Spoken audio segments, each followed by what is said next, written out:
Adventure 1. A Scandal in Bohemia.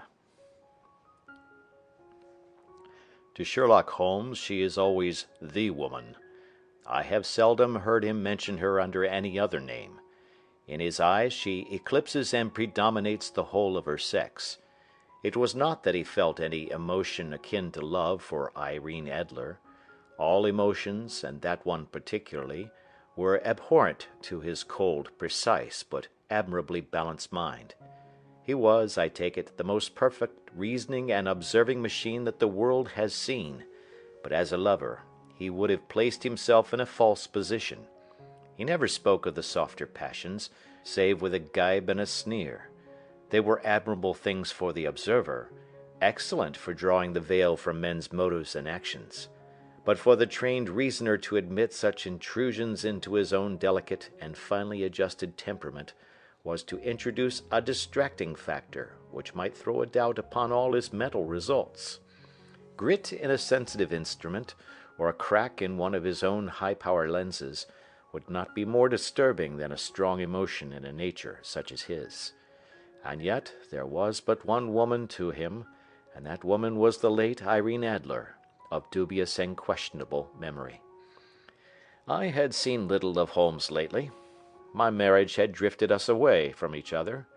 My own complete happiness, and the home-centered interests which rise up around the man who first finds himself master of his own establishment, was sufficient to absorb all my attention, while Holmes, who loathed every form of society with his whole Bohemian soul, remained in our lodgings in Baker Street, buried among his old books, and alternating from week to week between cocaine and ambition, the drowsiness of the drug, and the fierce energy of his own keen nature.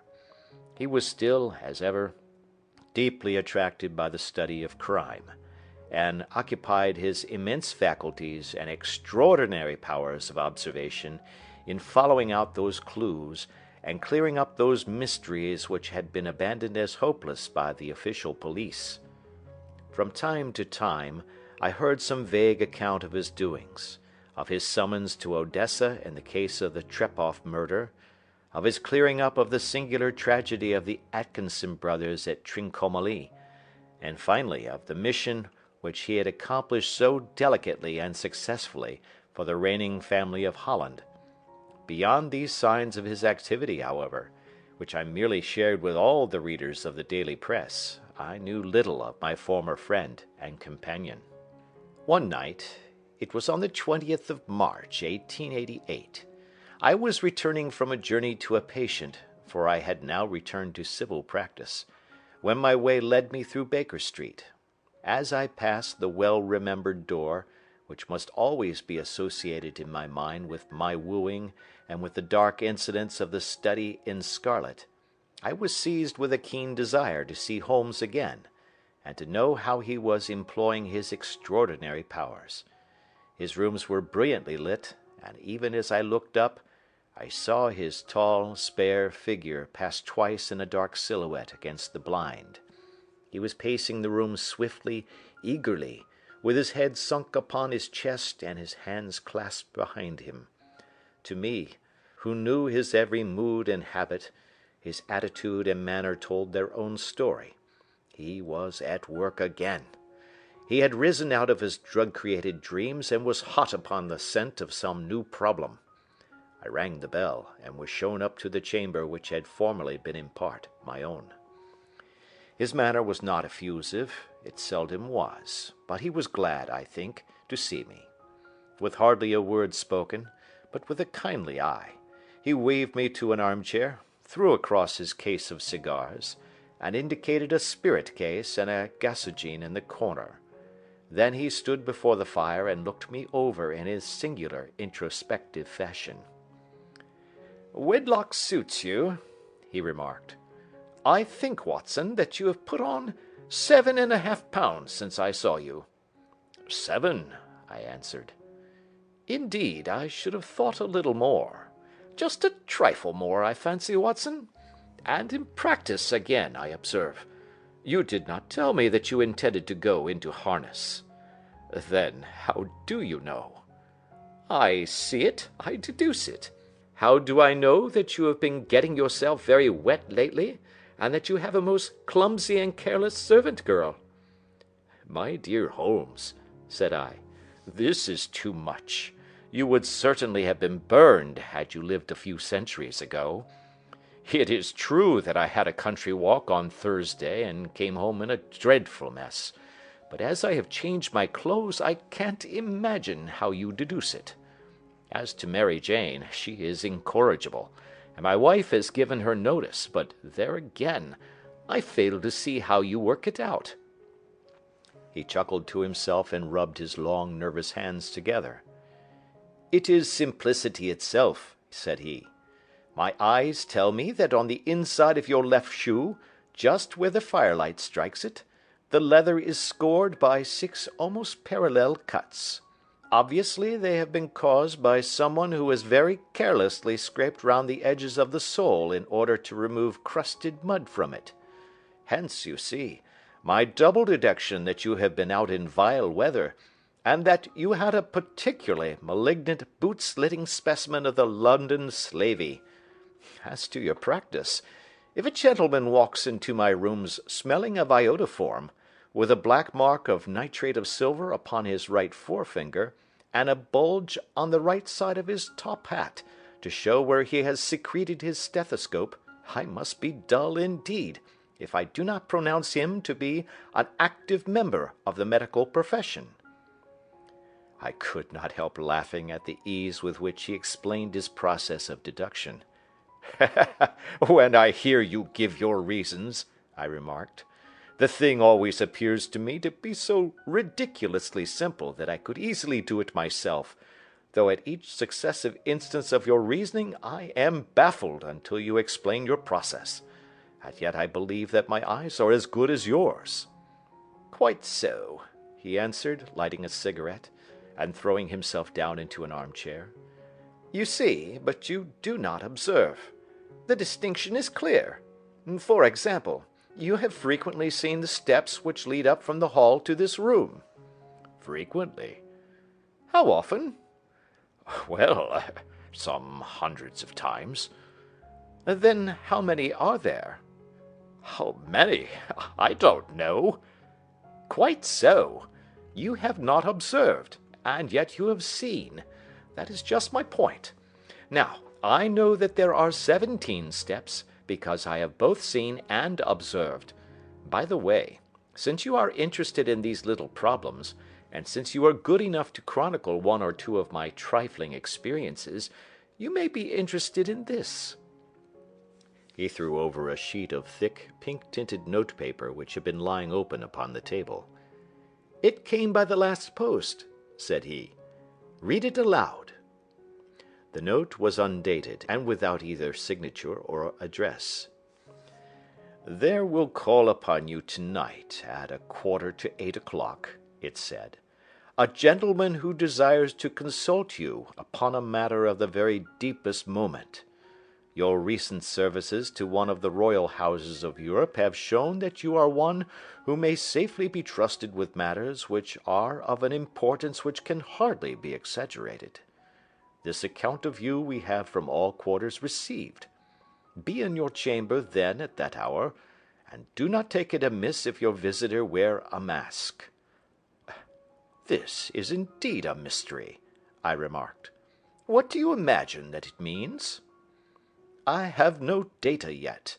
It is a capital mistake to theorize before one has data. Insensibly one begins to twist facts to suit theories, instead of theories to suit facts. But the note itself, what do you deduce from it?"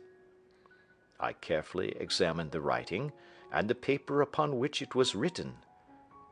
"The man who wrote it was presumably well-to-do," I remarked, endeavoring to imitate my companion's processes. "Such paper could not be bought under 1/2 a packet. It is peculiarly strong and stiff." "Peculiar, that is the very word," said Holmes. "It is not an English paper at all. Hold it up to the light."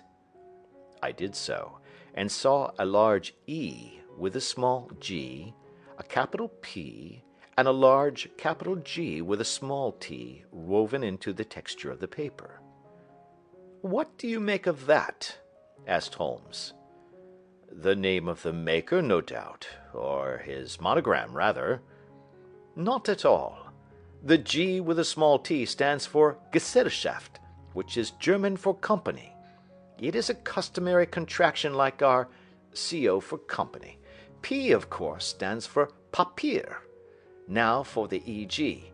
Let us glance at our Continental Gazetteer." He took down a heavy brown volume from his shelves. Iglonitz, here we are, Egria. It is in a German-speaking country, in Bohemia, not far from Carlsbad. Remarkable as being the scene of the death of Wallenstein, and for its numerous glass factories and paper mills. Ha ha, my boy, what do you make of that?" His eyes sparkled, and he sent up a great blue triumphant cloud from his cigarette. "The paper was made in Bohemia," I said. "Precisely, and the man who wrote the note is a German. Do you note the peculiar construction of the sentence? 'This account of you we have from all quarters received'? A Frenchman or Russian could not have written that. It is the German who is so uncourteous to his verbs. It only remains, therefore, to discover what is wanted by this German who writes upon Bohemian paper, and prefers wearing a mask to showing his face. And here he comes, if I am not mistaken, to resolve all our doubts." As he spoke, there was a sharp sound of horses' hoofs and grating wheels against the curb, followed by a sharp pull at the bell. Holmes whistled. "A pair, by the sound," said he. "Yes," he continued, glancing out of the window. "A nice little brougham and a pair of beauties. 150 guineas apiece. There's money in this case, Watson, if there is nothing else." "I think that I had better go, Holmes." "Not a bit, Doctor. Stay where you are. I am lost without my Boswell, and this promises to be interesting. It would be a pity to miss it." "But your client—" "Never mind him. I may want your help, and so may he. Here he comes. Sit down in that armchair, Doctor, and give us your best attention." A slow and heavy step, which had been heard upon the stairs and in the passage, paused immediately outside the door. Then there was a loud and authoritative tap. "Come in," said Holmes. A man entered who could hardly have been less than 6 feet 6 inches in height, with a chest and limbs of a Hercules. His dress was rich, with a richness which would, in England, be looked upon as akin to bad taste. Heavy bands of astrakhan were slashed across the sleeves and fronts of his double-breasted coat, while the deep blue cloak which was thrown over his shoulders was lined with flame-colored silk, and secured at the neck with a brooch, which consisted of a single flaming beryl. Boots, which extended halfway up his calves, and which were trimmed at the tops with rich brown fur, completed the impression of barbaric opulence which was suggested by his whole appearance. He carried a broad-brimmed hat in his hand, while he wore across the upper part of his face, extending down past the cheekbones, a black vizard mask, which he had apparently adjusted that very moment, for his hand was still raised to it as he entered. From the lower part of the face he appeared to be a man of strong character, with a thick, hanging lip, and a long, straight chin suggestive of resolution pushed to the length of obstinacy. "You had my note?" he asked, with a deep, harsh voice and a strongly marked German accent. "I told you that I would call." He looked from one to the other of us, as if uncertain which to address. "Pray take a seat," said Holmes. "This is my friend and colleague, Dr. Watson, who is occasionally good enough to help me in my cases. Whom have I the honor to address?" "You may address me as the Count von Kramm, a Bohemian nobleman. I understand that this gentleman, your friend, is a man of honor and discretion, whom I may trust with a matter of the most extreme importance. If not, I should much prefer to communicate with you alone. I rose to go, but Holmes caught me by the wrist and pushed me back into my chair. "It is both or none," said he. "You may say before this gentleman anything which you may say to me." The Count shrugged his broad shoulders. "Then I must begin," said he, "by binding you both to absolute secrecy for 2 years. At the end of that time, the matter will be of no importance. At present it is not too much to say that it is of such weight, it may have an influence upon European history." "I promise," said Holmes. "And I."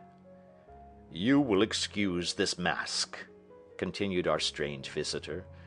"The august person who employs me wishes his agent to be unknown to you, and I may confess at once that the title by which I have just called myself is not exactly my own." "I was aware of it," said Holmes dryly. "The circumstances are of great delicacy, and every precaution has to be taken to quench what might grow to be an immense scandal and seriously compromise one of the reigning families of Europe.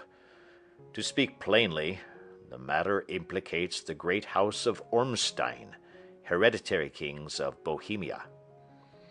"I was also aware of that," murmured Holmes, settling himself down in his armchair and closing his eyes. Our visitor glanced with some apparent surprise at the languid, lounging figure of the man who had been no doubt depicted to him as the most incisive reasoner and most energetic agent in Europe. Holmes slowly reopened his eyes and looked impatiently at his gigantic client. "If your Majesty would condescend to state your case," he remarked, "I should be better able to advise you." The man sprang from his chair and paced up and down the room in uncontrollable agitation. Then, with a gesture of desperation, he tore the mask from his face and hurled it upon the ground. "You are right," he cried. "I am the king. Why should I attempt to conceal it?" "Why, indeed?" murmured Holmes. "Your Majesty had not spoken before I was aware that I was addressing Wilhelm Gottschalk Sigmunds von Ormstein, Grand Duke of Cassel-Felstein, and hereditary king of Bohemia." "But you can understand," said our strange visitor, sitting down once more and passing his hand over his high white forehead, "you can understand that I am not accustomed to doing such business in my own person. Yet the matter was so delicate that I could not confide it to an agent without putting myself in his power.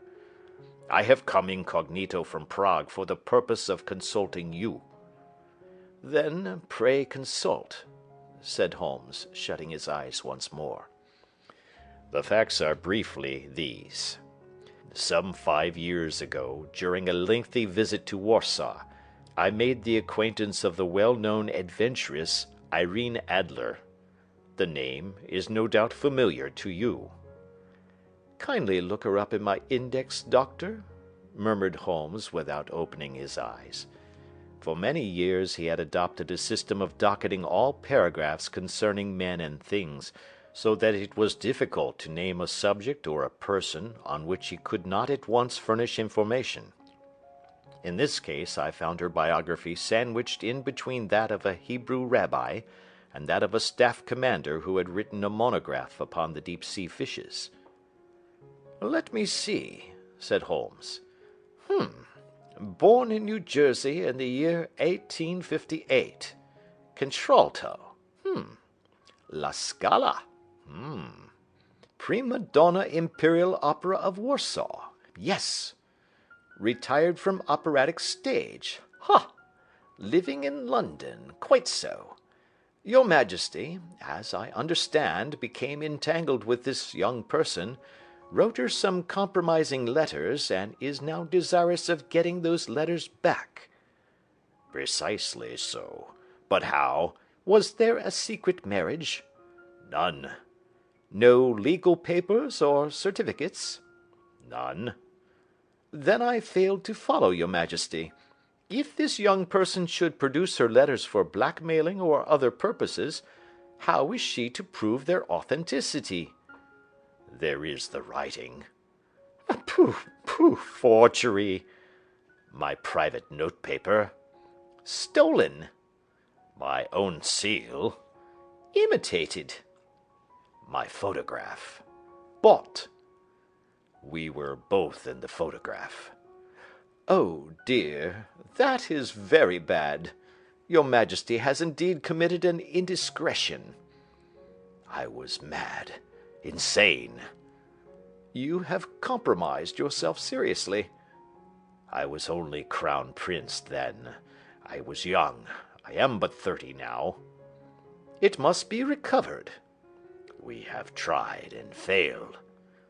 Your Majesty must pay. It must be bought. She will not sell. Stolen, then. 5 attempts have been made. Twice burglars in my pay ransacked her house. Once we diverted her luggage when she traveled. Twice she has been waylaid. There has been no result. No sign of it? Absolutely none. Holmes laughed. It is quite a pretty little problem, said he. But a very serious one to me, returned the king reproachfully. Very, indeed. And what does she propose to do with the photograph? To ruin me. But how? I am about to be married. So I have heard. To Clotilde Lothman von Saxe-Meiningen, second daughter of the King of Scandinavia. You may know the strict principles of her family. She is herself the very soul of delicacy. A shadow of a doubt as to my conduct would bring the matter to an end. And Irene Adler? Threatens to send them the photograph, and she will do it. I know that she will do it. You do not know her, but she has a soul of steel. She has the face of the most beautiful of women, and the mind of the most resolute of men. Rather than I should marry another woman, there are no lengths to which she would not go. None. You are sure that she has not sent it yet? I am sure. And why? Because she has said that she would send it on the day when the betrothal was publicly proclaimed. That will be next Monday. Oh, then we have 3 days yet, said Holmes with a yawn. That is very fortunate, as I have 1 or 2 matters of importance to look into just at present. Your Majesty will, of course, stay in London for the present? Certainly. You will find me at the Langham under the name of the Count von Kram. Then I shall drop you a line to let you know how we progress. Pray do so. I shall be all anxiety. Then, as to money? You have carte blanche. Absolutely. I tell you that I would give 1 of the provinces of my kingdom to have that photograph. And for present expenses? The king took a heavy chamois leather bag from under his cloak and laid it on the table.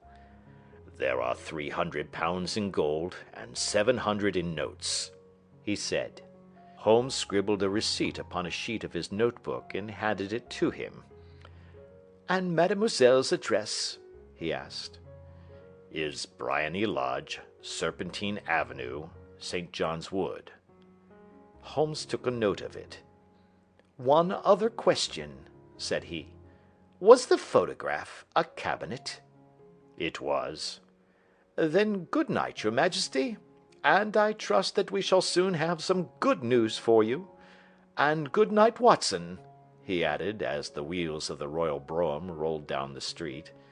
If you will be good enough to call tomorrow afternoon at 3 o'clock, I should like to chat this little matter over with you. Part 2. At 3 o'clock precisely, I was at Baker Street, but Holmes had not yet returned. The landlady informed me that he had left the house shortly after 8 o'clock in the morning. I sat down before the fire, however, with the intention of awaiting him, however long he might be. I was already deeply interested in his inquiry, for, though it was surrounded by none of the grim and strange features which were associated with the 2 crimes which I have already recorded, still, The nature of the case and the exalted station of his client gave it a character of its own. Indeed, apart from the nature of the investigation which my friend had on hand, there was something in his masterly grasp of a situation, and his keen, incisive reasoning, which made it a pleasure to me to study his system of work, and to follow the quick, subtle methods by which he disentangled the most inextricable mysteries. So accustomed was I to his invariable success that the very possibility of his failing had ceased to enter into my head. It was close upon 4 before the door opened, and a drunken-looking groom, ill-kempt and side-whiskered, with an inflamed face and disreputable clothes, walked into the room. Accustomed as I was to my friend's amazing powers in the use of disguises, I had to look 3 times before I was certain that it was indeed he. With a nod he vanished into the bedroom, whence he emerged in 5 minutes, tweed-suited and respectable as of old. Putting his hands into his pockets, he stretched out his legs in front of the fire, and laughed heartily for some minutes. "Well, really!" he cried, and then he choked and laughed again until he was obliged to lie back, limp and helpless, in the chair. "What is it?" "It's quite too funny.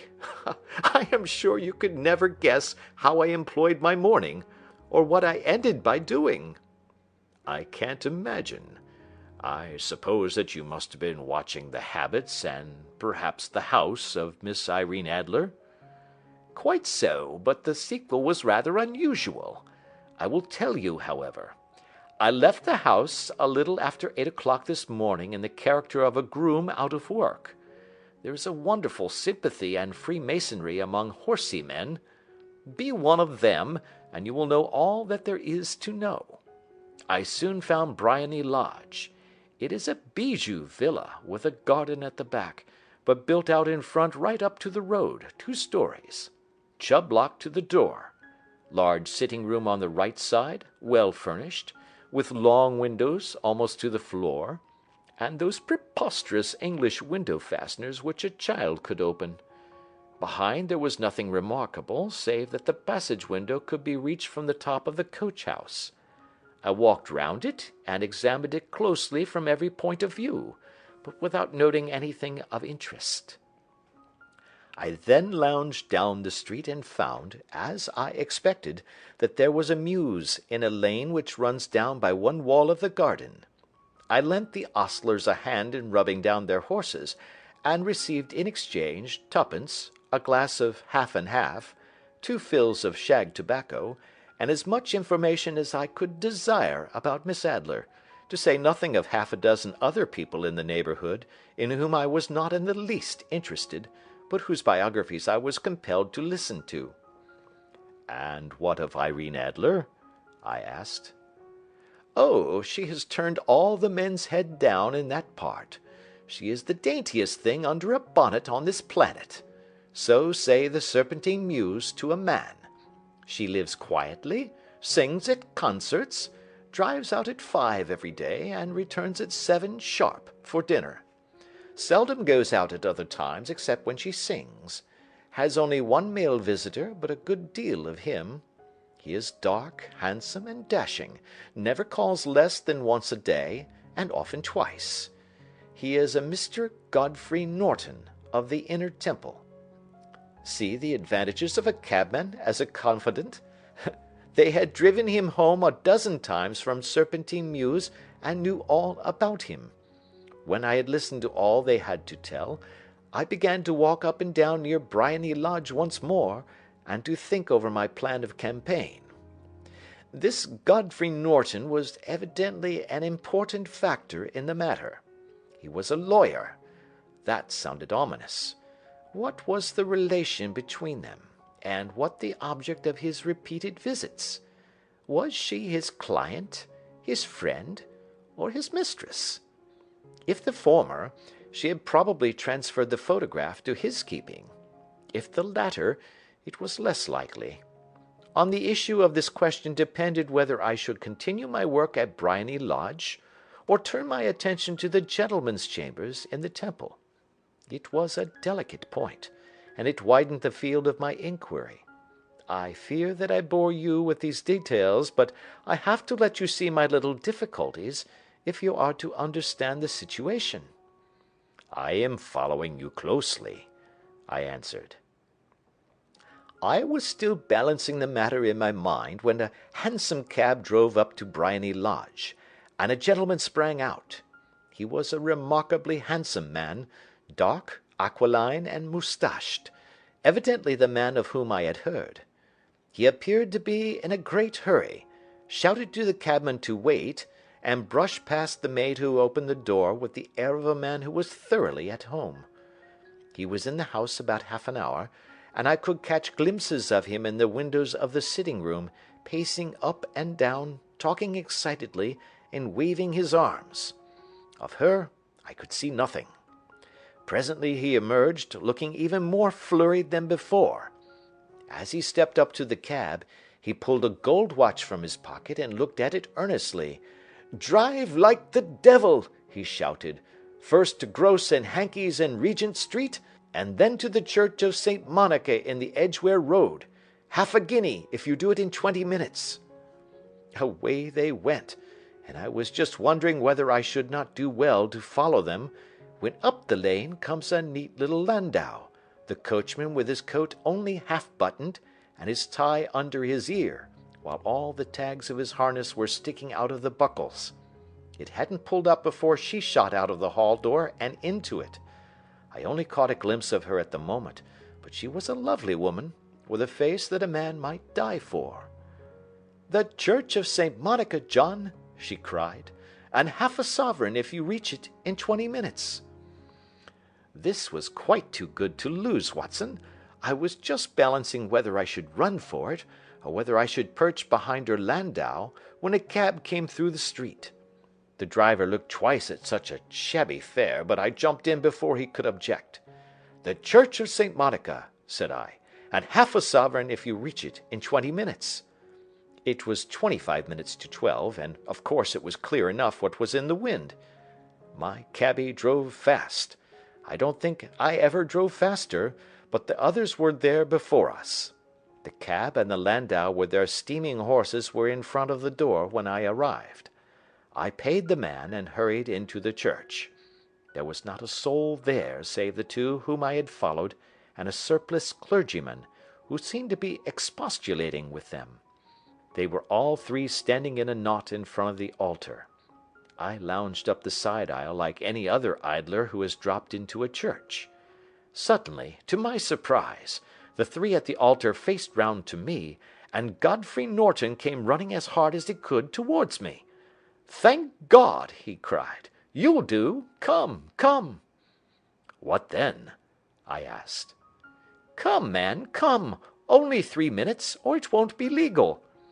I was half dragged up to the altar, and before I knew where I was, I found myself mumbling responses which were whispered in my ear, and vouching for things of which I knew nothing, and generally assisting in the secure tying up of Irene Adler, spinster, to Godfrey Norton, bachelor.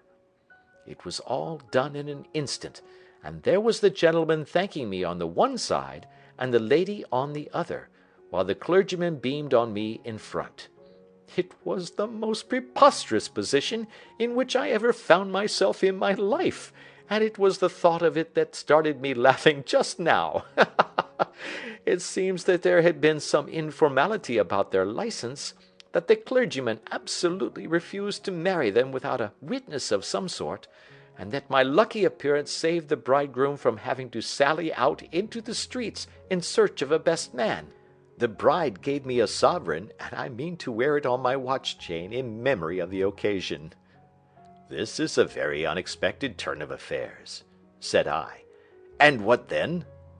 "Well, I found my plans very seriously menaced. It looked as if the pair might take an immediate departure, and so necessitate very prompt and energetic measures on my part. At the church door, however, they separated, he driving back to the Temple, and she to her own house. 'I shall drive out in the park at 5 as usual,' she said as she left him. I heard no more. They drove away in different directions, and I went off to make my own arrangements. Which are? Some cold beef and a glass of beer, he answered, ringing the bell. I have been too busy to think of food, and I am likely to be busier still this evening. By the way, Doctor, I shall want your cooperation. I shall be delighted. You don't mind breaking the law? Not in the least. Nor running a chance of arrest? Not in a good cause. Oh, the cause is excellent. Then I am your man. I was sure that I might rely on you. But what is it you wish? When Mrs. Turner has brought in the tray, I will make it clear to you. Now, he said, as he turned hungrily on the simple fare that our landlady had provided, I must not discuss it while I eat, for I have not much time. It is nearly 5 now. In 2 hours we must be on the scene of action. Miss Irene, or Madame rather, returns from her drive at 7. We must be at Briony Lodge to meet her. And what then? You must leave that to me. I have already arranged what is to occur. There is only one point on which I must insist. You must not interfere, come what may. You understand? I am to be neutral? To do nothing whatever. There will probably be some small unpleasantness. Do not join in it. It will end in my being conveyed into the house. 4 or 5 minutes afterwards the sitting-room window will open. You are to station yourself close to that open window. Yes. You are to watch me, for I will be visible to you. Yes. And when I raise my hand, so, you will throw into the room what I give you to throw, and will, at the same time, raise the cry of fire. You quite follow me? Entirely. It is nothing very formidable, he said, taking a long cigar-shaped roll from his pocket. It is an ordinary plumber's smoke rocket, fitted with a cap at either end to make it self-lighting. Your task is confined to that. When you raise your cry of fire, it will be taken up by quite a number of people. You may then walk to the end of the street, and I will rejoin you in 10 minutes. I hope that I have made myself clear. I am to remain neutral, to get near the window, to watch you, and at the signal to throw in this object, then to raise the cry of fire, and to wait you at the corner of the street. Precisely. Then you may entirely rely on me. That is excellent. I think perhaps it is almost time that I prepare for the new role I have to play. He disappeared into his bedroom and returned in a few minutes in the character of an amiable and simple-minded nonconformist clergyman. His broad black hat, his baggy trousers, his white tie, his sympathetic smile, and general look of peering and benevolent curiosity were such as Mr. John Hare alone could have equalled. It was not merely that Holmes changed his costume. His expression, his manner, his very soul seemed to vary with every fresh part that he assumed. The stage lost a fine actor, even as science lost an acute reasoner when he became a specialist in crime. It was 6:15 when we left Baker Street, and it still wanted 10 minutes to the hour when we found ourselves in Serpentine Avenue.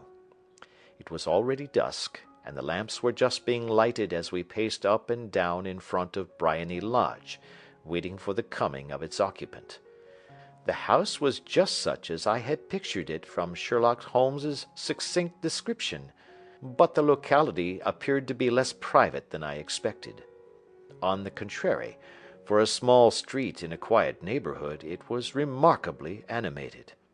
There was a group of shabbily dressed men smoking and laughing in a corner, a scissors grinder with his wheel, 2 guardsmen who were flirting with a nurse girl, and several well-dressed young men who were lounging up and down with cigars in their mouths.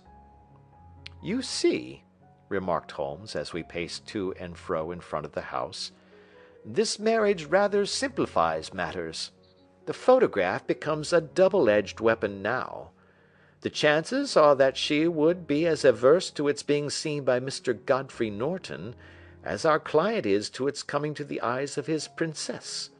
Now the question is, where are we to find the photograph?" "Where, indeed?" "It is most unlikely that she carries it about with her. It is cabinet size, too large for easy concealment about a woman's dress. She knows that the king is capable of having her waylaid and searched. 2 attempts of the sort have already been made. We may take it, then, that she does not carry it about with her." "Where, then?" "Her banker or her lawyer. There is that double possibility. But I am inclined to think neither. Women are naturally secretive, and they like to do their own secreting. Why should she hand it over to anyone else? She could trust her own guardianship, but she could not tell what indirect or political influence might be brought to bear upon a business man. Besides, remember that she had resolved to use it within a few days. It must be where she can lay her hands upon it. It must be in her own house." "But it has twice been burgled." "Pshaw! They did not know how to look." "But how will you look?" "I will not look." "What then?" "I will get her to show me." "But she will refuse." "She will not be able to. But I hear the rumble of wheels. It is her carriage. Now, carry out my orders to the letter." As he spoke, the gleam of the sidelights of a carriage came round the curve of the avenue. It was a smart little landau which rattled up to the door of Briony Lodge. As it pulled up, one of the loafing men at the corner dashed forward to open the door in the hope of earning a copper, but was elbowed away by another loafer, who had rushed up with the same intention. A fierce quarrel broke out, which was increased by the 2 guardsmen, who took sides with one of the loungers, and by the scissors grinder, who was equally hot upon the other side.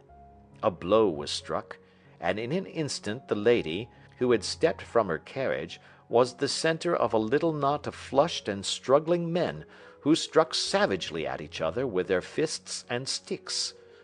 Holmes dashed into the crowd to protect the lady, but, just as he reached her, he gave a cry and dropped to the ground, with the blood running freely down his face. At his fall the guardsmen took to their heels in one direction, and the loungers in the other, while a number of better dressed people, who had watched the scuffle without taking part in it, crowded in to help the lady and to attend to the injured man. Irene Adler, as I will still call her, had hurried up the steps, but she stood at the top with her superb figure outlined against the lights of the hall, looking back into the street. "Is the poor gentleman much hurt?" she asked. "He is dead," cried several voices. "No, no, there's life in him," shouted another, "but he'll be gone before you can get him to hospital." "He's a brave fellow," said a woman. "They would have had the lady's purse and watch if it hadn't been for him. They were a gang, and a rough one too. Ah, he's breathing now." "He can't lie in the street. May we bring him in, marm?" "Surely. Bring him into the sitting room. There is a comfortable sofa. This way, please." Slowly and solemnly he was borne into Briony Lodge and laid out in the principal room, while I still observed the proceedings from my post by the window. The lamps had been lit, but the blinds had not been drawn, so that I could see Holmes as he lay upon the couch. I do not know whether he was seized with compunction at that moment for the part he was playing, but I know that I never felt more heartily ashamed of myself in my life than when I saw the beautiful creature against whom I was conspiring, or the grace and kindliness with which she waited upon the injured man. And yet it would be the blackest treachery to Holmes to draw back now from the part which he had entrusted to me. I hardened my heart, and took the smoke rocket from under my ulster. After all, I thought, we are not injuring her, we are but preventing her from injuring another. Holmes had sat up upon the couch, and I saw him motion like a man who is in need of air. A maid rushed across and threw open the window. At the same instant I saw him raise his hand, and at the signal I tossed my rocket into the room with a cry of "Fire!" The word was no sooner out of my mouth than the whole crowd of spectators, well dressed and ill, gentlemen, ostlers, and servant maids, joined in a general shriek of "Fire!" Thick clouds of smoke curled through the room and out at the open window. I caught a glimpse of rushing figures, and a moment later the voice of Holmes from within, assuring them that it was a false alarm. Slipping through the shouting crowd, I made my way to the corner of the street, and in 10 minutes was rejoiced to find my friend's arm in mine, and to get away from the scene of uproar. He walked swiftly and in silence for some minutes until we had turned down one of the quiet streets which lead towards the Edgware Road. "You did it very nicely, Doctor," he remarked. "Nothing could have been better. It is all right." "You have the photograph?" "I know where it is." "And how did you find out?" "She showed me, as I told you she would."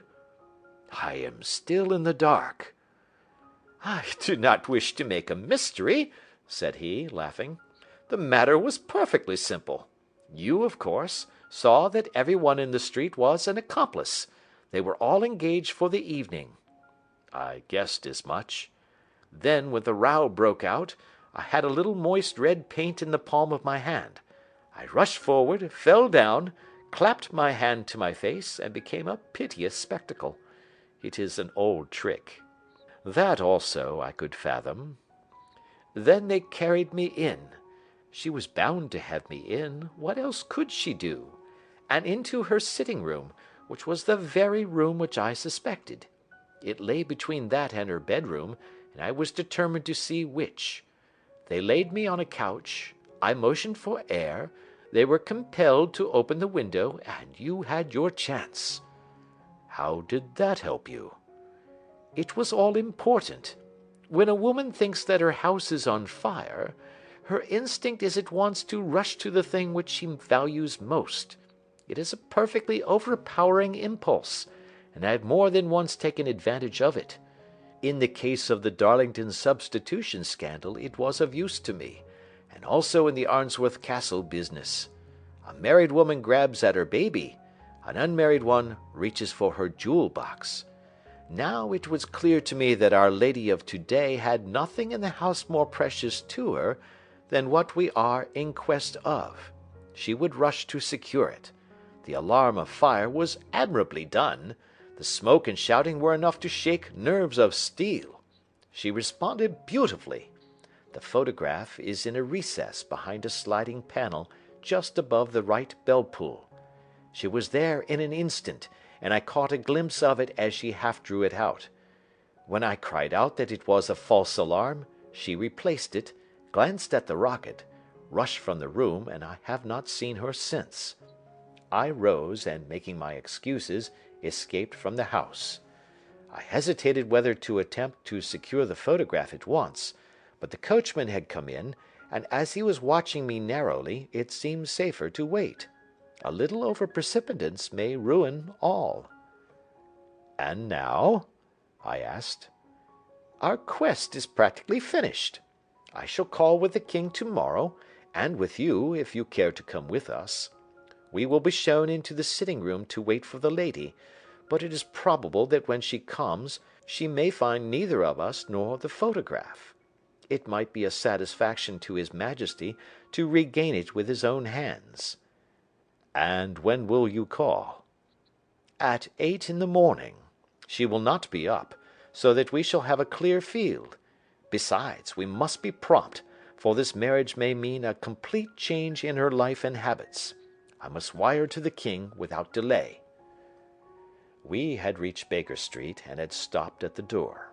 He was searching his pockets for the key when someone passing said, "Good night, Mr. Sherlock Holmes."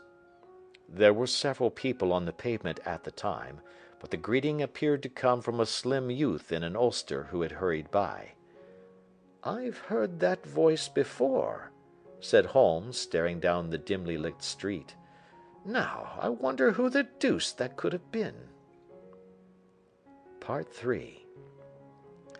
I slept at Baker Street that night, and we were engaged upon our toast and coffee in the morning when the King of Bohemia rushed into the room. "You have really got it?" he cried, grasping Sherlock Holmes by either shoulder and looking eagerly into his face.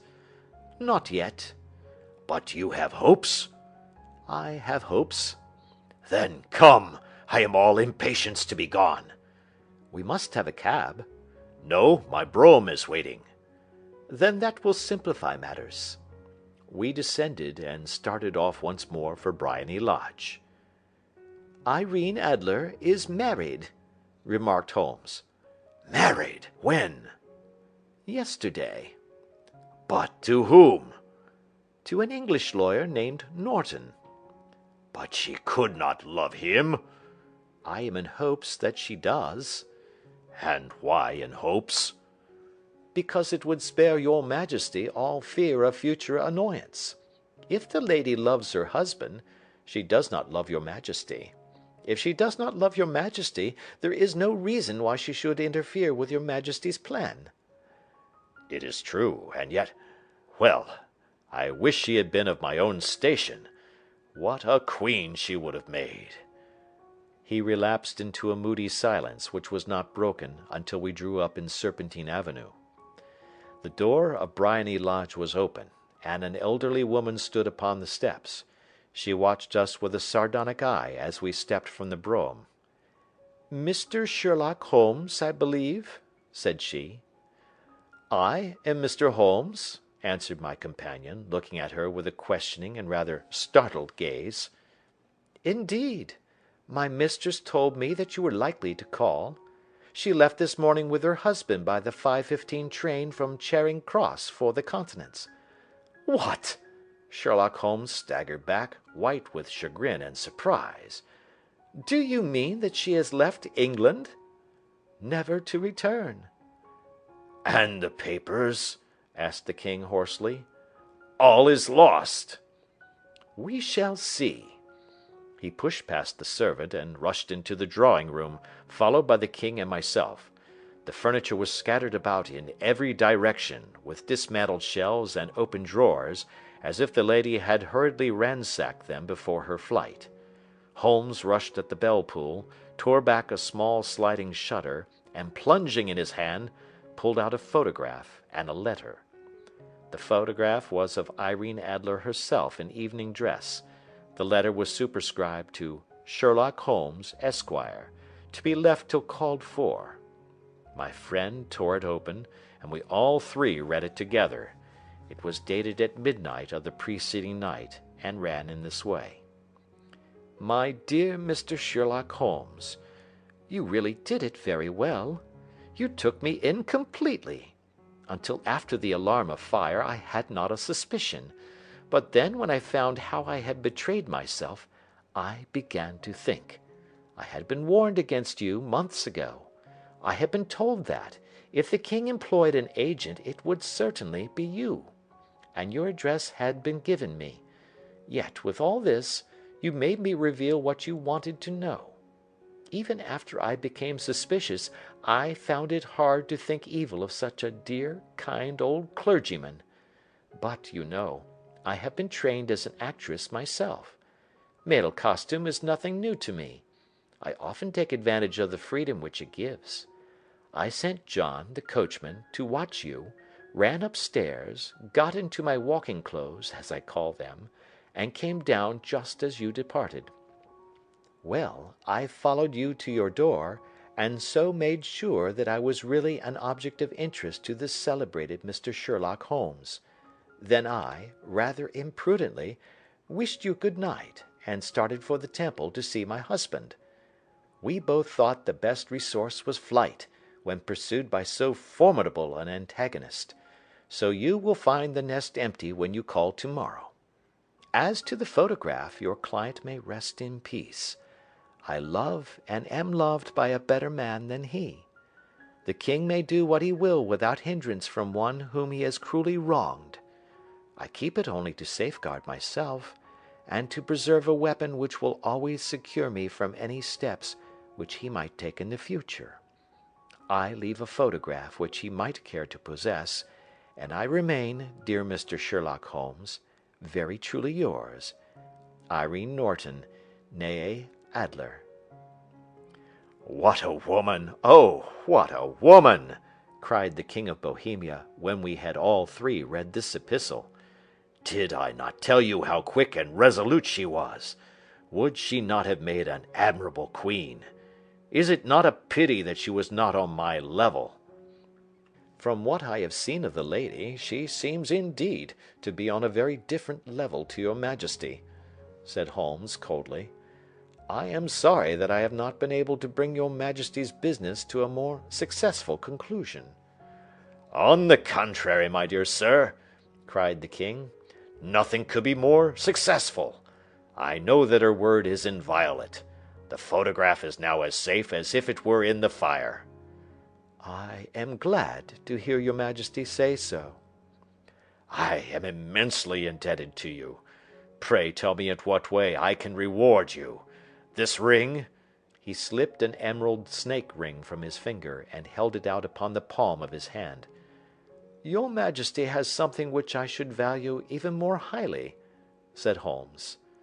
You have but to name it. This photograph. The king stared in amazement. Irene's photograph? He cried. Certainly, if you wish it. I thank your Majesty. Then there is no more to be done in the matter. I have the honor to wish you a very good morning. He bowed, and turning away without observing the hand which the king had stretched out to him, he set off in my company for his chambers. And that was how a great scandal threatened to affect the kingdom of Bohemia, and how the best plans of Mr. Sherlock Holmes were beaten by a woman's wit. He used to make merry over the cleverness of woman, but I have not heard him do it of late, and when he speaks of Irene Adler, or when he refers to her photograph, it is always under the honorable title of the woman. End of chapter 1. Adventure 2. The Red-Headed League.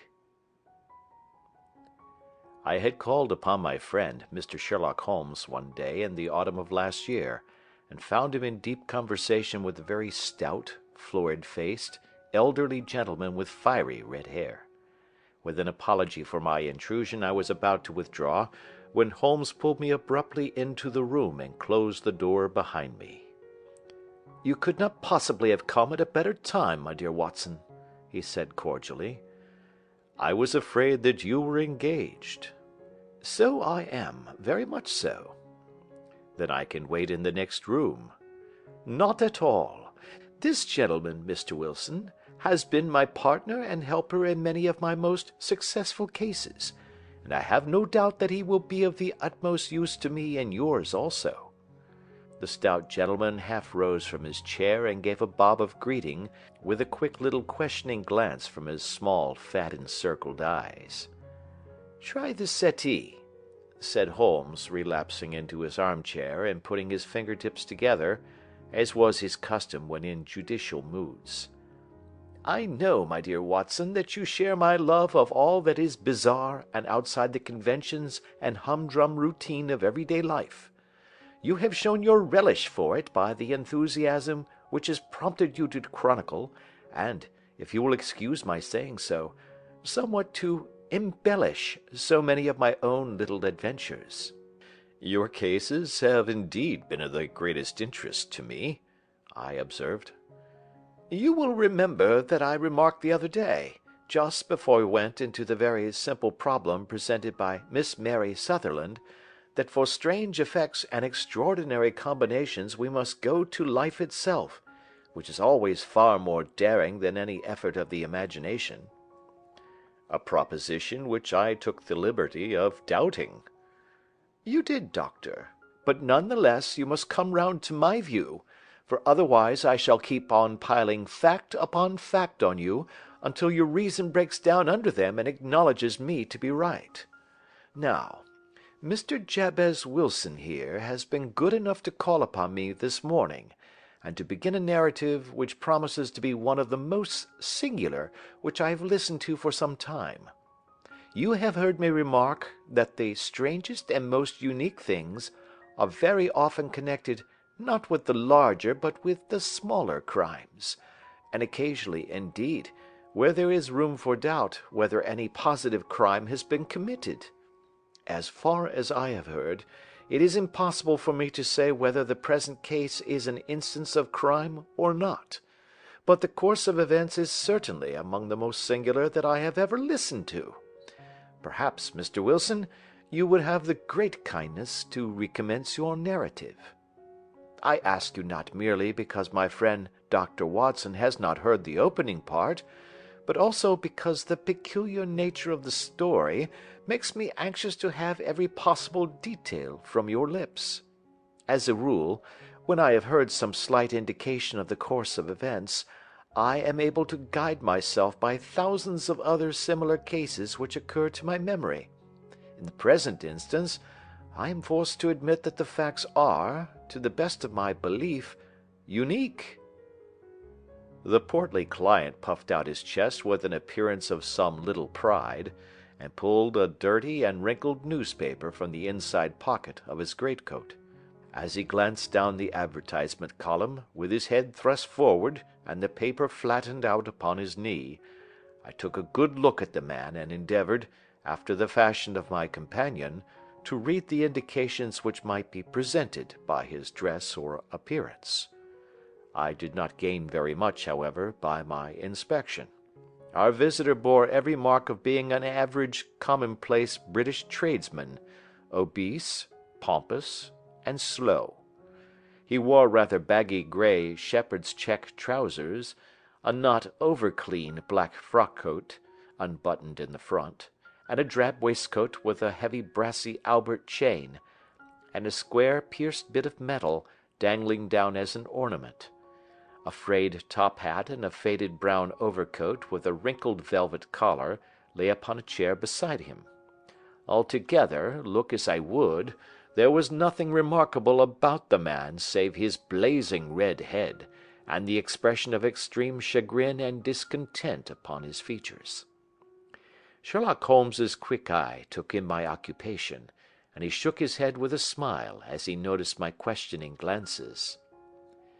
"Beyond the obvious facts that he has at some time done manual labour, that he takes snuff, that he is a Freemason, that he has been in China, and that he has done a considerable amount of writing lately, I can deduce nothing else."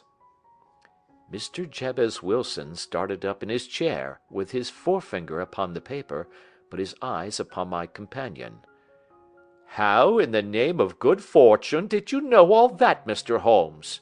he asked. "How did you know, for example, that I did manual labour? It's as true as gospel, for I began as a ship's carpenter." "Your hands, my dear sir. Your right hand is quite a size larger than your left. You have worked with it, and the muscles are more developed." "Well, the snuff, then, and the Freemasonry?" "I won't insult your intelligence by telling you how I read that, especially as, rather against the strict rules of your order, you use an arc and compass breastpin." "Ah, of course, I forgot that. But the writing?" "What else can be indicated by that right cuff so very shiny for 5 inches, and the left one with the smooth patch near the elbow where you rested upon the desk?" "Well, but China?" "The fish that you have tattooed immediately above your right wrist could only have been done in China.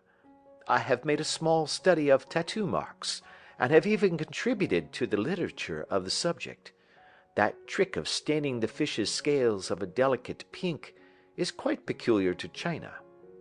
When, in addition, I see a Chinese coin hanging from your watch chain, the matter becomes even more simple."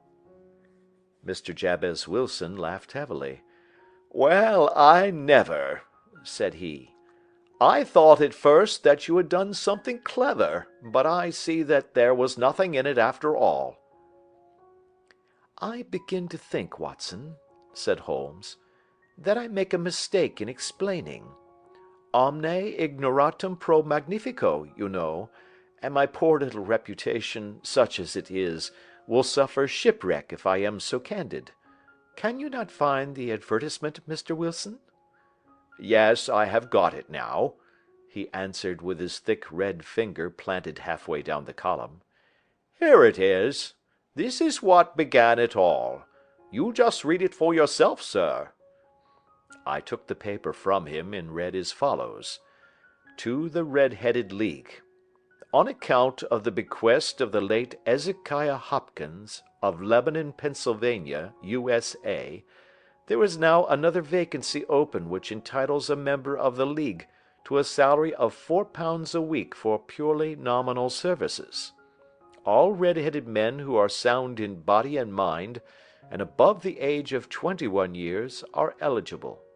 Apply in person on Monday at 11 o'clock to Duncan Ross, at the offices of the League, 7 Pope's Court, Fleet Street." "What on earth does this mean?" I ejaculated after I had twice read over the extraordinary announcement. Holmes chuckled and wriggled in his chair, as was his habit when in high spirits. "It is a little off the beaten track, isn't it?" said he. "And now, Mr. Wilson, off you go at scratch and tell us all about yourself, your household, and the effect which this advertisement had upon your fortunes. You will first make a note, Doctor, of the paper and the date." "It is the Morning Chronicle of April 27, 1890. Just 2 months ago." "Very good. Now, Mr. Wilson?" "Well, it is just as I have been telling you, Mr. Sherlock Holmes," said Jabez Wilson, mopping his forehead.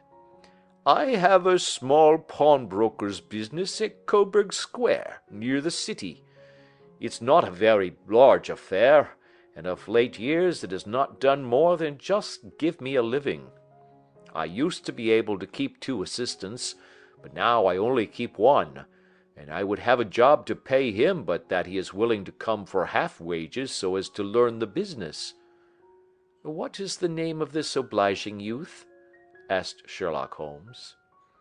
"His name is Vincent Spaulding, and he's not such a youth either. It's hard to say his age. I should not wish a smarter assistant, Mr. Holmes, and I know very well that he could better himself and earn twice what I am able to give him. But, after all, if he is satisfied, why should I put ideas in his head?" "Why, indeed? You seem most fortunate in having an employee who comes under the full market price. It is not a common experience among employers in this age.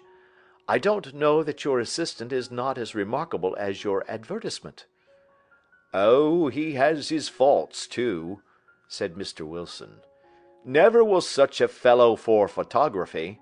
Snapping away with a camera when he ought to be improving his mind, and then diving down into the cellar like a rabbit into its hole to develop his pictures.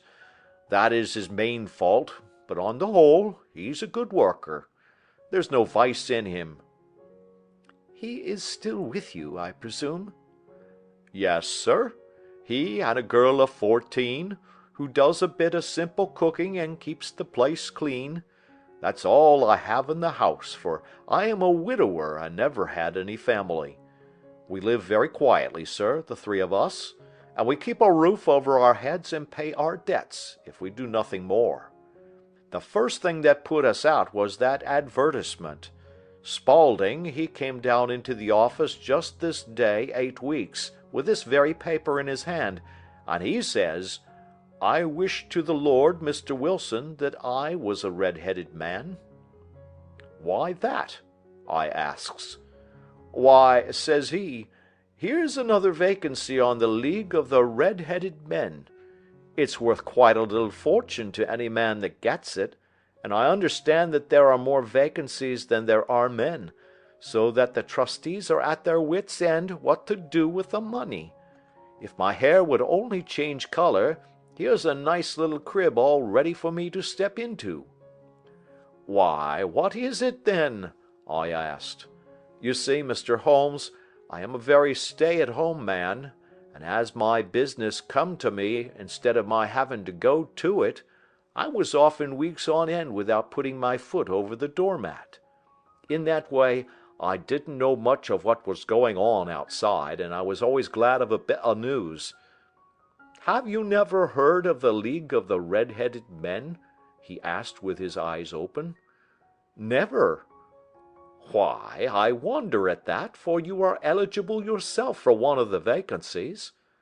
And what are they worth? I asked. Oh, merely a couple of hundred a year, but the work is slight, and it need not interfere very much with one's other occupations. Well, you can easily think that made me prick up my ears, for the business has not been over good for some years, and an extra couple of hundred would have been very handy. Tell me all about it, said I. Well, said he, showing me the advertisement, you can see for yourself that the League has a vacancy, and there is the address where you should apply for particulars. As far as I can make out, the League was founded by an American millionaire, Ezekiah Hopkins, who was very peculiar in his ways. He was himself red-headed, and he had a great sympathy for all red-headed men. So, when he died, it was found that he had left his enormous fortune in the hands of trustees, with instructions to apply the interest to the providing of easy berths to men whose hair is of that color. From all I hear, it is splendid pay and very little to do. But, said I, there would be millions of red-headed men who would apply. Not so many as you might think, he answered. You see, it is really confined to Londoners and to grown men. This American had started from London when he was young, and he wanted to do the old town a good turn. Then again, I have heard it is no use your applying if your hair is light red, or dark red, or anything but real bright, blazing, fiery red. Now, if you cared to apply, Mr. Wilson, you would just walk in, but perhaps it would hardly be worth your while to put yourself out of the way for the sake of a few £100. Now, it is a fact, gentlemen, as you may see for yourselves, that my hair is of a very full and rich tint, so that it seemed to me that if there was to be any competition in the matter, I stood as good a chance as any man that I had ever met. Vincent Spaulding seemed to know so much about it that I thought he might prove useful, so I just ordered him to put up the shutters for the day, and to come right away with me. He was very willing to have a holiday, so we shut the business up and started off for the address that was given us in the advertisement. I never hope to see such a sight as that again, Mr. Holmes. From north, south, east, and west, every man who had a shade of red in his hair had tramped into the city to answer the advertisement. Fleet Street was choked with red-headed folk, and Pope's Court looked like a coster's orange barrow. I should not have thought there were so many in the whole country as were brought together by that single advertisement. Every shade of color they were, straw, lemon, orange, brick, Irish setter, liver, clay. But, as Spaulding said, there were not many who had the real vivid flame-colored tint. When I saw how many were waiting, I would have given it up in despair, but Spaulding would not hear of it. How he did it, I could not imagine, but he pushed and pulled and butted until he got me through the crowd, and right up to the steps which led to the office. There was a double stream upon the stair, some going up in hope, and some coming back dejected, but we wedged in as well as we could, and soon found ourselves in the office. "Your experience has been a most entertaining one," remarked Holmes, as his client paused and refreshed his memory with a huge pinch of snuff. "Pray continue your very interesting statement." "There was nothing in the office but a couple of wooden chairs and a deal table, behind which sat a small man with a head that was even redder than mine. He said a few words to each candidate as he came up, and then he always managed to find some fault in them which would disqualify them. Getting a vacancy did not seem to be such a very easy matter, after all. However, when our turn came, the little man was much more favorable to me than to any of the others, and he closed the door as we entered, so that he might have a private word with us. "This is Mr. Jabez Wilson," said my assistant, "and he is willing to fill a vacancy in the league." "And he is admirably suited for it," the other answered. "He has every requirement. I cannot recall when I have seen anything so fine." He took a step backward, cocked his head on one side, and gazed at my hair until I felt quite bashful. Then suddenly he plunged forward, wrung my hand, and congratulated me warmly on my success. "It would be injustice to hesitate," said he. "You will, however, I am sure, excuse me for taking an obvious precaution."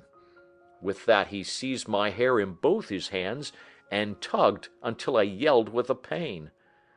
"There is water in your eyes," said he as he released me. "I perceive that all is as it should be. But we have to be careful, for we have twice been deceived by wigs and once by paint. I could tell you tales of cobbler's wax which would disgust you with human nature." He stepped over to the window and shouted through it at the top of his voice that the vacancy was filled.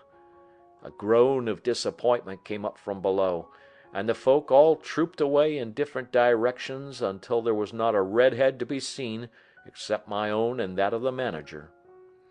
"My name," said he, "is Mr. Duncan Ross, and I am myself one of the pensioners upon the fund left by our noble benefactor. Are you a married man, Mr. Wilson? Have you a family?" I answered that I had not. His face fell immediately. "Dear me," he said gravely, "that is very serious indeed. I am sorry to hear you say that. The fund was, of course, for the propagation and spread of the redheads as well as for their maintenance. It is exceedingly unfortunate that you should be a bachelor." My face lengthened at this, Mr. Holmes, for I thought that I was not to have the vacancy after all, but after thinking it over for a few minutes he said that it would be all right. "In the case of another," said he, "the objection might be fatal, but we must stretch a point in favor of a man with such a head of hair as yours. When shall you be able to enter upon your new duties?" "Well, it is a little awkward, for I have a business already," said I. "Oh, never mind about that, Mr. Wilson," said Vincent Spaulding. "I shall be able to look after that for you." "What would be the hours?" I asked. 10 to 2. Now, a pawnbroker's business is mostly done of an evening, Mr. Holmes, especially Thursday and Friday evening, which is just before payday. So it would suit me very well to earn a little in the mornings. Besides, I knew that my assistant was a good man, and that he would see to anything that turned up. "That would suit me very well," said I. "And the pay?" "Is £4 a week." "And the work?" "Is purely nominal." "What do you call purely nominal?" "Well, you have to be in the office, or at least in the building, the whole time. If you leave, you forfeit your whole position forever. The will is very clear upon that point. You don't comply with the conditions if you budge from the office during that time." "It's only 4 hours a day, and I should not think of leaving," said I. "No excuse will avail," said Mr. Duncan Ross. "Neither sickness nor business nor anything else. There you must stay, or you lose your billet." "And the work?" "Is to copy out the Encyclopedia Britannica. There is the first volume of it in that press. You must find your own ink, pens, and blotting paper, but we provide this table and chair. Will you be ready tomorrow?" "Certainly," I answered. "Then good-bye, Mr. Jabez Wilson, and let me congratulate you once more on the important position which you have been fortunate enough to gain." He bowed me out of the room, and I went home with my assistant, hardly knowing what to say or do, I was so pleased at my own good fortune. Well, I thought over the matter all day, and by evening I was in low spirits again, for I had quite persuaded myself that the whole affair must be some great hoax or fraud, though what its object might be I could not imagine. It seemed altogether past belief that anyone could make such a will, or that they would pay such a sum for doing anything so simple as copying out the Encyclopaedia Britannica. Vincent Spaulding did what he could to cheer me up, but by bedtime I had reasoned myself out of the whole thing. However, in the morning I determined to have a look at it anyhow, so I bought a penny bottle of ink, and with a quill pen and 7 sheets of foolscap paper, I started off for Pope's Court. Well, to my surprise and delight, everything was as right as possible.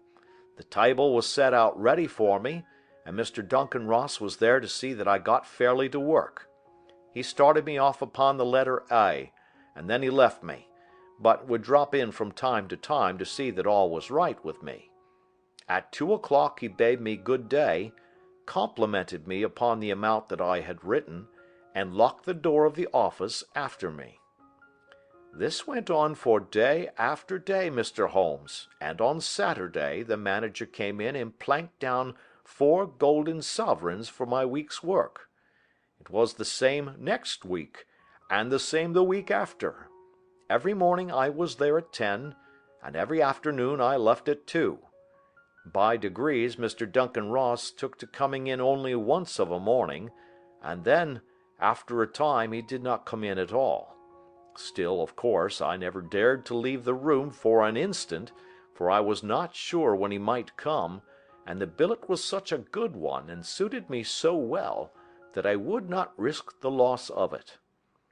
8 weeks passed away like this, and I had written about abbots, and archery, and armor, and architecture in Attica, and hoped with diligence that I might get on to the bees before very long.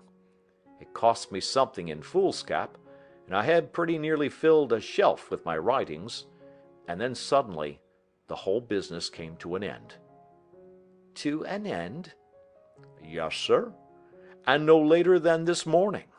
I went to my work as usual at 10 o'clock, but the door was shut and locked, with a little square of cardboard hammered on to the middle of the panel with a tack. Here it is, and you can read for yourself. He held up a piece of white cardboard about the size of a sheet of notepaper. It read in this fashion: "The Red-Headed League is dissolved. October 9, 1890. Sherlock Holmes and I surveyed this curt announcement and the rueful face behind it, until the comical side of the affair so completely overtopped every other consideration that we both burst out into a roar of laughter. "I cannot see that there is anything very funny," cried our client, flushing up to the roots of his flaming head. "If you can do nothing better than laugh at me, I can go elsewhere." "No, no," cried Holmes, shoving him back into the chair from which he had half risen. "I really wouldn't miss your case for the world. It is most refreshingly unusual. But there is, if you will excuse my saying so, something just a little funny about it. Pray, what steps did you take when you found the card upon the door?" "I was staggered, sir. I did not know what to do. Then I called at the offices round, but none of them seemed to know anything about it. Finally, I went to the landlord, who is an accountant living on the ground floor, and I asked him if he could tell me what had become of the Red-Headed League. He said that he had never heard of any such body. Then I asked him who Mr. Duncan Ross was. He answered that the name was new to him. "Well," said I, "the gentleman at number 4. "What, the red-headed man?" "Yes." "Oh," said he, "his name was William Morris. He was a solicitor, and was using my room as a temporary convenience until his new premises were ready. He moved out yesterday." "Where could I find him?" "Oh, at his new offices? He did tell me the address. Yes, 17 King Edward Street, near St. Paul's." I started off, Mr. Holmes, but when I got to that address it was a manufactory of artificial knee-caps, and no one in it had ever heard of either Mr. William Morris or Mr. Duncan Ross." "And what did you do then?" asked Holmes. "I went home to Saxe Coburg Square, and I took the advice of my assistant, but he could not help me in any way. He could only say that if I waited I should hear by post. But that was not quite good enough, Mr. Holmes. I did not wish to lose such a place without a struggle, so, as I have heard that you were good enough to give advice to poor folk who were in need of it, I came right away to you." "And you did very wisely," said Holmes. "Your case is an exceedingly remarkable one, and I shall be happy to look into it. From what you have told me, I think it is possible that graver issues hang from it than might at first sight appear." "Grave enough," said Mr. Jabez Wilson. "Why, I have lost £4 a week." "As far as you are personally concerned," remarked Holmes, "I do not see that you have any grievance against this extraordinary league. On the contrary, you are, as I understand, richer by some £30, to say nothing of the minute knowledge which you have gained on every subject which comes under the letter A. You have lost nothing by them." "No, sir, but I want to find out about them, and who they are, and what their object was in playing this prank, if it was a prank, upon me. It was a pretty expensive joke for them, for it cost them £32. "We shall endeavour to clear up these points for you. And first, one or two questions, Mr. Wilson. This assistant of yours, who first called your attention to the advertisement, how long has he been with you?" "About a month, then." "How did he come?" "In answer to an advertisement." "Was he the only applicant?" "No, I had a dozen." "Why did you pick him?" "Because he was handy and would come cheap." "At half wages, in fact?" "Yes." "What is he like, this Vincent Spaulding?" "Small, stout built, very quick in his ways, no hair on his face, though he's not short of 30. Has a white splash of acid upon his forehead." Holmes sat up in his chair in considerable excitement. "I thought as much," said he. "Have you ever observed that his ears are pierced for earrings?" "Yes, sir. He told me that a gipsy had done it for him when he was a lad." Said Holmes, sinking back in deep thought. "He is still with you?" "Oh, yes, sir. I have only just left him." "And has your business been attended to in your absence?" "Nothing to complain of, sir. There's never very much to do of a morning." "That will do, Mr. Wilson. I shall be happy to give you an opinion upon the subject in the course of a day or two. To-day is Saturday, and I hope that by Monday we may come to a conclusion." "Well, Watson," said Holmes, when our visitor had left us, "what do you make of it all?" "I make nothing of it," I answered frankly. "It is a most mysterious business." "As a rule," said Holmes, "the more bizarre a thing is, the less mysterious it proves to be. It is your commonplace featureless crimes which are really puzzling, just as a commonplace face is the most difficult to identify. But I must be prompt over this matter." "What are you going to do, then?" I asked. "To smoke," he answered. "It is quite a three-pipe problem, and I beg that you won't speak to me for 50 minutes." He curled himself up in his chair, with his thin knees drawn up to his hawk-like nose, and there he sat with his eyes closed and his black clay pipe thrusting out like the bill of some strange bird. I had come to the conclusion that he had dropped asleep, and indeed was nodding myself, when he suddenly sprang out of his chair with the gesture of a man who has made up his mind, and put his pipe down upon the mantelpiece. "Sarasate plays at St. James's Hall this afternoon," he remarked. "What do you think, Watson?" Could your patient spare you for a few hours?" "I have nothing to do today. My practice is never very absorbing." "Then put on your hat and come. I am going through the city first, and we can have some lunch on the way. I observe that there is a good deal of German music on the programme, which is rather more to my taste than Italian or French. It is introspective, and I want to introspect. Come along." We travelled by the Underground as far as Aldersgate, and a short walk took us to Saxe Coburg Square, the scene of the singular story which we had listened to in the morning. It was a poky, little, shabby, genteel place, where 4 lines of dingy 2-storied brick houses looked out into a small railed-in enclosure, where a lawn of weedy grass and a few clumps of faded laurel bushes made a hard fight against a smoke-laden and uncongenial atmosphere. 3 gilt balls and a brown board with Jabez Wilson in white letters upon a corner house announced the place where our red-headed client carried on his business. Sherlock Holmes stopped in front of it with his head on one side and looked it all over, with his eyes shining brightly between puckered lids. Then he walked slowly up the street and then down again to the corner, still looking keenly at the houses. Finally he returned to the pawnbroker's, and, having thumped vigorously upon the pavement with his stick 2 or 3 times, he went up to the door and knocked. It was instantly opened by a bright-looking, clean-shaven young fellow, who asked him to step in. "Thank you," said Holmes.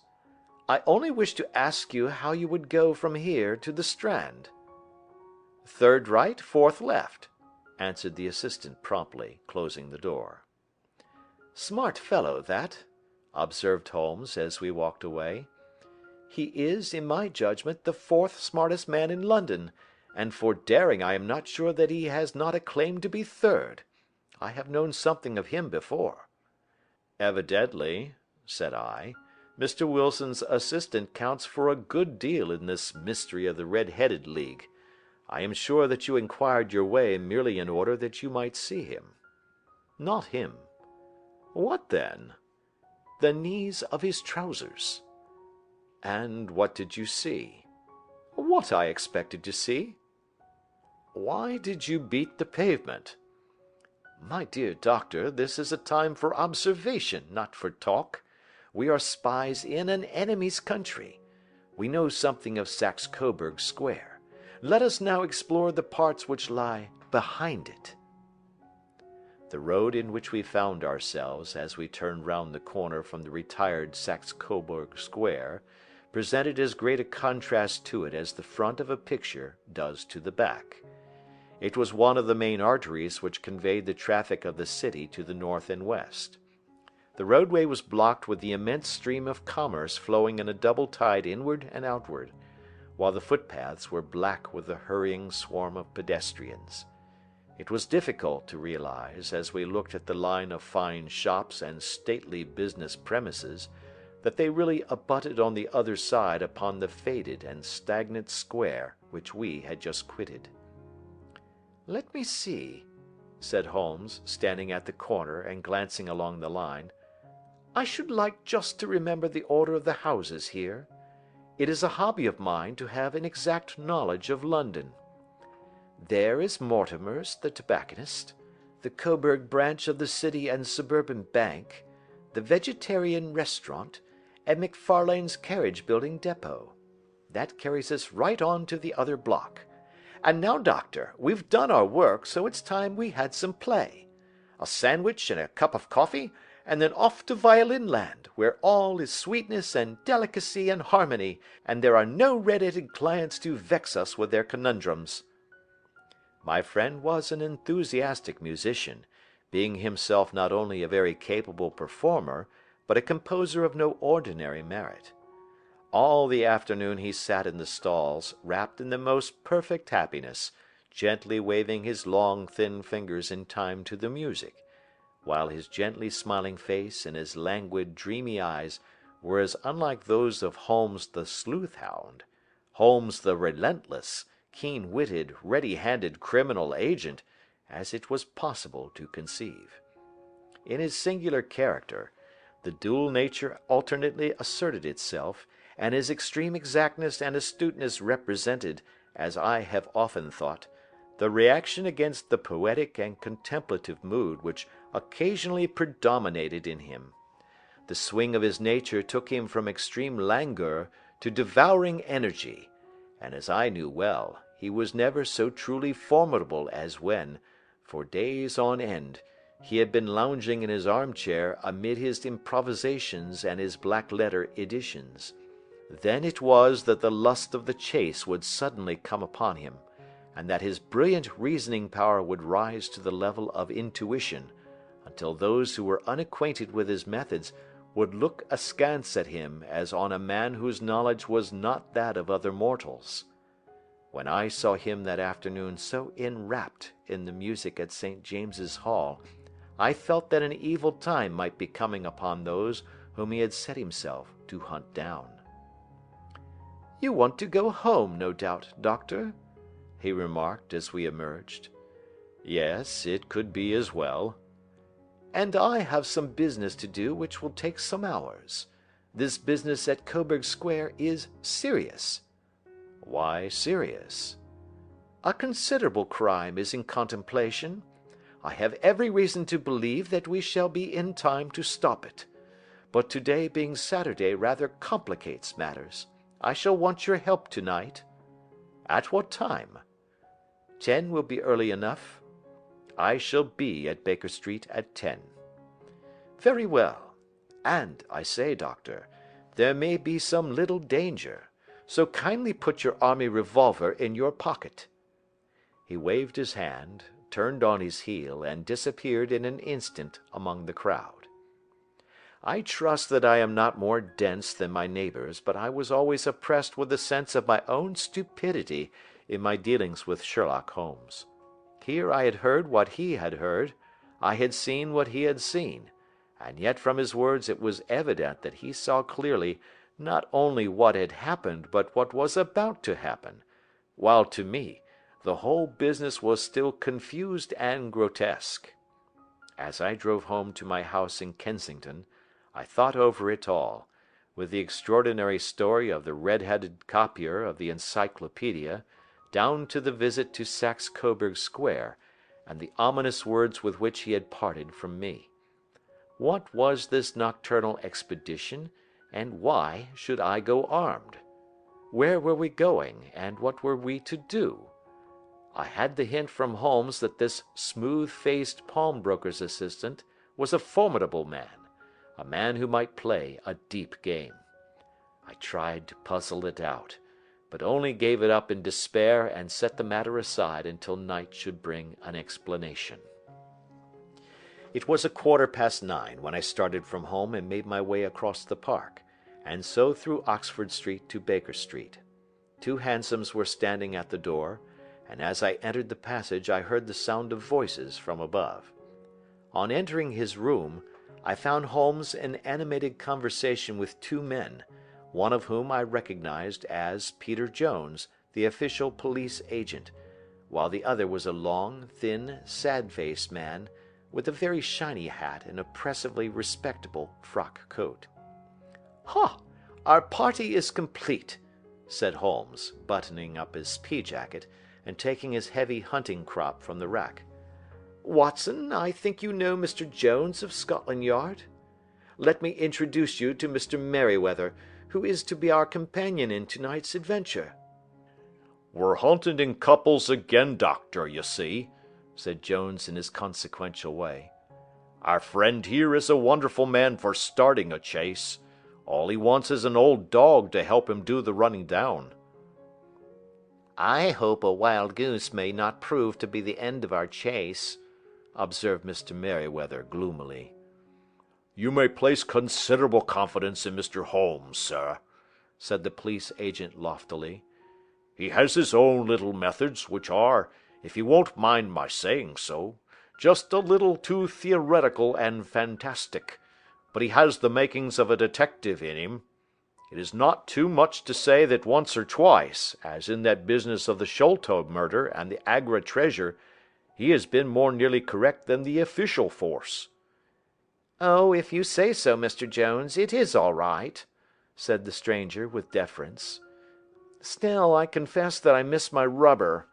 It is the first Saturday night for 27 years that I have not had my rubber." "I think you will find," said Sherlock Holmes, "that you will play for a higher stake tonight than you have ever done yet, and that the play will be more exciting. For you, Mr. Merryweather, the stake will be some £30,000, and for you, Jones, it will be the man upon whom you wish to lay your hands." John Clay, the murderer, thief, smasher, and forger. He's a young man, Mr. Merryweather, but he is at the head of his profession, and I would rather have my bracelets on him than on any criminal in London. He's a remarkable man, is young John Clay.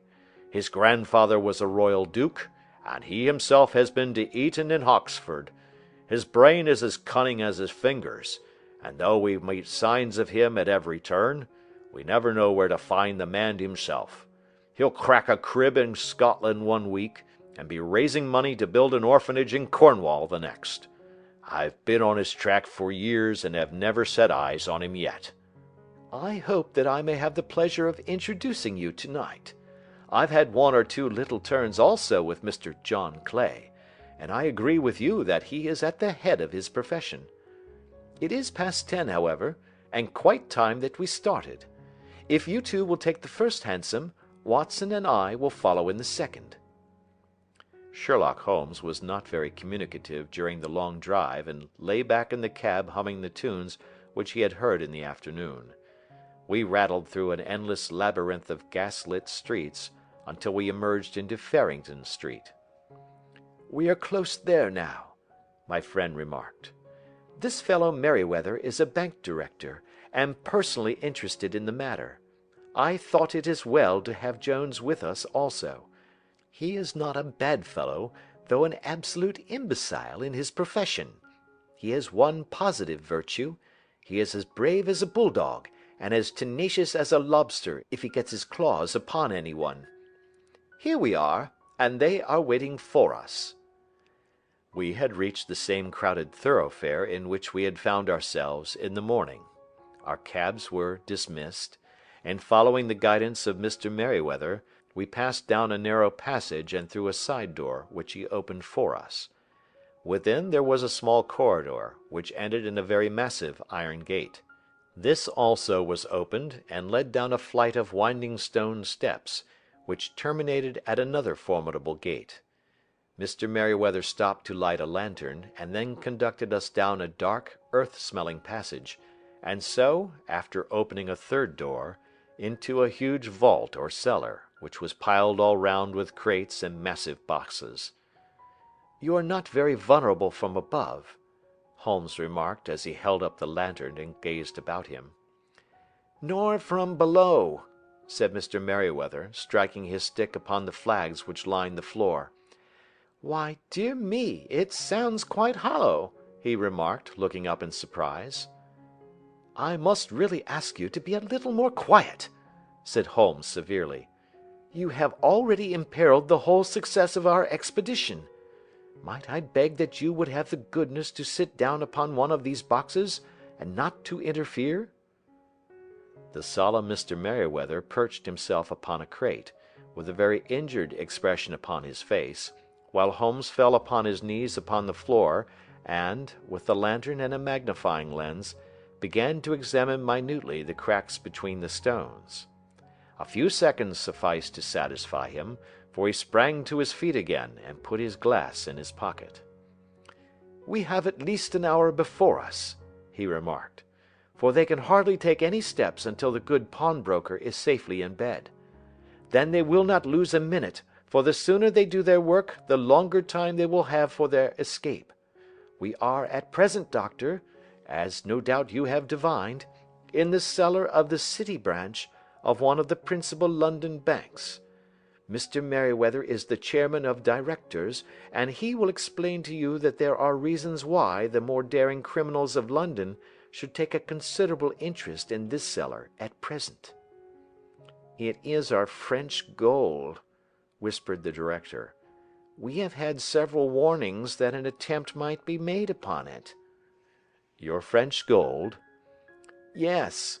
We had occasion some months ago to strengthen our resources, and borrowed for that purpose 30,000 napoleons from the Bank of France. It has become known that we have never had occasion to unpack the money, and that it is still lying in our cellar. The crate upon which I sit contains 2,000 napoleons packed between layers of lead foil. Our reserve of bullion is much larger at present than is usually kept in a single branch office, and the directors have had misgivings upon the subject." "Which were very well justified," observed Holmes. "And now it is time that we arranged our little plans. I expect that within an hour matters will come to a head. In the meantime, Mr. Merryweather, we must put the screen over that dark lantern." "And sit in the dark?" "I am afraid so. I had brought a pack of cards in my pocket, and I thought that, as we were a partie carrée, you might have your rubber after all. But I see that the enemy's preparations have gone so far that we cannot risk the presence of a light. And, first of all, we must choose our positions. These are daring men, and though we shall take them at a disadvantage, they may do us some harm unless we are careful. I shall stand behind this crate, and do you conceal yourselves behind those. Then, when I flash a light upon them, close in swiftly. If they fire, Watson, have no compunction about shooting them down." I placed my revolver, cocked, upon the top of the wooden case behind which I crouched. Holmes shot the slide across the front of his lantern and left us in pitch darkness, such an absolute darkness as I have never before experienced. The smell of hot metal remained to assure us that the light was still there, ready to flash out at a moment's notice. To me, with my nerves worked up to a pitch of expectancy, there was something depressing and subduing in the sudden gloom, and in the cold, dank air of the vault. "They have but one retreat," whispered Holmes. "That is back through the house into Saxe Coburg Square. I hope that you have done what I asked you, Jones." "I have an inspector and 2 officers waiting at the front door." "Then we have stopped all the holes, and now we must be silent and wait." What a time it seemed! From comparing notes afterwards it was but an hour and a quarter, yet it appeared to me that the night must have almost gone, and the dawn be breaking above us. My limbs were weary and stiff, for I feared to change my position, yet my nerves were worked up to the highest pitch of tension, and my hearing was so acute that I could not only hear the gentle breathing of my companions, but I could distinguish the deeper, heavier in-breath of the bulky Jones from the thin, sighing note of the bank director. From my position I could look over the case in the direction of the floor. Suddenly my eyes caught the glint of a light. At first it was but a lurid spark upon the stone pavement. Then it lengthened out until it became a yellow line, and then, without any warning or sound, a gash seemed to open, and a hand appeared, a white, almost womanly hand, which felt about in the center of the little area of light. For a minute or more the hand, with its writhing fingers, protruded out of the floor. Then it was withdrawn as suddenly as it appeared, and all was dark again save the single lurid spark which marked a chink between the stones. Its disappearance, however, was but momentary. With a rending, tearing sound, one of the broad white stones turned over upon its side and left a square, gaping hole, through which streamed the light of a lantern. Over the edge there peeped a clean-cut, boyish face, which looked keenly about it, and then, with a hand on either side of the aperture, drew itself shoulder-high and waist-high, until one knee rested upon the edge. In another instant he stood at the side of the hole and was hauling after him a companion, lithe and small like himself, with a pale face, and a shock of very red hair. "It's all clear," he whispered. "Have you the chisel and the bags? Great Scott! Jump, Archie, jump, and I'll swing for it." Sherlock Holmes had sprung out and seized the intruder by the collar. The other dived down the hole, and I heard the sound of rending cloth as Jones clutched at his skirts. The light flashed upon the barrel of a revolver, but Holmes's hunting crop came down on the man's wrist, and the pistol clinked upon the stone floor. "It's no use, John Clay," said Holmes blandly. "You have no chance at all." "So I see," the other answered with the utmost coolness. "I fancy that my pal is all right, though I see you have got his coat-tails." "There are 3 men waiting for him at the door," said Holmes. "Oh, indeed. You seem to have done the thing very completely. I must compliment you." "And I you," Holmes answered. "Your red-headed idea was very new and effective." "You'll see your pal again presently," said Jones. "He's quicker at climbing down holes than I am. Just hold out while I fix the derbies." "I beg that you will not touch me with your filthy hands," remarked our prisoner as the handcuffs clattered upon his wrist. "You may not be aware that I have royal blood in my veins. Have the goodness also, when you address me, always to say sir and please." "All right," said Jones with a stare and a snigger. "Well, would you please, sir, march upstairs where we can get a cab to carry your highness to the police station?" "That is better," said John Clay serenely. He made a sweeping bow to the 3 of us, and walked quietly off in the custody of the detective.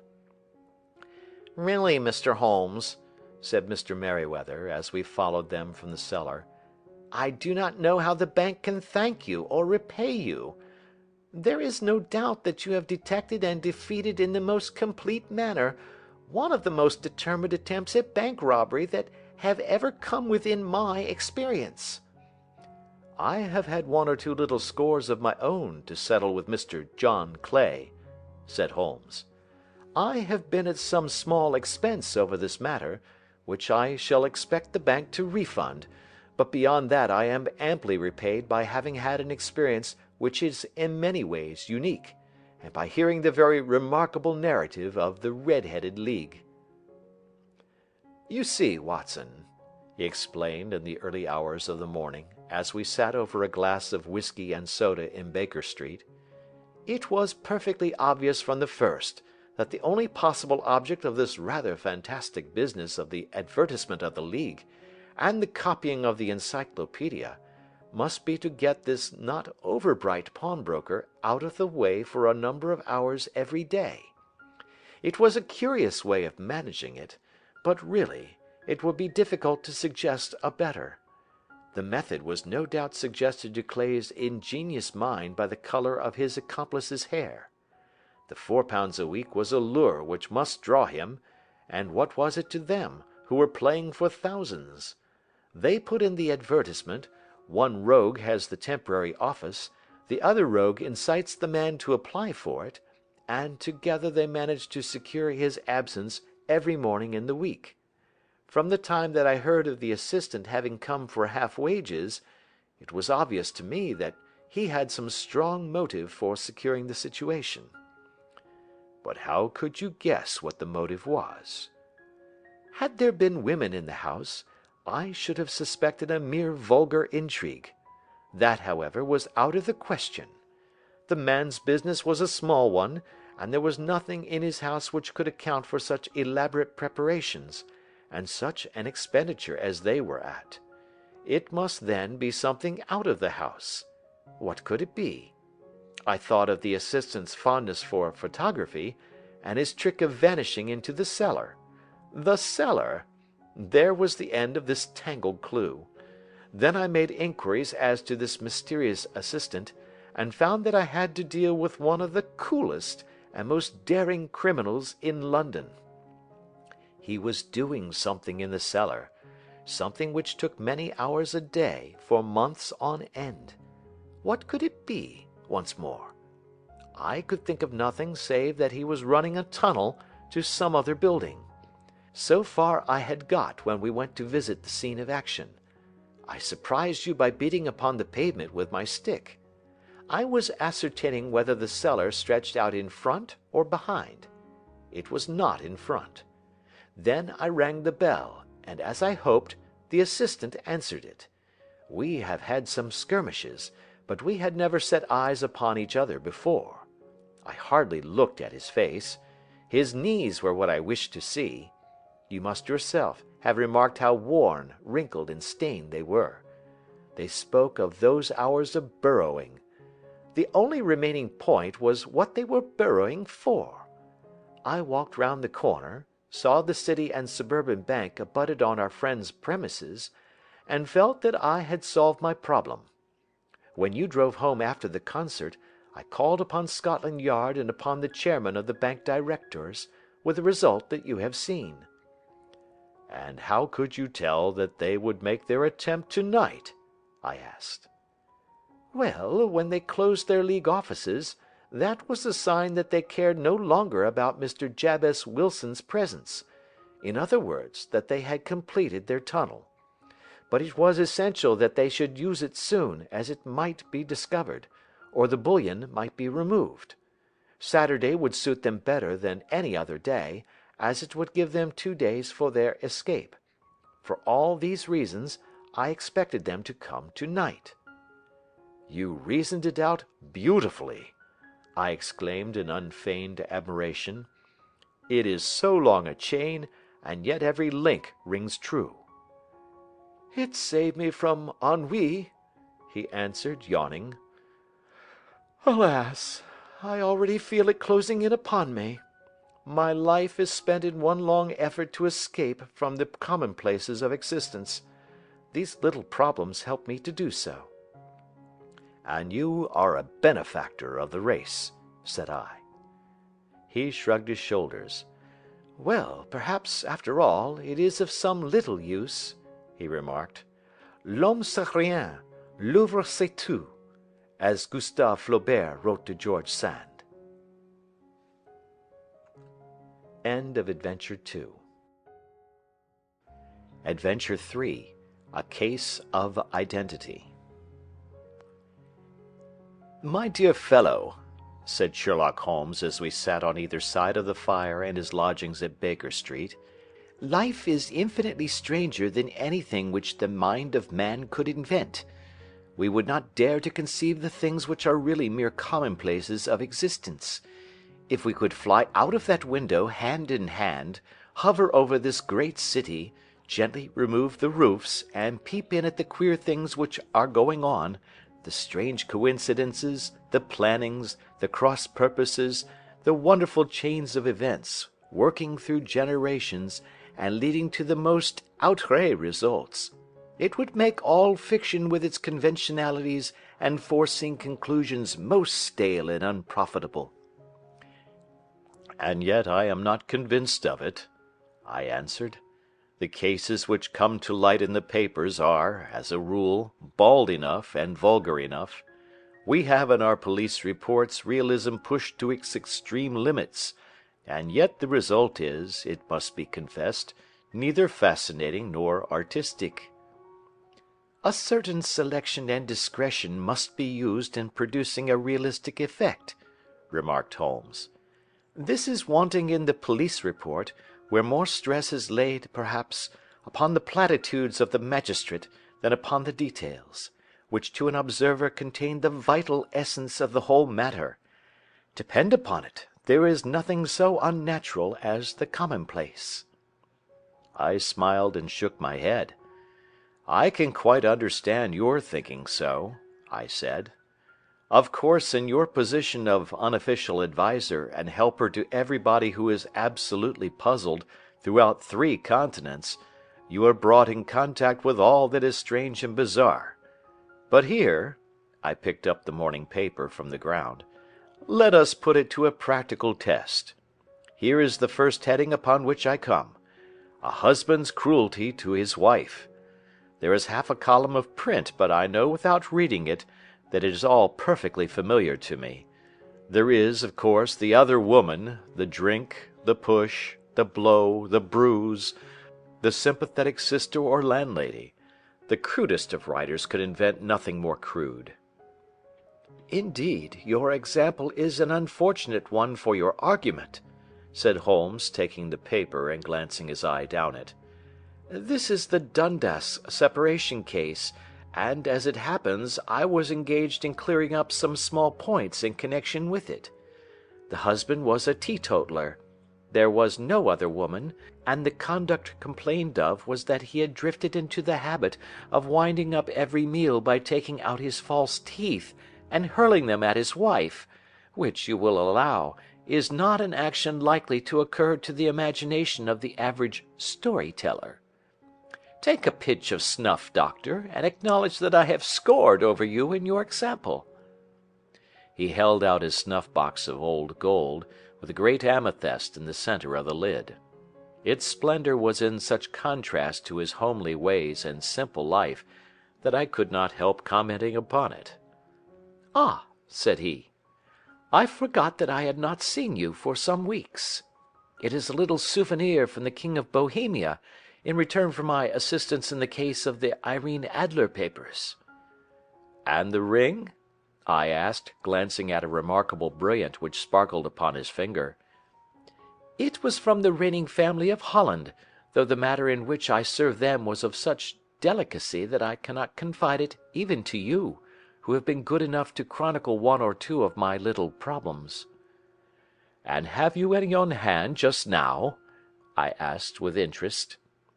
"Some 10 or 12, but none which present any feature of interest.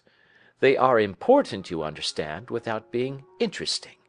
Indeed, I have found that it is usually in unimportant matters that there is a field for the observation, and for the quick analysis of cause and effect which gives the charm to an investigation.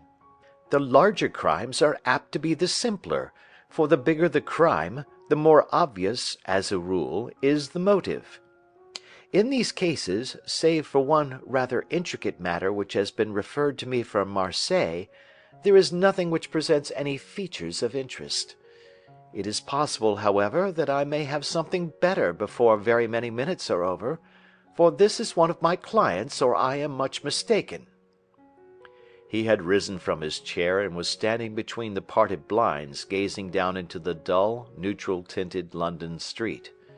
Looking over his shoulder, I saw that on the pavement opposite there stood a large woman with a heavy fur boa round her neck, and a large curling red feather in a broad-brimmed hat, which was tilted in a coquettish Duchess of Devonshire fashion over her ear.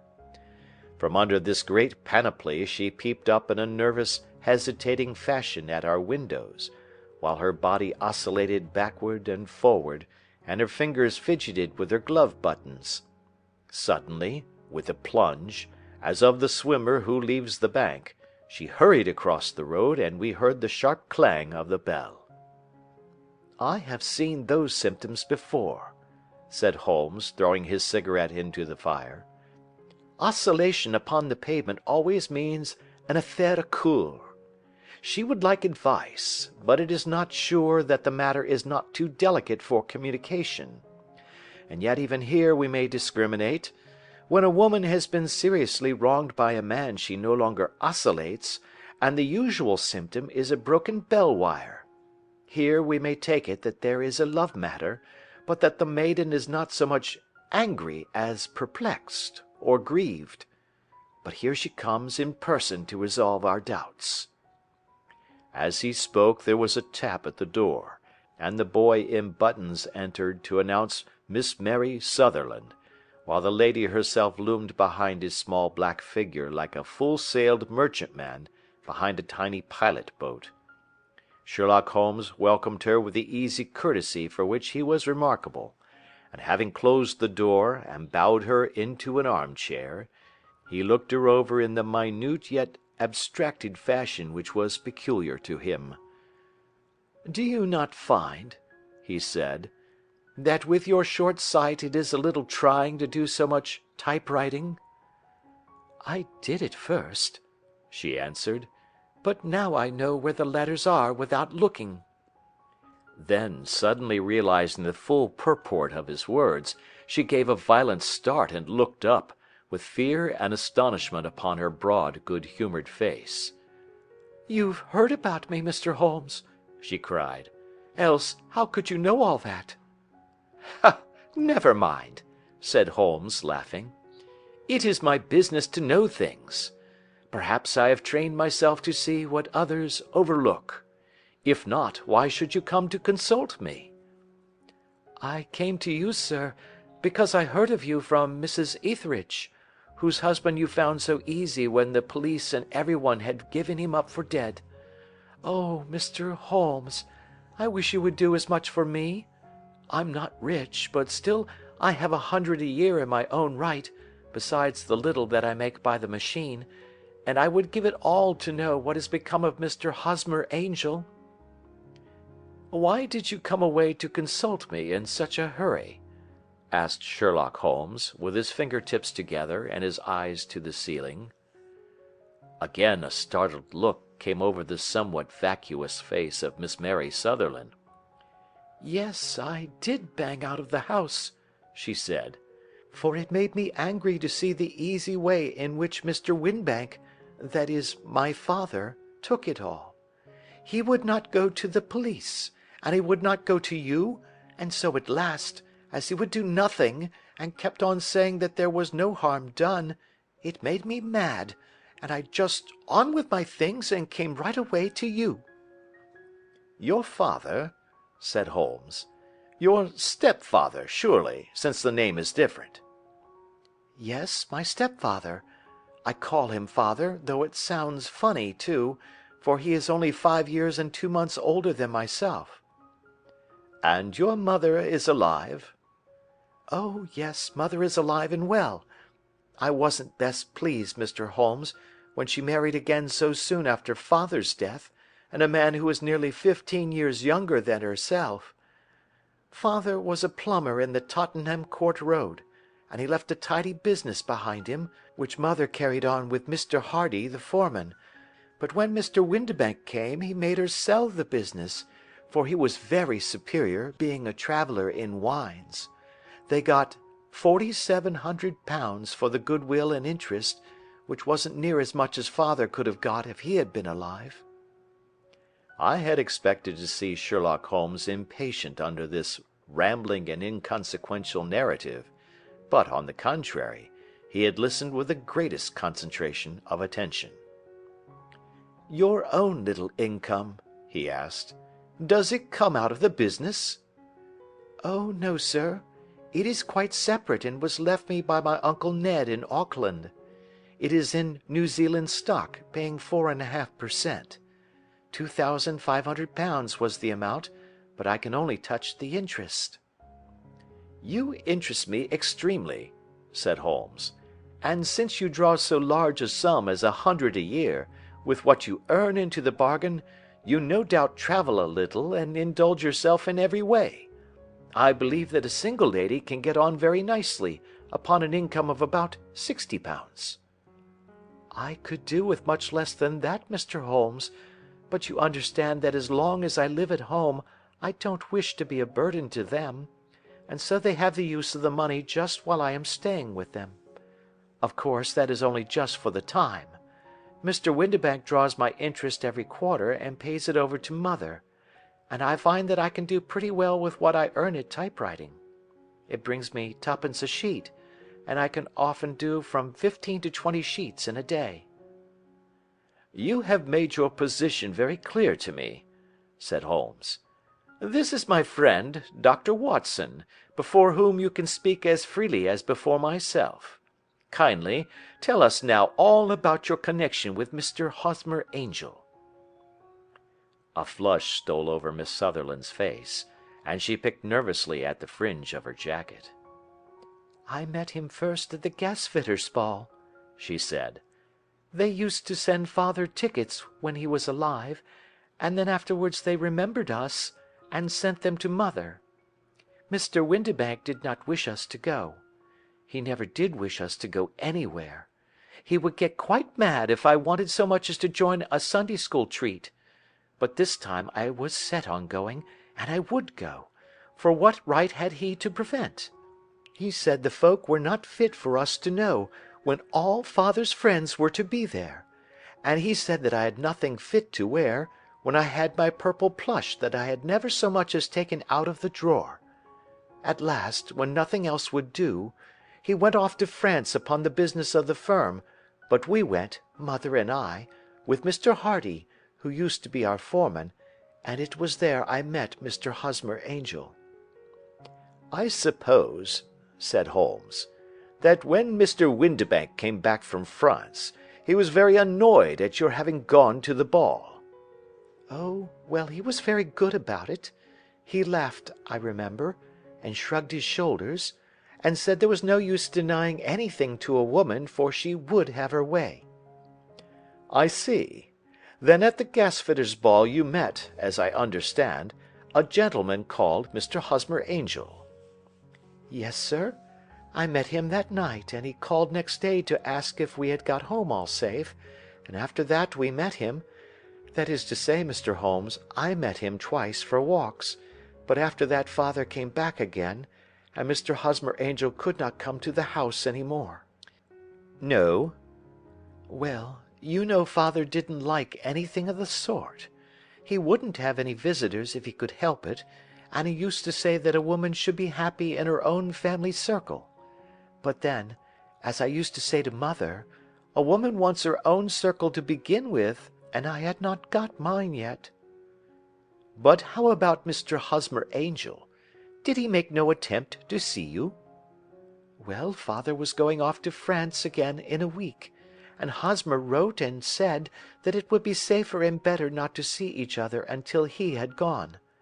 We could write in the meantime, and he used to write every day.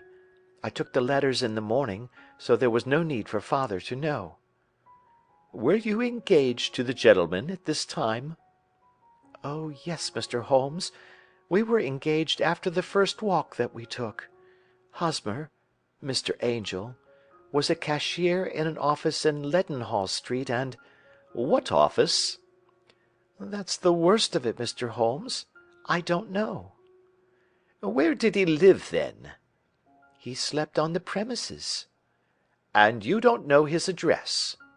"No, except that it was Leadenhall Street." "Where did you address your letters, then?" "To the Leadenhall Street post office, to be left till called for. He said that if they were sent to the office he would be chaffed by all the other clerks about having letters from a lady, so I offered to typewrite them, like he did his, but he wouldn't have that, for he said that when I wrote them they seemed to come from me, but when they were typewritten he always felt that the machine had come between us. That will just show you how fond he was of me, Mr. Holmes, and the little things that he would think of." "It was most suggestive," said Holmes. "It has long been an axiom of mine that the little things are infinitely the most important. Can you remember any other little things about Mr. Hosmer Angel?" "He was a very shy man, Mr. Holmes. He would rather walk with me in the evening than in the daylight, for he said that he hated to be conspicuous. Very retiring and gentlemanly he was. Even his voice was gentle. He'd had the quinsy and swollen glands when he was young, he told me, and it had left him with a weak throat and a hesitating, whispering fashion of speech. He was always well dressed, very neat and plain, but his eyes were weak just as mine are, and he wore tinted glasses against the glare." "Well, and what happened when Mr. Windibank, your stepfather, returned to France?" "Mr. Hosmer Angel came to the house again, and proposed that we should marry before father came back. He was in dreadful earnest, and made me swear, with my hands on the testament, that whatever happened I would always be true to him. Mother said he was quite right to make me swear, and that it was a sign of his passion. Mother was all in his favour from the first, and was even fonder of him than I was.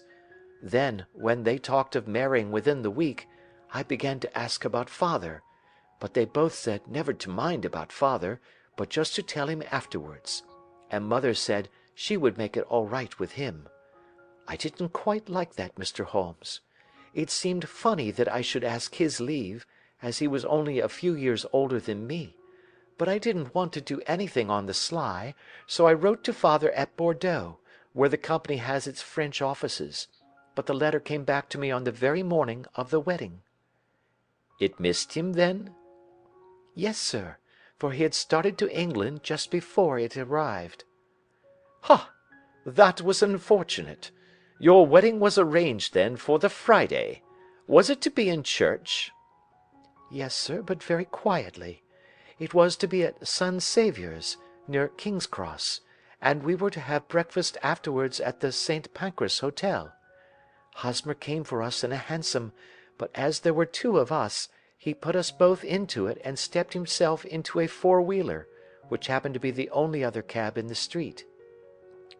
We got to the church first, and when the four-wheeler drove up we waited for him to step out, but he never did, and when the cabman got down from the box and looked, there was no one there. The cabman said that he could not imagine what had become of him, for he had seen him get in with his own eyes. That was last Friday, Mr. Holmes, and I have neither seen nor heard anything since then to throw any light upon what has become of him." "It seems to me that you have been very shamefully treated," said Holmes. "Oh, no, sir. He was too good and kind to leave me so.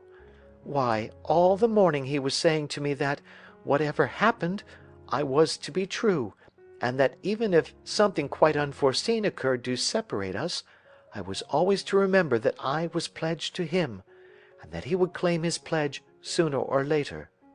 It seemed strange talk for a wedding morning, but what has happened since gives a meaning to it." "Most certainly it does. Your own opinion is, then, that some unforeseen catastrophe has occurred to him?" "Yes, sir. I believe that he foresaw some danger, or else he would not have talked so, and then I think that what he foresaw happened." "But you have no notion as to what it could have been?" "None." "One more question. How did your mother take the matter?" "She was angry, and said that I was never to speak of the matter again." "And your father? Did you tell him?" "Yes, and he seemed to think, with me, that something had happened, and that I should hear of Hosmer again. As he said, what interest could anyone have in bringing me to the doors of the church, and then leaving me? Now, if he had borrowed my money, or if he had married me and got my money settled on him, there might be some reason, but Hosmer was very independent about money, and never would look at a shilling of mine. And yet, what could have happened? And why could he not write? Oh, it drives me half mad to think of it, and I can't sleep a wink at night." She pulled a little handkerchief out of her muff, and began to sob heavily into it. "I shall glance into the case for you," said Holmes, rising, "and I have no doubt that we shall reach some definite result. Let the weight of the matter rest upon me now, and do not let your mind dwell upon it further. Above all, try to let Mr. Hosmer Angel vanish from your memory, as he has done from your life." "Then you don't think I'll see him again?" "I fear not." "Then what has happened to him?" "You will leave that question in my hands. I should like an accurate description of him, and any letters of his which you can spare." "I advertised for him in last Saturday's Chronicle," said she. "Here is the slip, and here are 4 letters from him." "Thank you. And your address?" "Number 31 Lion Place, Camberwell." "Mr. Angel's address you never had, I understand. Where is your father's place of business?" "He travels for Westhouse and Marbank, the great claret importers of Fenchurch Street." "Thank you. You have made your statement very clearly. You will leave the papers here, and remember the advice which I have given you. Let the whole incident be a sealed book, and do not allow it to affect your life." "You are very kind, Mr. Holmes, but I cannot do that. I shall be true to Hosmer. He shall find me ready when he comes back." For all the preposterous hat and the vacuous face, there was something noble in the simple faith of our visitor which compelled our respect. She laid her little bundle of papers upon the table and went her way, with a promise to come again whenever she might be summoned. Sherlock Holmes sat silent for a few minutes with his fingertips still pressed together, his legs stretched out in front of him, and his gaze directed upward to the ceiling. Then he took down from the rack the old and oily clay pipe, which was to him as a counsellor, and, having lit it, he leaned back in his chair, with the thick blue cloud wreaths spinning up from him, and a look of infinite languor in his face. "Quite an interesting study, that maiden," he observed. "I found her more interesting than her little problem, which, by the way, is rather a trite one.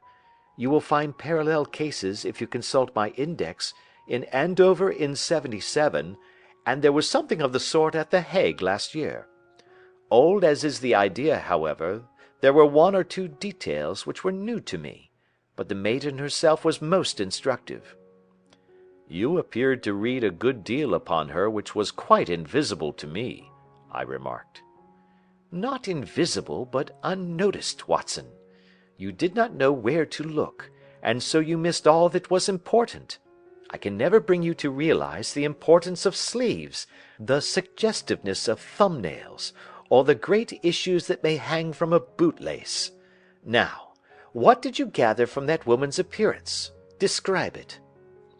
"Well, she had a slate-coloured, broad-brimmed straw hat, with a feather of a brickish red. Her jacket was black, with black beads sewn upon it, and a fringe of little black jet ornaments. Her dress was brown, rather darker than coffee colour, with a little purple plush at the neck and sleeves. Her gloves were greyish and were worn through at the right forefinger. Her boots I didn't observe. She had small round hanging gold earrings, and a general air of being fairly well-to-do in a vulgar, comfortable, easy-going way." Sherlock Holmes clapped his hands softly together and chuckled. "'Pon my word, Watson, you are coming along wonderfully. You have really done very well indeed. It is true that you have missed everything of importance, but you have hit upon the method, and you have a quick eye for colour. Never trust to general impressions, my boy, but concentrate yourself upon details. My first glance is always at a woman's sleeve. In a man it is perhaps better first to take the knee of the trouser.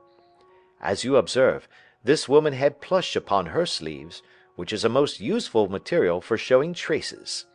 The double line a little above the wrist, where the typewriter presses against the table, was beautifully defined.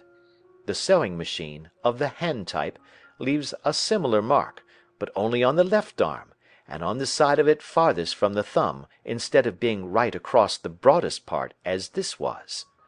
I then glanced at her face, and, observing the dint of a pince-nez at either side of her nose, I ventured to remark upon short sight in typewriting, which seemed to surprise her." "It surprised me." "But surely it was obvious. I was then much surprised and interested on glancing down to observe that, though the boots which she was wearing were not unlike each other, they were really odd ones, the one having a slightly decorated toe cap, and the other a plain one. One was buttoned only in the 2 lower buttons out of 5, and the other at the 1st, 3rd, and 5th. Now, when you see that a young lady, otherwise neatly dressed, has come away from home with odd boots, half buttoned, it is no great deduction to say that she came away in a hurry." "And what else?" I asked, keenly interested, as I always was, by my friend's incisive reasoning. "I noted, in passing, that she had written a note before leaving home, but after being fully dressed. You observed that her right glove was torn at the forefinger, but you did not apparently see that both glove and finger were stained with violet ink.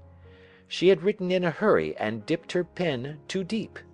It must have been this morning, or the mark would not remain clear upon the finger. All this is amusing, though rather elementary, but I must go back to business, Watson. Would you mind reading me the advertised description of Mr. Hosmer Angel?" I held the little printed slip to the light. "Missing," it said, On the morning of the 14th, a gentleman named Hosmer Angel, about 5 feet 7 inches in height, strongly built, sallow complexion, black hair, a little bald in the center, bushy black side whiskers and moustache, tinted glasses, slight infirmity of speech, was dressed when last seen in black frock coat faced with silk, black waistcoat, gold Albert chain, and grey Harris tweed trousers with brown gaiters over elastic-sided boots, known to have been employed in an office in Leadenhall Street. Anybody bringing— "That will do," said Holmes. "As to the letters," he continued, glancing over them, "they are very commonplace. Absolutely no clue in them to Mr. Angel, save that he quotes Balzac once. There is one remarkable point, however, which will no doubt strike you." "They are typewritten," I remarked. "Not only that, but the signature is typewritten. Look at the neat little Hosmer Angel at the bottom. There is a date, you see, but no superscription except Leadenhall Street, which is rather vague. The point about the signature is very suggestive. In fact, we may call it conclusive." "Of what?" "My dear fellow, is it possible you do not see how strongly it bears upon the case?" "I cannot say that I do, unless it were that he wished to be able to deny his signature if an action for breach of promise were instituted." "No, that was not the point. However, I shall write 2 letters, which should settle the matter. One is to a firm in the city, the other is to the young lady's stepfather, Mr. Windibank, asking him whether he could meet us here at 6 o'clock to-morrow evening. It is just as well that we should do business with the male relatives. And now, doctor, we can do nothing until the answers to those letters come, so we may put our little problem upon the shelf for the interim." I had had so many reasons to believe in my friend's subtle powers of reasoning and extraordinary energy in action, that I felt that he must have some solid grounds for the assured and easy demeanor with which he treated the singular mystery which he had been called upon to fathom. Once only had I known him to fail, in the case of the King of Bohemia and the Irene Adler photograph, but when I looked back to the weird business of the sign of 4, and the extraordinary circumstances connected with the study in scarlet, I felt that it would be a strange tangle indeed which he could not unravel.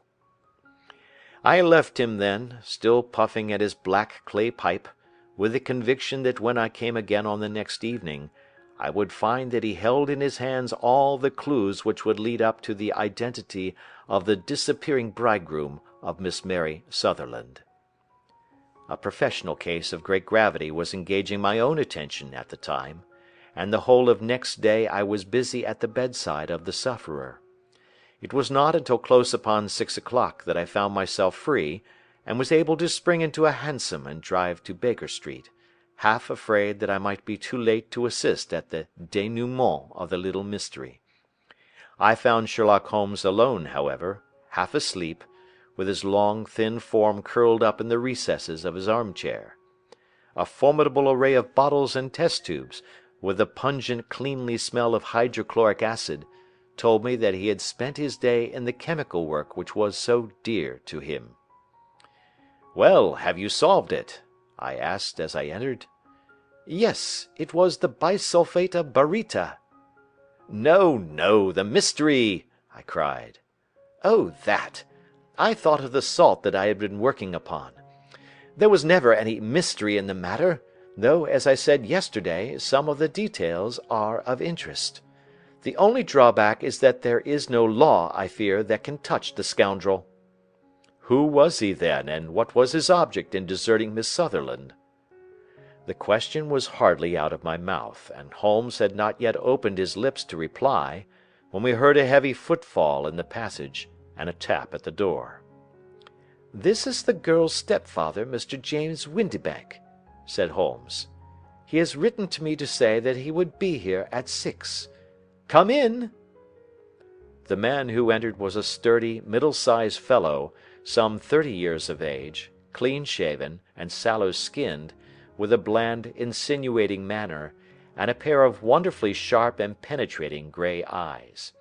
He shot a questioning glance at each of us, placed his shiny top hat upon the sideboard, and with a slight bow sidled down into the nearest chair. "Good evening, Mr. James Windibank," said Holmes. "I think that this typewritten letter is from you, in which you have made an appointment with me for 6 o'clock?" "Yes, sir. I am afraid that I am a little late, but I am not quite my own master, you know.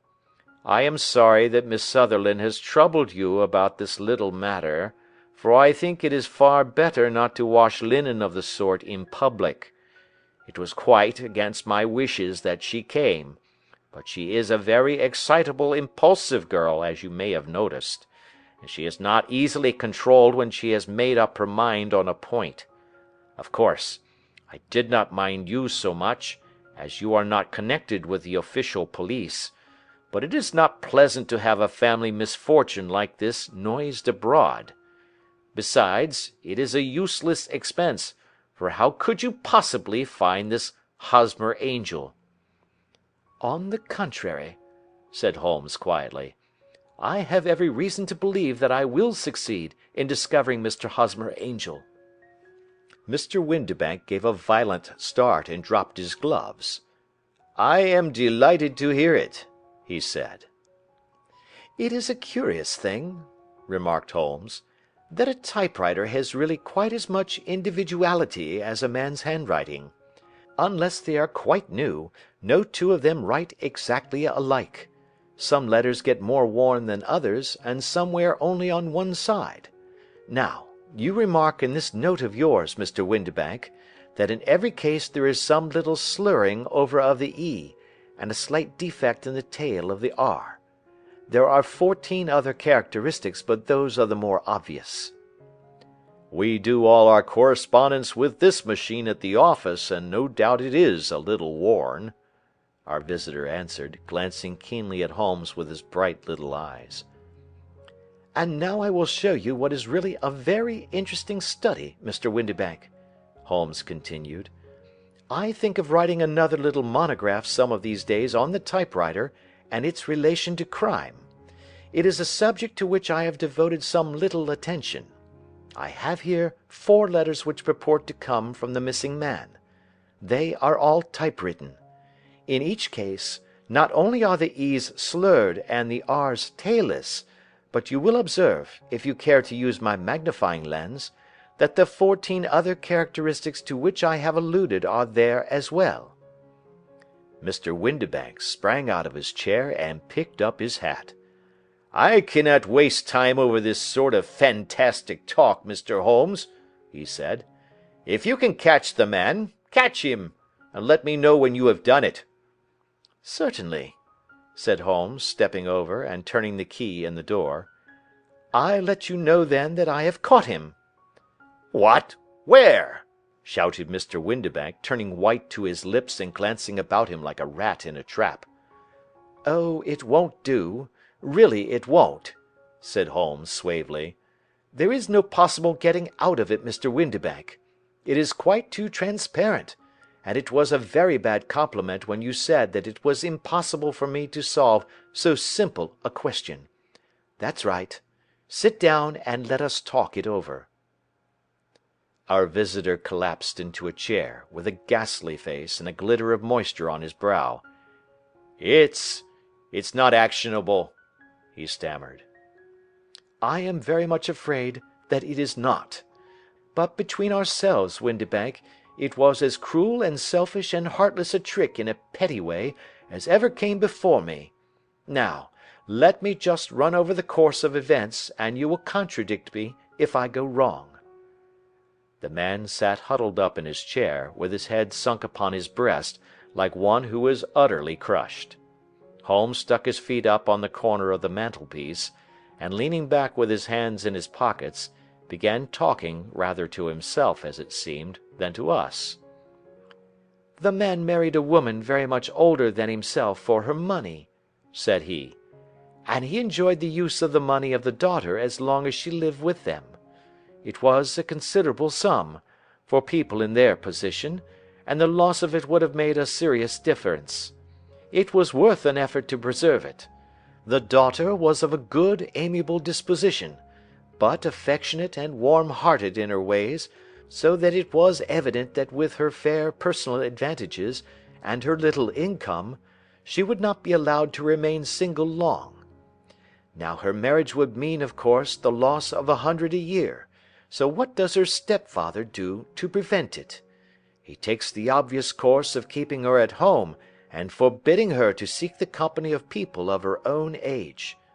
But soon he found that that would not answer for ever. She became restive, insisted upon her rights, and finally announced her positive intention of going to a certain ball. What does her clever stepfather do then? He conceives an idea more creditable to his head than to his heart.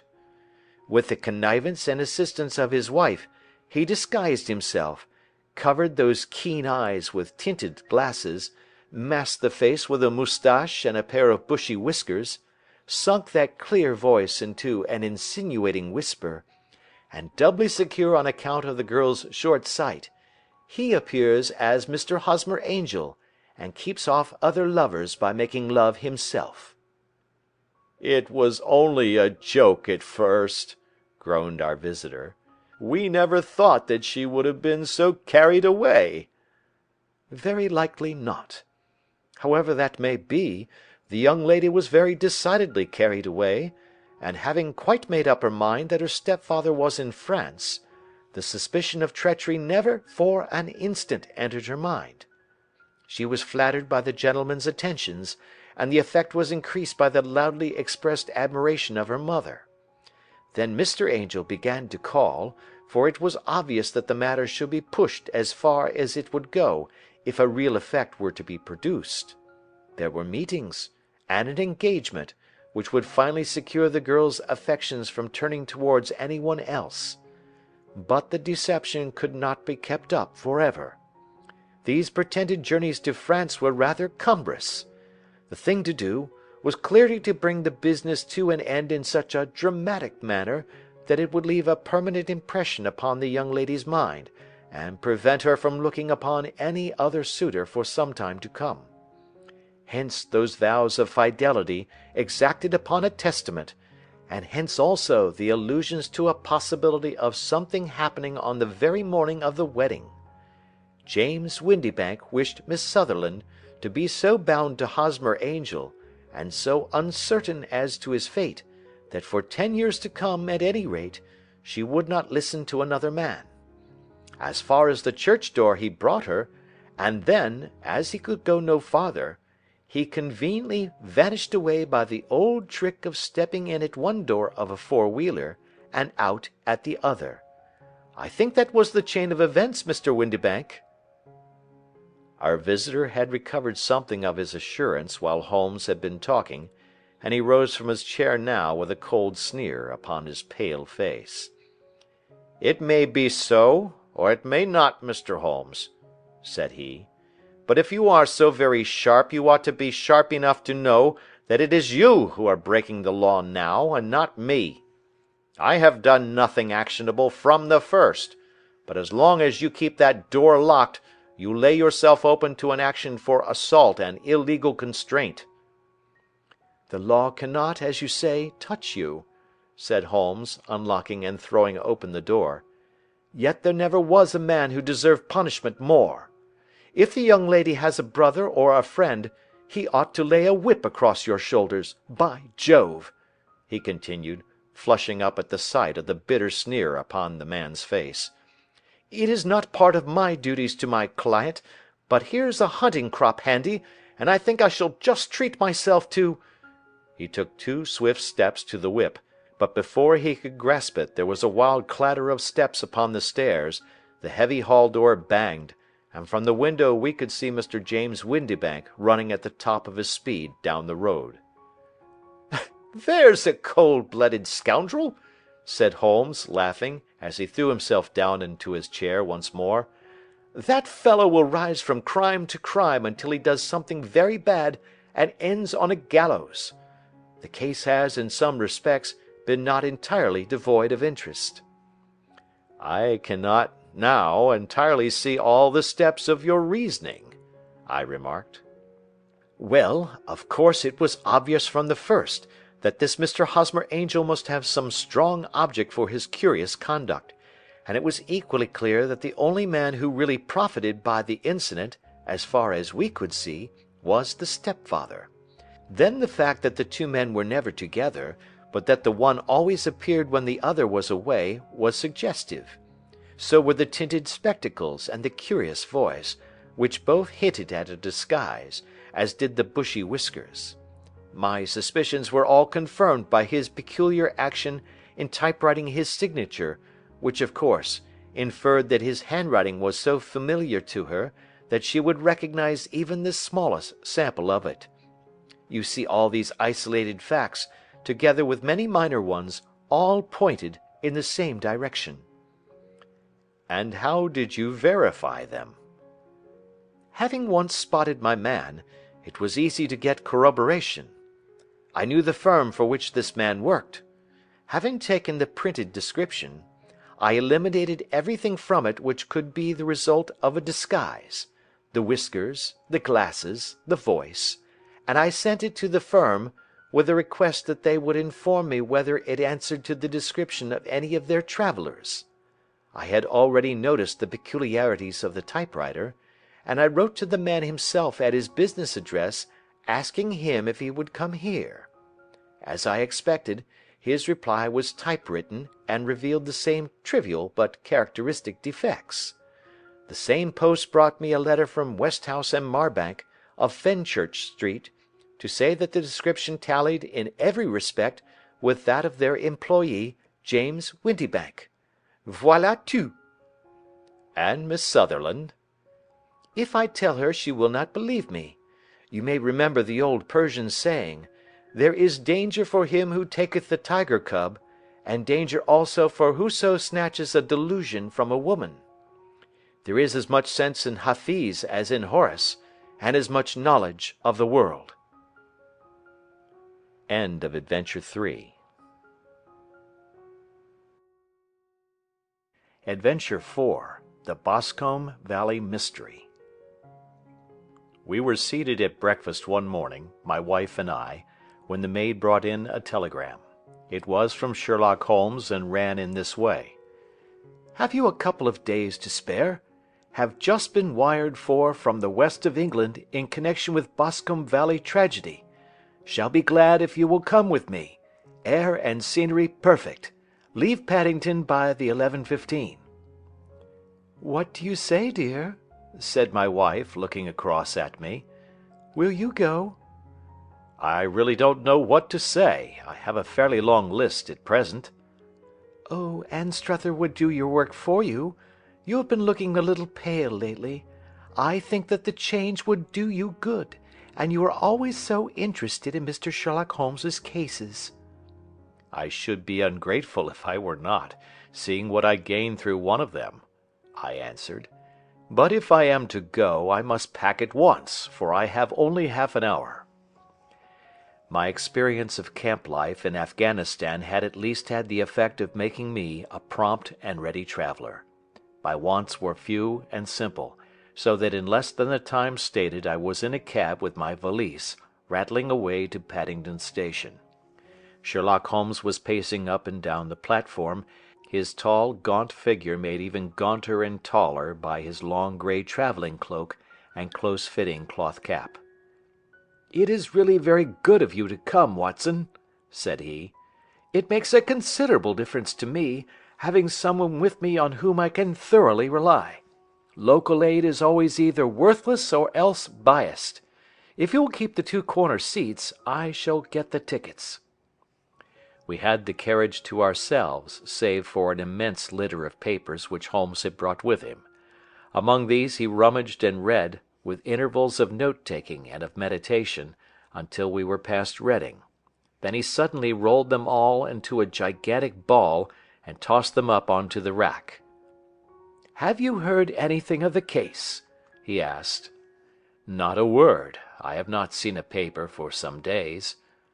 "The London press has not had very full accounts. I have just been looking through all the recent papers in order to master the particulars. It seems, from what I gather, to be one of those simple cases which are so extremely difficult." "That sounds a little paradoxical." "But it is profoundly true. Singularity is almost invariably a clue. The more featureless and commonplace a crime is, the more difficult it is to bring it home. In this case, however, they have established a very serious case against the son of the murdered man." "It is a murder, then?" "Well, it is conjectured to be so.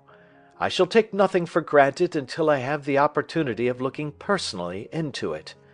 I will explain the state of things to you, as far as I have been able to understand it, in a very few words.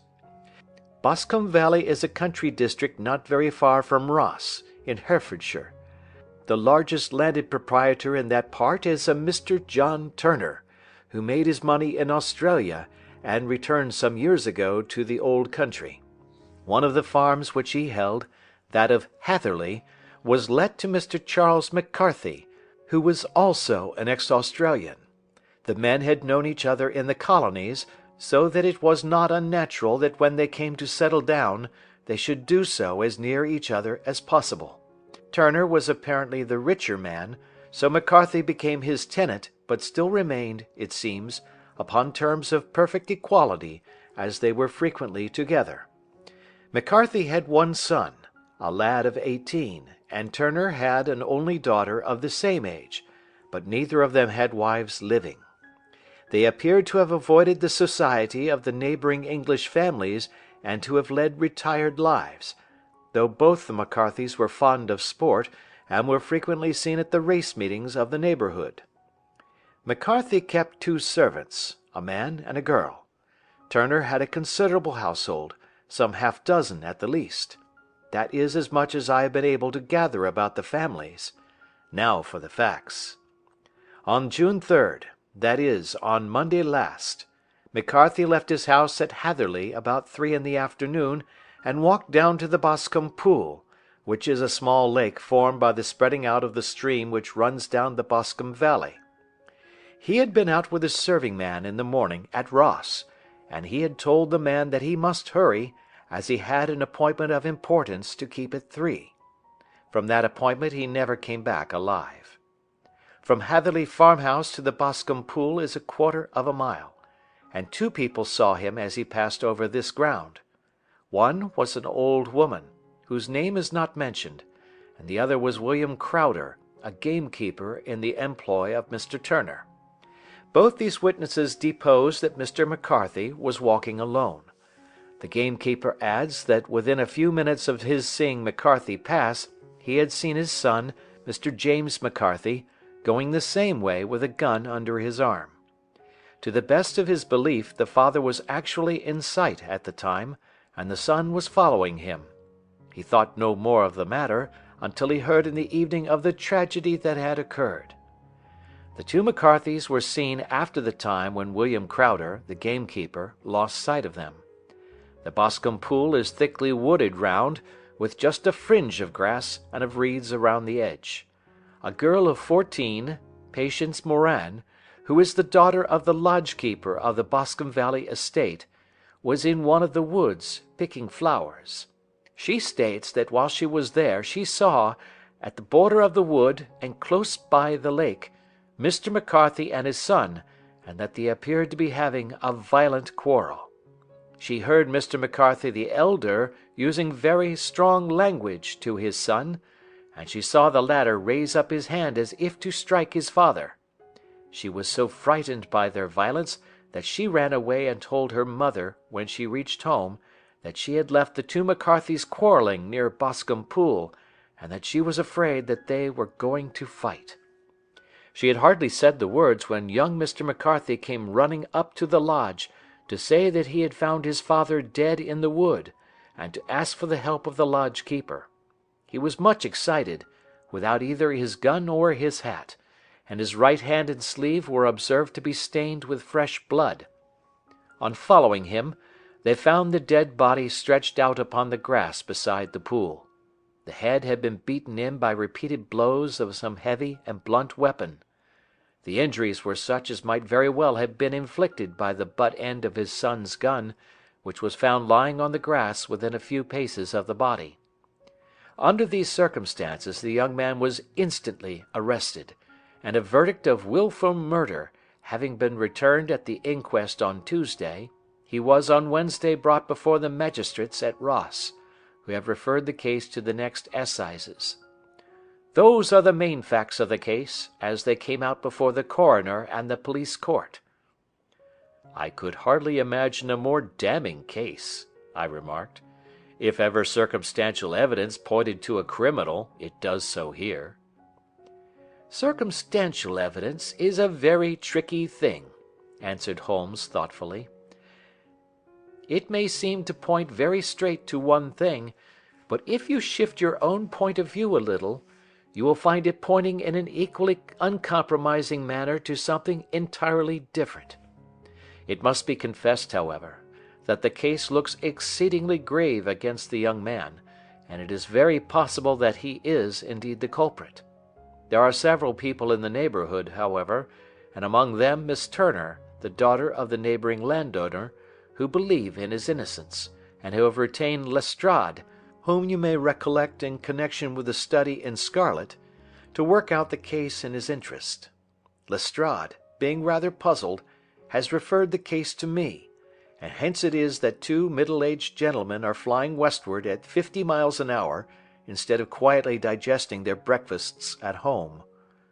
"I am afraid," said I, "that the facts are so obvious that you will find little credit to be gained out of this case." "There is nothing more deceptive than an obvious fact," he answered, laughing. "Besides, we may chance to hit upon some other obvious facts, which may have been by no means obvious to Mr. Lestrade. You know me too well to think that I am boasting when I say that I shall either confirm or destroy his theory by means which he is quite incapable of employing, or even of understanding. To take the first example to hand, I very clearly perceive that in your bedroom the window is upon the right-hand side, and yet I question whether Mr. Lestrade would have noted even so self-evident a thing as that. How on earth, my dear fellow, I know you well. I know the military neatness which characterizes you. You shave every morning, and in this season you shave by the sunlight, but since your shaving is less and less complete as we get farther back on the left side, until it becomes positively slovenly as we get round the angle of the jaw, it is surely very clear that that side is less illuminated than the other. I could not imagine a man of your habits looking at himself in an equal light and being satisfied with such a result. I only quote this as a trivial example of observation and inference. Therein lies my métier, and it is just possible that it may be of some service in the investigation which lies before us. There are one or two minor points which were brought out in the inquest and which are worth considering." "What are they?" "It appears that his arrest did not take place at once, but after the return to Hatherley Farm.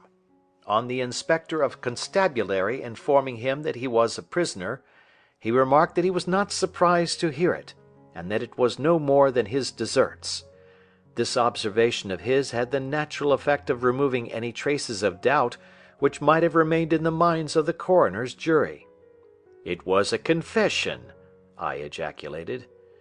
"No, for it was followed by a protestation of innocence." "Coming on the top of such a damning series of events, it was at least a most suspicious remark." "On the contrary," said Holmes, "it is the brightest rift which I can at present see in the clouds. However innocent he might be, he could not be such an absolute imbecile as not to see that the circumstances were very black against him. Had he appeared surprised at his own arrest, or feigned indignation at it, I should have looked upon it as highly suspicious, because such surprise or anger would not be natural under the circumstances, and yet might appear to be the best policy to a scheming man. His frank acceptance of the situation marks him as either an innocent man, or else as a man of considerable self-restraint and firmness. As to his remark about his deserts, It was also not unnatural if you consider that he stood beside the dead body of his father, and that there is no doubt that he had that very day so far forgotten his filial duty as to bandy words with him, and even, according to the little girl whose evidence is so important, to raise his hand as if to strike him. The self-reproach and contrition which are displayed in his remark appear to me to be the signs of a healthy mind rather than of a guilty one. I shook my head. Many men have been hanged on far slighter evidence, I remarked. So they have, and many men have been wrongfully hanged. What is the young man's own account of the matter? It is, I'm afraid, not very encouraging to his supporters, though there are one or two points in it which are suggestive. You will find it here, and may read it for yourself. He picked out from his bundle a copy of the local Herefordshire paper, and having turned down the sheet, he pointed out the paragraph in which the unfortunate young man had given his own statement of what had occurred. I settled myself down in the corner of the carriage, and read it very carefully. It ran in this way. Mr. James McCarthy, the only son of the deceased, was then called and gave evidence as follows. I had been away from home for 3 days at Bristol, and had only just returned upon the morning of last Monday, the 3rd. My father was absent from home at the time of my arrival, and I was informed by the maid that he had driven over to Ross with John Cobb, the groom. Shortly after my return, I heard the wheels of his trap in the yard, and looking out of my window, I saw him get out and walk rapidly out of the yard, though I was not aware in which direction he was going. I then took my gun and strolled out in the direction of the Boscombe Pool, with the intention of visiting the rabbit warren which is upon the other side. On my way I saw William Crowder, the gamekeeper, as he had stated in his evidence, but he is mistaken in thinking that I was following my father. I had no idea that he was in front of me. When about 100 yards from the pool I heard a cry of "Coo-ee!" which was a usual signal between my father and myself. I then hurried forward, and found him standing by the pool. He appeared to be much surprised at seeing me, and asked me rather roughly what I was doing there. A conversation ensued which led to high words and almost to blows, for my father was a man of a very violent temper. Seeing that his passion was becoming ungovernable, I left him, and returned towards Hatherley Farm. I had not gone more than 150 yards, however, when I heard a hideous outcry behind me, which caused me to run back again. I found my father expiring upon the ground, with his head terribly injured. I dropped my gun and held him in my arms, but he almost instantly expired. I knelt beside him for some minutes, and then made my way to Mr. Turner's lodge-keeper, his house being the nearest, to ask for assistance. I saw no one near my father when I returned, and I have no idea how he came by his injuries. He was not a popular man, being somewhat cold and forbidding in his manners, but he had, as far as I know, no active enemies. I know nothing further of the matter. The Coroner: Did your father make any statement to you before he died? Witness: He mumbled a few words, but I could only catch some allusion to a rat. The Coroner: What did you understand by that? Witness: It conveyed no meaning to me. I thought that he was delirious. The Coroner: What was the point upon which you and your father had this final quarrel? Witness: I should prefer not to answer. The Coroner: I am afraid that I must press it. Witness: It is really impossible for me to tell you. I can assure you that it has nothing to do with the sad tragedy which followed. The Coroner: That is for the court to decide. I need not point out to you that your refusal to answer will prejudice your case considerably in any future proceedings which may arise. Witness: I must still refuse. The Coroner: I understand that the cry of "Coo-ee!" was a common signal between you and your father? Witness. It was. The coroner. How was it then that he uttered it before he saw you, and before he even knew that you had returned from Bristol? Witness, with considerable confusion. I do not know. A juryman. Did you see nothing which aroused your suspicions when you returned on hearing the cry, and found your father fatally injured? Witness. Nothing definite. The coroner. What do you mean? Witness. I was so disturbed and excited as I rushed out into the open that I could think of nothing except of my father. Yet I have a vague impression that as I ran forward something lay upon the ground to the left of me. It seemed to me to be something grey in color, a coat of some sort, or a plaid perhaps. When I rose from my father I looked round for it, but it was gone. Do you mean that it disappeared before you went for help? Yes, it was gone. You cannot say what it was? No, I had a feeling something was there. How far from the body? A dozen yards or so. And how far from the edge of the wood? About the same. Then if it was removed, it was while you were within a dozen yards of it? Yes, but with my back toward it. This concluded the examination of the witness. I see, said I, as I glanced down the column, that the coroner in his concluding remarks was rather severe upon young McCarthy. He calls attention, and with reason, to the discrepancy about his father having signaled to him before seeing him, also to his refusal to give details of his conversation with his father, and his singular account of his father's dying words. They are all, as he remarks, very much against the son.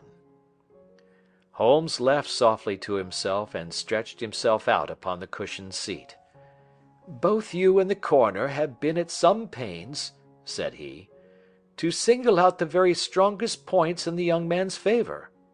Don't you see that you alternately give him credit for having too much imagination and too little?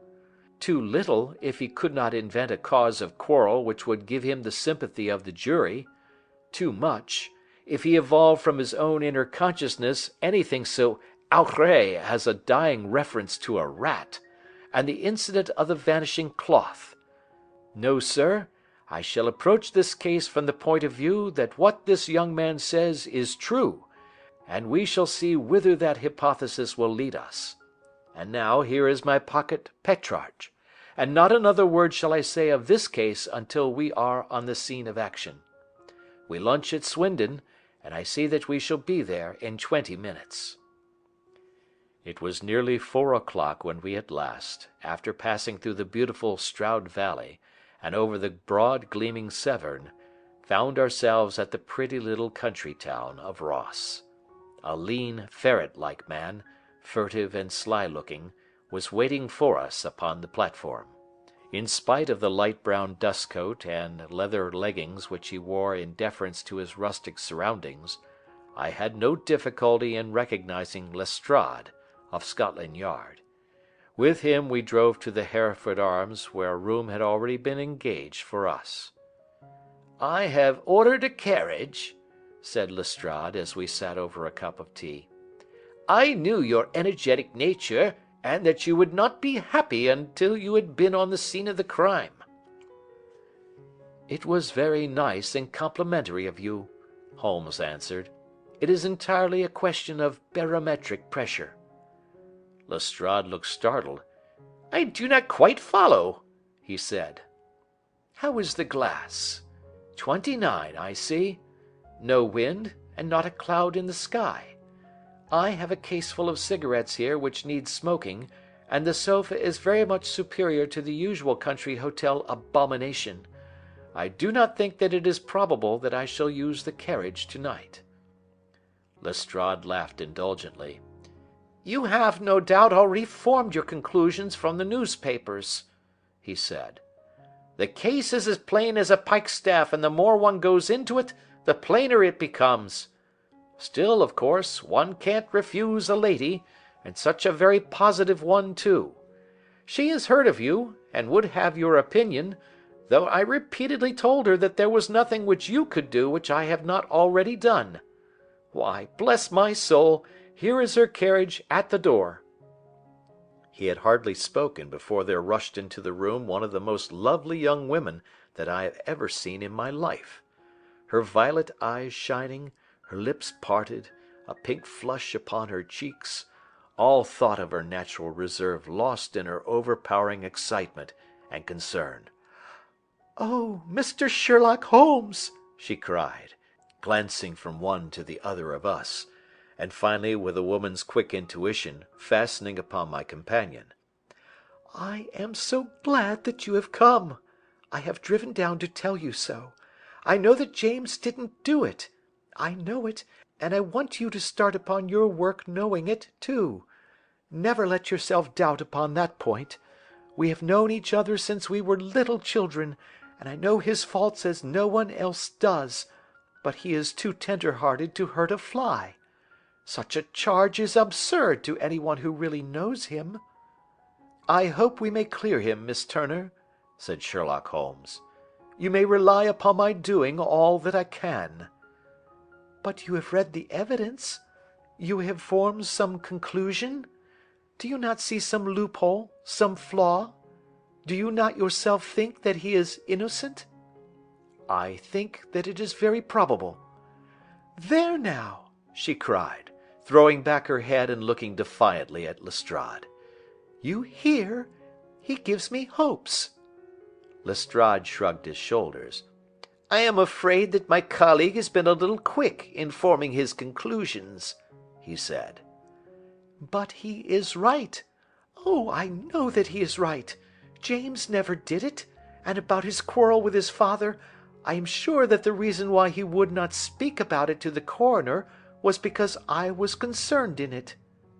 "In what way?" asked Holmes. "It is no time for me to hide anything. James and his father had many disagreements about me. Mr. McCarthy was very anxious that there should be a marriage between us. James and I have always loved each other as brother and sister, but of course he is young and has seen very little of life yet, well, he naturally did not wish to do anything like that yet. And there were quarrels, and this I am sure was one of them." "And your father?" asked Holmes. "Was he in favour of such a union?" "No, he was quite averse to it also. No one but Mr. McCarthy was in favour of it." A quick blush passed over her fresh young face as Holmes shot one of his keen questioning glances at her. "Thank you for this information," said he. "May I see your father if I call to-morrow?" "I am afraid the doctor won't allow it." "The doctor?" "Yes. Have you not heard? Poor father has never been strong for years back, but this has broken him down completely. He is taken to his bed, and Dr. Willows says that he is a wreck, and that his nervous system is shattered.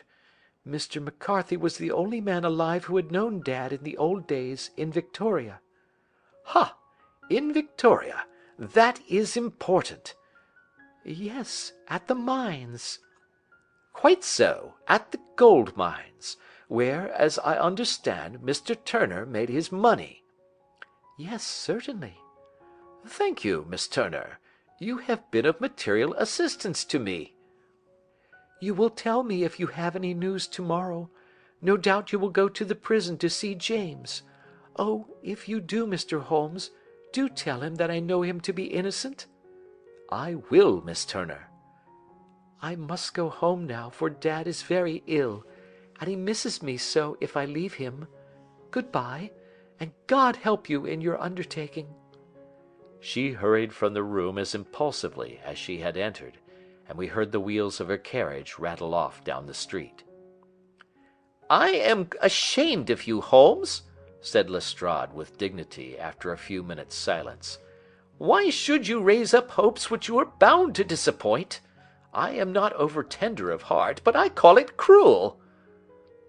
"I think that I see my way to clearing James McCarthy," said Holmes. "Have you an order to see him in prison?" "Yes, but only for you and me." "Then I shall reconsider my resolution about going out. We have still time to take a train to Hereford and see him tonight?" "Ample." "Then let us do so. Watson, I fear that you will find it very slow, but I shall only be away a couple of hours."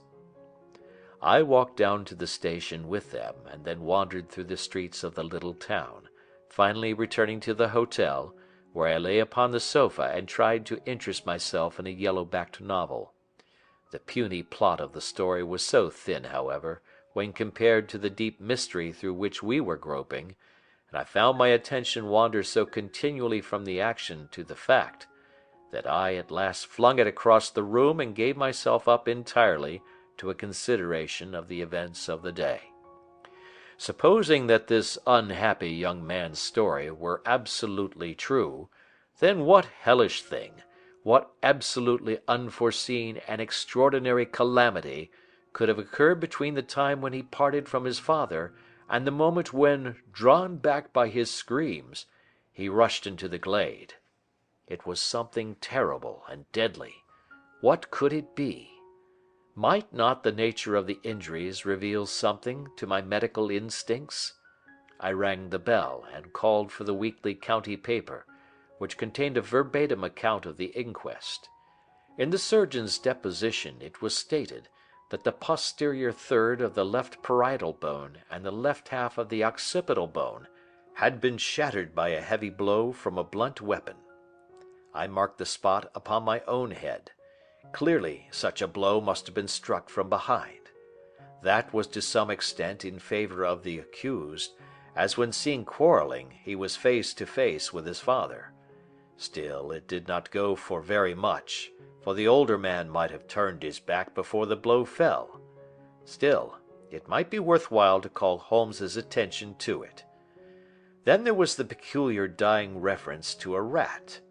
What could that mean? It could not be delirium. A man dying from a sudden blow does not commonly become delirious. No, it was more likely to be an attempt to explain how he met his fate. But what could it indicate? I cudgeled my brains to find some possible explanation, and then the incident of the grey cloth seen by young McCarthy. If that were true, the murderer must have dropped some part of his dress, presumably his overcoat, in his flight, and must have had the hardihood to return and to carry it away at the instant when the son was kneeling with his back turned not a dozen paces off. What a tissue of mysteries and improbabilities the whole thing was! I did not wonder at Lestrade's opinion, and yet I had so much faith in Sherlock Holmes's insight that I could not lose hope as long as every fresh fact seemed to strengthen his conviction of young McCarthy's innocence. It was late before Sherlock Holmes returned. He came back alone, for Lestrade was staying in lodgings in the town. "The glass still keeps very high," he remarked as he sat down. "It is of importance that it should not rain before we are able to go over the ground. On the other hand, a man should be at his very best and keenest for such nice work as that, and I did not wish to do it when fagged by a long journey. I have seen young McCarthy." "And what did you learn from him?" "Nothing." "Could he throw no light?" "None at all. I was inclined to think at one time that he knew who had done it, and was screening him or her, but I am convinced now that he is as puzzled as everyone else. He is not a very quick-witted youth, though comely to look at and, I should think, sound at heart." "I cannot admire his taste," I remarked, "if it is indeed a fact that he was averse to a marriage with so charming a young lady as this Miss Turner." "Ah, thereby hangs a rather painful tale. This fellow is madly, insanely in love with her, but some 2 years ago, when he was only a lad, and before he really knew her, for she had been away 5 years at a boarding school, What does the idiot do but get into the clutches of a barmaid in Bristol, and marry her at a registry office? No one knows a word of the matter, but you can imagine how maddening it must be to him to be upbraided for not doing what he would give his very eyes to do, but what he knows to be absolutely impossible. It was sheer frenzy of this sort which made him throw his hands up into the air when his father, at their last interview, was goading him on to propose to Miss Turner. On the other hand, he had no means of supporting himself, and his father, who was by all accounts a very hard man, would have thrown him over utterly had he known the truth. It was with his barmaid wife that he had spent the last 3 days in Bristol, and his father did not know where he was. Mark that point. It is of importance. Good has come out of evil, however, for the barmaid, finding from the papers that he is in serious trouble and likely to be hanged, has thrown him over utterly and has written to him to say that she has a husband already in the Bermuda dockyard, so that there is really no tie between them. I think that that bit of news has consoled young McCarthy for all that he has suffered. But if he is innocent, who has done it? Ah, who? I would call your attention very particularly to 2 points. One is that the murdered man had an appointment with someone at the pool, and that the someone could not have been his son, for his son was away, and he did not know when he would return. The second is that the murdered man was heard to cry "Cooey" before he knew that his son had returned. Those are the crucial points upon which the case depends. And now let us talk about George Meredith, if you please, and we shall leave all minor matters until tomorrow. There was no rain, as Holmes had foretold, and the morning broke bright and cloudless. At 9 o'clock Lestrade called for us with the carriage, and we set off for Hatherley Farm and the Boscombe Pool. "There is serious news this morning," Lestrade observed.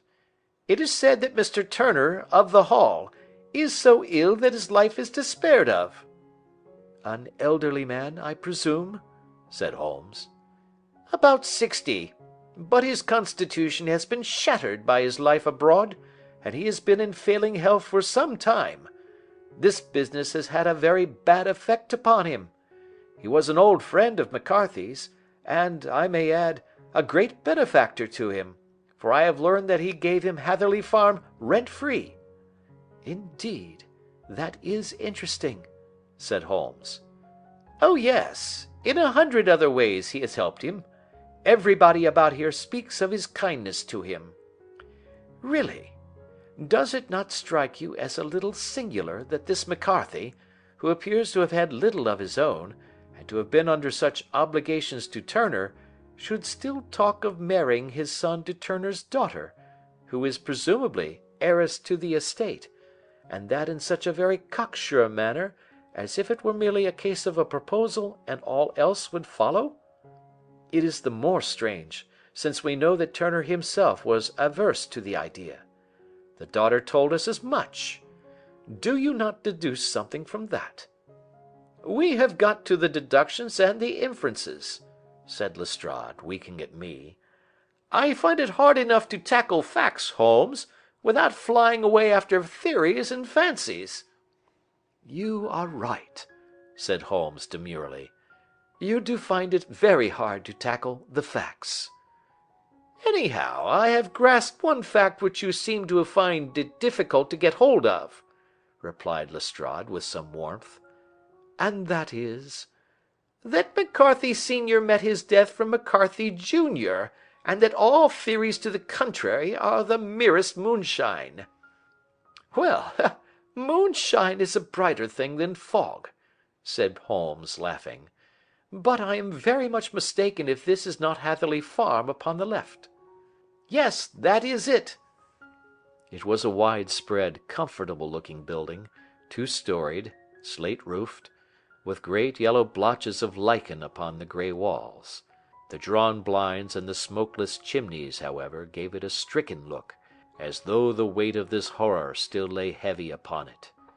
We called at the door, when the maid, at Holmes's request, showed us the boots which her master wore at the time of his death, and also a pair of the son's, though not the pair which he had then had. Having measured these very carefully from 7 or 8 different points, Holmes desired to be led to the courtyard, from which we all followed the winding track which led to Boscombe Pool. Sherlock Holmes was transformed when he was hot upon such a scent as this. Men who had only known the quiet thinker and logician of Baker Street would have failed to recognize him. His face flushed and darkened. His brows were drawn into 2 hard black lines, while his eyes shone out from beneath them with a steely glitter. His face was bent downward, his shoulders bowed, his lips compressed, and the veins stood out like whipcord in his long sinewy neck. His nostrils seemed to dilate with a purely animal lust for the chase, and his mind was so absolutely concentrated upon the matter before him, that a question or remark fell unheeded upon his ears, or at the most only provoked a quick, impatient snarl in reply. Swiftly and silently he made his way along the track which ran through the meadows, and so by way of the woods to the Boscombe Pool. It was damp, marshy ground, as is all that district, and there were marks of many feet, both upon the path and amid the short grass which bounded it on either side. Sometimes Holmes would hurry on, sometimes stop dead, and once he made quite a little detour into the meadow. Lestrade and I walked behind him, the detective indifferent and contemptuous, while I watched my friend with the interest which sprang from the conviction that every one of his actions was directed towards a definite end. The Boscombe Pool, which is a little reed-girt sheet of water some 50 yards across, is situated at the boundary between the Hatherley farm and the private park of the wealthy Mr. Turner. Above the woods which lined it upon the farther side we could see the red, jutting pinnacles which marked the site of the rich landowner's dwelling. On the Hatherley side of the pool the woods grew very thick, and there was a narrow belt of sodden grass 20 paces across, between the edge of the trees and the reeds which lined the lake. Lestrade showed us the exact spot at which the body had been found, and indeed, so moist was the ground, that I could plainly see the traces which had been left by the fall of the stricken man. To Holmes, as I could see by his eager face and peering eyes, very many other things were to be read upon the trampled grass. He ran round like a dog who is picking up a scent, and then turned upon my companion. "What did you go into the pool for?" he asked. "I fished about with a rake. I thought there might be some weapon or other trace. But how on earth—" "Oh, tut, tut, I have no time. That left foot of yours with its inward twist is all over the place. A mole could trace it, and there it vanishes among the reeds. Oh, how simple it would all have been had I been here before they came like a herd of buffalo and wallowed all over it. Here is where the party with the lodge-keeper came, and they have covered all tracks for 6 or 8 feet round the body. But here are 3 separate tracks of the same feet." He drew out a lens and lay down upon his waterproof to have a better view, talking all the time rather to himself than to us. "These are young McCarthy's feet. Twice he was walking, and once he ran swiftly, so that the soles are deeply marked and the heels hardly visible. That bears out his story. He ran when he saw his father on the ground. Then here are the father's feet as he paced up and down. What is this, then? It is the butt end of the gun as the son stood listening. And this? Ha ha! What have we here? Tiptoes! Tiptoes! Square, too, quite unusual boots. They come, they go, they come again. Of course, that was for the cloak. Now where did they come from?" He ran up and down, sometimes losing, sometimes finding the track until we were well within the edge of the wood, and under the shadow of a great beech, the largest tree in the neighbourhood. Holmes traced his way to the farther side of this, and lay down once more upon his face with a little cry of satisfaction. For a long time he remained there, turning over the leaves and dried sticks, gathering up what seemed to me to be dust into an envelope, and examining with his lens not only the ground, but even the bark of the tree as far as he could reach. A jagged stone was lying among the moss, and this also he carefully examined and retained. Then he followed a pathway through the wood until he came to the high road, where all traces were lost. "It has been a case of considerable interest," he remarked, returning to his natural manner. "I fancy that this grey house on the right must be the lodge. I think that I will go in and have a word with Morin, and perhaps write a little note. Having done that, we may drive back to our luncheon. You may walk to the cab, and I shall be with you presently." It was about 10 minutes before we regained our cab and drove back into Ross, Holmes still carrying with him the stone which he had picked up in the wood. "This may interest you, Lestrade," he remarked, holding it out. "The murder was done with it." "I see no marks." "There are none." "How do you know, then?" "The grass was growing under it. It had only lain there a few days. There was no sign of a place whence it had been taken. It corresponds with the injuries. There is no sign of any other weapon." "And the murderer?" "Is a tall man, left-handed, limps with the right leg, wears thick-soled shooting boots and a grey cloak, smokes Indian cigars, uses a cigar holder, and carries a blunt penknife in his pocket. There are several other indications, but these may be enough to aid us in our search." Lestrade laughed. "I am afraid that I am still a skeptic," he said.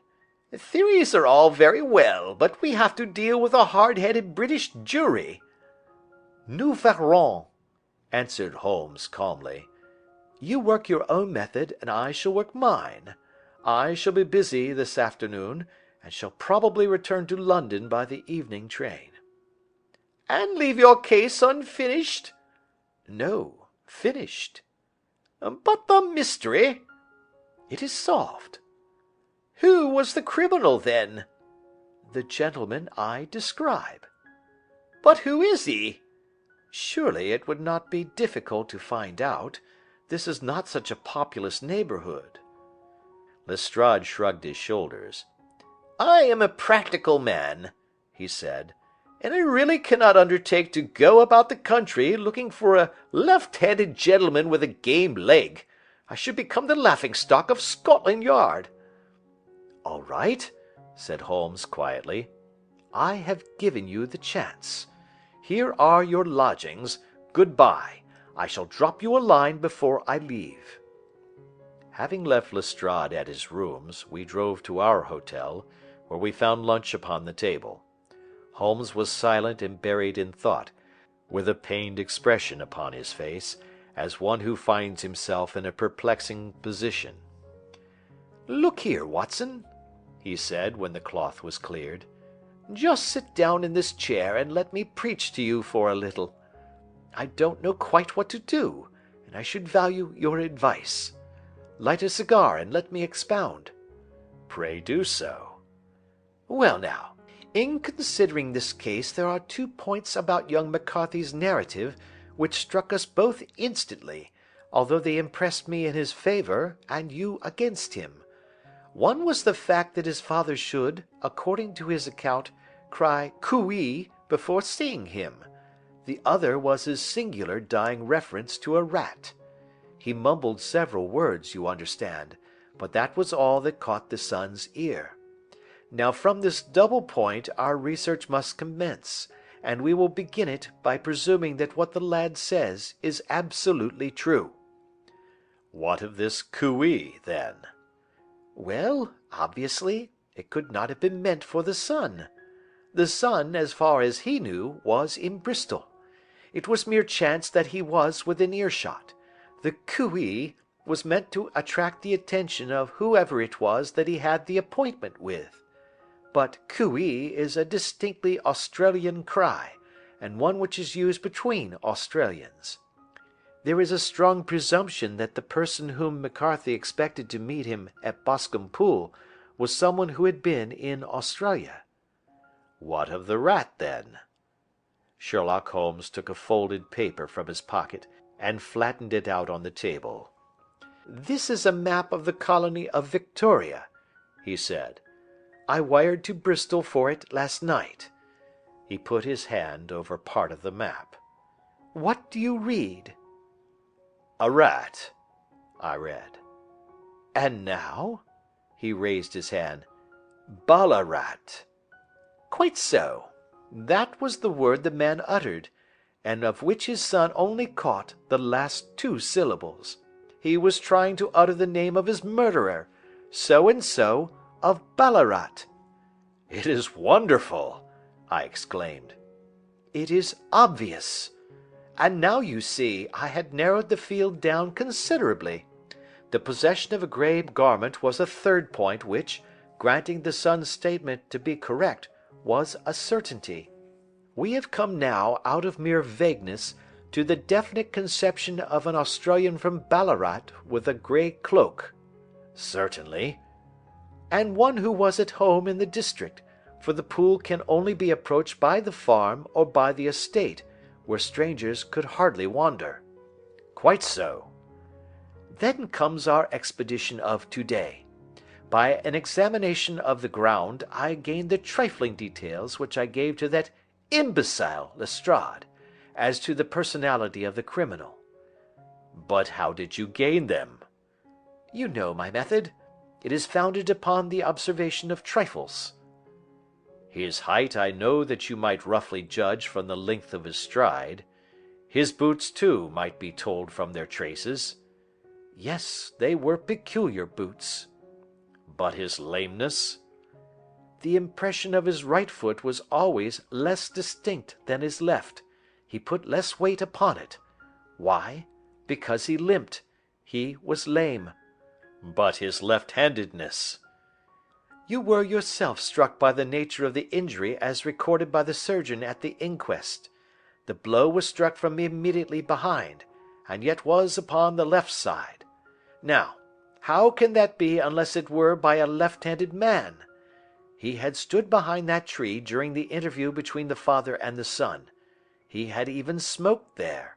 I found the ash of a cigar, which my special knowledge of tobacco ashes enables me to pronounce as an Indian cigar. I have, as you know, devoted some attention to this, and written a little monograph on the ashes of 140 different varieties of pipe, cigar, and cigarette tobacco. Having found the ash, I then looked round and discovered the stump among the moss where he had tossed it. It was an Indian cigar, of the variety which are rolled in Rotterdam." "And the cigar holder?" "I could see that the end had not been in his mouth. Therefore he used a holder. The tip had been cut off, not bitten off, but the cut was not a clean one, so I deduced a blunt penknife." "Holmes," I said, "you have drawn a net round this man from which he cannot escape, and you have saved an innocent human life as truly as if you had cut the cord which was hanging him. I see the direction in which all this points. The culprit is—" "Mr. John Turner!" cried the hotel waiter, opening the door of our sitting room, and ushering in a visitor. The man who entered was a strange and impressive figure.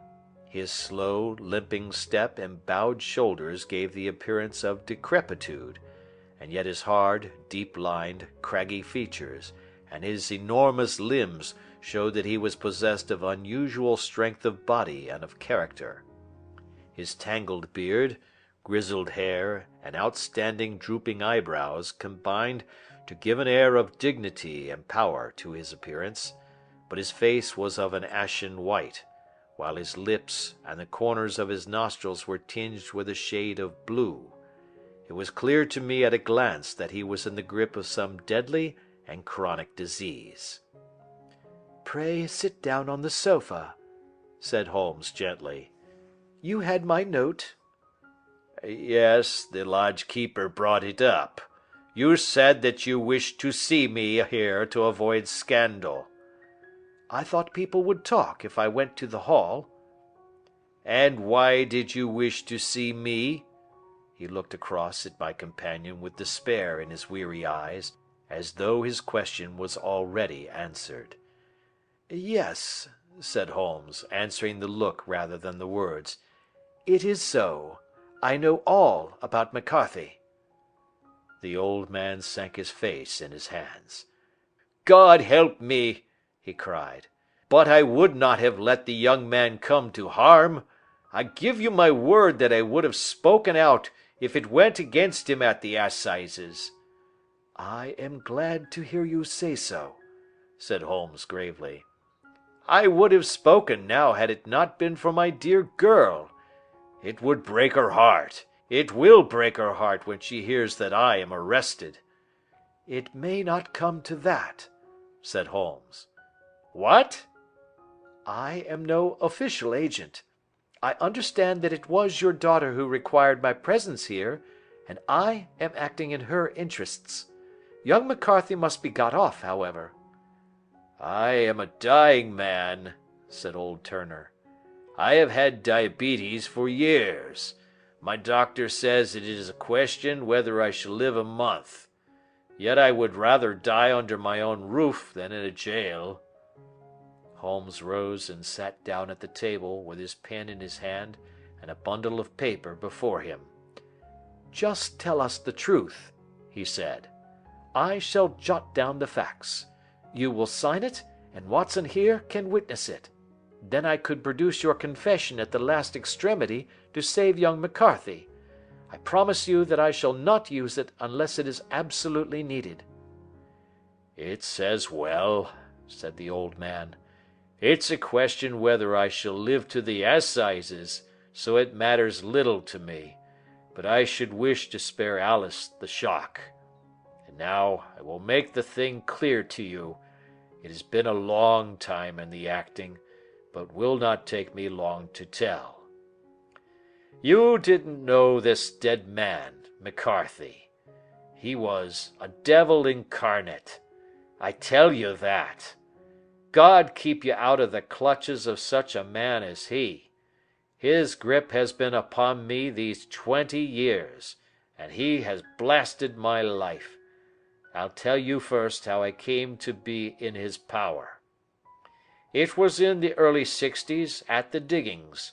I was a young chap then, hot-blooded and reckless, ready to turn my hand at anything. I got among bad companions, took to drink, had no luck with my claim, took to the bush, and in a word became what you would call over here a highway robber. There were 6 of us, and we had a wild, free life of it, sticking up a station from time to time, or stopping the wagons on the road to the diggings. Black Jack of Ballarat was the name I went under, and our party is still remembered in the colony as the Ballarat Gang. One day, a gold convoy came down from Ballarat to Melbourne, and we lay in wait for it and attacked it. There were 6 troopers and 6 of us, so it was a close thing, but we emptied 4 of their saddles at the first volley. 3 of our boys were killed, however, before we got the swag. I put my pistol to the head of the wagon driver, who was this very man McCarthy. I wished to the Lord that I had shot him then, but I spared him, though I saw his wicked little eyes fixed on my face, as though to remember every feature. We got away with the gold, became wealthy men, and made our way over to England without being suspected. There I parted from my old pals and determined to settle down to a quiet and respectable life. I bought this estate, which chanced to be in the market, and I set myself to do a little good with my money to make up for the way in which I had earned it. I married, too, and though my wife died young, she left me my dear little Alice. Even when she was just a baby, her wee hand seemed to lead me down the right path as nothing else had ever done. In a word, I turned over a new leaf and did my best to make up for the past. All was going well when McCarthy laid his grip upon me. I had gone up to town about an investment, and I met him in Regent Street with hardly a coat to his back or a boot to his foot. "Here we are, Jack," says he, touching me on the arm. "We'll be as good as a family to you. There's two of us, me and my son, and you can have the keeping of us. If you don't, it's a fine law-abiding country is England, and there's always a policeman within hail." Well, down they came to the West Country, there was no shaking them off, and there they have lived rent-free on my best land ever since. There was no rest for me, no peace, no forgetfulness. Turn where I would, there was his cunning, grinning face at my elbow. It grew worse as Alice grew up, for he soon saw I was more afraid of her knowing my past than of the police. Whatever he wanted he must have, and whatever it was I gave him without question, land, money, houses, until at last he asked a thing which I could not give. He asked for Alice. His son, you see, had grown up, and so had my girl, and as I was known to be in weak health, it seemed a fine stroke to him that his lad should step into the whole property. But there I was firm. I would not have his cursed stock mixed with mine. Not that I had any dislike to the lad, but his blood was in him, and that was enough. I stood firm. McCarthy threatened. I braved him to do his worst. We were to meet at the pool midway between our houses to talk it over. When I went down there I found him talking with his son, so I smoked a cigar and waited behind a tree until he should be alone. But as I listened to his talk, all that was black and bitter in me seemed to come uppermost. He was urging his son to marry my daughter, with as little regard for what she might think as if she were a slut from off the streets. It drove me mad to think that I and all that I held most dear should be in the power of such a man as this. Could I not snap the bond? I was already a dying and desperate man. Though clear of mind and fairly strong of limb, I knew that my own fate was sealed. But my memory and my girl, both could be saved if I could but silence that foul tongue. I did it, Mr. Holmes. I would do it again. Deeply as I have sinned, I have led a life of martyrdom to atone for it. But that my girl should be entangled in the same meshes which held me was more than I could suffer. I struck him down with no more compunction than if he had been some foul and venomous beast. His cry brought back his son, but I had gained the cover of the wood, though I was forced to go back to fetch the cloak which I had dropped in my flight. That is the true story, gentlemen, of all that occurred. "Well, it is not for me to judge you," said Holmes as the old man signed the statement which had been drawn out. "I pray that we may never be exposed to such a temptation." "I pray not, sir. And what do you intend to do?" "In view of your health, nothing. You are yourself aware that you will soon have to answer for your deed at a higher court than the assizes. I will keep your confession, and if McCarthy is condemned I shall be forced to use it. If not, it shall never be seen by mortal eye, and your secret, whether you be alive or dead, shall be safe with us." "Farewell, then," said the old man solemnly. "Your own deathbeds, when they come, will be the easier for the thought of the peace which you have given to mine." Tottering and shaking in all his giant frame, he stumbled slowly from the room. "God help us," said Holmes after a long silence. "Why does fate play such tricks with poor helpless worms? I never hear of such a case as this that I do not think of Baxter's words and say, 'There, but for the grace of God, goes Sherlock Holmes.'" James McCarthy was acquitted at the assizes on the strength of a number of objections which had been drawn out by Holmes and submitted to the defending counsel.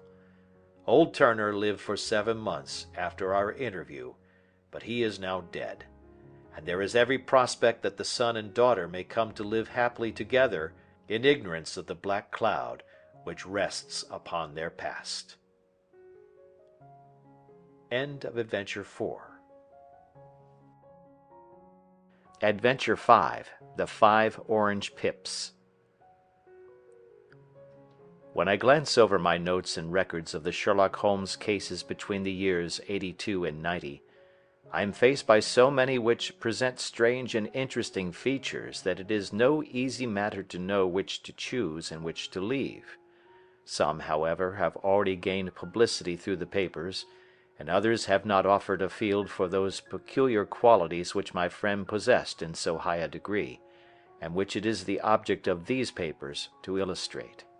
Some, too, have baffled his analytical skill, and would be, as narratives, beginnings without an ending, while others have been but partially cleared up, and have their explanations founded rather upon conjecture and surmise than on the absolute logical proof which was so dear to him. There is, however, one of these last which was so remarkable in its details, and so startling in its results, that I am tempted to give some account of it, in spite of the fact that there are points in connection with it which never have been, and probably never will be, entirely cleared up. The year '87 furnished us with a long series of cases of greater or less interest, of which I retain the records. Among my headings under this one 12 months, I find an account of the adventure of the Paradol Chamber, of the Amateur Mendicant Society, who held a luxurious club in the lower vault of a furniture warehouse, of the facts connected with the loss of the British bark Sophie Anderson, of the singular adventures of the Grice Pattersons in the island of Uffa, and finally of the Camberwell poisoning case. In the latter, as may be remembered, Sherlock Holmes was able, by winding up the dead man's watch, to prove that it had been wound up 2 hours before, and that therefore the deceased had gone to bed within that time, a deduction which was of the greatest importance in clearing up the case. All these I may sketch out at some future date, but none of them present such singular features as the strange train of circumstances which I have now taken up my pen to describe. It was in the latter days of September, and the equinoctial gales had set in with exceptional violence.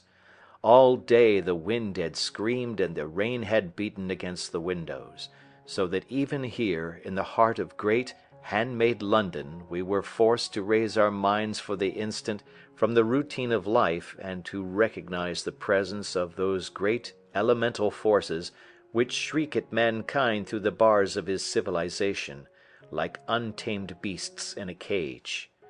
As evening drew in, the storm grew higher and louder, and the wind cried and sobbed like a child in the chimney. Sherlock Holmes sat moodily at one side of the fireplace, cross-indexing his records of crime, while I at the other was deep in one of Clark Russell's fine sea stories, until the howl of the gale from without seemed to blend with the text, and the splash of the rain to lengthen out into the long swash of the sea waves. My wife was on a visit to her mother's, and for a few days I was a dweller once more in my old quarters at Baker Street. "Why," said I, glancing up at my companion, "that was surely the bell. Who could come tonight? Some friend of yours, perhaps?"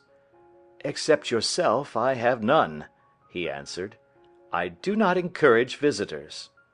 "A client, then?" "If so, it is a serious case. Nothing less would bring a man out on such a day and at such an hour. But I take it that it is more likely to be some crony of the landlady's." Sherlock Holmes was wrong in his conjecture, however, for there came a step in the passage and a tapping at the door. He stretched out his long arm to turn the lamp away from himself and towards the vacant chair upon which a newcomer must sit. "Come in," said he. The man who entered was young, some 22 at the outside, well groomed and trimly clad, with something of refinement and delicacy in his bearing. The streaming umbrella which he held in his hand, and his long shining waterproof, told of the fierce weather through which he had come. He looked about him anxiously in the glare of the lamp, and I could see that his face was pale and his eyes heavy, like those of a man who is weighed down with some great anxiety. "I owe you an apology," he said, raising his golden pince-nez to his eyes. "I trust that I am not intruding. I fear that I have brought some traces of the storm and rain into your snug chamber." "Give me your coat and umbrella," said Holmes. "They may rest here on the hook, and will be dry presently. You have come up from the southwest, I see." "Yes, from Horsham." "That clay and chalk mixture which I see upon your toe caps is quite distinctive." "I have come for advice." "That is easily got." "And help." "That is not always so easy." "I have heard of you, Mr. Holmes. I heard from Major Prendergast how you saved him in the Tankerville Club scandal." "Ah, of course. He was wrongfully accused of cheating at cards." "He said that you could solve anything." "He said too much." "That you are never beaten." "I have been beaten 4 times, 3 times by men and once by a woman." "But what is that compared with the number of your successes?" "It is true that I have been generally successful." "Then you may be so with me." "I beg that you will draw your chair up to the fire and favour me with some details as to your case." "It is no ordinary one." "None of those which come to me are. I am the last court of appeal."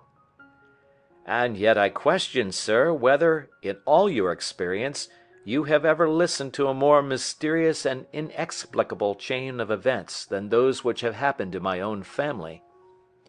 "You fill me with interest," said Holmes. "Pray give us the essential facts from the commencement, and I can afterwards question you as to those details which seem to me to be most important." The young man pulled his chair up and pushed his wet feet out towards the blaze. "My name," said he, "is John Openshaw, but my own affairs have, as far as I can understand, little to do with this awful business. It is a hereditary matter, so in order to give you an idea of the facts I must go back to the commencement of the affair. You must know that my grandfather had 2 sons, my uncle Elias and my father Joseph. My father had a small factory at Coventry, which he enlarged at the time of the invention of bicycling. He was a patentee of the Openshaw unbreakable tire, and his business met with such success that he was able to sell it and to retire upon a handsome competence. My uncle Elias emigrated to America when he was a young man, and became a planter in Florida, where he was reported to have done very well. At the time of the war he fought in Jackson's army, and afterwards under Hood, where he rose to be a colonel. When Lee laid down his arms, my uncle returned to his plantation, where he remained for 3 or 4 years. About 1869 or 1870, he came back to Europe and took a small estate in Sussex, near Horsham.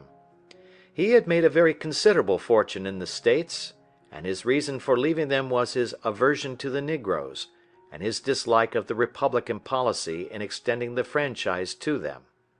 He was a singular man, fierce and quick-tempered, very foul-mouthed when he was angry, and of a most retiring disposition. During all the years that he lived at Horsham, I doubt if ever he set foot in the town. He had a garden and 2 or 3 fields round his house, and there he would take his exercise, though very often for weeks on end he would never leave his room. He drank a great deal of brandy and smoked very heavily, but he would see no society and did not want any friends, not even his own brother. He didn't mind me. In fact, he took a fancy to me, for at the time when he saw me first I was a youngster of 12 or so. This would be in the year 1878, after he had been 8 or 9 years in England. He begged my father to let me live with him, and he was very kind to me in his way. When he was sober he used to be fond of playing backgammon and draughts with me, and he would make me his representative both with the servants and with the tradespeople, so that by the time that I was 16 I was quite master of the house. I kept all the keys and could go where I liked and do what I liked, so long that I did not disturb him in his privacy. There was one singular exception, however, for he had a single room, a lumber room up among the attics, which was invariably locked, and which he would never permit either me or anyone else to enter. With a boy's curiosity, I have peeped through the keyhole, but I was never able to see more than such a collection of old trunks and bundles as would be expected in such a room. One day, it was in March, 1883, a letter with a foreign stamp lay upon the table in front of the colonel's plate. It was not a common thing for him to receive letters, for his bills were all paid in ready money, and he had no friends of any sort. "From India," said he, as he took it up. "Pondicherry postmark. What can this be?" Opening it hurriedly, out there jumped 5 little dried orange pips, which pattered down upon his plate. I began to laugh at this, but the laugh was struck from my lips at the sight of his face. His lip had fallen, his eyes were protruding, his skin the color of putty, and he glared at the envelope which he still held in his trembling hand. "K, K, K!" he shrieked, and then, my God, my sins have overtaken me." "What is it, uncle?" I cried. "Death," said he, and rising from the table he retired to his room, leaving me palpitating with horror. I took up the envelope and saw scrawled in red ink upon the inner flap, just above the gum, the letter K 3 times repeated. There was nothing else save the 5 dried pips. What could be the reason of his overpowering terror? I left the breakfast table, and as I ascended the stair I met him coming down with an old rusty key, which must have belonged to the attic, in one hand, and a small brass box, like a cash box, in the other. "They may do what they like, but I'll checkmate them still," said he with an oath. "Tell Mary that I shall want a fire in my room today, and send down to Fordham the Horsham lawyer." I did as he ordered, and when the lawyer arrived I was asked to step up to the room. The fire was burning brightly, and in the grate there was a mass of black fluffy ashes as of burned paper, while the brass box stood open and empty beside it. As I glanced at the box I noticed, with a start, that upon the lid was printed the treble K which I had read in the morning upon the envelope. "I wish you, John," said my uncle, "to witness my will. I leave my estate, with all its advantages and all its disadvantages, to my brother, your father, whence it will, no doubt, descend to you. If you can enjoy it in peace, well and good. If you find you cannot, take my advice, my boy, and leave it to your deadliest enemy. I am sorry to give you such a two-edged thing, but I can't say what turn things are going to take. Kindly sign the paper where Mr. Fordham shows you." I signed the paper as directed, and the lawyer took it away with him. The singular incident made, as you may think, the deepest impression upon me, and I pondered over it and turned it every way in my mind without being able to make anything of it. Yet I could not shake off the vague feeling of dread which it left behind, though the sensation grew less keen as the weeks passed and nothing happened to disturb the usual routine of our lives. I could see a change in my uncle, however. He drank more than ever, and he was less inclined for any sort of society. Most of his time he would spend in his room, with the door locked upon the inside, but sometimes he would emerge in a sort of drunken frenzy, and would burst out of the house and tear about the garden with a revolver in his hand, screaming out that he was afraid of no man, and that he was not to be cooped up, like a sheep in a pen, by man or devil. When these hot fits were over, however, he would rush tumultuously in at the door and lock and bar it behind him, like a man who can brazen it out no longer against the terror which lies at the roots of his soul. At such times I have seen his face, even on a cold day, glisten with moisture, as though it were new raised from a basin. Well, to come to an end of the matter, Mr. Holmes, and not to abuse your patience, there came a night when he made one of those drunken sallies from which he never came back. We found him, when we went to search for him, face downward in a little green-scummed pool, which lay at the foot of the garden. There was no sign of any violence, and the water was but 2 feet deep, so that the jury, having regard to his known eccentricity, brought in a verdict of suicide. But I, who knew how he winced from the very thought of death, had much ado to persuade myself that he had gone out of his way to meet it. The matter passed, however, and my father entered into possession of the estate and of some £14,000 which lay to his credit at the bank. "One moment," Holmes interposed. "Your statement is, I foresee, one of the most remarkable to which I have ever listened. Let me have the date of the reception by your uncle of the letter, and the date of his supposed suicide." "The letter arrived on March 10, 1883. His death was 7 weeks later, upon the night of May 2nd. "Thank you. Pray proceed." "When my father took over the Horsham property, he, at my request, made a careful examination of the attic, which had been always locked up. We found the brass box there, although its contents had been destroyed.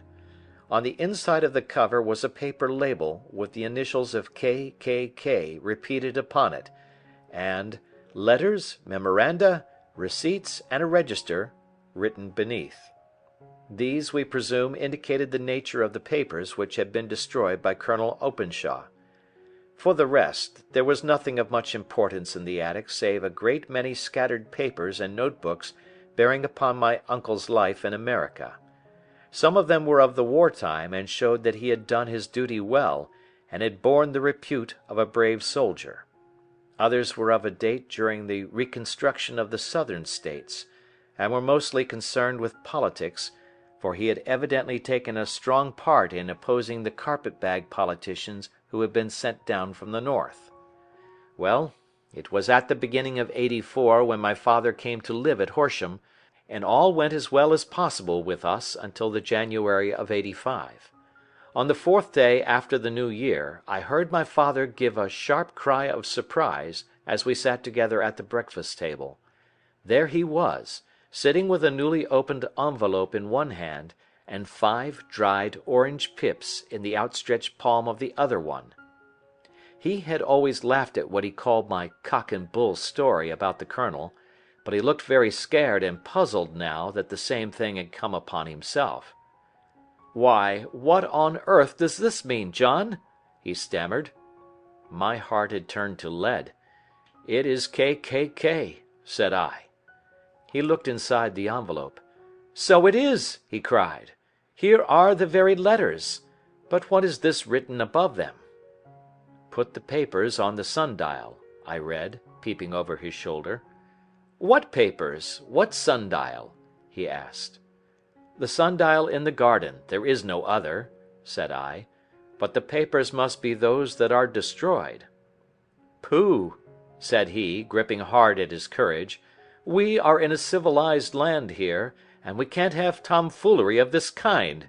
Where does the thing come from?" "From Dundee," I answered, glancing at the postmark. "Some preposterous practical joke," said he. "What have I to do with sundials and papers? I shall take no notice of such nonsense." "I should certainly speak to the police," I said. "And to be laughed at for my pains. Nothing of the sort." "Then let me do so?" "No, I forbid you. I won't have a fuss made about such nonsense." It was in vain to argue with him, for he was a very obstinate man. I went about, however, with a heart which was full of forebodings. On the 3rd day after the coming of the letter, my father went from home to visit an old friend of his, Major Freebody, who is in command of one of the forts upon Portsdown Hill. I was glad that he should go up, for it seemed to me that he was farther from danger when he was away from home. In that, however, I was in error. Upon the 2nd day of his absence, I received a telegram from the Major, imploring me to come at once. My father had fallen over one of the deep chalk pits which abound in the neighbourhood, and was lying senseless, with a shattered skull. I hurried to him, but he passed away without having ever recovered his consciousness. He had, as it appears, been returning from Fareham in the twilight, and as the country was unknown to him, and the chalk pit unfenced, The jury had no hesitation in bringing in a verdict of death from accidental causes. Carefully as I examined every fact connected with his death, I was unable to find anything which could suggest the idea of murder.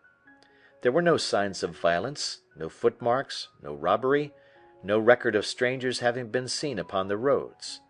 And yet I need not tell you that my mind was far from at ease, and that I was well nigh certain that some foul plot had been woven round him. In this sinister way I came into my inheritance. You will ask me why I did not dispose of it? I answer, because I was well convinced that our troubles were in some way dependent upon an incident in my uncle's life, and that the danger would be as pressing in one house as in another.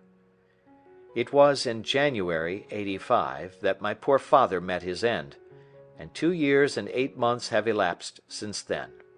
During that time I have lived happily at Horsham, and I had begun to hope that his curse had passed away from the family, and that it had ended with the last generation. I had begun to take comfort too soon, however. Yesterday morning the blow fell in the very shape in which it had come upon my father. The young man took from his waistcoat a crumpled envelope, and turning to the table he shook out upon it 5 little dried orange pips. "This is the envelope," he continued. "The postmark is London, Eastern Division. Within are the very words which were upon my father's last message, K, K, K, and then, 'Put the papers on the sundial.'" "What have you done?" asked Holmes. "Nothing." "Nothing?" To tell the truth," he sank his face into his thin white hands, "I have felt helpless. I have felt like one of those poor rabbits when the snake is writhing towards it.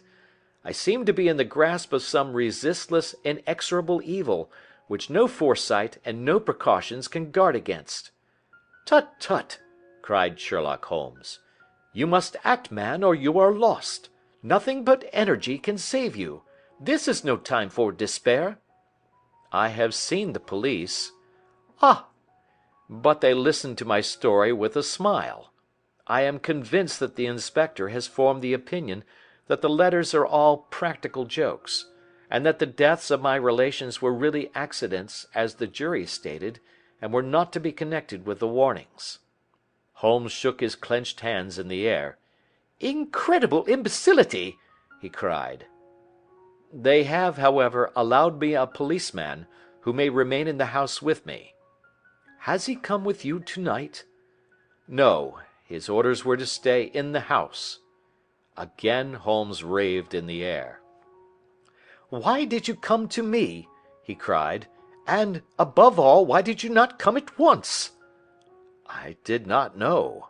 It was only today that I spoke to Major Prendergast about my troubles, and was advised by him to come to you." "It is really 2 days since you had the letter. We should have acted before this. You have no further evidence, I suppose, than that which you have placed before us?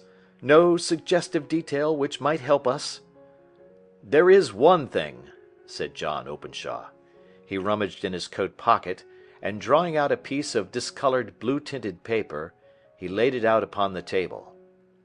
"I have some remembrance," said he, "that on the day when my uncle burned the papers I observed that the small unburned margins which lay amid the ashes were of this particular colour. I found this single sheet upon the floor of his room, and I am inclined to think that it may be one of the papers which has, perhaps, fluttered out from among the others, and in that way has escaped destruction. Beyond the mention of pips, I do not see that it helps us much. I think myself that it is a page from some private diary. The writing is undoubtedly my uncle's." Holmes moved the lamp, and we both bent over the sheet of paper, which showed by its ragged edge that it had indeed been torn from a book. It was headed March, 1869, and beneath were the following enigmatical notices: 4th. Hudson came. Same old platform. 7th. Set the pips on Macaulay, Paramore, and John Swain of St. Augustine. 9th. Macaulay cleared. 10th. John Swain cleared. 12th. Visited Paramore. All well. "Thank you," said Holmes, folding up the paper and returning it to our visitor. "And now you must on no account lose another instant. We cannot spare time even to discuss what you have told me. You must get home instantly and act." "What shall I do?" "There is but one thing to do. It must be done at once. You must put this piece of paper which you have shown us into the brass box which you have described. You must also put in a note to say that all the other papers were burned by your uncle, and that this is the only one which remains. You must assert that in such words as will carry conviction with them. Having done this, you must at once put the box out upon the sundial as directed. Do you understand?" "Entirely." "Do not think of revenge or anything of the sort at present. I think that we may gain that by means of the law, but we have our web to weave, while theirs is already woven. The first consideration is to remove the pressing danger which threatens you. The second is to clear up the mystery and to punish the guilty parties." "I thank you," said the young man, rising and pulling on his overcoat. "You have given me fresh life and hope. I shall certainly do as you advise." "Do not lose an instant. And, above all, take care of yourself in the meanwhile, for I do not think that there can be a doubt that you are threatened by a very real and imminent danger. How do you go back?" "By train from Waterloo." "It is not yet 9. The streets will be crowded, so I trust that you may be in safety, and yet you cannot guard yourself too closely." "I am armed." "That is well. Tomorrow I shall set to work upon your case." "I shall see you at Horsham, then?" "No, your secret lies in London. It is there that I shall seek it." "Then I shall call upon you in a day, or in 2 days, with news as to the box and the papers. I shall take your advice in every particular." He shook hands with us and took his leave. Outside the wind still screamed and the rain splashed and pattered against the windows. This strange, wild story seemed to have come to us from amid the mad elements, blown in upon us like a sheet of seaweed in a gale, and now to have been reabsorbed by them once more. Sherlock Holmes sat for some time in silence, with his head sunk forward and his eyes bent upon the red glow of the fire. Then he lit his pipe, and leaning back in his chair he watched the blue smoke rings as they chased each other up to the ceiling. "I think, Watson," he remarked at last, "that of all our cases we have had none more fantastic than this." "Save, perhaps, the sign of 4. "Well, yes, save, perhaps, that. And yet this John Openshaw seems to me to be walking amid even greater perils than did the Sholtos." "But have you," I asked, "formed any definite conception as to what these perils are?" "There can be no question as to their nature," he answered. "Then what are they? Who is this K., and why does he pursue this unhappy family?" Sherlock Holmes closed his eyes and placed his elbows upon the arms of his chair, with his fingertips together. "The ideal reasoner," he remarked, "would, when he had once been shown a single fact in all its bearings, deduce from it not only all the chain of events which led up to it, but also all the results which would follow from it. As Cuvier could correctly describe a whole animal by the contemplation of a single bone, so the observer who has thoroughly understood one link in a series of incidents should be able to accurately state all the other ones, both before and after. We have not yet grasped the results which the reason alone can attain to. Problems may be solved in the study which have baffled all those who have sought a solution by the aid of their senses. To carry the art, however, to its highest pitch, it is necessary that the reasoner should be able to utilize all the facts which have come to his knowledge. And this in itself implies, as you will readily see, a possession of all knowledge, which, even in these days of free education and encyclopedias, is a somewhat rare accomplishment.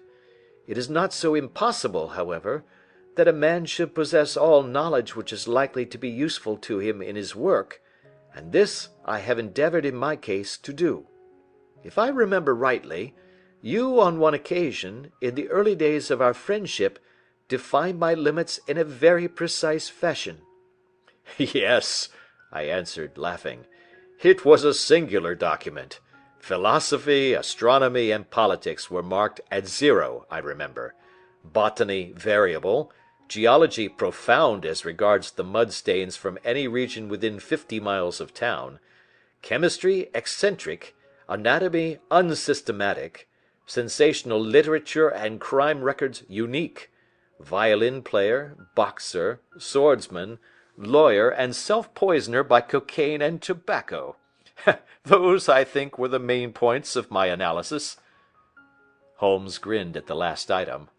"Well," he said, "I say now, as I said then, that a man should keep his little brain attic stocked with all the furniture that he is likely to use, and the rest he can put away in the lumber room of his library, where he can get it if he wants it. Now, for such a case as the one which has been submitted to us tonight, we need certainly to muster all our resources. Kindly hand me down the letter K of the American Encyclopedia which stands upon the shelf beside you. Thank you. Now let us consider the situation and see what may be deduced from it. In the first place, we may start with a strong presumption that Colonel Openshaw had some very strong reason for leaving America. Men at his time of life do not change all their habits and exchange willingly the charming climate of Florida for the lonely life of an English provincial town. His extreme love of solitude in England suggests the idea that he was in fear of someone or something, so we may assume as a working hypothesis that it was fear of someone or something which drove him from America. As to what it was he feared, we can only deduce that by considering the formidable letters which were received by himself and his successors. Did you remark the postmarks of these letters? The first was from Pondicherry, the second from Dundee, and the third from London. From East London. What do you deduce from that? They are all seaports, that the writer was on board of a ship. Excellent. We have already a clue. There can be no doubt that the probability, the strong probability, is that the writer was on board of a ship. And now let us consider another point. In the case of Pondicherry, 7 weeks elapsed between the threat and its fulfilment. In Dundee it was only some 3 or 4 days. Does that suggest anything? A greater distance to travel. But the letter had also a greater distance to come. Then I do not see the point. There is at least a presumption that the vessel in which the man or men are is a sailing ship.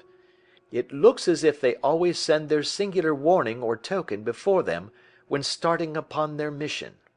You see how quickly the deed followed the sign when it came from Dundee.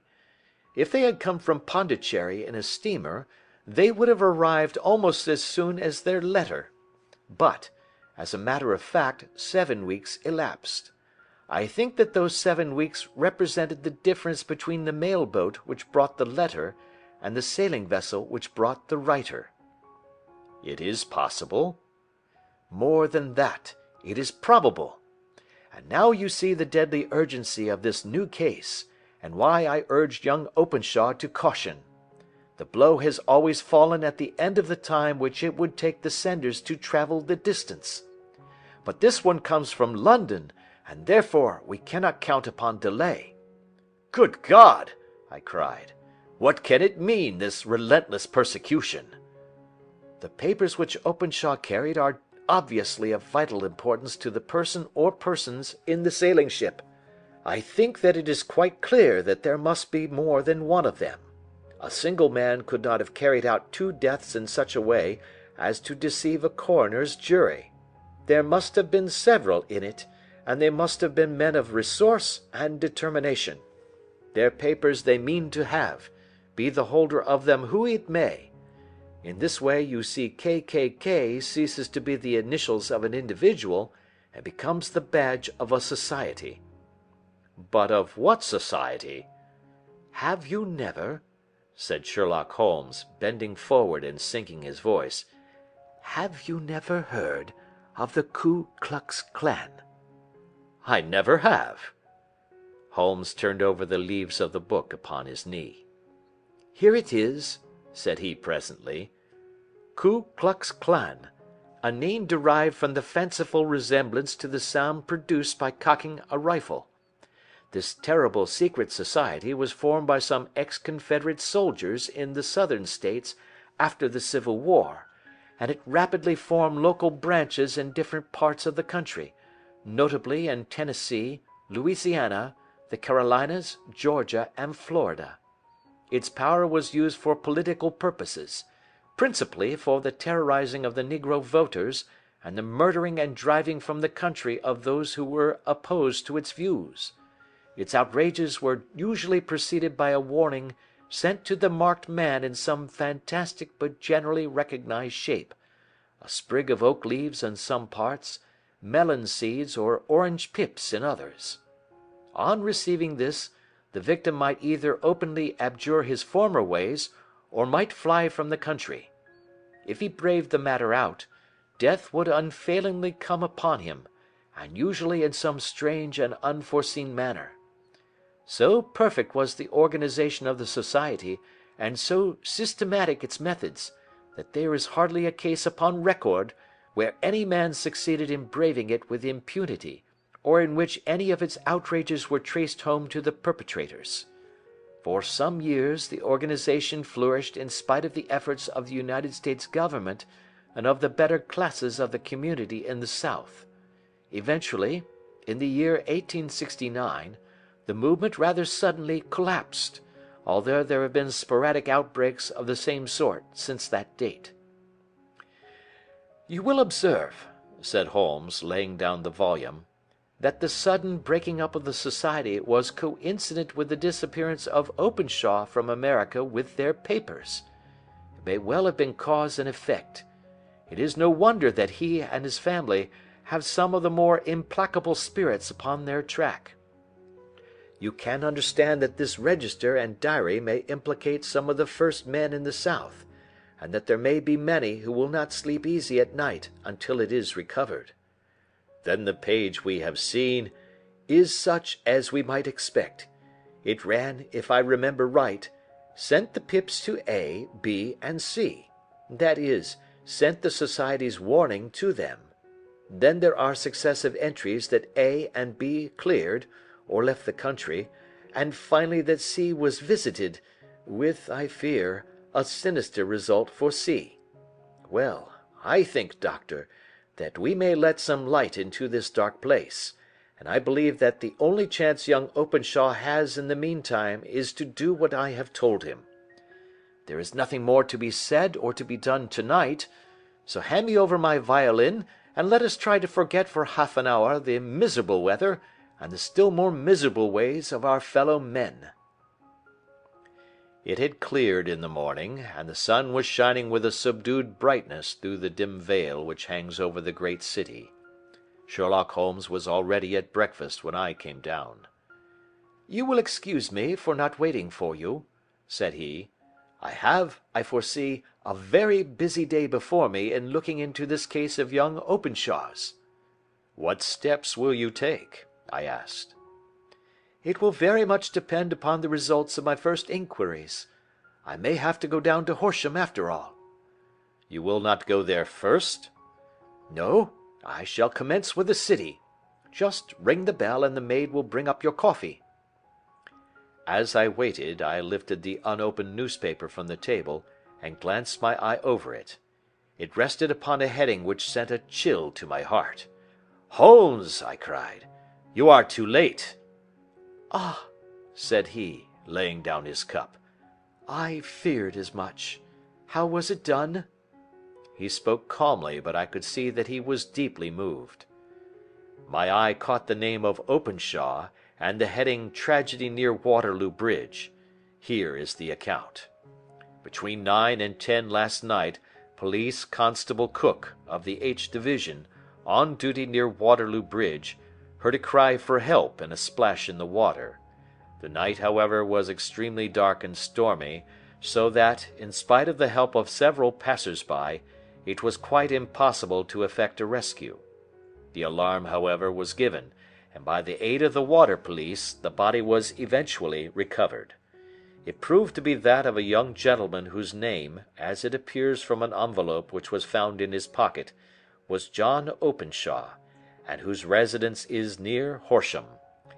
It is conjectured that he may have been hurrying down to catch the last train from Waterloo Station, and that in his haste and the extreme darkness he missed his path and walked over the edge of one of the small landing places for river steamboats. The body exhibited no traces of violence, and there can be no doubt that the deceased had been the victim of an unfortunate accident, which should have the effect of calling the attention of the authorities to the condition of the riverside landing stages. We sat in silence for some minutes, Holmes more depressed and shaken than I had ever seen him. "That hurts my pride, Watson," he said at last. "It is a petty feeling, no doubt, but it hurts my pride. It becomes a personal matter with me now, and if God sends me health, I shall set my hand upon this gang. That he should come to me for help, and that I should send him away to his death." He sprang from his chair, and paced about the room in uncontrollable agitation, with a flush upon his sallow cheeks, and a nervous clasping and unclasping of his long, thin hands. "They must be cunning devils," he exclaimed at last. "How could they have decoyed him down there? The embankment is not on the direct line to the station. The bridge, no doubt, was too crowded, even on such a night, for their purpose. Well, Watson, we shall see who will win in the long run. I am going out now." "To the police?" "No, I shall be my own police. When I have spun the web they may take the flies, but not before." All day I was engaged in my professional work, and it was late in the evening before I returned to Baker Street. Sherlock Holmes had not come back yet. It was nearly 10 o'clock before he entered, looking pale and worn. He walked up to the sideboard, and tearing a piece from the loaf he devoured it voraciously, washing it down with a long draught of water. "You are hungry," I remarked. "Starving. It had escaped my memory. I have had nothing since breakfast." "Nothing?" "Not a bite. I had no time to think of it." "And how have you succeeded?" "Well." "You have a clue?" "I have them in the hollow of my hand. Young Openshaw shall not long remain unavenged. Why, Watson, let us put their own devilish trademark upon them. It is well thought of." "What do you mean?" He took an orange from the cupboard, and tearing it to pieces he squeezed out the pips upon the table. Of these he took 5 and thrust them into an envelope. On the inside of the flap he wrote S.H. for J.O. Then he sealed it and addressed it to Captain James Calhoun, Bark Lone Star, Savannah, Georgia. "This will await him when he enters port," said he, chuckling. "It may give him a sleepless night. He will find it as sure a precursor of his fate as Openshaw did before him." "And who is this Captain Calhoun?" "The leader of the gang. I shall have the others, but he first." "How did you trace it, then?" He took a large sheet of paper from his pocket, all covered with dates and names. "I have spent the whole day," said he, "over Lloyd's registers and files of the old papers, following the future career of every vessel which touched at Pondicherry in January and February in '83. There were 36 ships of fair tonnage which were reported there during those months. Of these, one, the Lone Star, instantly attracted my attention, since, although it was reported as having cleared from London, the name is that which is given to one of the states of the Union." "Texas, I think." "I was not and am not sure which, but I knew that the ship must have an American origin." "What then?" "I searched the Dundee records, and when I found that the bark Lone Star was there in January '85, my suspicion became a certainty. I then inquired as to the vessels which lay at present in the port of London. Yes. The Lone Star had arrived here last week. I went down to the Albert Dock, and found that she had been taken down the river by the early tide this morning, homeward bound to Savannah. I wired to Gravesend, and learned that she had passed some time ago, and as the wind is easterly, I have no doubt that she is now past the Goodwins and not very far from the Isle of Wight. What will you do, then? Oh, I have my hand upon him. He and the 2 mates are, as I learn, the only native-born Americans in the ship. The others are Finns and Germans. I know also that they were all 3 away from the ship last night. I had it from the stevedore who has been loading their cargo. By the time that their sailing ship reaches Savannah, the mail-boat will have carried this letter, and the cable will have informed the police of Savannah that these 3 gentlemen are badly wanted here upon a charge of murder. There is ever a flaw, however, in the best laid of human plans, and the murderers of John Openshaw were never to receive the orange pips which would show them that another, as cunning and as resolute as themselves, was upon their track. Very long and very severe were the equinoctial gales that year. We waited long for news of the Lone Star of Savannah, but none ever reached us. We did at last hear that somewhere, far out in the Atlantic, a shattered sternpost of a boat was seen swinging in the trough of a wave, with the letters L.S. carved upon it, and that is all which we shall ever know of the fate of the Lone Star. End of Adventure 5.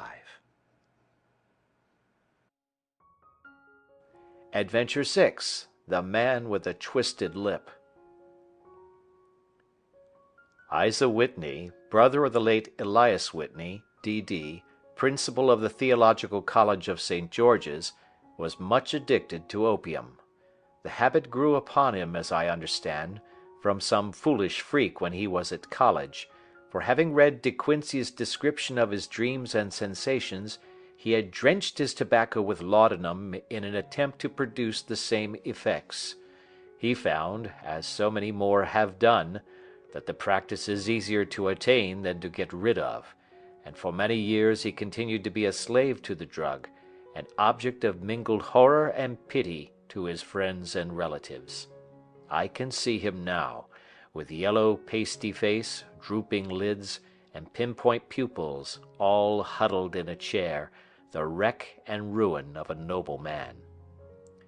One night, it was in June '89, there came a ring to my bell, about the hour when a man gives his first yawn and glances at the clock. I sat up in my chair, and my wife laid her needlework down in her lap and made a little face of disappointment. "A patient," said she. "You'll have to go out."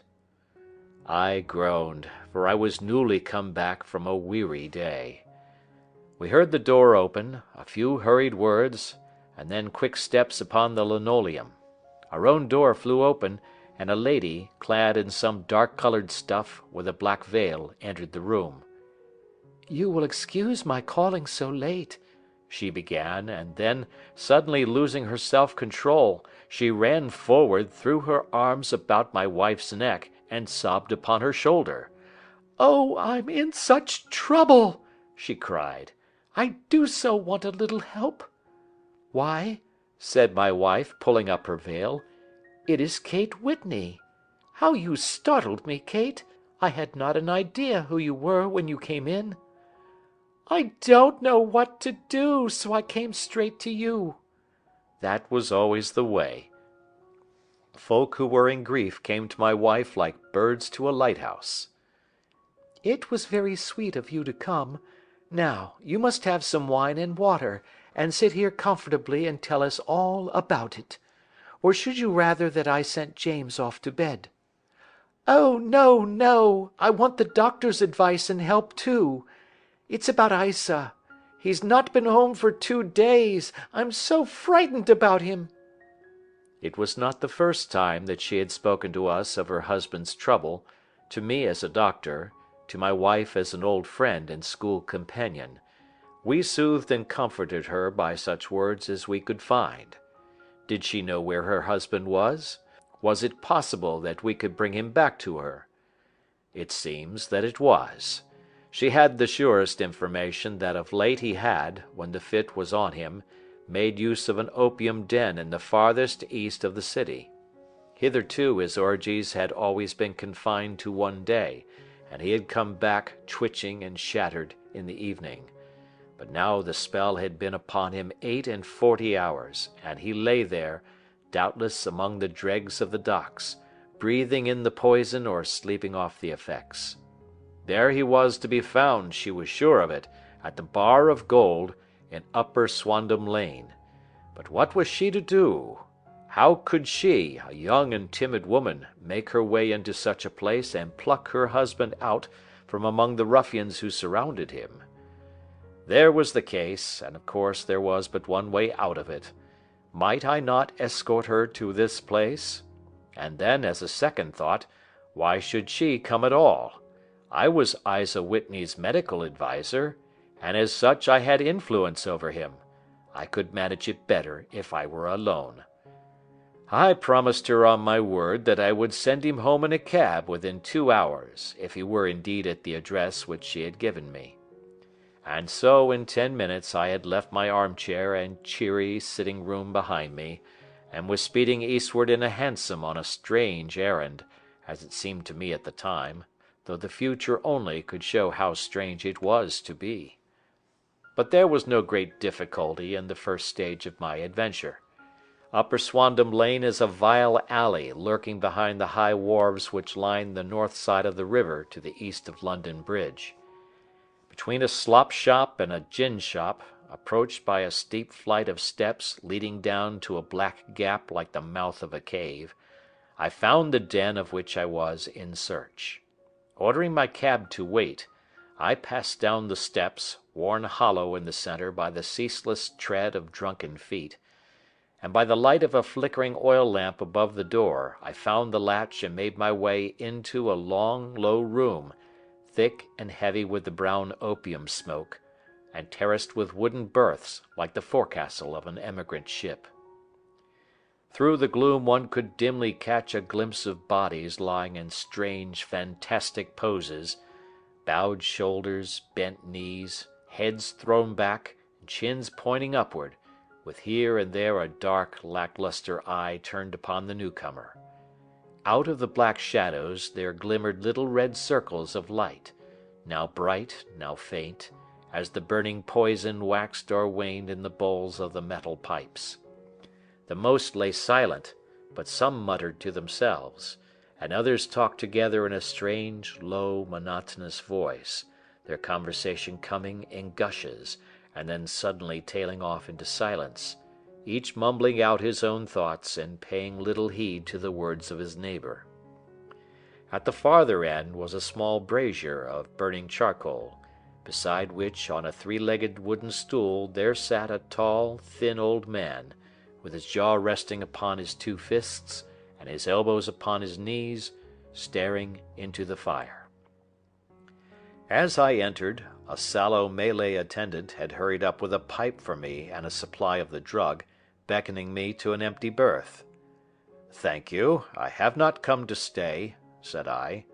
"There is a friend of mine here, Mr. Isa Whitney, and I wish to speak with him." There was a movement and an exclamation from my right, and peering through the gloom, I saw Whitney, pale, haggard, and unkempt, staring out at me. "My God, it's Watson!" said he. He was in a pitiable state of reaction, with every nerve in a twitter. "I say, Watson, what o'clock is it?" "Nearly 11. "Of what day?" "Of Friday, June 19th. "Good heavens, I thought it was Wednesday." "It is Wednesday. What do you want to frighten a chap for?" He sank his face onto his arms and began to sob in a high treble key. "I tell you that it is Friday, man.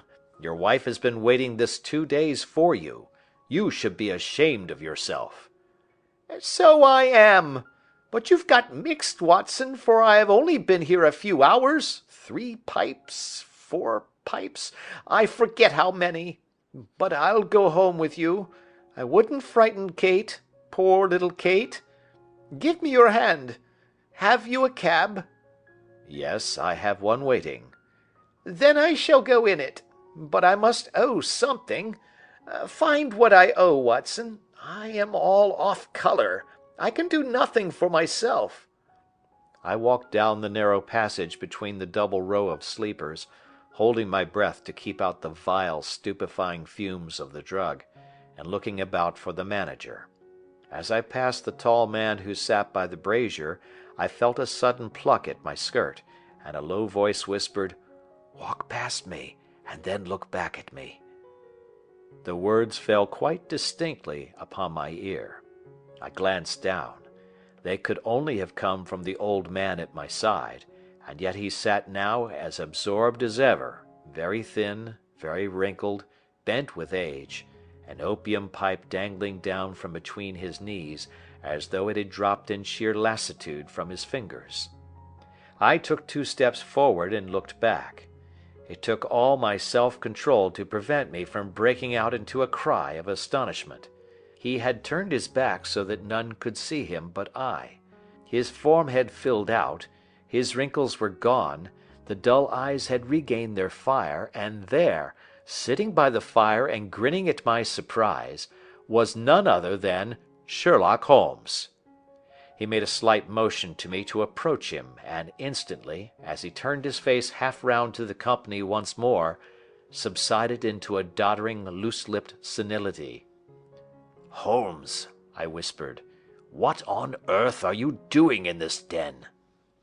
"As low as you can," he answered. "I have excellent ears. If you would have the great kindness to get rid of that sottish friend of yours, I should be exceedingly glad to have a little talk with you." "I have a cab outside." "Then pray send him home in it. You may safely trust him, for he appears to be too limp to get into any mischief. I should recommend you also to send a note by the cabman to your wife to say that you have thrown in your lot with me. If you will wait outside, I shall be with you in 5 minutes." It was difficult to refuse any of Sherlock Holmes's requests, for they were always so exceedingly definite, and put forward with such a quiet air of mastery. I felt, however, that when Whitney was once confined in the cab my mission was practically accomplished, and for the rest, I could not wish anything better than to be associated with my friend in one of those singular adventures which were the normal condition of his existence. In a few minutes I had written my note, paid Whitney's bill, led him out to the cab, and seen him driven through the darkness.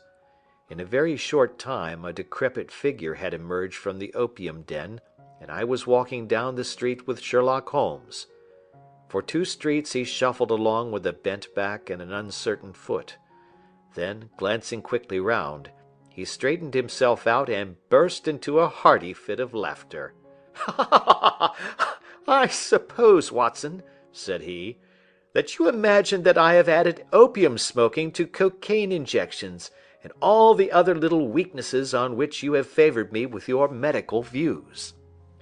"I was certainly surprised to find you there." "But not more so than I to find you." "I came to find a friend." "And I to find an enemy." "An enemy?" "Yes, one of my natural enemies, or, shall I say, my natural prey. Briefly, Watson, I am in the midst of a very remarkable inquiry, and I have hoped to find a clue in the incoherent ramblings of these sots, as I have done before now. Had I been recognized in that den my life would not have been worth an hour's purchase, for I have used it before now for my own purposes, and the rascally Lascar who runs it has sworn to have vengeance upon me. There is a trap-door at the back of that building, near the corner of Paul's Wharf, which could tell some strange tales of what has passed through it upon the moonless nights." "What? You do not mean bodies?" "Ay, bodies, Watson. We should be rich men if we had £1,000 for every poor devil who has been done to death in that den. It is the vilest murder trap on the whole riverside, and I fear that Neville St. Clair has entered it never to leave it more. But our trap should be here." He put his two forefingers between his teeth and whistled shrilly, a signal which was answered by a similar whistle from the distance, followed shortly by the rattle of wheels and the clink of horses' hoofs. "Now, Watson," said Holmes, as a tall dog-cart dashed up through the gloom, throwing out two golden tunnels of yellow light from its side lanterns, "you'll come with me, won't you?" "If I can be of use." "Oh, a trusty comrade is always of use, and a chronicler still more so. My room at the Cedars is a double-bedded one." "The Cedars?" "Yes, that is Mr. St. Clair's house. I am staying there while I conduct the inquiry." "Where is it, then?" "Near Lee, in Kent. We have a 7-mile drive before us." "But I am all in the dark." "Of course you are. You'll know all about it presently. Jump up here. All right, John, we shall not need you. Here's half-a-crown. Look out for me tomorrow about 11. Give her head. So long, then." He flicked the horse with his whip, and we dashed away through the endless succession of sombre and deserted streets, which widened gradually until we were flying across a broad balustraded bridge, with the murky river flowing sluggishly beneath us. Beyond lay another dull wilderness of bricks and mortar, its silence broken only by the heavy, regular footfall of the policemen, or the songs and shouts of some belated party of revellers. A dull wrack was drifting slowly across the sky, and a star or two twinkled dimly here and there through the rifts of the clouds. Holmes drove in silence, with his head sunk upon his breast, and the air of a man who is lost in thought, while I sat beside him, curious to learn what this new quest might be which seemed to tax his powers so sorely, and yet afraid to break in upon the current of his thoughts. We had driven several miles, and were beginning to get to the fringe of the belt of suburban villas, when he shook himself, shrugged his shoulders, and lit up his pipe with the air of a man who has satisfied himself that he is acting for the best. "You have a grand gift of silence, Watson," said he. "It makes you quite invaluable as a companion. 'Pon my word, it is a great thing for me to have someone to talk to, for my own thoughts are not over-pleasant. I was wondering what I should say to this dear little woman to-night when she meets me at the door." "You forget that I know nothing about it." "I shall just have time to tell you the facts of the case before we get to Lee. It seems absurdly simple, and yet, somehow I can get nothing to go upon. There's plenty of thread, no doubt, but I can't get the end of it into my hand. Now, I'll state the case clearly and concisely to you, Watson, and maybe you can see a spark where all is dark to me." "Proceed, then." "Some years ago, to be definite, in May 1884, there came to Lee a gentleman, Neville St. Clair by name, who appeared to have plenty of money. He took a large villa, laid out the grounds very nicely, and lived generally in good style.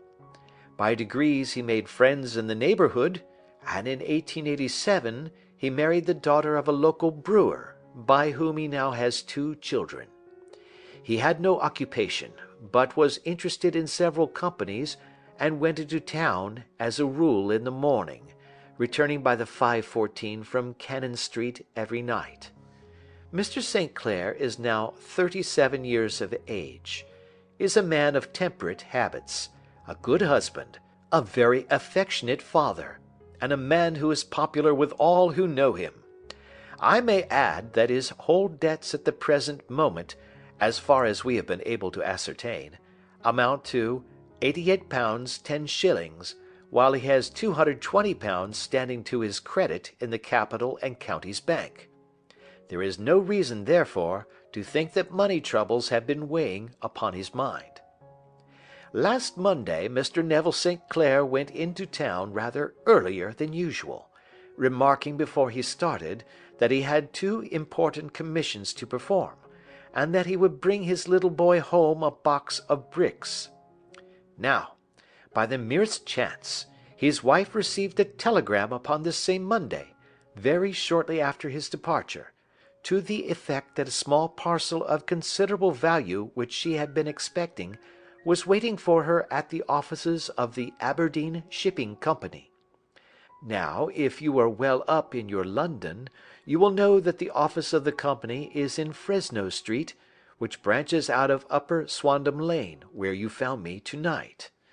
Mrs. St. Clair had her lunch, started for the city, did some shopping, proceeded to the company's office, got her packet, and found herself at exactly 4:35 walking through Swandam Lane on her way back to the station. Have you followed me so far? It is very clear.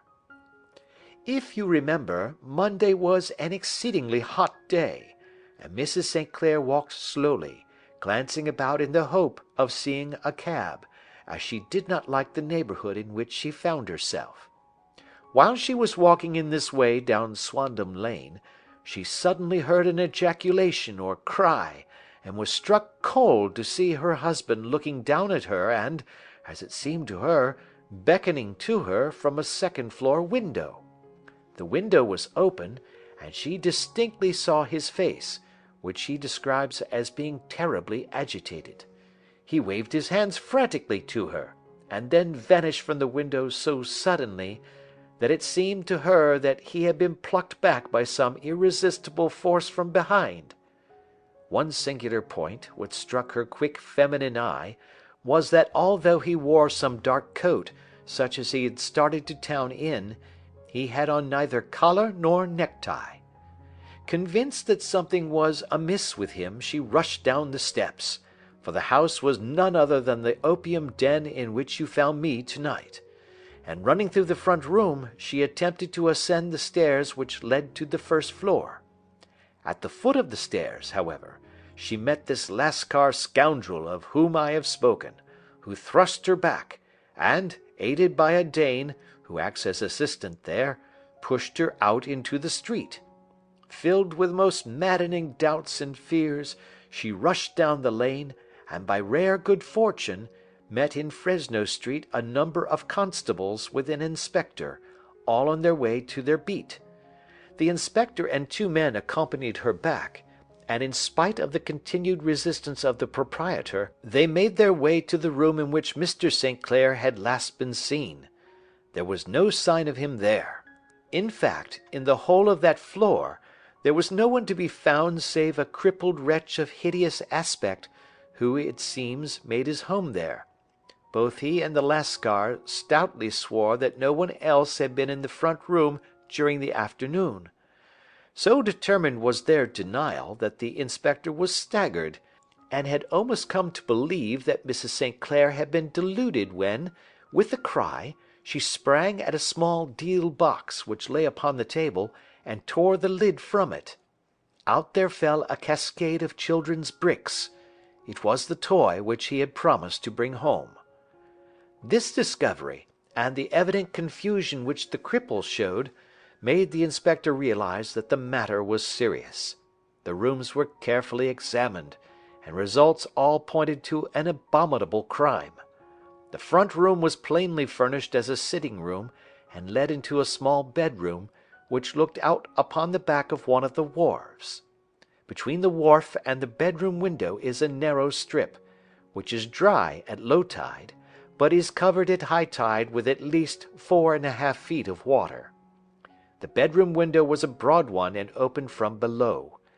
On examination, traces of blood were to be seen upon the window-sill, and several scattered drops were visible upon the wooden floor of the bedroom. Thrust away behind a curtain in the front room were all the clothes of Mr. Neville St. Clair, with the exception of his coat. His boots, his socks, his hat, and his watch, all were there. There were no signs of violence upon any of these garments, and there were no other traces of Mr. Neville St. Clair. Out of the window he must apparently have gone, for no other exit could be discovered, and the ominous bloodstains upon the sill gave little promise that he could save himself by swimming, for the tide was at its very highest at the moment of the tragedy.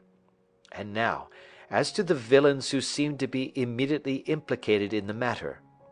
The Lascar was known to be a man of the vilest antecedents, but as, by Mrs. St. Clair's story, he was known to have been at the foot of the stair within a very few seconds of her husband's appearance at the window, he could hardly have been more than an accessory to the crime. His defence was one of absolute ignorance, and he protested that he had no knowledge as to the doings of Hugh Bone, his lodger, and that he could not account in any way for the presence of the missing gentleman's clothes. So much for the Lascar manager. Now for the sinister cripple who lives upon the second floor of the opium den, and who was certainly the last human being whose eyes rested upon Neville St. Clair. His name is Hugh Bone, and his hideous face is one which is familiar to every man who goes much to the city. He is a professional beggar, though in order to avoid the police regulations he pretends to a small trade in wax vestas. Some little distance down Threadneedle Street, upon the left-hand side, there is, as you may have remarked, a small angle in the wall. Here it is that this creature takes his daily seat, cross-legged with his tiny stock of matches on his lap, and as he is a piteous spectacle, a small rain of charity descends into the greasy leather cap which lies upon the pavement beside him. I have watched the fellow more than once before ever I thought of making his professional acquaintance, and I have been surprised at the harvest which he has reaped in a short time. His appearance, you see, is so remarkable that no one can pass him without observing him. A shock of orange hair, a pale face disfigured by a horrible scar, which, by its contraction, has turned up the outer edge of his upper lip, a bulldog chin, and a pair of very penetrating dark eyes, which present a singular contrast to the colour of his hair, all mark him out from amid the common crowd of mendicants, and so too does his wit, for he is ever ready with a reply to any piece of chaff which may be thrown at him by the passers-by. This is the man whom we now learn to have been the lodger at the opium den, and to have been the last man to see the gentleman of whom we are in quest. But a cripple, said I. What could he have done single-handed against a man in the prime of life? He is a cripple in the sense that he walks with a limp, but in other respects he appears to be a powerful and well-nurtured man. Surely your medical experience would tell you, Watson, that weakness in one limb is often compensated for by exceptional strength in the others. Pray continue your narrative. Mrs. St. Clair had fainted at the sight of the blood upon the window, and she was escorted home in a cab by the police, as her presence could be of no help to them in their investigations. Inspector Barton, who had charge of the case, made a very careful examination of the premises, but without finding anything which threw any light upon the matter. One mistake had been made in not arresting Boone instantly, as he was allowed some few minutes during which he might have communicated with his friend the Lascar, but this fault was soon remedied, and he was seized and searched, without anything being found which could incriminate him. There were, it is true, some blood-stains upon his right shirt-sleeve, but he pointed to his ring-finger, which had been cut near the nail, and explained that the bleeding came from there, adding that he had been to the window not long before, and that the stains which had been observed there came doubtless from the same source. He denied strenuously having ever seen Mr. Neville St. Clair, and swore that the presence of the clothes in his room was as much a mystery to him as to the police. As to Mrs. St. Clair's assertion that she had actually seen her husband at the window, he declared that she must have been either mad or dreaming. He was removed, loudly protesting, to the police station, while the inspector remained upon the premises in the hope that the ebbing tide might afford some fresh clue.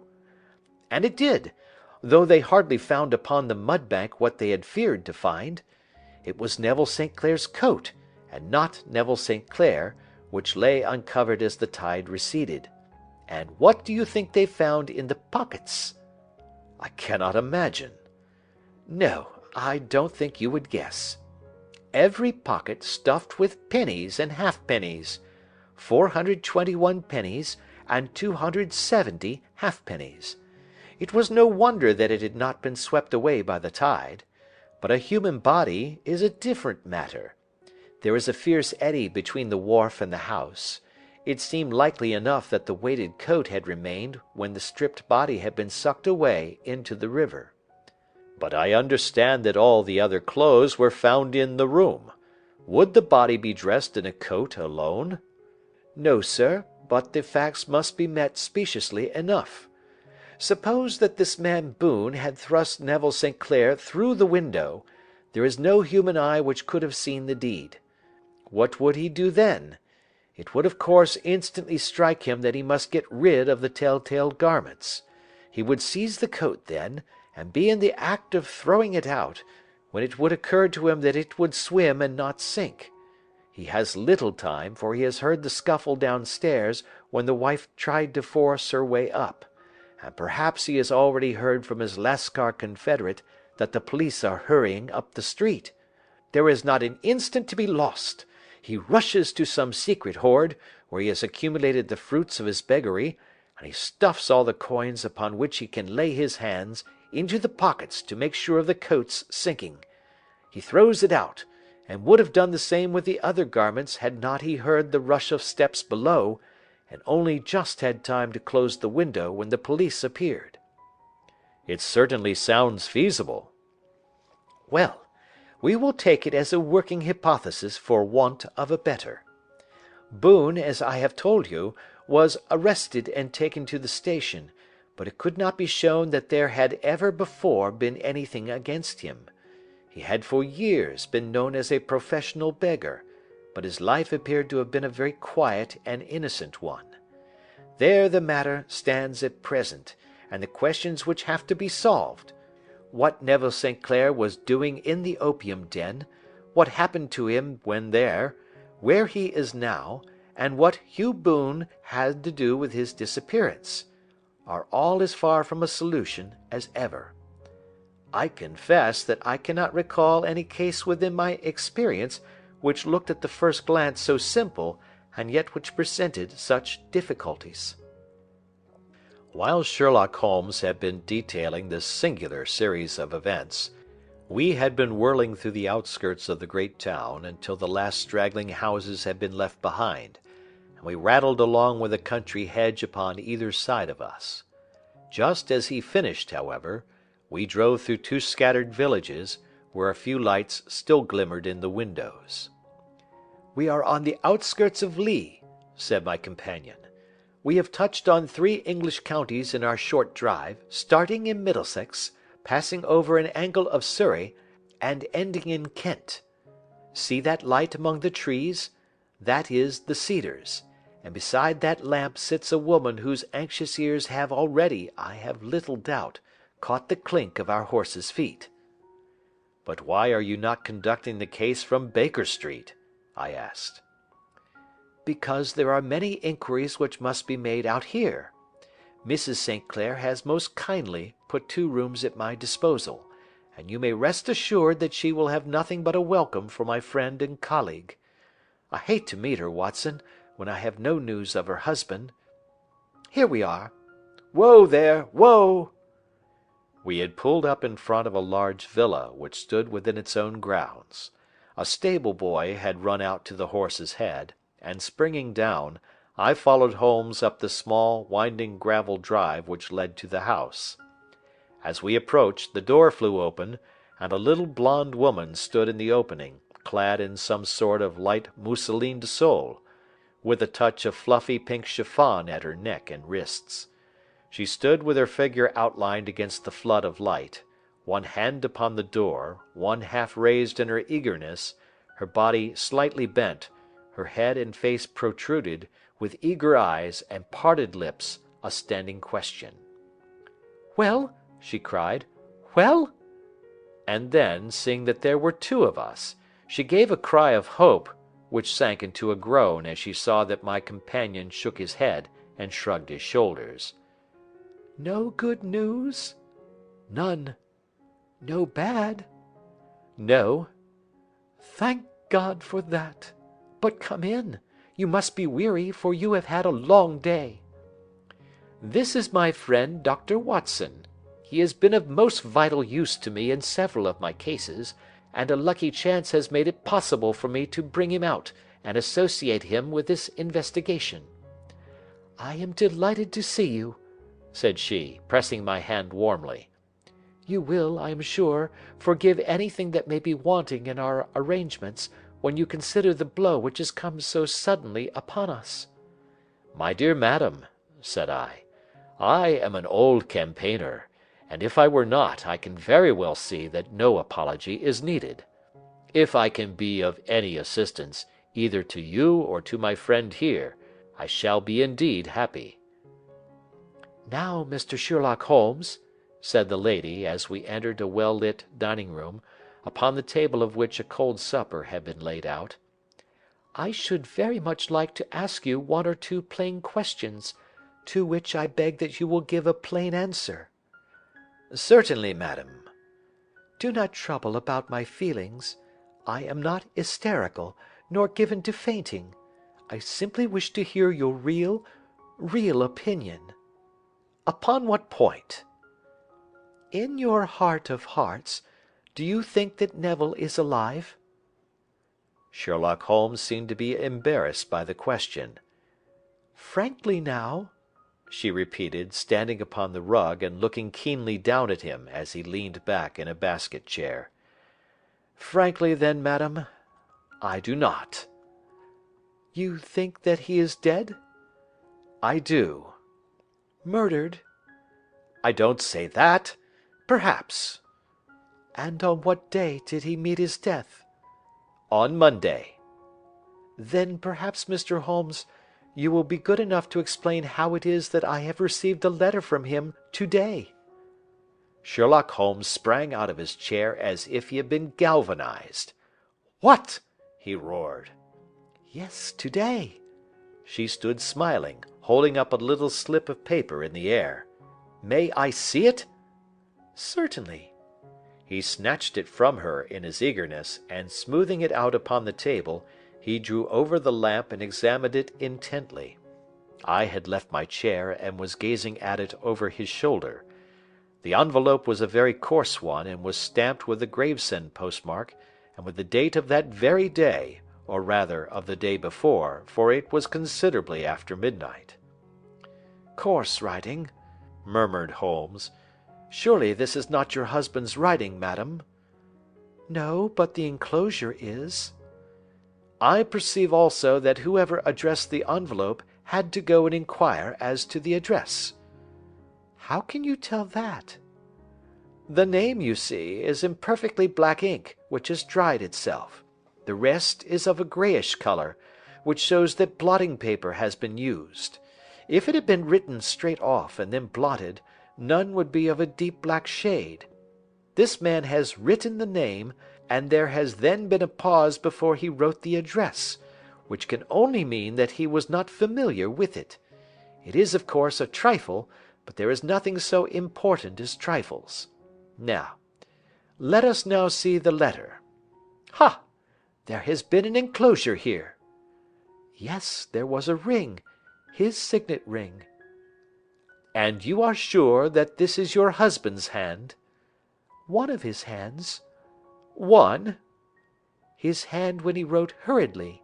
It is very unlike his usual writing, and yet I know it well.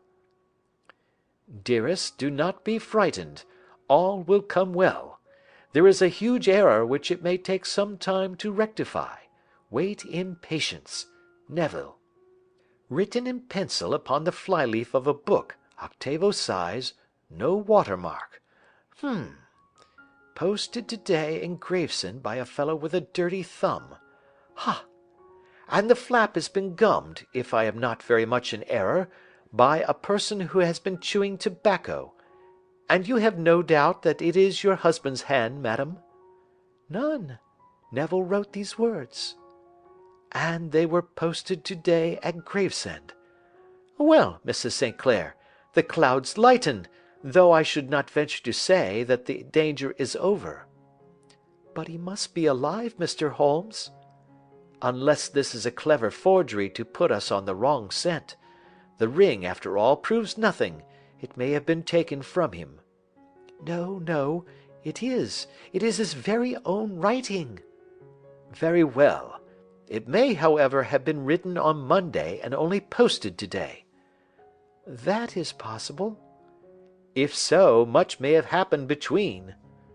"Oh, you must not discourage me, Mr. Holmes. I know that all is well with him. There is so keen a sympathy between us that I should know if evil came upon him. On the very day that I saw him last, he cut himself in the bedroom, and yet I in the dining room rushed upstairs instantly with the utmost certainty that something had happened. Do you think that I would respond to such a trifle, and yet be ignorant of his death?" "I have seen too much not to know that the impression of a woman may be more valuable than the conclusion of an analytical reasoner. And in this letter you certainly have a very strong piece of evidence to corroborate your view. But if your husband is alive and able to write letters, why should he remain away from you?" "I cannot imagine. It is unthinkable." "And on Monday he made no remarks before leaving you?" "No." "And you were surprised to see him in Swandam Lane?" "Very much so." "Was the window open?" "Yes." "Then he might have called to you?" "He might." "He only, as I understand, gave an inarticulate cry?" "Yes." "A call for help, you thought?" "Yes, he waved his hands." "But it might have been a cry of surprise. Astonishment at the unexpected sight of you might cause him to throw up his hands?" "It is possible." "And you thought he was pulled back?" "He disappeared so suddenly." "He might have leaped back. You did not see anyone else in the room?" "No, but this horrible man confessed to having been there, and the Lascar was at the foot of the stairs." "Quite so. Your husband, as far as you could see, had his ordinary clothes on?" "But without his collar or tie. I distinctly saw his bare throat." "Had he ever spoken of Swandam Lane?" "Never." "Had he ever showed any signs of having taken opium?" "Never." "Thank you, Mrs. St. Clair. Those are the principal points about which I wish to be absolutely clear. We shall now have a little supper and then retire, for we may have a very busy day to-morrow." A large and comfortable double-bedded room had been placed at our disposal, and I was quickly between the sheets, for I was weary after my night of adventure. Sherlock Holmes was a man, however, who, when he had an unsolved problem upon his mind, would go for days, and even for a week, without rest, turning it over, rearranging his facts, looking at it from every point of view until he had either fathomed it or convinced himself that his data were insufficient. It was soon evident to me that he was now preparing for an all-night sitting. He took off his coat and waistcoat, put on a large blue dressing-gown, and then wandered about the room collecting pillows from his bed and cushions from the sofa and armchairs.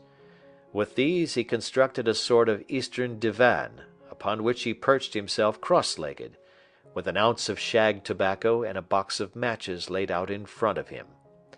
In the dim light of the lamp I saw him sitting there, an old briar pipe between his lips, his eyes fixed vacantly upon the corner of the ceiling, the blue smoke curling up from him, silent, motionless, and the light shining upon his strong-set aquiline features.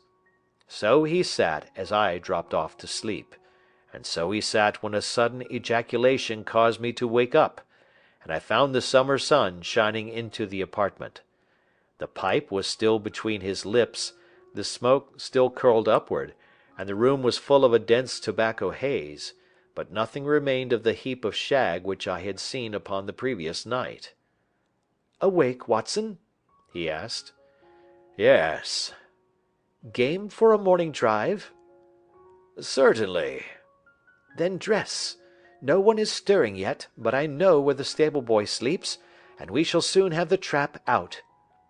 He chuckled to himself as he spoke, his eyes twinkled, and he seemed a different man to the somber thinker of the previous night. As I dressed, I glanced at my watch. It was no wonder that no one was stirring. It was 25 minutes past 4. I had hardly finished when Holmes returned with the news that the boy was putting in the horse. "I want to test a little theory of mine," said he, pulling on his boots. "I think, Watson, that you are now standing in the presence of one of the most absolute fools in Europe. I deserve to be kicked from here to Charing Cross. But I think I have the key of the affair now." "And where is it?" I asked, smiling. "In the bathroom," he answered. "Oh, yes, I am not joking," he continued, seeing my look of incredulity. "I have just been there, and I have taken it out, and I have got it in this Gladstone bag. Come on, my boy, and we shall see whether it will fit the lock."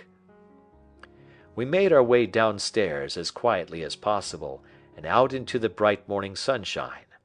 In the road stood our horse and trap, with the half-clad stable-boy waiting at the head. We both sprang in, and away we dashed down the London road. A few country carts were stirring, bearing in vegetables to the metropolis, but the lines of villas on either side were as silent and lifeless as some city in a dream. "It has been in some points a singular case," said Holmes, flicking the horse on into a gallop. "I confess that I have been as blind as a mole, but it is better to learn wisdom late than never to learn it at all." In town the earliest risers were just beginning to look sleepily from their windows as we drove through the streets of the Surrey side. Passing down the Waterloo Bridge Road, we crossed over the river, and dashing up Wellington Street, wheeled sharply to the right and found ourselves in Bow Street.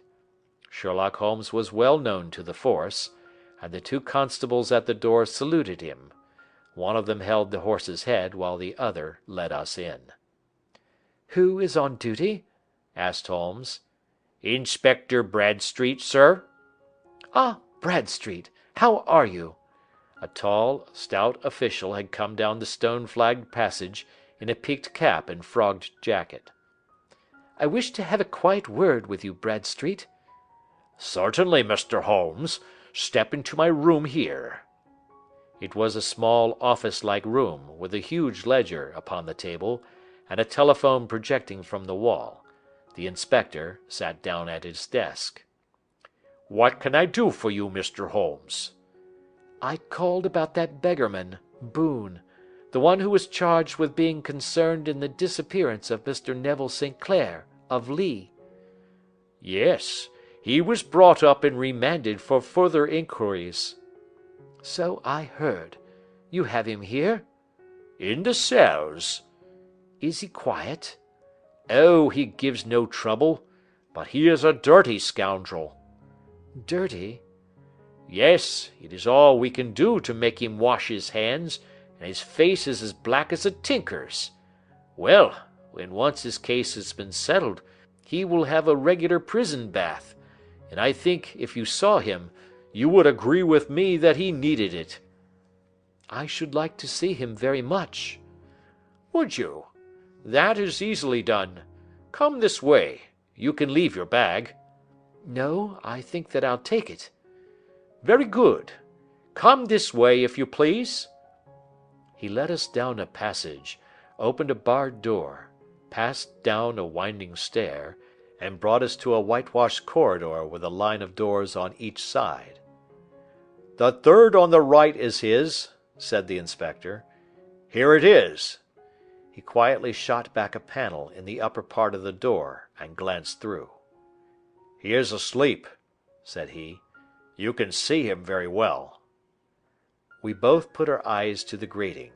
The prisoner lay with his face towards us in a very deep sleep, breathing slowly and heavily. He was a middle-sized man, coarsely clad as became his calling, with a coloured shirt protruding through the rent in his tattered coat.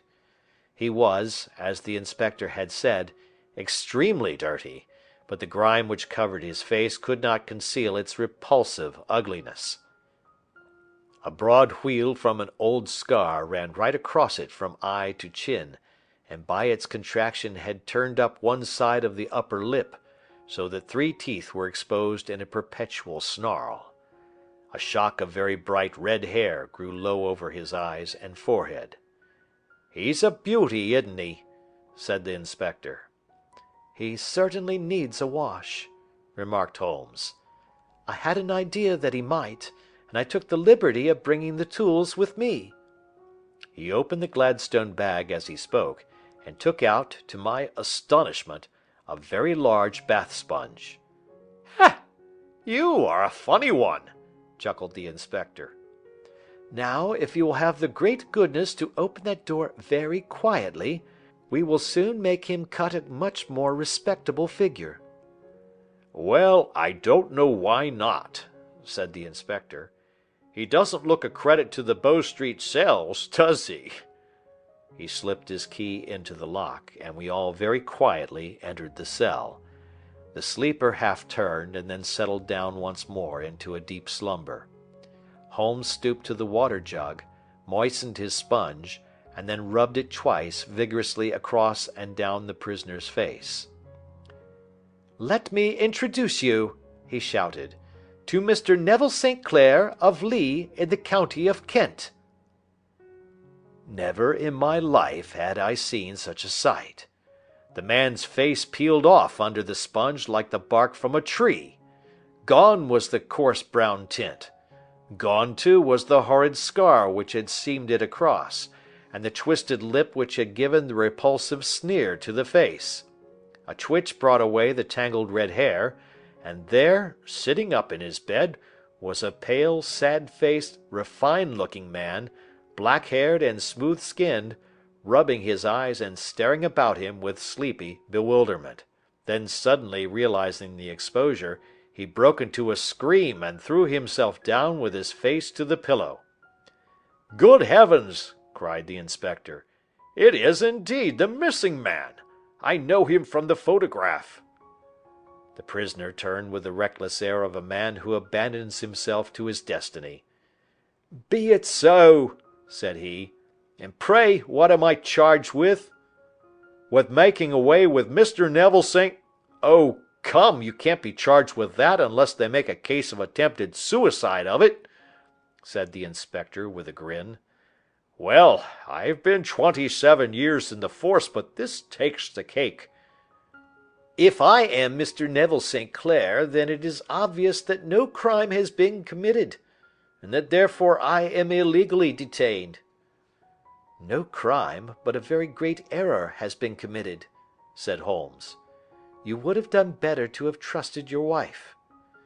"It was not the wife, it was the children," groaned the prisoner. "God help me, I would not have them ashamed of their father. My God, what an exposure! What can I do?" Sherlock Holmes sat down beside him on the couch, and patted him kindly on the shoulder. "If you leave it to a court of law to clear the matter up," said he, "of course you can hardly avoid publicity. On the other hand, if you convince the police authorities that there is no possible case against you, I do not know that there is any reason that the details should find their way into the papers. Inspector Bradsheet would, I am sure, make notes upon anything which you might tell us and submit it to the proper authorities. The case would then never go into court at all." "God bless you!" cried the prisoner passionately. "I would have endured imprisonment, aye, even execution, rather than have left my miserable secret as a family blot to my children. You are the first who have ever heard my story. My father was a schoolmaster in Chesterfield, where I received an excellent education. I travelled in my youth, took to the stage, and finally became a reporter on an evening paper in London. One day my editor wished to have a series of articles upon begging in the metropolis, and I volunteered to supply them. There was the point from which all my adventures started. It was only by trying begging as an amateur that I could get the facts upon which to base my articles. When an actor, I had, of course, learned all the secrets of making up, and had been famous in the green room for my skill. I took advantage now of my attainments. I painted my face, and to make myself as pitiable as possible, I made a good scar and fixed one side of my lip in a twist by the aid of a small slip of flesh-colored plaster. Then, with a red head of hair and an appropriate dress, I took my station in the business part of the city, ostensibly as a match-seller, but really as a beggar. For 7 hours I plied my trade, and when I returned home in the evening, I found to my surprise that I had received no less than 26 shillings 4 pence. I wrote my articles and thought little more of the matter until, some time later, I backed a bill for a friend and had a writ served upon me for £25. I was at my wits' end where to get the money, but a sudden idea came to me. I begged a fortnight's grace from the creditor, asked for a holiday from my employers, and spent the time in begging in the city under my disguise. In 10 days I had the money and had paid the debt. Well, you can imagine how hard it was to settle down to arduous work at £2 a week, when I knew that I could earn as much in a day by smearing my face with a little paint, laying my cap on the ground, and sitting still. It was a long fight between my pride and the money, but the dollars won at last, and I threw up reporting and sat day after day in the corner which I had first chosen, inspiring pity by my ghastly face, and filling my pockets with coppers. Only one man knew my secret. He was the keeper of a low den in which I used to lodge in Swandam Lane, where I could every morning emerge as a squalid beggar, and in the evenings transform myself into a well-dressed man about town. This fellow, a Lascar, was well paid by me for his rooms, so that I knew that my secret was safe in his possession. Well, very soon I found that I was saving considerable sums of money. I do not mean that any beggar in the streets of London could earn £700 a year, which is less than my average takings, but I had exceptional advantages in my power of making up, and also in a facility of repartee, which improved by practice and made me quite a recognized character in the city. All day a stream of pennies, varied by silver, poured in upon me, and it was a very bad day in which I failed to take £2.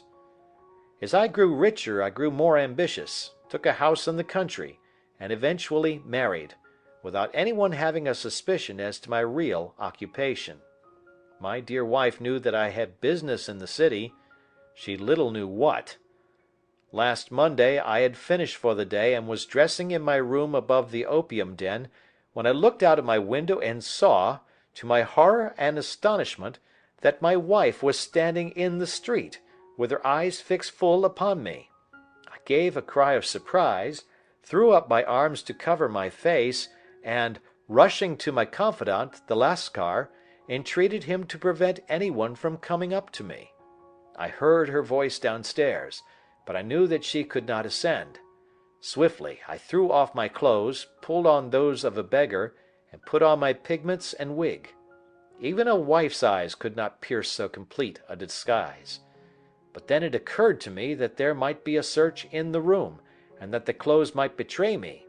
I threw open the window, reopening by my violence a small cut which I had inflicted upon myself in the bedroom that morning.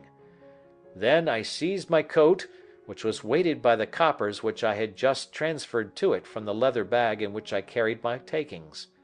I hurled it out of the window, and it disappeared into the Thames. The other clothes would have followed, but at that moment there was a rush of constables up the stair, and a few minutes after I found, rather, I confess, to my relief, that instead of being identified as Mr. Neville St. Clair, I was arrested as his murderer. I do not know that there is anything else for me to explain. I was determined to preserve my disguise as long as possible, and hence my preference for a dirty face. Knowing that my wife would be terribly anxious, I slipped off my ring and confided it to the Lascar at a moment when no constable was watching me, together with a hurried scrawl, telling her that she had no cause to fear. "That note only reached her yesterday," said Holmes. Good God! What a week she must have spent!" "The police have watched this Lascar," said Inspector Bradstreet, "and I can quite understand that he might find it difficult to post a letter unobserved. Probably he handed it to some sailor customer of his who forgot all about it for some days." "That was it," said Holmes, nodding approvingly. "I have no doubt of it. But have you never been prosecuted for begging?" "Many times. But what was a fine to me?" "It must stop here, however," said Bradstreet. "If the police are to hush this thing up, there must be no more of Hugh Boone." "I have sworn it by the most solemn oaths which a man can take." "In that case I think that it is probable that no further steps may be taken. But if you are found again, then all must come out. I am sure, Mr. Holmes, that we are very much indebted to you for having cleared the matter up. I wish I knew how you reach your results." "I reach this one," said my friend, "by sitting upon 5 pillows and consuming an ounce of shag. I think, Watson, that if we drive to Baker Street we shall be just in time for breakfast." End of Adventure 6. Adventure 7. The Adventure of the Blue Carbuncle. I had called upon my friend Sherlock Holmes upon the second morning after Christmas, with the intention of wishing him the compliments of the season. He was lounging upon the sofa in a purple dressing-gown, a pipe-rack within his reach upon the right, and a pile of crumpled morning papers, evidently newly studied, near at hand. Beside the couch was a wooden chair, and on the angle of the back hung a very seedy and disreputable hard felt hat, much the worse for wear, and cracked in several places. A lens and a forceps lying upon the seat of the chair suggested that the hat had been suspended in this manner for the purpose of examination. "You are engaged," said I. "Perhaps I interrupt you." "Not at all. I am glad to have a friend with whom I can discuss my results. The matter is a perfectly trivial one." He jerked his thumb in the direction of the old hat. "But there are points in connection with it which are not entirely devoid of interest and even of instruction." I seated myself in his armchair and warmed my hands before his crackling fire, for a sharp frost had set in, and the windows were thick with the ice crystals. "I suppose," I remarked, "that, homely as it looks, this thing has some deadly story linked on to it, that it is the clue which will guide you in the solution of some mystery and the punishment of some crime." "No, no, no crime," said Sherlock Holmes, laughing. "Only one of those whimsical little incidents which will happen when you have 4,000,000 human beings all jostling each other within the space of a few square miles. Amid the action and reaction of so dense a swarm of humanity, every possible combination of events may be expected to take place, and many a little problem will be presented which may be striking and bizarre without being criminal. We already had experience of such." "So much so," I remarked, "that of the last 6 cases which I have added to my notes, 3 have been entirely free of any legal crime." "Precisely.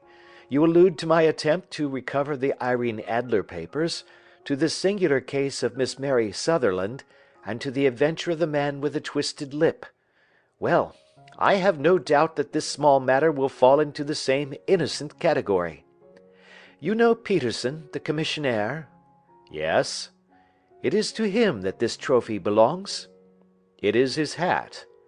"No, no, he found it. Its owner is unknown. I beg that you will look upon it not as a battered billycock but as an intellectual problem. And first, as to how it came here. It arrived upon Christmas morning, in company with good fat goose, which is, I have no doubt, roasting at this moment in front of Peterson's fire. The facts are these. About 4 o'clock on Christmas morning, Peterson, who, as you know, is a very honest fellow, was returning from some small jollification, and was making his way homeward down Tottenham Court Road. In front of him he saw, in the gaslight, a tallish man, walking with a slight stagger, and carrying a white goose slung over his shoulder.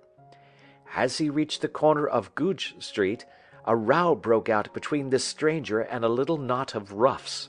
One of the latter knocked off the man's hat, on which he raised his stick to defend himself, and swinging it over his head, smashed the shop window behind him. Peterson had rushed forward to protect the stranger from his assailants, but the man, shocked at having broken the window, and seeing an official-looking person in uniform rushing towards him, dropped his goose, took to his heels, and vanished amid the labyrinth of small streets which lie at the back of Tottenham Court Road. The roughs had also fled at the appearance of Peterson, so that he was left in possession of the field of battle, and also of the spoils of victory, in the shape of this battered hat and a most unimpeachable Christmas goose, which surely he restored to their owner. My dear fellow, there lies the problem. It is true that "For Mrs. Henry Baker" was printed upon a small card which was tied to the bird's left leg, and it is also true that the initials H.B. are legible upon the lining of his hat, but as there are some thousands of Bakers, and some hundreds of Henry Bakers in this city of ours, it is not easy to restore lost property to any one of them. What then did Peterson do? He brought round both hat and goose to me on Christmas morning, knowing that even the smallest problems are of interest to me. The goose we retained until this morning, when there were signs that, in spite of the slight frost, it would be well that it should be eaten without unnecessary delay. Its finder has carried it off, therefore, to fulfill the ultimate destiny of a goose, while I continue to retain the hat of the unknown gentleman who lost his Christmas dinner. Did he not advertise? No. Then what clue could you have as to his identity? Only as much as we can deduce. From his hat? Precisely. But you are joking. What can you gather from this old battered felt? Here is my lens. You know my methods. What can you gather yourself as to the individuality of the man who has worn this article? I took the tattered object in my hands and turned it over rather ruefully. It was a very ordinary black hat of the usual round shape, hard and much the worse for wear. The lining had been of red silk, but was a good deal discolored. There was no maker's name, but, as Holmes had remarked, the initials H.B. were scrawled upon one side. It was pierced in the brim for a hat securer, but the elastic was missing. For the rest, it was cracked, exceedingly dusty, and spotted in several places, although there seemed to have been some attempt to hide the discolored patches by smearing them with ink. "I can see nothing," said I, handing it back to my friend. On the contrary, Watson, you can see everything. You fail, however, to reason from what you see. You are too timid in drawing your inferences. Then pray tell me what it is that you can infer from this hat. He picked it up and gazed at it in the peculiar introspective fashion which was characteristic of him. "It is perhaps less suggestive than it might have been," he remarked, "and yet there are a few inferences which are very distinct, and a few others which represent at least a strong balance of probability. That the man was highly intellectual is of course obvious upon the face of it, and also that he was fairly well-to-do within the last 3 years, although he has now fallen upon evil days. He had foresight, but has less now than formerly, pointing to a moral retrogression, which, when taken with the decline of his fortunes, seems to indicate some evil influence, probably drink, at work upon him. This may account also for the obvious fact that his wife has ceased to love him." "My dear Holmes!" "He has, however, retained some degree of self-respect," he continued, disregarding my remonstrance. "He is a man who leads a sedentary life, goes out little, is out of training entirely, is middle-aged, has grizzled hair which he has had cut within the last few days, and which he anoints with lime cream. These are the more patent facts which are to be deduced from this hat. Also, by the way, that it is extremely improbable that he has gas laid on in his house." "You are certainly joking, Holmes." "Not in the least. Is it possible that even now, when I give you these results, you are unable to see how they are attained?" "I have no doubt that I am very stupid, but I must confess that I am unable to follow you. For example, how did you deduce that this man was intellectual?" For answer, Holmes clapped the hat upon his head. It came right over the forehead and settled upon the bridge of his nose. "It is a question of cubic capacity," said he. "A man with so large a brain must have something in it." "The decline of his fortunes, then?" "This hat is 3 years old. These flat brims curled at the edge came in then. It is a hat of the very best quality. Look at the band of ribbed silk and the excellent lining. If this man could afford to buy so expensive a hat 3 years ago, and has had no hat since, then he has assuredly gone down in the world." "Well, that is clear enough, certainly. But how about the foresight and the moral retrogression?" Sherlock Holmes laughed. "Here is the foresight," said he, putting his finger upon the little disc and loop of the hat securer. "They are never sold upon hats. If this man ordered one, it is a sign of a certain amount of foresight, since he went out of his way to take this precaution against the wind. But since we see that he has broken the elastic and has not troubled to replace it, it is obvious that he has less foresight now than formerly, which is a distinct proof of a weakening nature. On the other hand, he has endeavored to conceal some of these stains upon the felt by daubing them with ink, which is a sign that he has not entirely lost his self-respect." "Your reasoning is certainly plausible." "The further points, that he is middle-aged, that his hair is grizzled, that it has been recently cut, and that he uses lime cream, are all to be gathered from a close examination of the lower part of the lining. The lens discloses a large number of hair ends, clean cut by the scissors of the barber. They all appear to be adhesive, and there is a distinct odor of lime cream. This dust, you will observe, is not the gritty grey dust of the street, but the fluffy brown dust of the house, showing that it has been hung up indoors most of the time, while the marks of moisture upon the inside are proof positive that the wearer perspired very freely, and could therefore hardly be in the best of training." "But his wife? You said that she had ceased to love him." "This hat has not been brushed for weeks. When I see you, my dear Watson, with a week's accumulation of dust upon your hat, and when your wife allows you to go out in such a state, I shall fear that you also have been unfortunate enough to lose your wife's affection." "But he might be a bachelor." "Nay, he was bringing home the goose as a peace offering to his wife. Remember the card upon the bird's leg." "You have an answer to everything. But how on earth do you deduce that the gas is not laid on in his house?" "One tallow stain, or even 2, might come by chance, but when I see no less than 5, I think that there can be little doubt that the individual must be brought into frequent contact with burning tallow. Walks upstairs at night, probably, with his hat in one hand and a guttering candle in the other.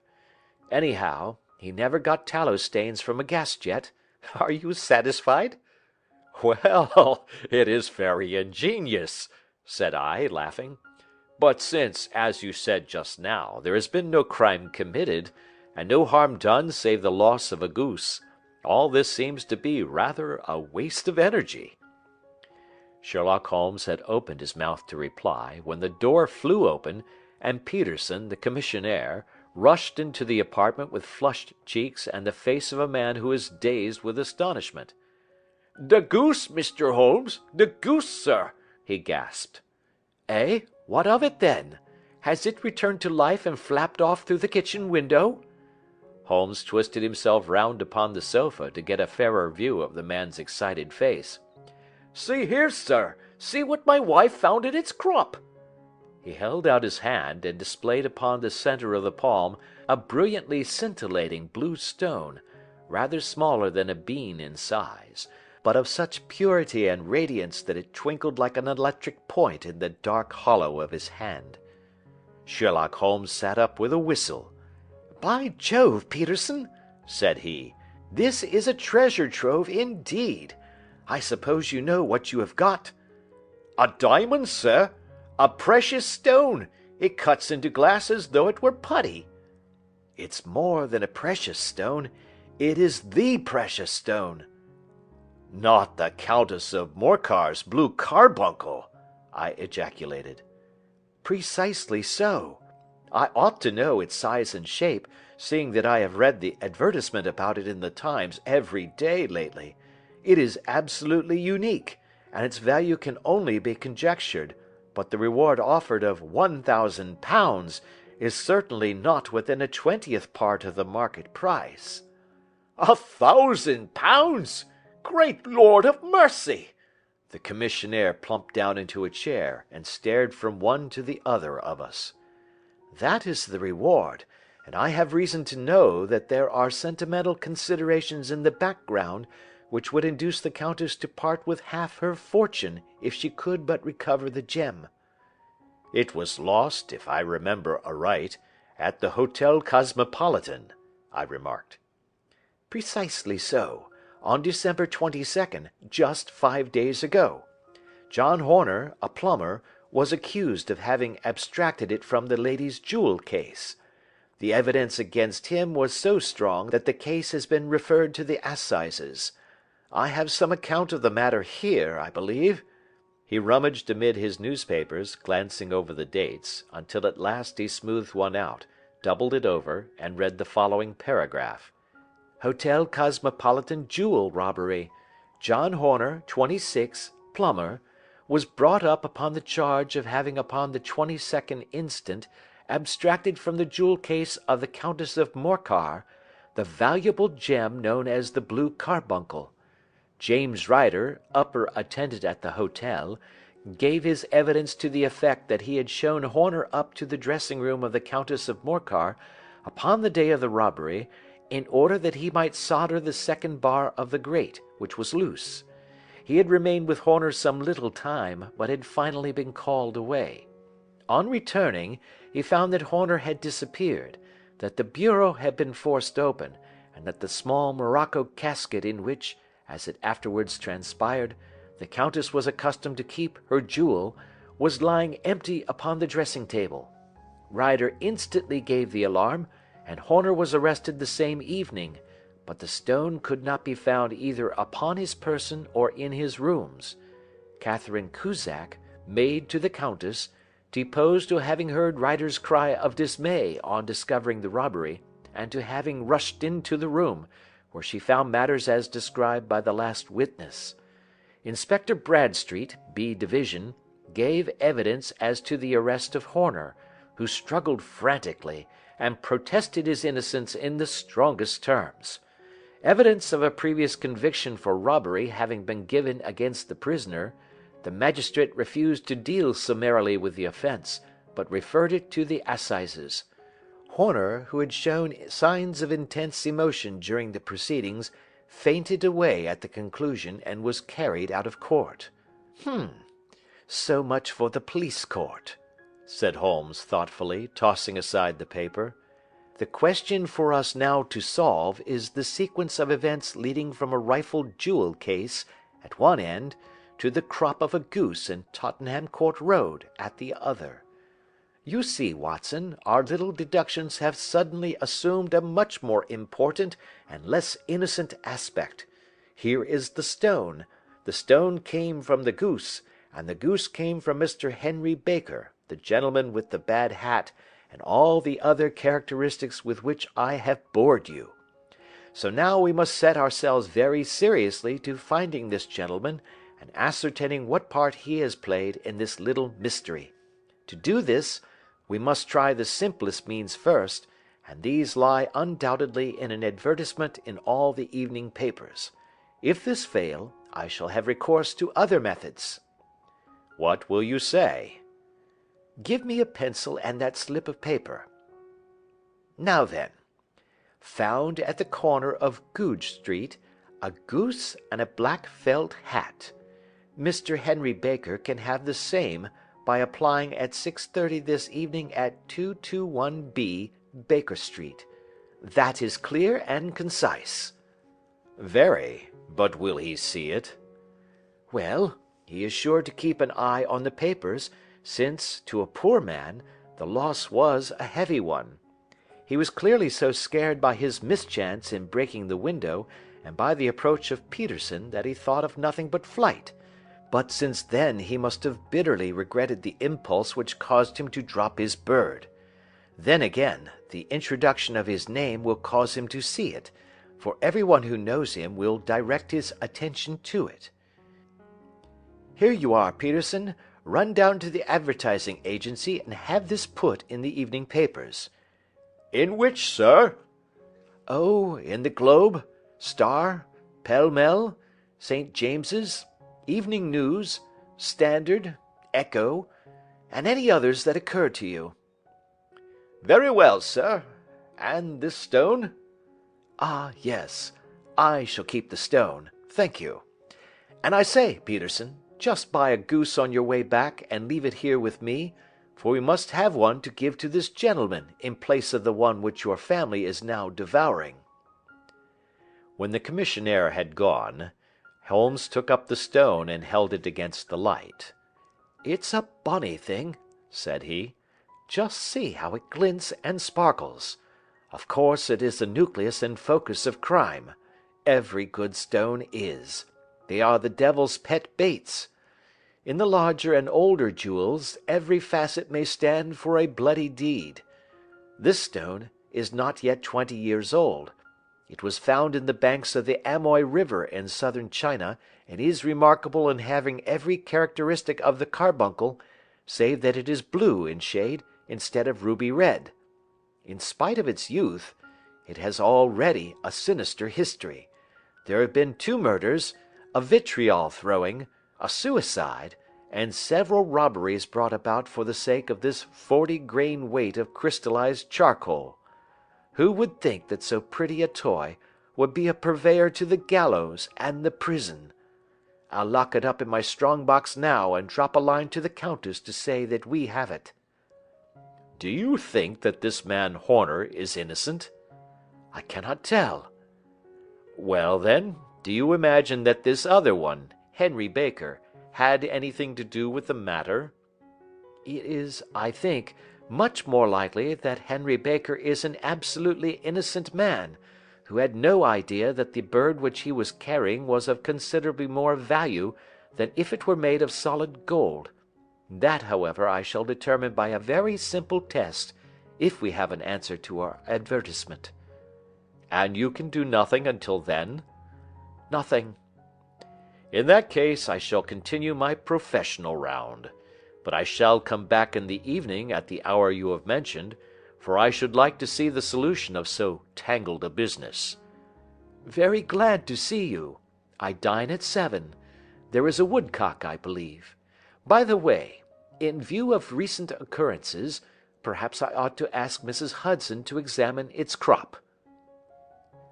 I had been delayed at a case, and it was a little after 6:30 when I found myself in Baker Street once more. As I approached the house I saw a tall man in a Scotch bonnet, with a coat which was buttoned up to its chin, waiting outside in the bright semicircle which was thrown from the fanlight. Just as I arrived the door was opened, and we were shown up together to Holmes's room. "Mr. Henry Baker, I believe," said he, rising from his armchair and greeting his visitor with the easy air of geniality which he could so readily assume. "Pray take this chair by the fire, Mr. Baker. It is a cold night, and I observe that your circulation is more adapted for summer than for winter. Ah, Watson, you have just come at the right time. Is that your hat, Mr. Baker?" "Yes, sir, that is undoubtedly my hat." He was a large man, with rounded shoulders, a massive head, and a broad, intelligent face, sloping down to a pointed beard of grizzled brown. A touch of red in nose and cheeks, with a slight tremor of his extended hand, recalled Holmes's surmise as to his habits. His rusty black frock coat was buttoned right up in front, with the collar turned up, and his lank wrists protruded from his sleeves without a sign of cuff or shirt. He spoke in a slow staccato fashion, choosing his words with care, and gave the impression generally of a man of learning and letters, who had had ill usage at the hands of fortune. "We have retained these things for some days," said Holmes, "because we expected to see an advertisement from you giving your address. I am at a loss to know why you did not advertise." Our visitor gave a rather shamefaced laugh. "Shillings have not been so plentiful with me as they once were," he remarked. "I had no doubt that the gang of roughs who assaulted me had carried off both my hat and the bird. I did not care to spend more money in a hopeless attempt at recovering them." "Very naturally. By the way, about the bird, we were compelled to eat it." "To eat it?" Our visitor half rose from his chair in his excitement. "Yes, it would have been of no use to anyone had we not done so.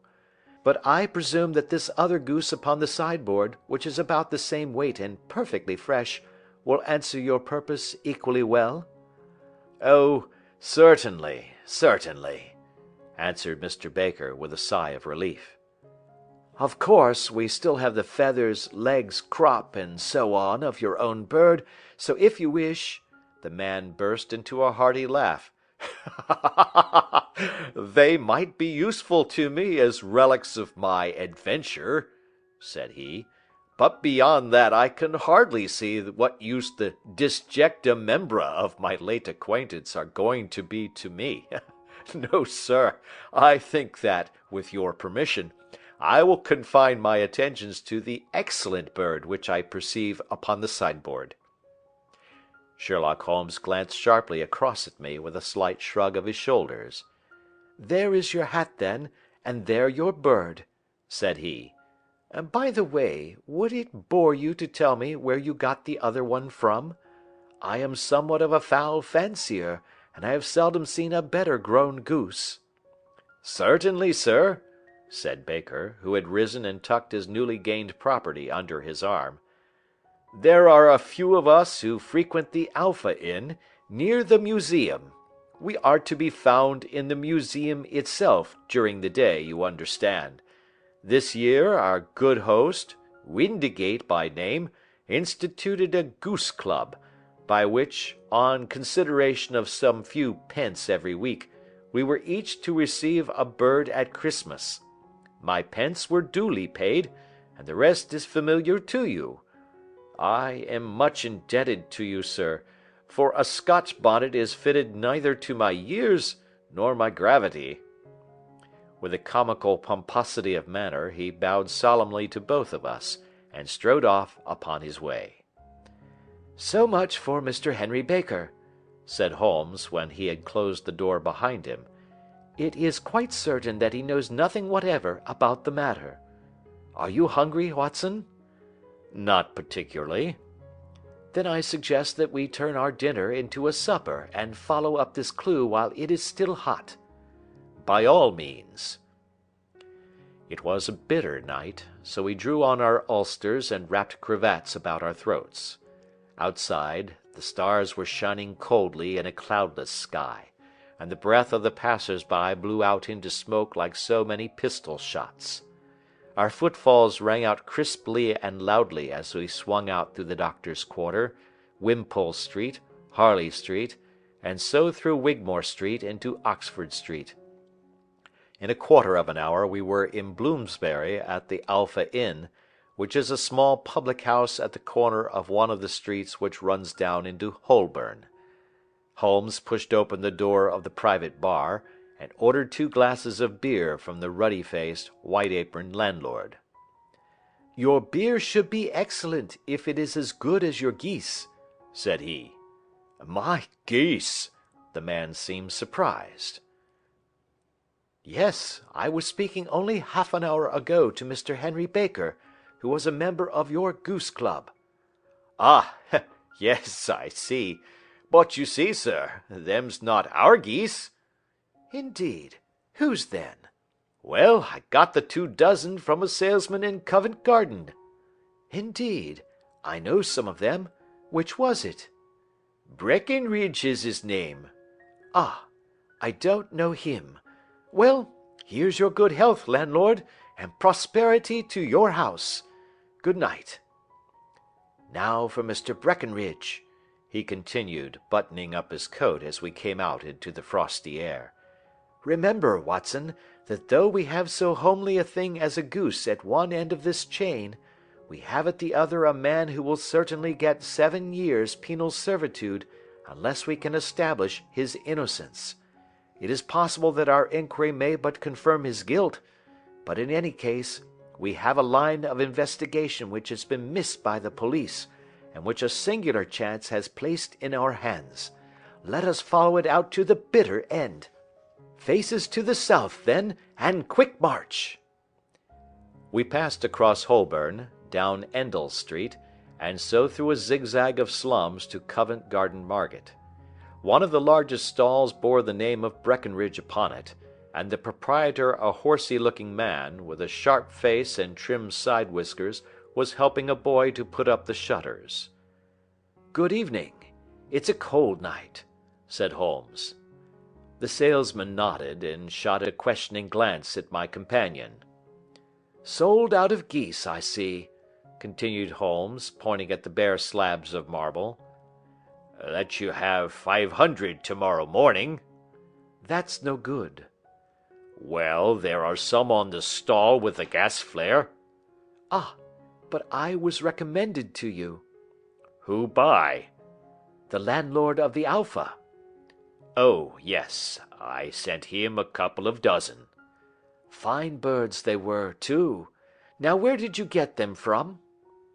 To my surprise, the question provoked a burst of anger from the salesman. "Now then, mister," said he, with his head cocked and his arms akimbo, "what are you driving at? Let's have it straight now." "It is straight enough. I should like to know who sold you the geese which you supplied to the Alpha." "Well then, I shan't tell you. So now." "Oh, it is a matter of no importance, but I don't know why you should be so warm over such a trifle." "Warm? You'd be as warm, maybe, if you were as pestered as I am.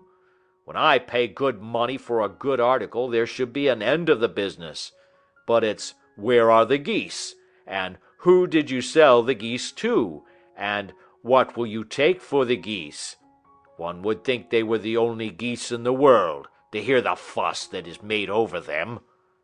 "Well, I have no connection with any other people who have been making inquiries," said Holmes carelessly. "If you won't tell us, the bet is off, that is all. But I'm always ready to back my opinion on a matter of fowls, and I have a fiver on it that the bird I ate is country bred." "Well, then, you've lost your fiver, for it's town bred," snapped the salesman. "It's nothing of the kind." "I say it is." "I don't believe it." "Do you think you know more about fowls than I, who have handled them ever since I was a nipper? I tell you, all those birds that went to the Alpha were town bred." "You'll never persuade me to believe that." "Will you bet, then?"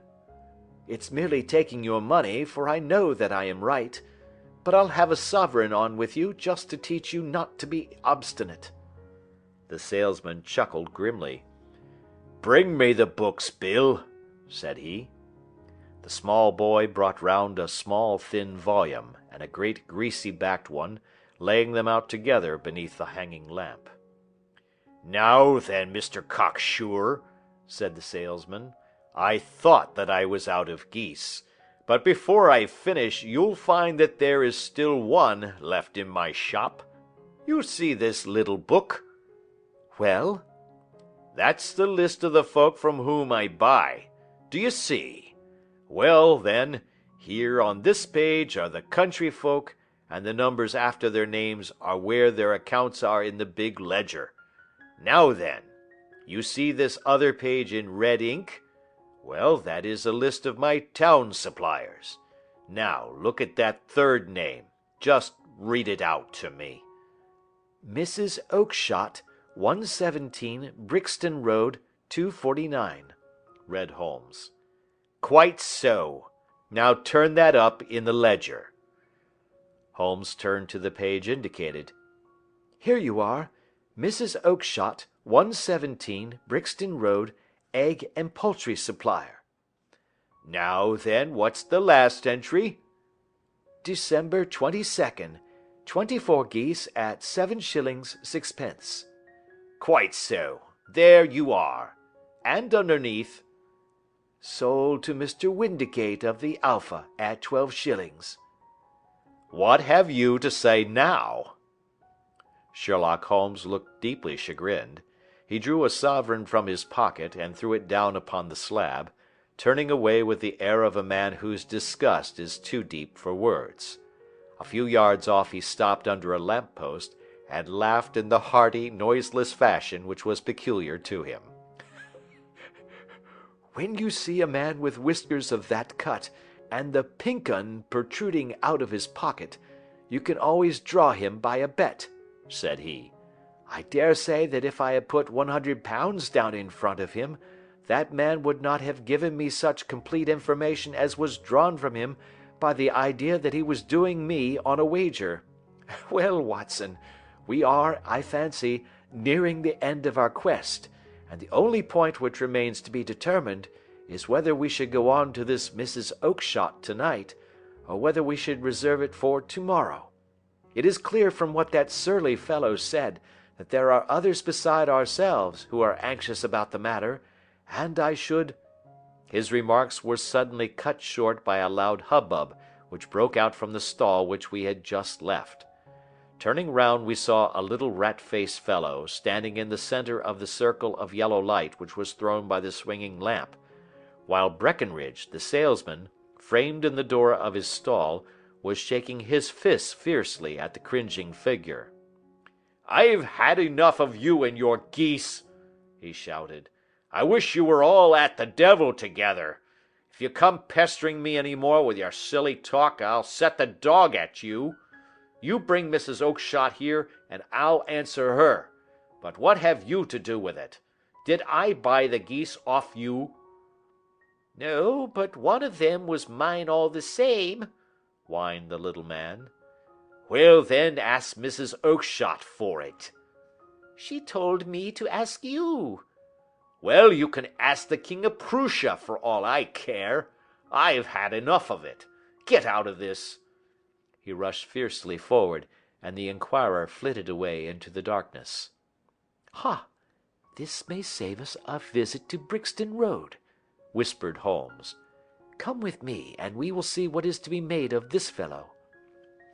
Striding through the scattered knots of people who lounged round the flaring stalls, my companion speedily overtook the little man, and touched him upon the shoulder. He sprang round, and I could see in the gaslight that every vestige of colour had been driven from his face. "Who are you, then? What do you want?" he asked in a quavering voice. "You will excuse me," said Holmes blandly, "but I could not help overhearing the questions which you put to the salesman just now. I think that I could be of assistance to you." "You? Who are you? How could you know anything of the matter?" "My name is Sherlock Holmes. It is my business to know what other people don't know." "But you can know nothing of this." "Excuse me, I know everything of it. You are endeavouring to trace some geese which were sold by Mrs. Oakshott, of Brixton Road, to a salesman named Breckenridge, by him in turn to Mr. Windigate, of the Alpha, and by him to his club, of which Mr. Henry Baker is a member." "Oh, sir, you are the very man which I have longed to meet," cried the little fellow, with outstretched hands and quivering fingers. "I can hardly explain to you how interested I am in this matter." Sherlock Holmes hailed a four-wheeler which was passing.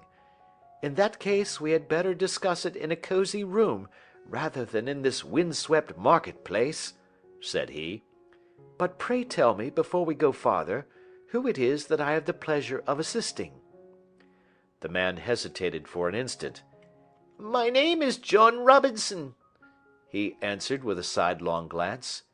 "No, no, the real name," said Holmes sweetly. "It is always awkward doing business with an alias." A flush sprang to the white cheeks of the stranger. "Well, then," said he, "my real name is James Ryder." "Precisely so. Head attendant at the Hotel Cosmopolitan.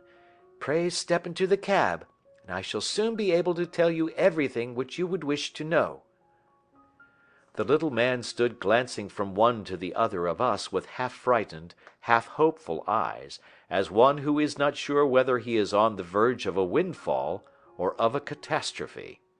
Then he stepped into the cab, and in half an hour we were back in the sitting-room at Baker Street. Nothing had been said during our drive, but the high, thin breathing of our new companion, and the claspings and unclaspings of his hands, spoke of the nervous tension within him. "Here we are," said Holmes cheerily, as we filed into the room. "The fire looks very seasonable in this weather. You look cold, Mr. Ryder. Pray take the basket chair. I will just put on my slippers before we settle this little matter of yours. Now then, you want to know what became of those geese?" "Yes, sir." "Or rather, I fancy, of that goose. It was one bird, I imagine, in which you were interested, white, with a black bar across the tail." Ryder quivered with emotion. "Oh, sir," he cried, "can you tell me where it went to?" "It came here." "Here?" "Yes, and a most remarkable bird it proved. I don't wonder that you should take an interest in it. It laid an egg after it was dead, the bonniest, brightest little blue egg that ever was seen. I have it here in my museum." Our visitor staggered to his feet and clutched the mantelpiece with his right hand. Holmes unlocked his strong-box and held up the blue carbuncle, which shone out like a star with a cold, brilliant, many-pointed radiance. Ryder stood glaring with a drawn face, uncertain whether to claim or to disown it. "The game's up, Ryder," said Holmes quietly. "Hold up, man, or you'll be into the fire. Give him an arm back into his chair, Watson. He's not got blood enough to go in for felony with impunity. Give him a dash of brandy. So. Now he looks a little more human. What a shrimp it is, to be sure." For a moment he had staggered and nearly fallen, but the brandy brought a tinge of color into his cheeks, and he sat staring with frightened eyes at his accuser. "I have almost every link in my hands, and all the proofs which I could possibly need, so there is little which you need tell me. Still, that little may as well be cleared up to make the case complete. You had heard, Ryder, of this blue stone of the Countess of Morcar's?" "It was Catherine Cusack who told me of it," he said in a cracking voice. "I see. Her ladyship's waiting-maid. Well, the temptation of sudden wealth so easily acquired was too much for you, as it has been for better men before you, but you were not very scrupulous in the means you used. It seems to me, Ryder, that there is the making of a very pretty villain in you. You knew that this man Horner, the plumber, had been concerned in some such matter before, and that suspicion would rest the more readily upon him. What did you do then? You made some small job in my lady's room, you and your confederate Cusack, and you managed that he should be the man sent for. Then, when he had left, you rifled the jewel case, raised the alarm, and had this unfortunate man arrested. You then—" Ryder threw himself down suddenly upon the rug and clutched at my companion's knees. "For God's sake, have mercy!" he shrieked. "Think of my father, of my mother. It would break their hearts. I never went wrong before. I never will again.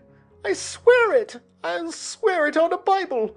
Oh, don't bring it into court! For Christ's sake, don't!"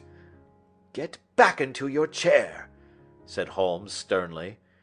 "It is very well to cringe and crawl now, but you thought little enough of this poor Horner in the dock for a crime of which he knew nothing." "I will fly, Mr. Holmes! I will leave the country, sir! Then the charge against him will break down." "We will talk about that. And now let us hear a true account of the next act. How came the stone into the goose, and how came the goose into the open market? Tell us the truth, for there lies your only hope of safety." Ryder passed his tongue over his parched lips. "I will tell you it just as it happened, sir," said he. "When Horner had been arrested, it seemed to me that it would be best for me to get away with the stone at once, for I did not know at what moment the police might not take it into their heads to search me and my room. There was no place about the hotel where it would be safe. I went out as if on some commission, and I made for my sister's house. She had married a man named Oakshott, and lived in Brixton Road, where she fattened fowls for the market.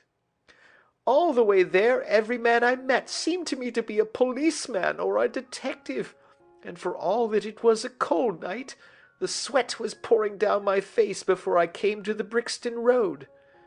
My sister asked me what was the matter, and why I was so pale, but I told her that I had been upset by the jewel robbery at the hotel. Then I went into the backyard and smoked a pipe and wondered what it would be best to do. I had a friend once called Maudsley, who went to the bad, and has just been serving his time in Pentonville. One day he had met me, and fell into talk about the ways of thieves, and how they could get rid of what they stole. I knew that he would be true to me, for I knew one or two things about him, so I made up my mind to go right on to Kilburn, where he lived, and take him into my confidence. He would show me how to turn the stone into money, but how to get to him in safety. I thought of the agonies I had gone through in coming from the hotel. I might at any moment be seized and searched, and there would be the stone in my waistcoat pocket. I was leaning against the wall at the time, and looking at the geese which were waddling about round my feet, and suddenly an idea came into my head which showed me how I could beat the best detective that ever lived. My sister had told me some weeks before that I might have the pick of her geese for a Christmas present, and I knew that she was always as good as her word. I would take my goose now, and in it I would carry my stone to Kilburn. There was a little shed in the yard, and behind this I drove one of the birds, a fine big one, white, with a barred tail. I caught it, and prying its bill open, I thrust the stone down its throat as far as my finger could reach. The bird gave a gulp, and I felt the stone pass along its gullet and down into its crop. But the creature flapped and struggled, and out came my sister to know what was the matter. As I turned to speak to her, the brute broke loose and fluttered off among the others. "Whatever were you doing with that bird, Jim?" says she. "Well," says I, "you said you'd give me one for Christmas, and I was feeling which was the fattest." "Oh," says she, "we've set yours aside for you. Jem's bird, we call it. It's the big white one over yonder. There's 26 of them, which makes one for you, and one for us, and 24 for the market." "Thank you, Maggie," says I, "but if it is all the same to you, I'd rather have that one I was handling just now." "The other is a good 3 pound heavier," said she, "and we fattened it expressly for you." "Never mind, I'll have the other, and I'll take it now," said I. "Oh, just as you like," said she, a little huffed. "Which is it you want, then?" "That white one with the barred tail, right in the middle of the flock." "Oh, very well, kill it and take it with you." Well, I did what she said, Mr. Holmes, and I carried the bird all the way to Kilburn. I told my pal what I had done, for he was a man that it was easy to tell a thing like that to. He laughed until he choked, and we got a knife and opened the goose. My heart turned to water, for there was no sign of the stone, and I knew that some terrible mistake had occurred. I left the bird, rushed back to my sisters, and hurried into the backyard. There was not a bird to be seen there. "Where are they all, Maggie?" I cried. "Gone to the dealers, Jem." "Which dealers?" "Breckenridge, of Covent Garden." "But was there another with a barred tail?" I asked. "The same as the one I chose?" "Yes, Jem, there were two barred-tailed ones, and I never could tell them apart. Well, then, of course I saw it all, and I ran off as hard as my feet would carry me to this man Breckenridge, but he had sold the lot at once, and not one word would he tell me as to where they had gone. You heard him yourselves to-night. Well, he has always answered me like that. My sister thinks that I am going mad.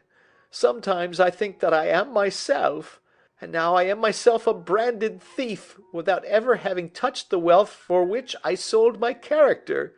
God help me! God help me!" He burst into convulsive sobbing, with his face buried in his hands. There was a long silence, broken only by his heavy breathing and by the measured tapping of Sherlock Holmes's finger-tips upon the edge of the table. Then my friend rose and threw open the door. "Get out," said he. "What, sir? Oh, heaven bless you!" "No more words. Get out." And no more words were needed. There was a rush, a clatter upon the stairs, the bang of a door, and the crisp rattle of running footfalls from the street. "After all, Watson," said Holmes, reaching up his hand for his clay pipe, "I am not retained by the police to supply their deficiencies. If Horner were in danger it would be another thing, but this fellow will not appear against him, and the case must collapse. I suppose that I am commuting a felony, but it is just possible that I am saving a soul. This fellow will not go wrong again. He is too terribly frightened. Send him to jail now, and you will make him a jailbird for life. Besides, it is the season of forgiveness. Chance has put in our way a most singular and whimsical problem, and its solution is its own reward. If you will have the goodness to touch the bell, Doctor, we will begin another investigation, in which also a bird will be the chief feature." End of Adventure 7. Adventure 8. The Adventure of the Speckled Band. On glancing over my notes of the 70-odd cases in which I have during the last 8 years studied the methods of my friend Sherlock Holmes, I find many tragic, some comic, a large number merely strange, but none commonplace. For, working as he did rather for the love of his art than for the acquirement of wealth, he refused to associate himself with any investigation which did not tend towards the unusual, and even the fantastic. Of all these varied cases, however, I cannot recall any which presented more singular features than that which was associated with the well-known Surrey family of the Roylotts of Stoke Moran.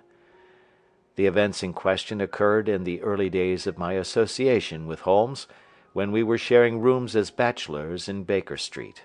It is possible that I might have placed them upon record before, but a promise of secrecy was made at the time, from which I have only been freed during the last month by the untimely death of the lady to whom the pledge was given. It is perhaps as well that the fact should now come to light, for I have reasons to know that there are widespread rumours as to the death of Dr. Grimesby Roylott, which tend to make the matter even more terrible than the truth. It was early in April in the year '83 that I woke one morning to find Sherlock Holmes standing, fully dressed, by the side of my bed. He was a late riser, as a rule, and as the clock on the mantelpiece showed me that it was only 7:15, I blinked up at him in some surprise, and perhaps just a little resentment, for I was myself regular in my habits. "Very sorry to knock you up, Watson," said he, "but it's the common lot this morning. Mrs. Hudson has been knocked up, she retorted upon me, and I on you." "What is it, then? A fire?" "No, a client. It seems that a young lady has arrived in a considerable state of excitement, who insists upon seeing me. She is waiting now in the sitting-room. Now, when young ladies wander about the metropolis at this hour of the morning, and knock sleepy people up out of their beds, I presume that it is something very pressing which they have to communicate. Should it prove to be an interesting case, you would, I am sure, wish to follow it from the outset. I thought, at any rate, that I should call you and give you the chance." "My dear fellow, I would not miss it for anything." I had no keener pleasure than in following Holmes in his professional investigations, and in admiring the rapid deductions, as swift as intuitions, and yet always founded on a logical basis with which he unravelled the problems which were submitted to him. I rapidly threw on my clothes, and was ready in a few minutes to accompany my friend down to the sitting-room. A lady, dressed in black and heavily veiled, who had been sitting in the window, rose as we entered.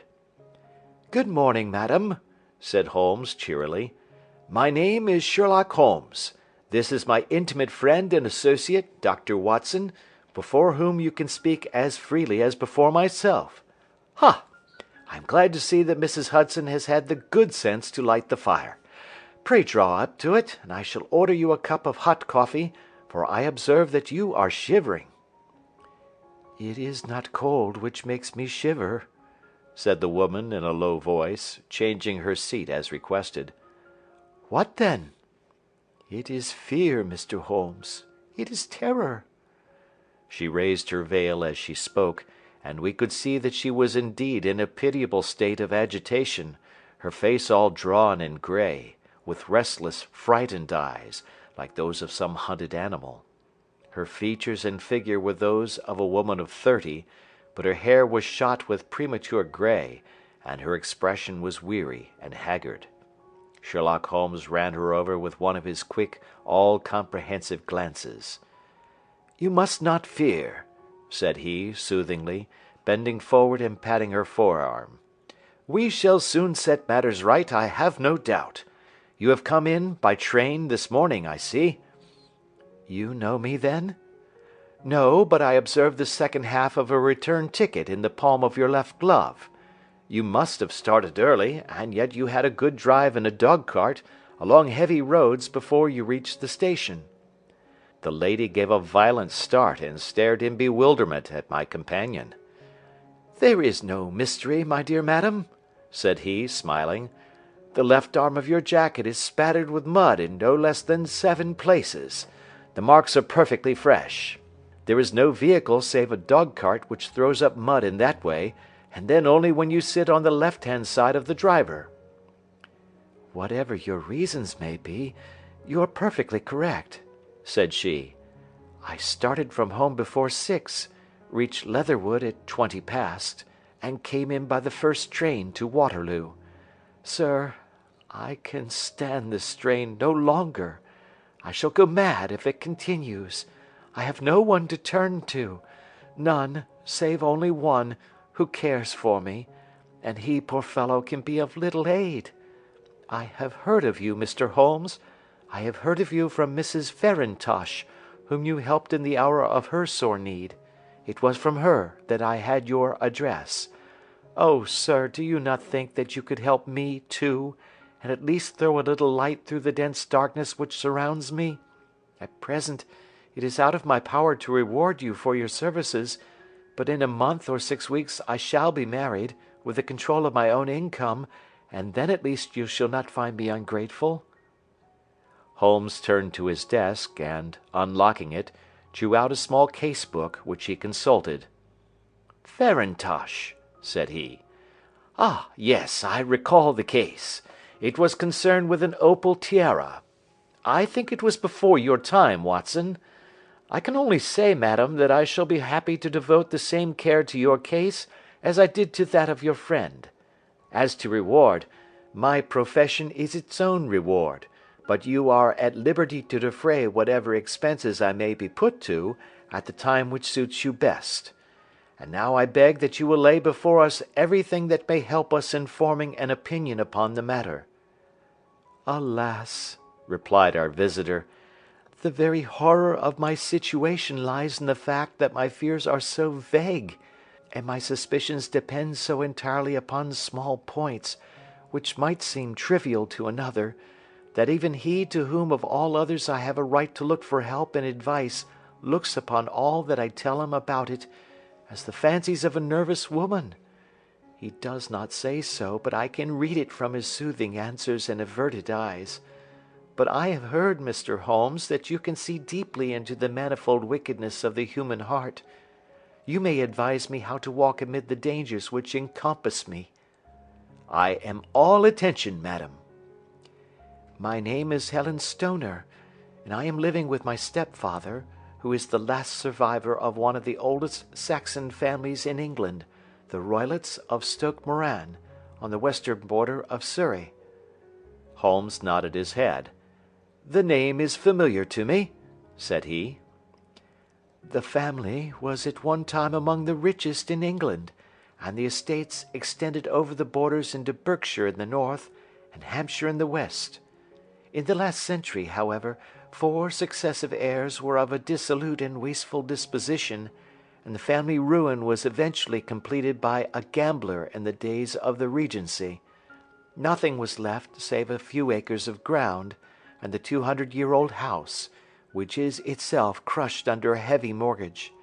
The last squire dragged out his existence there, living the horrible life of an aristocratic pauper, but his only son, my stepfather, seeing that he must adapt himself to the new conditions, obtained an advance from a relative which enabled him to take a medical degree, and went out to Calcutta, where, by his professional skill and his force of character, he established a large practice.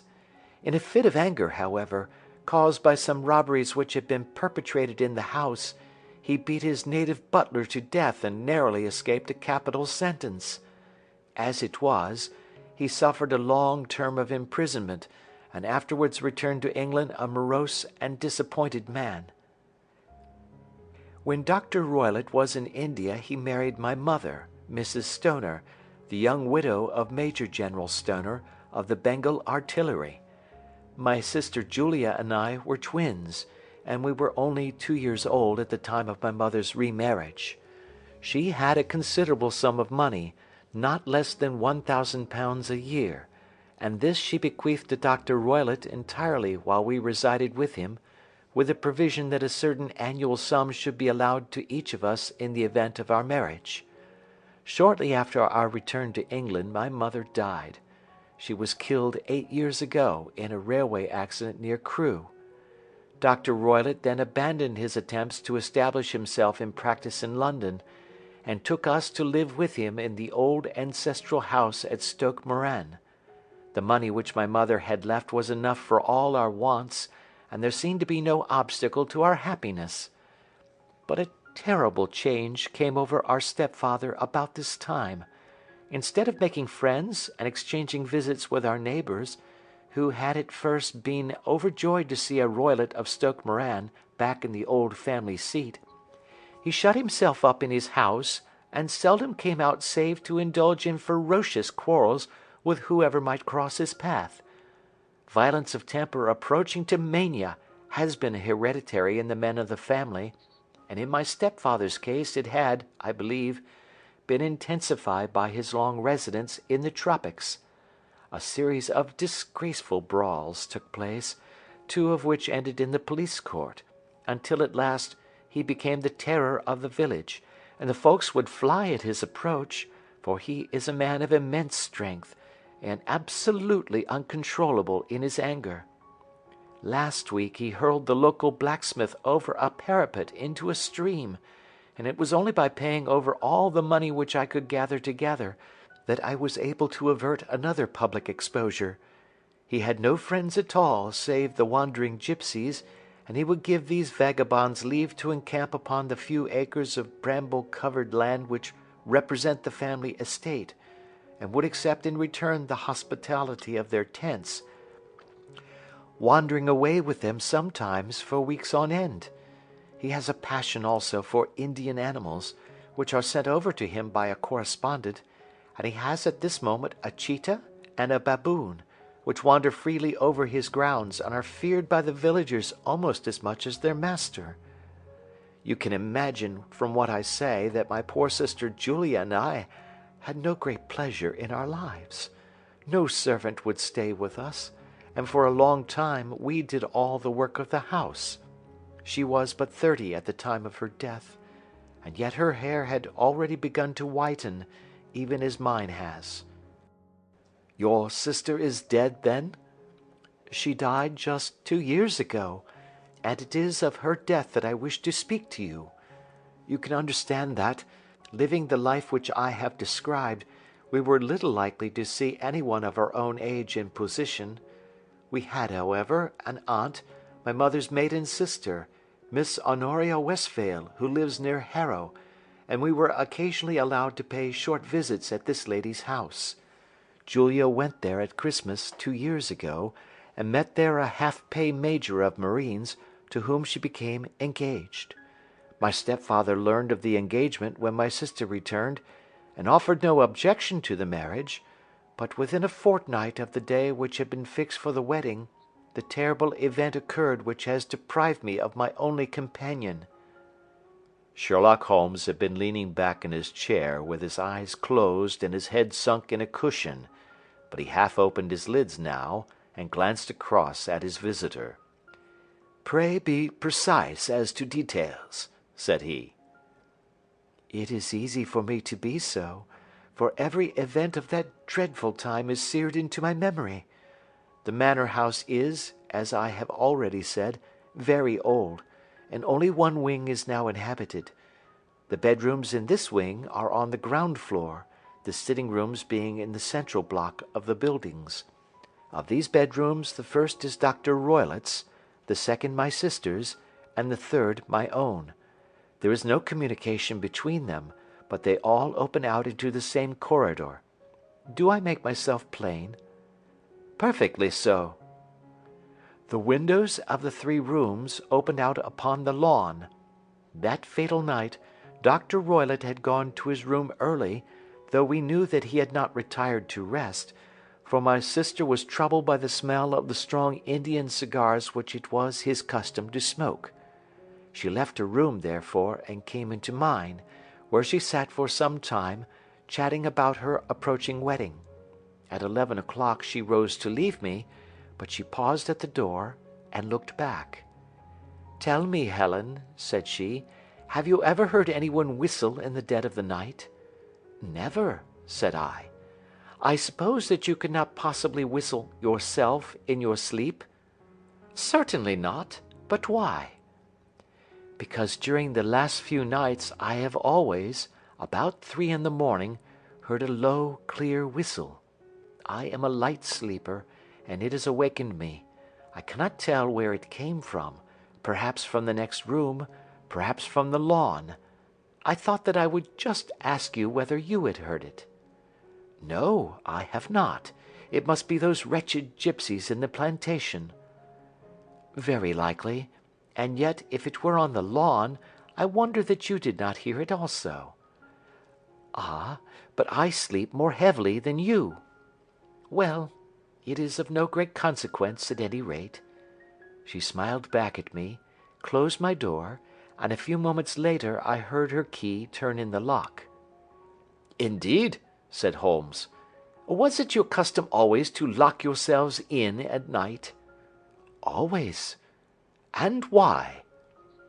'I think that I mentioned to you that the doctor kept a cheetah and a baboon.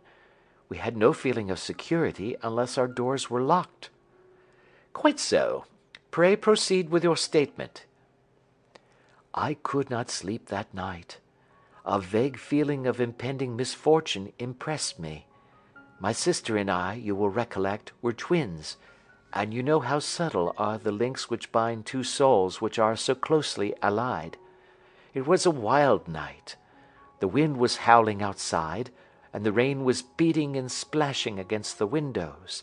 Suddenly, amid all the hubbub of the gale, there burst forth the wild scream of a terrified woman, I knew that it was my sister's voice. I sprang from my bed, wrapped a shawl round me, and rushed into the corridor.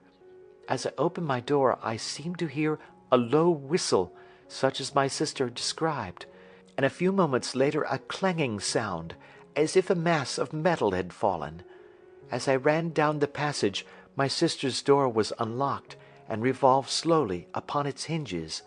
I stared at it horror-stricken, not knowing what was about to issue from it.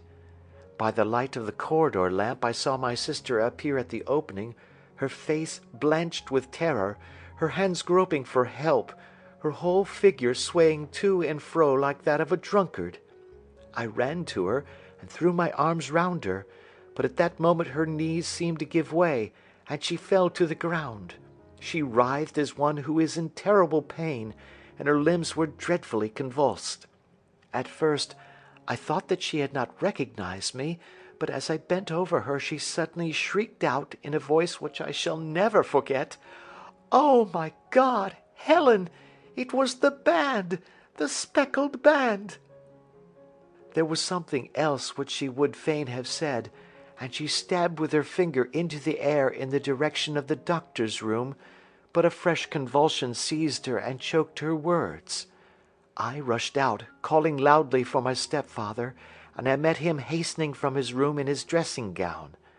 When he reached my sister's side she was unconscious, and though he poured brandy down her throat and sent for medical aid from the village, all efforts were in vain, for she slowly sank and died without having recovered her consciousness.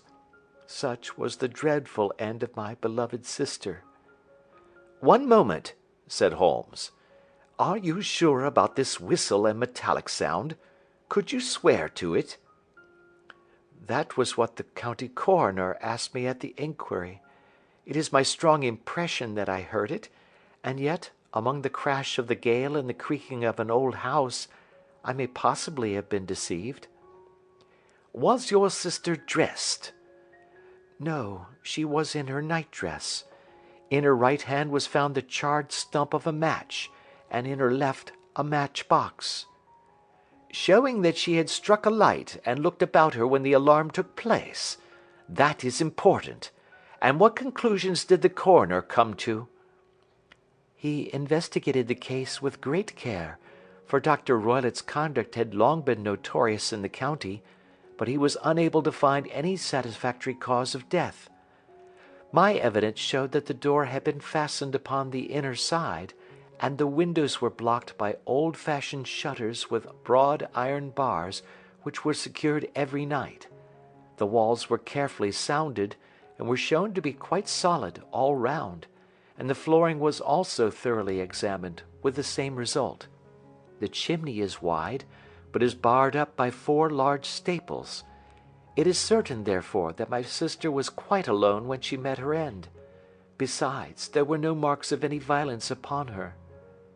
"How about poison?"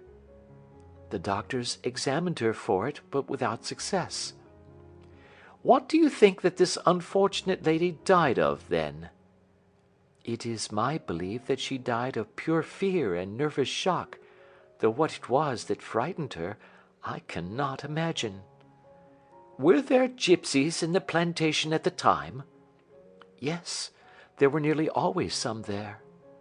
"Ah, and what did you gather from this allusion to a band, a speckled band?" "Sometimes I have thought that it was merely the wild talk of delirium. Sometimes that it may have referred to some band of people, perhaps to these very gipsies in the plantation. I do not know whether the spotted handkerchiefs which so many of them wear over their heads might have suggested the strange adjective which he used." Holmes shook his head like a man who is far from being satisfied. "These are very deep waters," said he. "Pray go on with your narrative." 2 years have passed since then, and my life has been until lately lonelier than ever. A month ago, however, a dear friend, whom I have known for many years, has done me the honour to ask my hand in marriage. His name is Armitage, Percy Armitage, the second son of Mr. Armitage of Crane Water, near Reading. My stepfather has offered no opposition to the match, and we are to be married in the course of the spring. 2 days ago, some repairs were started in the west wing of the building, and my bedroom wall has been pierced, so that I have had to move into the chamber in which my sister died, and to sleep in the very bed in which she slept. Imagine, then, my thrill of terror when last night, as I lay awake, thinking over her terrible fate, I suddenly heard in the silence of the night the low whistle which had been the herald of her own death. I sprang up and lit the lamp, but nothing was to be seen in the room. I was too shaken to go to bed again, however, so I dressed, and as soon as it was daylight I slipped down, got a dog-cart at the Crown Inn, which is opposite, and drove to Leatherhead, from whence I have come on this morning with the one object of seeing you and asking your advice." "You have done wisely," said my friend. "But have you told me all?" "Yes, all." "Miss Roylott, you have not. You are screening your stepfather." "Why, what do you mean?" For answer Holmes pushed back the frill of black lace which fringed the hand that lay upon our visitor's knee. 5 little livid spots, the marks of 4 fingers and a thumb, were printed upon the white wrist. "You have been cruelly used," said Holmes. The lady colored deeply and covered over her injured wrist. "He is a hard man," she said, "and perhaps he hardly knows his own strength." There was a long silence, during which Holmes leaned his chin upon his hands and stared into the crackling fire. "This is a very deep business," he said at last. "There are 1,000 details which I should desire to know before I decide upon our course of action. Yet we have not a moment to lose. If we were to come to Stoke Moran today, would it be possible for us to see over these rooms without the knowledge of your stepfather?" "As it happens, he spoke of coming into town today upon some most important business. It is probable that he will be away all day, and that there will be nothing to disturb you. We have a housekeeper now, but she is old and foolish, and I could easily get her out of the way." "Excellent. You are not averse to this trip, Watson?" "By no means." "Then we shall both come. What are you going to do yourself?" "I have 1 or 2 things which I would wish to do now that I am in town, but I shall return by the 12 o'clock train, so as to be there in time for your coming." "And you may expect us early in the afternoon. I have myself some small business matters to attend to. Will you not wait and breakfast?" "No, I must go. My heart is lightened already since I have confided my trouble to you. I shall look forward to seeing you again this afternoon." She dropped her thick black veil over her face and glided from the room. "And what do you think of it all, Watson?" asked Sherlock Holmes, leaning back in his chair. "It seems to me to be a most dark and sinister business." "Dark enough and sinister enough." "Yet if the lady is correct in saying that the flooring and walls are sound, and that the door, window, and chimney are impassable, then her sister must have been undoubtedly alone when she met her mysterious end." "What becomes, then, of these nocturnal whistles, and what of the very peculiar words of the dying woman?" "I cannot think." "When you combine the ideas of whistles at night, the presence of a band of gipsies who are on intimate terms with this old doctor, the fact that we have every reason to believe that the doctor has an interest in preventing his stepdaughter's marriage, the dying allusion to a band, and finally, the fact that Miss Helen Stoner heard a metallic clang, which might have been caused by one of those metal bars that secured the shutters falling back into its place, I think that there is good ground to think that the mystery may be cleared along those lines." "But what, then, did the gipsies do?" "I cannot imagine." "I see many objections to any such theory." "And so do I. It is precisely for that reason that we are going to Stoke Moran this day. I want to see whether the objections are fatal, or if they may be explained away. But what in the name of the devil—" The ejaculation had been drawn from my companion by the fact that our door had been suddenly dashed open, and that a huge man had framed himself in the aperture. His costume was a peculiar mixture of the professional and of the agricultural, having a black top hat, a long frock coat, and a pair of high gaiters, with a hunting crop swinging in his hand.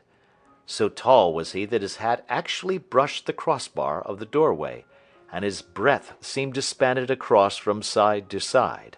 A large face, seared with 1,000 wrinkles, burned yellow with the sun, and marked with every evil passion, was turned from one to the other of us, while his deep-set, bile-shot eyes, and his high, thin, fleshless nose gave him somewhat the resemblance to a fierce old bird of prey. "Which of you is Holmes?" asked this apparition. "My name, sir, but you have the advantage of me," said my companion quietly. "I am Dr. Grimesby Roylott of Stoke Moran." "Indeed, doctor," said Holmes blandly. "Pray take a seat." "I will do nothing of the kind. My stepdaughter has been here. I have traced her. What has she been saying to you?" "It is a little cold for the time of the year," said Holmes. "What has she been saying to you?" cried the old man furiously. "But I have heard that the crocuses promise well," continued my companion imperturbably. "Ha! You put me off, do you?" said our new visitor, taking a step forward and shaking his hunting crop. "I know you, you scoundrel. I have heard of you before. You are Holmes the meddler." My friend smiled. "Holmes the busybody." His smile broadened. "Holmes the Scotland Yard Jack-in-office." Holmes chuckled heartily. "Your conversation is most entertaining," said he. "When you go out, close the door, for there is a decided draught." "I will go when I have said my say. Don't you dare to meddle with my affairs. I know that Miss Stoner has been here. I traced her. I am a dangerous man to fall foul of. See here." He stepped swiftly forward, seized the poker, and bent it into a curve with his huge brown hands. "See that you keep yourself out of my grip," he snarled, and hurling the twisted poker into the fireplace, he strode out of the room. "He seems a very amiable person," said Holmes, laughing. "Ha, ha! I am not quite so bulky, but if he had remained I might have shown him that my grip was not much more feeble than his own." As he spoke he picked up the steel poker and, with a sudden effort, straightened it out again. "Fancy his having the insolence to confound me with the official detective force! This incident gives zest to our investigation, however, and I only trust that our little friend will not suffer from her imprudence in allowing this brute to trace her. And now, Watson, we shall order breakfast, and afterwards I shall walk down to Doctors' Commons, where I hope to get some data which may help us in this matter." It was nearly 1 o'clock when Sherlock Holmes returned from his excursion. He held in his hand a sheet of blue paper, scrawled over with notes and figures. "I have seen the will of the deceased wife," said he. "To determine its exact meaning I have been obliged to work out the present prices of the investments with which it is concerned. The total income, which at the time of the wife's death was little short of £1,100, is now, through the fall in agricultural prices, not more than £750.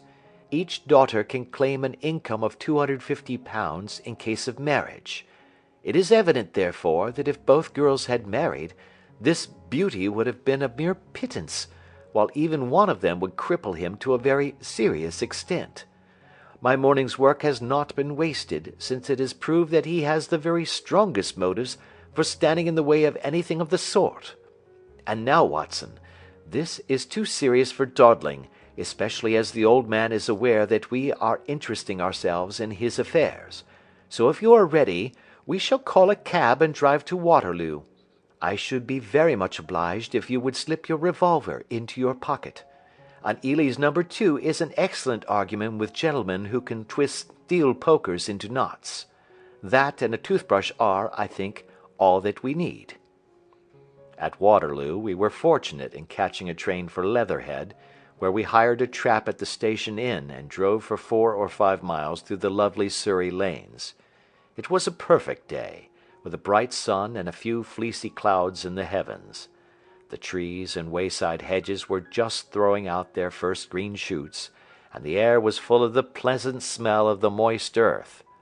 To me, at least, there was a strange contrast between the sweet promise of the spring and this sinister quest upon which we were engaged. My companion sat in the front of the trap, his arms folded, his hat pulled down over his eyes, and his chin sunk upon his breast, buried in the deepest thought. Suddenly, however, he started, tapped me on the shoulder, and pointed over the meadows. "Look there," said he. A heavily timbered park stretched up in a gentle slope, thickening into a grove at the highest point.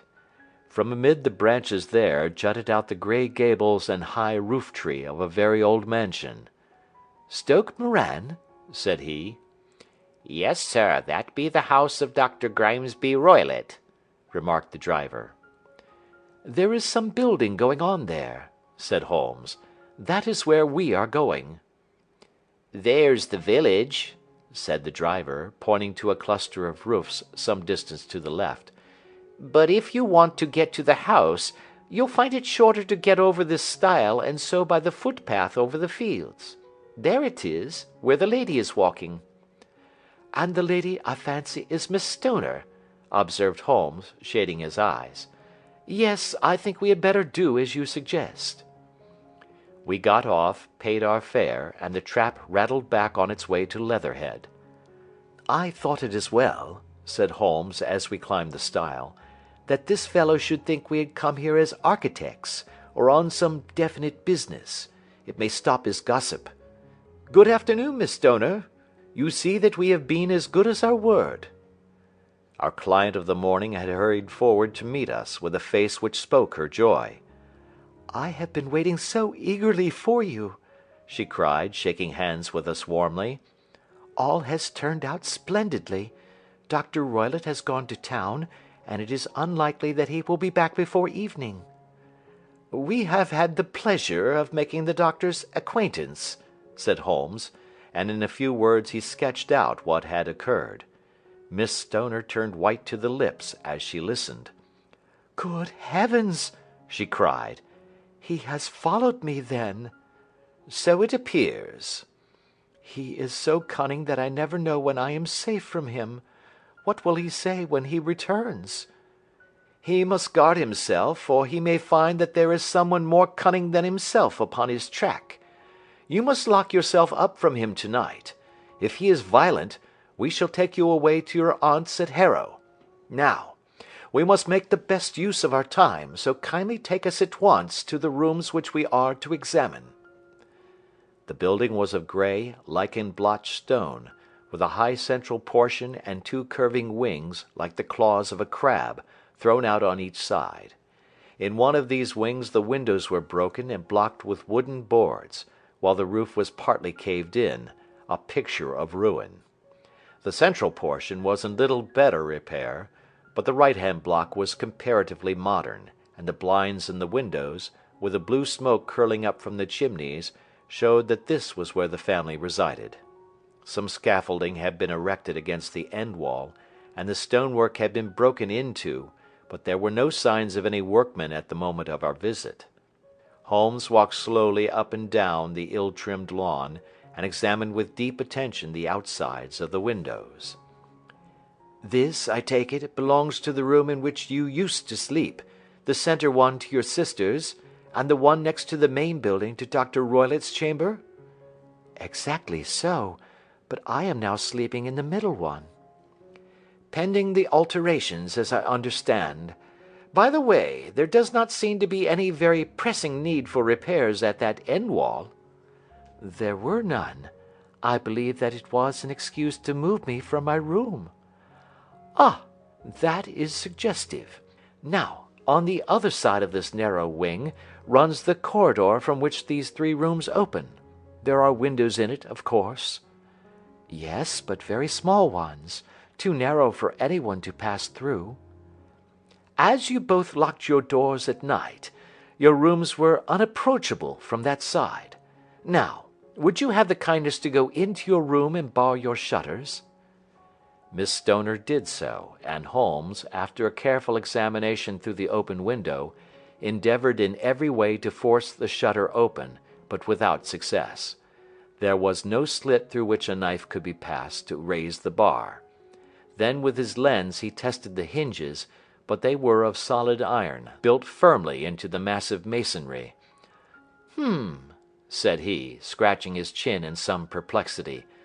"My theory certainly presents some difficulties. No one could pass these shutters if they were bolted. Well, we shall see if the inside throws any light upon the matter." A small side door led into the whitewashed corridor from which the 3 bedrooms opened.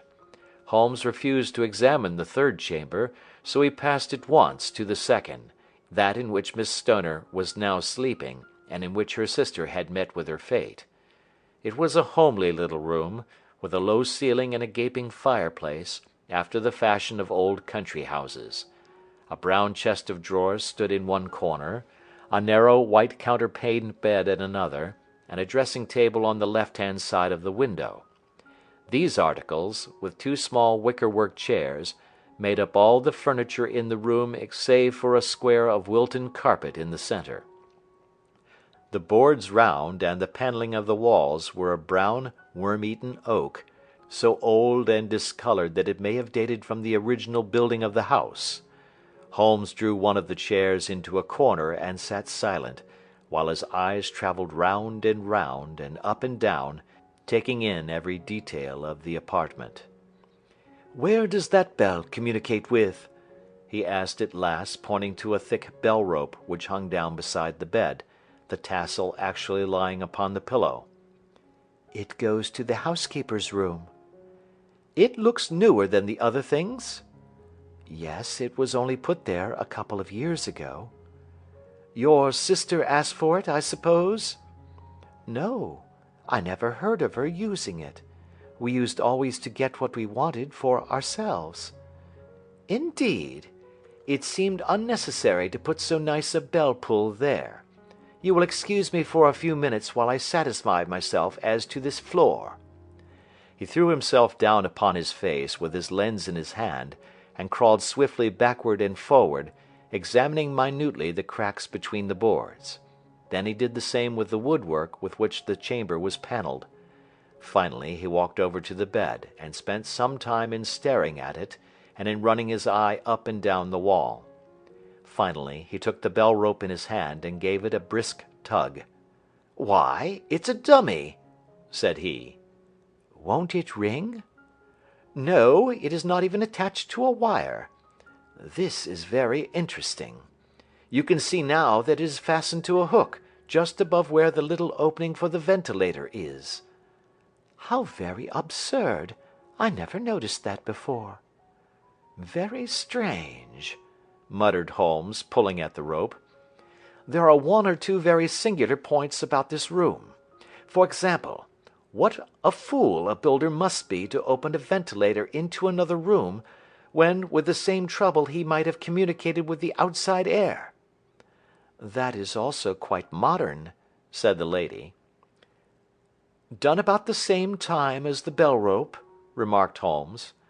"Yes, there were several little changes carried out about that time." "They seem to have been of a most interesting character, dummy bell-ropes, and ventilators which do not ventilate. With your permission, Miss Stoner, we shall now carry our researches into the inner apartment." Dr. Grimesby Roylott's chamber was larger than that of his stepdaughter, but was as plainly furnished.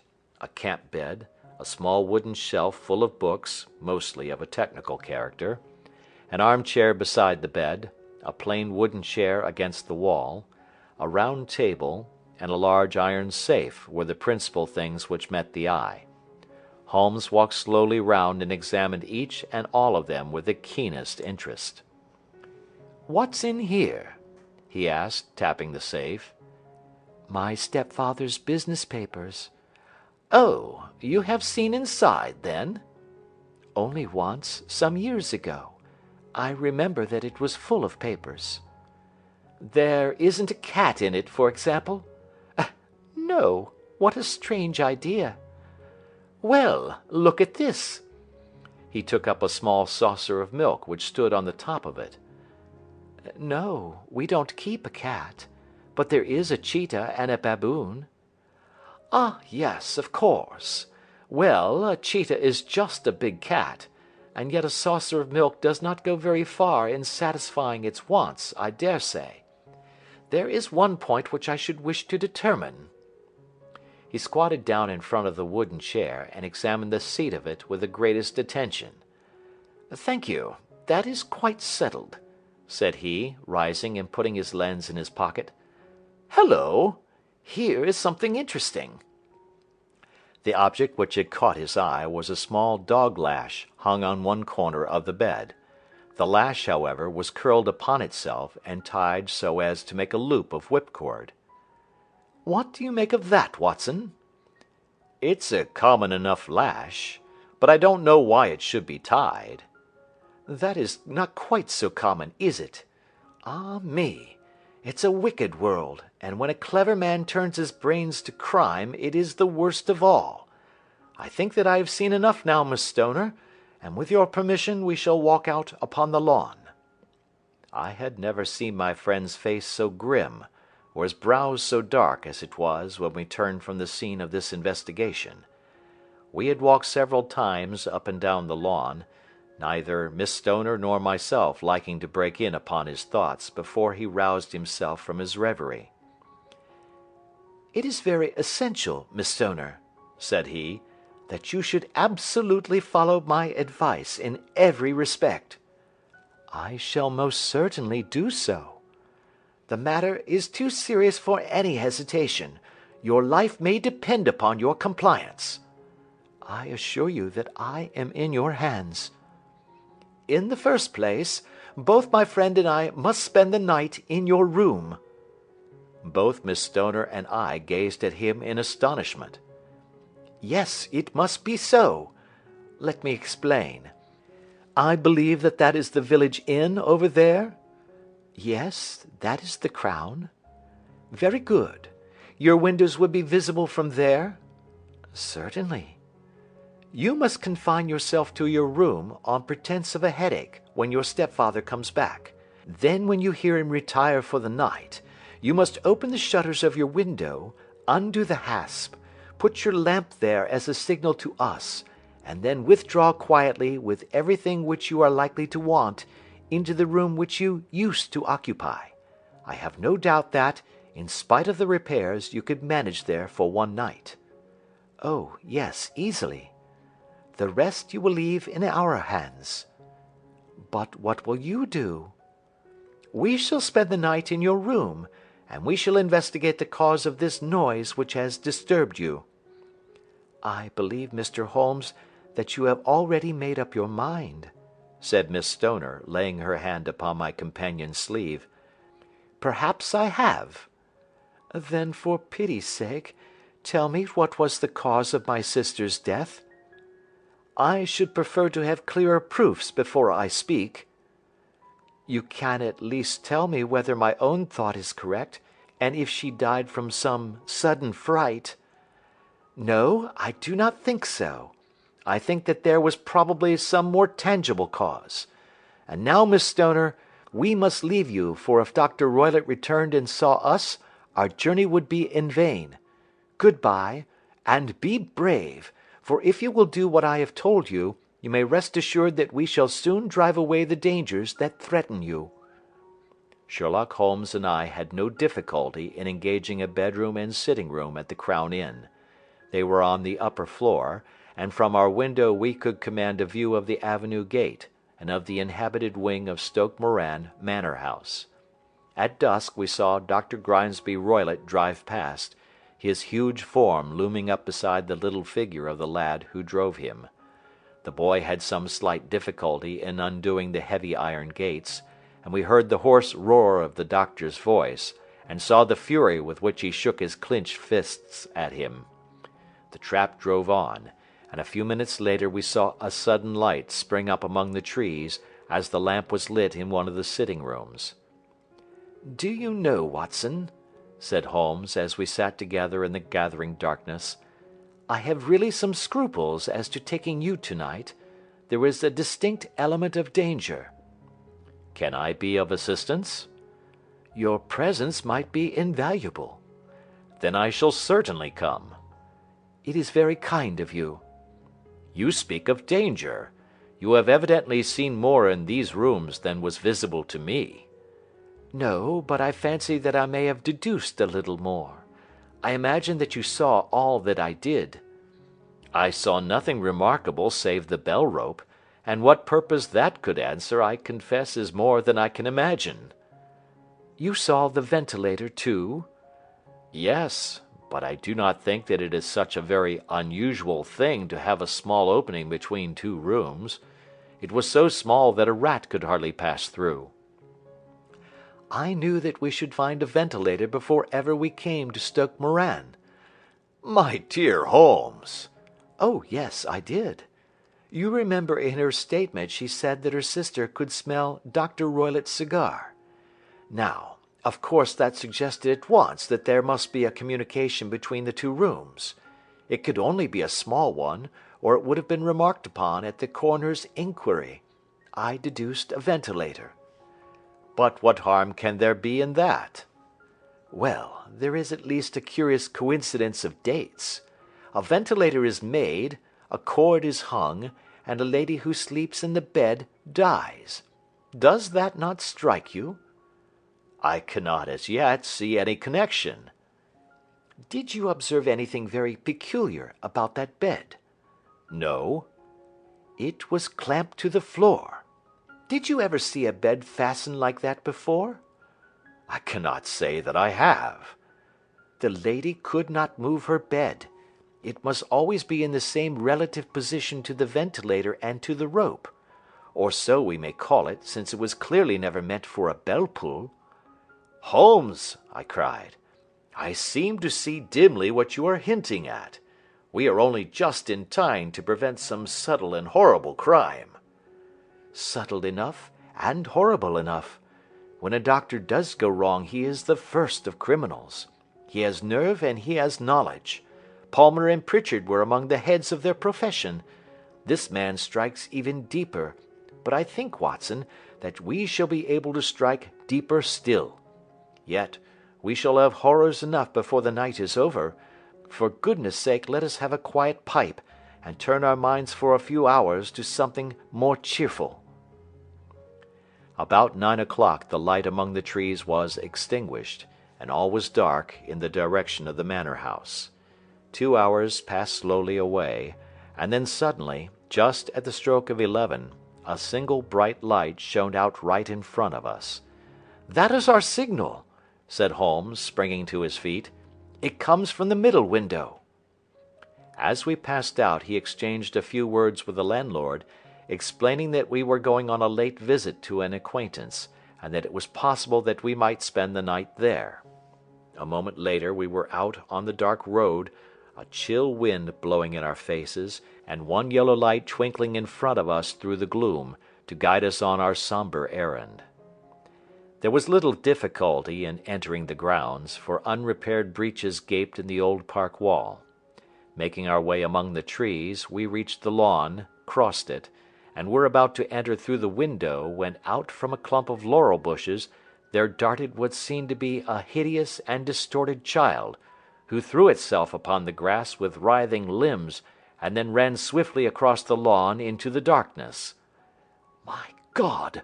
I whispered. "Did you see it?" Holmes was for the moment as startled as I. His hand closed like a vice upon my wrist in his agitation. Then he broke into a low laugh and put his lips to my ear. "It is a nice household," he murmured. "That is the baboon." I had forgotten the strange pets which the doctor affected. There was a cheetah, too. Perhaps we might find it upon our shoulders at any moment. I confess that I felt easier in my mind when, after following Holmes's example and slipping off my shoes, I found myself inside the bedroom. My companion noiselessly closed the shutters, moved the lamp onto the table, and cast his eyes round the room. All was as we had seen it in the daytime. Then, creeping up to me and making a trumpet of his hand, he whispered into my ear again so gently that it was all that I could do to distinguish the words. "The least sound would be fatal to our plans." I nodded to show that I had heard. "We must sit without light. He would see it through the ventilator." I nodded again. "Do not go asleep. Your very life may depend upon it. Have your pistol ready in case we should need it. I will sit on the side of the bed, and you in that chair." I took out my revolver and laid it on the corner of the table. Holmes had brought up a long, thin cane, and this he placed upon the bed beside him. By it he laid the box of matches and the stump of a candle. Then he turned down the lamp, and we were left in darkness. How shall I ever forget that dreadful vigil? I could not hear a sound, not even the drawing of a breath, and yet I knew that my companion sat open-eyed, within a few feet of me, in the same state of nervous tension in which I was myself. The shutters cut off the least ray of light, and we waited in absolute darkness. From outside came the occasional cry of a night bird, and once at our very window a long-drawn cat-like whine, which told us that the cheetah was indeed at liberty. Far away we could hear the deep tones of the parish clock, which boomed out every quarter of an hour. How long they seemed, those quarters! 12 struck, and 1, and 2, and 3, and still we sat waiting silently for whatever might befall. Suddenly there was the momentary gleam of a light up in the direction of the ventilator, which vanished immediately, but was succeeded by a strong smell of burning oil and heated metal. Someone in the next room had lit a dark lantern. I heard a gentle sound of movement, and then all was silent once more, though the smell grew stronger. For half an hour I sat with straining ears. Then suddenly another sound became audible, a very gentle, soothing sound, like that of a small jet of steam escaping continually from a kettle. The instant that we heard it, Holmes sprang from the bed, struck a match, and lashed furiously with his cane at the bell-pull. "You see it, Watson?" he yelled. "You see it?" But I saw nothing. At the moment when Holmes struck the light, I heard a low, clear whistle, but the sudden glare flashing into my weary eyes made it impossible for me to tell what it was at which my friend lashed so savagely. I could, however, see that his face was deadly pale and filled with horror and loathing. He had ceased to strike and was gazing up at the ventilator, when suddenly there broke from the silence of the night the most horrible cry to which I have ever listened. It swelled up louder and louder, a hoarse yell of pain and fear and anger all mingled in the one dreadful shriek. They say that away down in the village, and even in the distant parsonage, that cry raised the sleepers from their beds. It struck cold to our hearts, and I stood gazing at Holmes, and he at me, until the last echoes of it had died away into the silence from which it rose. "What can it mean?" I gasped. "It means that it is all over," Holmes answered, "and perhaps, after all, it is for the best. Take your pistol and we will enter Dr. Roylott's room." With a grave face he lit the lamp and led the way down the corridor. Twice he struck at the chamber door without any reply from within. Then he turned the handle and entered, I at his heels, with the cocked pistol in my hand. It was a singular sight which met our eyes. On the table stood a dark lantern with the shutter half open, throwing a brilliant beam of light upon the iron safe, the door of which was ajar. Beside this table, on the wooden chair, sat Dr. Grimesby Roylott, clad in a long grey dressing-gown, his bare ankles protruding beneath, and his feet thrust into red heelless Turkish slippers. Across his lap lay the short stock with the long lash which we had noticed during the day. His chin was cocked upward, and his eyes were fixed in a dreadful, rigid stare at the corner of the ceiling. Round his brow he had a peculiar yellow band, with brownish speckles, which seemed to be bound tightly round his head. As we entered, he made neither sound nor motion. "The band! The speckled band!" whispered Holmes. I took a step forward. In an instant his strange headgear began to move, and there reared itself from among his hair the squat, diamond-shaped head and puffed neck of a loathsome serpent. "It is a swamp adder!" cried Holmes, "the deadliest snake in India. He has died within 10 seconds of being bitten. Violence does in truth recoil upon the violent, and the schemer falls into the pit which he digs for another. Let us thrust this creature back into its den, and we can then remove Miss Stoner to some place of shelter, and let the county police know what has happened."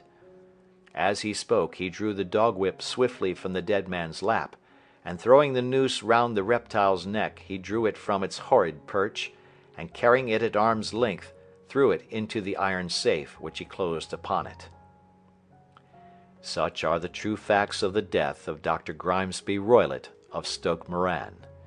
It is not necessary that I should prolong a narrative which has already run to too great a length by telling how we broke the sad news to the terrified girl, how we conveyed her by the morning train to the care of her good aunt at Harrow, of how the slow process of official inquiry came to the conclusion that the doctor met his fate while indiscreetly playing with a dangerous pet. The little which I had yet to learn of the case was told me by Sherlock Holmes as we travelled back next day. "I had," said he, "come to an entirely erroneous conclusion which shows, my dear Watson, how dangerous it always is to reason from insufficient data. The presence of the gipsies, and the use of the word band, which was used by the poor girl, no doubt, to explain the appearance which she had caught a hurried glimpse of by the light of her match, were sufficient to put me upon an entirely wrong scent. I can only claim the merit that I instantly reconsidered my position when, however, it became clear to me that whatever danger threatened an occupant of the room could not come either from the window or the door. My attention was speedily drawn, as I have already remarked to you, to this ventilator, and to the bell rope which hung down to the bed. The discovery that this was a dummy, and that the bed was clamped to the floor, instantly gave rise to the suspicion that the rope was there as a bridge for something passing through the hole and coming to the bed. The idea of a snake instantly occurred to me, and when I coupled it with my knowledge that the doctor was furnished with a supply of creatures from India, I felt that I was probably on the right track. The idea of using a form of poison which could not possibly be discovered by any chemical test was just such a one as would occur to a clever and ruthless man who had had an Eastern training.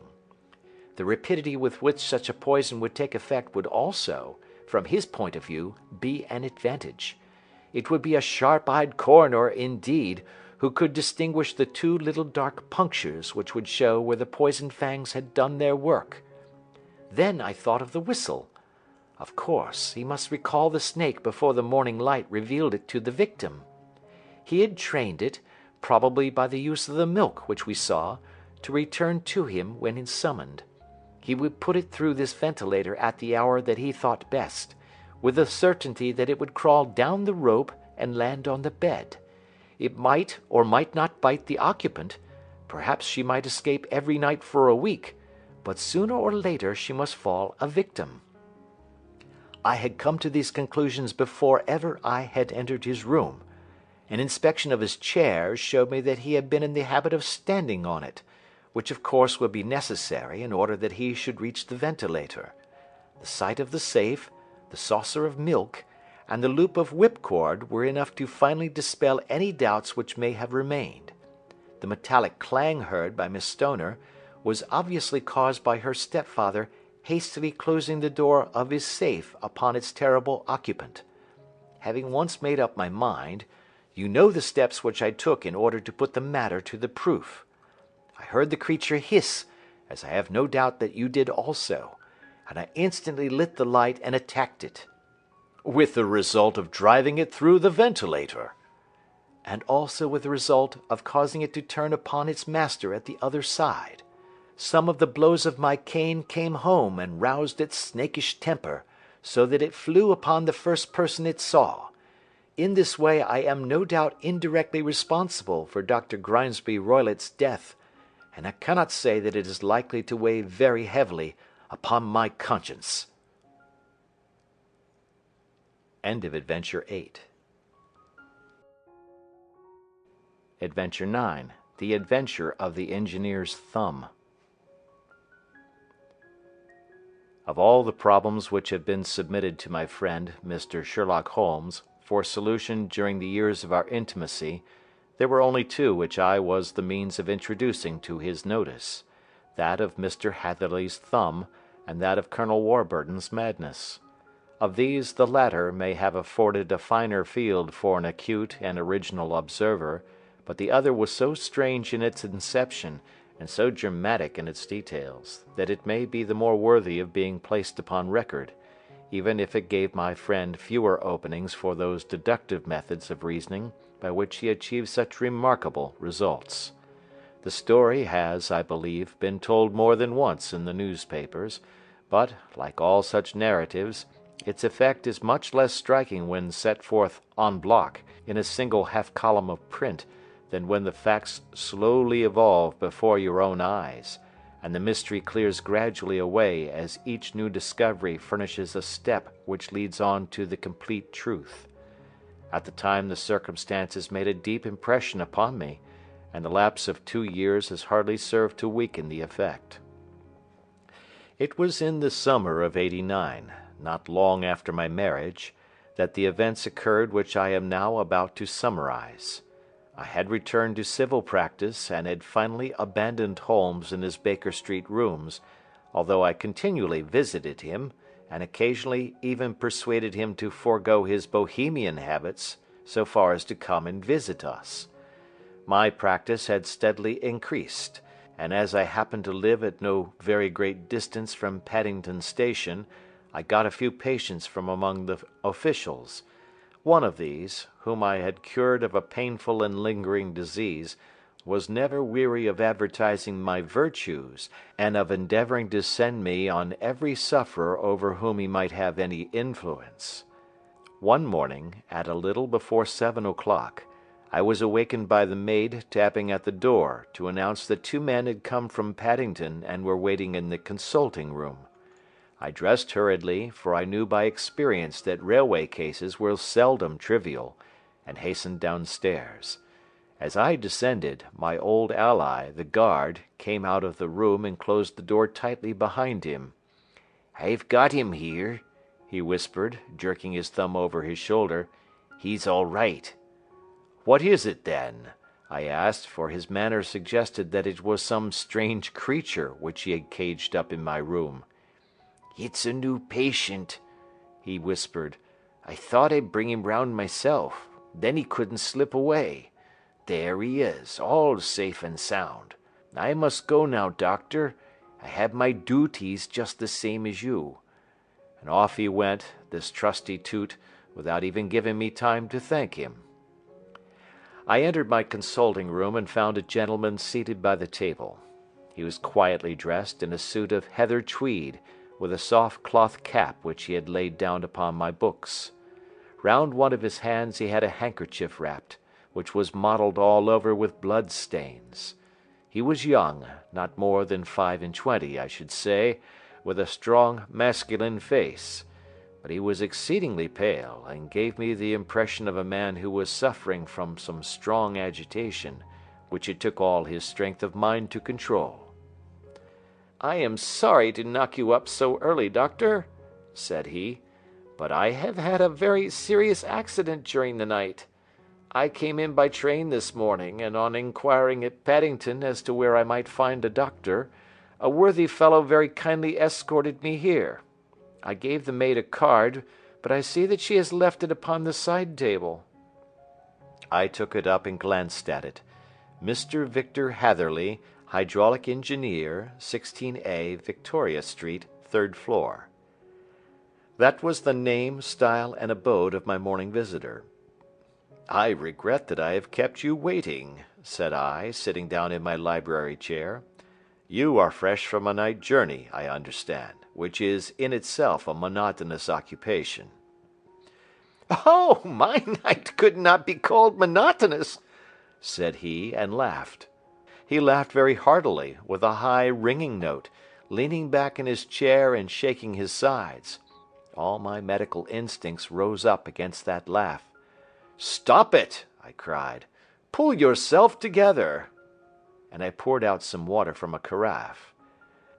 It was useless, however. He was off in one of those hysterical outbursts which come upon a strong nature when some great crisis is over and gone.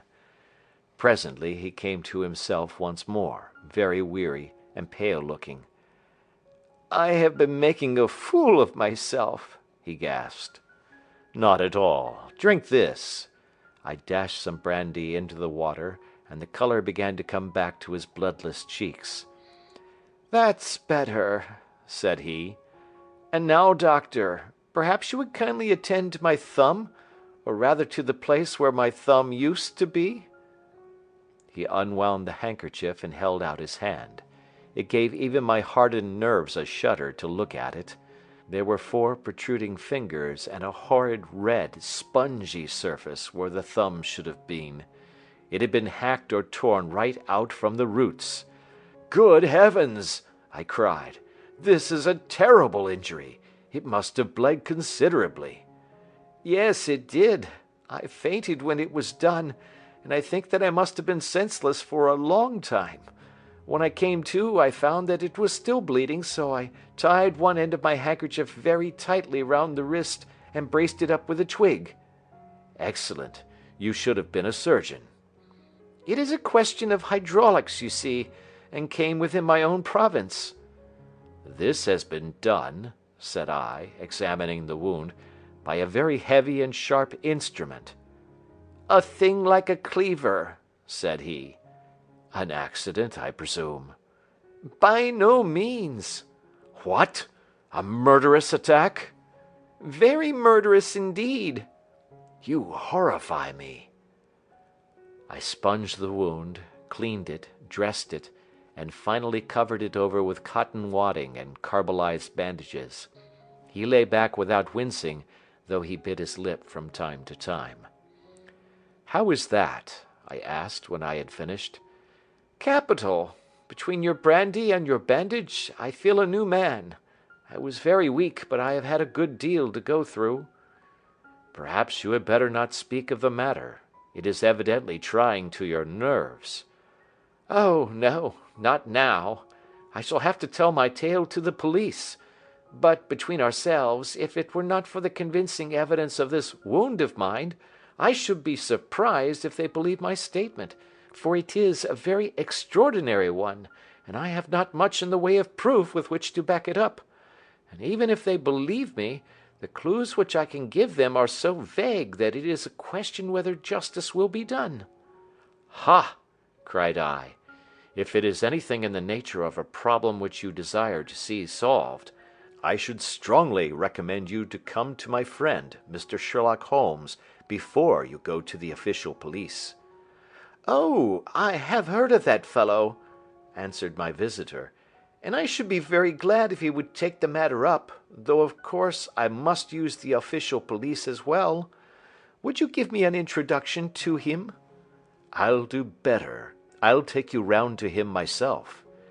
"I should be immensely obliged to you." "We'll call a cab and go together. We shall just be in time to have a little breakfast with him. Do you feel equal to it?" "Yes, I shall not feel easy until I have told my story." "Then my servant will call a cab and I shall be with you in an instant." I rushed upstairs, explained the matter shortly to my wife, and in 5 minutes was inside a hansom driving with my new acquaintance to Baker Street. Sherlock Holmes was, as I expected, lounging about his sitting room in his dressing gown, reading the agony column of the Times and smoking his before-breakfast pipe, which was composed of all the plugs and dottles left from his smokes of the day before, all carefully dried and collected on the corner of the mantelpiece. He received us in his quietly genial fashion, ordered fresh rashers and eggs, and joined us in a hearty meal. When it was concluded, he settled our new acquaintance upon the sofa, placed a pillow beneath his head, and laid a glass of brandy and water within his reach. "It is easy to see that your experience has been no common one, Mr. Hatherley," said he.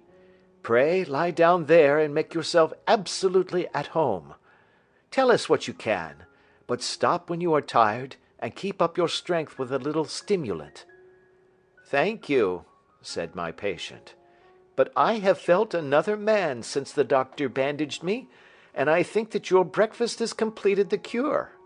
I shall take up as little of your valuable time as possible, so I shall start at once upon my peculiar experiences." Holmes sat in his big armchair with the weary, heavy-lidded expression which veiled his keen and eager nature, while I sat opposite to him, and we listened in silence to the strange story which our visitor detailed to us. "You must know," said he, "that I am an orphan and a bachelor, residing alone in lodgings in London. By profession I am a hydraulic engineer, and I have had considerable experience of my work during the 7 years that I was apprenticed to Venner and Matheson, the well-known firm of Greenwich. 2 years ago, having served my time, and having also come into a fair sum of money through my poor father's death, I determined to start in business for myself, and took professional chambers in Victoria Street. I suppose that everyone finds his first independent start in business a dreary experience. To me, it has been exceptionally so. During 2 years I have had 3 consultations and 1 small job, and that is absolutely all that my profession has brought me. My gross takings amount to £27 10s. Every day, from 9 in the morning until 4 in the afternoon, I waited in my little den, until at last my heart began to sink, and I came to believe that I should never have any practice at all. Yesterday, however, just as I was thinking of leaving the office, my clerk entered to say there was a gentleman waiting, who wished to see me upon business. He brought up a card, too, with the name of Colonel Lysander Stark engraved upon it. Close at his heels came the colonel himself, a man rather over the middle size, but of an exceeding thinness. I do not think that I have ever seen so thin a man. His whole face sharpened away into nose and chin, and the skin of his cheeks was drawn quite tense over his outstanding bones. Yet this emaciation seemed to be his natural habit, and due to no disease, for his eye was bright, his step brisk, and his bearing assured. He was plainly but neatly dressed, and his age, I should judge, would be nearer 40 than 30. "Mr. Hatherley," said he, with something of a German accent, "you have been recommended to me, Mr. Hatherley, as being a man who is not only proficient in his profession, but is also discreet and capable of preserving a secret." I bowed, feeling as flattered as any young man would at such an address. "May I ask who it was who gave me so good a character?" "Well, perhaps it is better that I should not tell you that just at this moment. I have it from the same source that you are both an orphan and a bachelor, and are residing alone in London." "That is quite correct," I answered, "but you will excuse me if I say that I cannot see how all this bears upon my professional qualifications. I understand that it was on a professional matter that you wished to speak to me?" "Undoubtedly so, but you will find that all I say is really to the point. I have a professional commission for you, but absolute secrecy is quite essential. Absolute secrecy, you understand, and of course we may expect that more from a man who is alone than from one who lives in the bosom of his family." "If I promise to keep a secret," said I, "you may absolutely depend upon my doing so." He looked very hard at me as I spoke, and it seemed to me that I had never seen so suspicious and questioning an eye. "Do you promise, then?" said he at last. Yes, I promise. Absolute and complete silence before, during, and after? No reference to the matter at all, either in word or writing? I have already given you my word. Very good. He suddenly sprang up, and darting like lightning across the room, he flung open the door. The passage outside was empty. "That's all right," said he, coming back. "I know that clerks are sometimes curious as to their master's affairs. Now we can talk in safety." He drew up his chair very close to mine, and began to stare at me again with the same questioning and thoughtful look. A feeling of repulsion and of something akin to fear had begun to rise within me at the strange antics of this fleshless man. Even my dread of losing a client could not restrain me from showing my impatience. "I beg that you will state your business, sir," said I. "My time is of value." Heaven forgive me for that last sentence, but the words came to my lips. "How would 50 guineas for a night's work suit you?" he asked. "Most admirably." "I say a night's work, but an hour's would be nearer the mark. I simply want your opinion about a hydraulic stamping machine which has got out of gear. If you show us what is wrong, we shall soon set it right ourselves. What do you think of such a commission as that?" "The work appears to be light and the pay munificent." "Precisely so. We shall want you to come tonight by the last train." "Where to?" "To Eyford in Berkshire. It is a little place near the borders of Oxfordshire, and within 7 miles of Reading. There is a train from Paddington which would bring you there at about 11:15. "Very good." "I shall come down in a carriage to meet you." "There is a drive, then?" "Yes, our little place is quite out in the country. It is a good 7 miles from Eyford station." "Then we can hardly get there before midnight. I suppose there would be no chance of a train back. I should be compelled to stop the night." "Yes, we could easily give you a shakedown." That is very awkward. Could I not come at some more convenient hour? We have judged it best that you should come late. It is to recompense you for any inconvenience that we are paying to you, a young and unknown man, a fee which would buy an opinion from the very heads of your profession. Still, of course, if you would like to draw out of the business, there is plenty of time to do so." I thought of the 50 guineas, and of how useful they would be to me. "Not at all," said I. "I shall be very happy to accommodate myself to your wishes. I should like, however, to understand a little more clearly what it is that you wish me to do." "Quite so. It is very natural that the pledge of secrecy which we have exacted from you should have aroused your curiosity. I have no wish to commit you to anything without your having it all laid before you.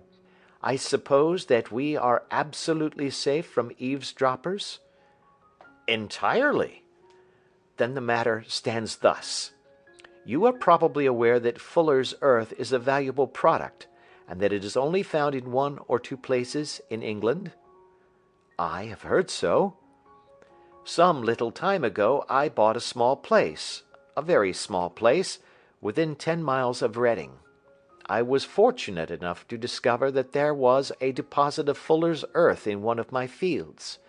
On examining it, however, I found that this deposit was a comparatively small one, and that it formed a link between 2 very much larger ones upon the right and left, both of them, however, in the grounds of my neighbours. These good people were absolutely ignorant that their land contained that which was quite as valuable as a gold mine. Naturally, it was to my interest to buy their land before they discovered its true value, but unfortunately I had no capital by which I could do this. I took a few of my friends into the secret, however, and they suggested that we should quietly and secretly work our own little deposit, and that in this way we should earn the money which would enable us to buy the neighbouring fields. This we have now been doing for some time, and in order to help us in our operations, we erected a hydraulic press. This press, as I have already explained, has got out of order, and we wish your advice upon the subject. We guard our secret very jealously, however, and if it once became known that we had hydraulic engineers coming to our little house, it would soon rouse inquiry, and then, if the facts came out, it would be good-bye to any chance of getting these fields and carrying out our plans. That is why I have made you promise me that you will not tell a human being that you are going to Eyford tonight. I hope that I make it all plain?" "I quite follow you," said I. "The only point which I could not quite understand was, what use you could make of a hydraulic press in excavating fuller's earth, which, as I understand, is dug out like gravel from a pit." "Ah," said he carelessly, "we have our own process. We compress the earth into bricks, so as to remove them without revealing what they are. But that is a mere detail. I have taken you fully into my confidence now, Mr. Hatherley, and I have shown you how I trust you." He rose as he spoke. "I shall expect you, then, at Eyford at 11:15. "I shall certainly be there." "And not a word to a soul." He looked at me with a last long, questioning gaze, and then, pressing my hand in a cold, dank grasp, he hurried from the room. Well, when I came to think it all over in cool blood, I was very much astonished, as you may both think, at this sudden commission which has been entrusted to me. On the one hand, of course, I was glad, for the fee was at least tenfold what I should have asked had I set a price upon my own services, and it was possible that this order might lead to other ones. On the other hand, the face and manner of my patron had made an unpleasant impression upon me, and I could not think that his explanation of the fuller's earth was sufficient to explain the necessity of my coming at midnight, and his extreme anxiety lest I should tell any one of my errand. However, I threw all fears to the winds, ate a hearty supper, drove to Paddington, and started off, having obeyed to the letter the injunction as to holding my tongue. At Reading, I had to change not only my carriage but my station. However, I was in time for the last train to Eyford, and I reached the little dim-lit station after 11 o'clock. I was the only passenger who got out there, and there was no one upon the platform save a single sleepy porter with a lantern. As I passed out through the wicket gate, however, I found my acquaintance of the morning waiting in the shadow upon the other side. Without a word he grasped my arm and hurried me into a carriage, the door of which was standing open. He drew up the windows on either side, tapped on the woodwork, and away we went as fast as the horse could go. "One horse?" interjected Holmes. "Yes, only one." "Did you observe the colour?" "Yes, I saw it by the side lights when I was stepping into the carriage. It was a chestnut." "Tired looking or fresh?" "Oh, fresh and glossy." "Thank you. I am sorry to have interrupted you. Pray continue your most interesting statement." "Away we went then, and we drove for at least an hour. Colonel Lysander Stark had said that it was only 7 miles, but I should think, from the rate that we seemed to go, and from the time that we took, that it must have been nearer 12. He sat at my side in silence all the time, and I was aware, more than once when I glanced in his direction, that he was looking at me with great intensity. The country roads seemed to be not very good in that part of the world, for we lurched and jolted terribly. I tried to look out of the windows to see something of where we were, but they were made of frosted glass, and I could make out nothing save the occasional bright blur of a passing light. Now and then I hazarded some remark to break the monotony of the journey, but the colonel answered only in monosyllables, and the conversation soon flagged. At last, however, the bumping of the road was exchanged for the crisp smoothness of a gravelled drive, and the carriage came to a stand. Colonel Lysander Stark sprang out, and, as I followed after him, pulled me swiftly into a porch which gaped in front of us. we stepped, as it were, right out of the carriage and into the hall, so that I failed to catch the most fleeting glance of the front of the house. The instant that I had crossed the threshold, the door slammed heavily behind us, and I heard faintly the rattle of the wheels as the carriage drove away. It was pitch dark inside the house, and the colonel fumbled about looking for matches and muttering under his breath. Suddenly a door opened at the other end of the passage, and a long, golden bar of light shot out in our direction. It grew broader, and a woman appeared with a lamp in her hand, which she held above her head, pushing her face forward and peering at us. I could see that she was pretty, and from the gloss with which the light shone upon her dark dress, I knew that it was a rich material. She spoke a few words in a foreign tongue, in a tone as though asking a question, and when my companion answered in a gruff monosyllable, she gave such a start that the lamp nearly fell from her hand. Colonel Stark went up to her, whispered something in her ear, and then, pushing her back into the room from whence she had come, he walked towards me again with the lamp in his hand. "Perhaps you will have the kindness to wait in this room for a few minutes," said he, throwing open another door. It was a quiet, little, plainly furnished room, with a round table in the centre, on which several German books were scattered. Colonel Stark laid down the lamp on the top of a harmonium beside the door. "I shall not keep you waiting an instant," said he, and vanished into the darkness. I glanced at the books upon the table, and in spite of my ignorance of German I could see that 2 of them were treatises on science, the others being volumes of poetry. Then I walked across to the window, hoping that I might catch some glimpse of the countryside, but an oak shutter, heavily barred, was folded across it. It was a wonderfully silent house. There was an old clock ticking loudly somewhere in the passage, but otherwise everything was deadly still. A vague feeling of uneasiness began to steal over me. Who were these German people, and what were they doing living in this strange, out-of-the-way place? And where was the place? I was 10 miles or so from Eyford, that was all I knew, but whether north, south, east, or west, I had no idea. For that matter, Reading, and possibly other large towns, were within that radius, so the place might not be so secluded after all. Yet it was quite certain, from the absolute stillness, that we were in the country. I paced up and down the room, humming a tune under my breath to keep up my spirits, and feeling that I was thoroughly earning my 50-guinea fee.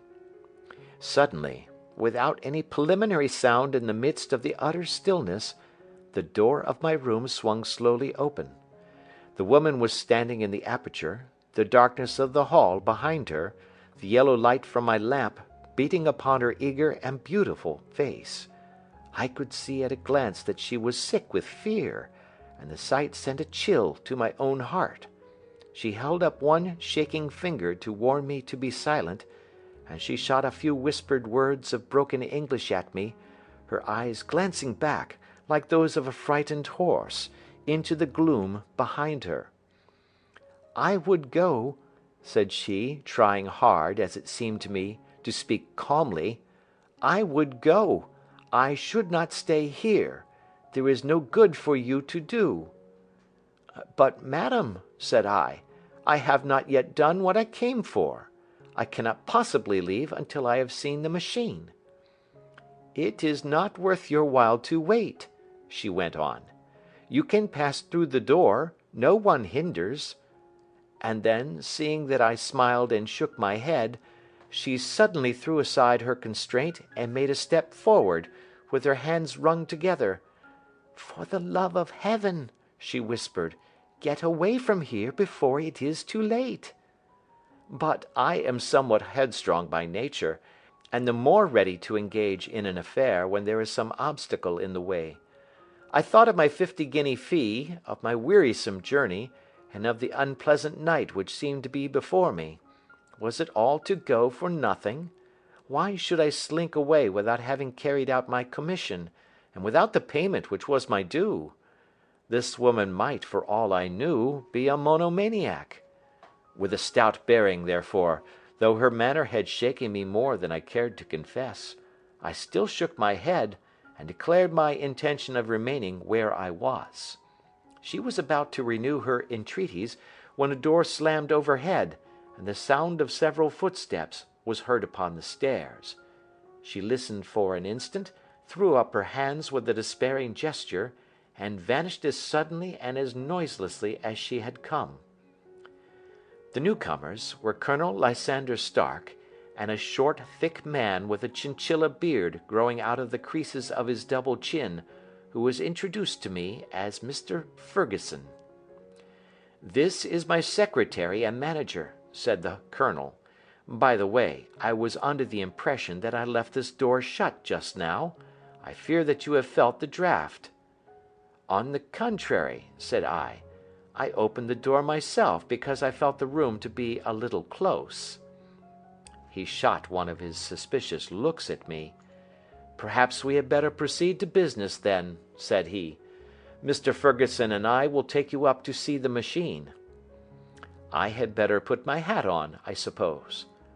"Oh, no, it is in the house." "What? You dig fuller's earth in the house?" "No, no, this is only where we compress it. But never mind that. All we wish you to do is to examine the machine, and to let us know what is wrong with it." We went upstairs together, the colonel first with the lamp, the fat manager and I behind him. It was a labyrinth of an old house, with corridors, passages, narrow winding staircases, and little low doors, the thresholds of which were hollowed out by the generations who had crossed them.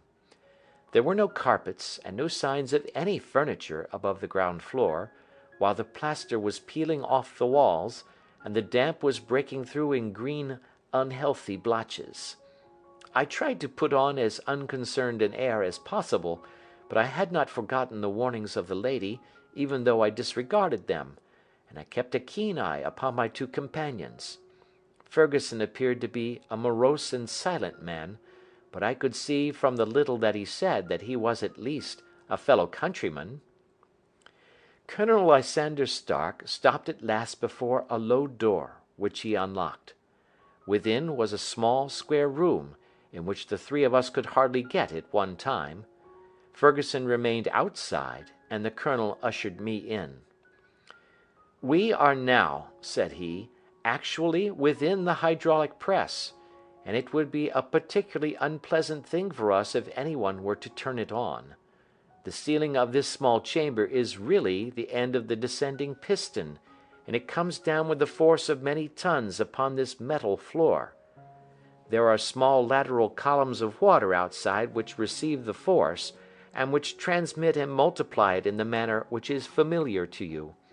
The machine goes readily enough, but there is some stiffness in the working of it, and it has lost a little of its force.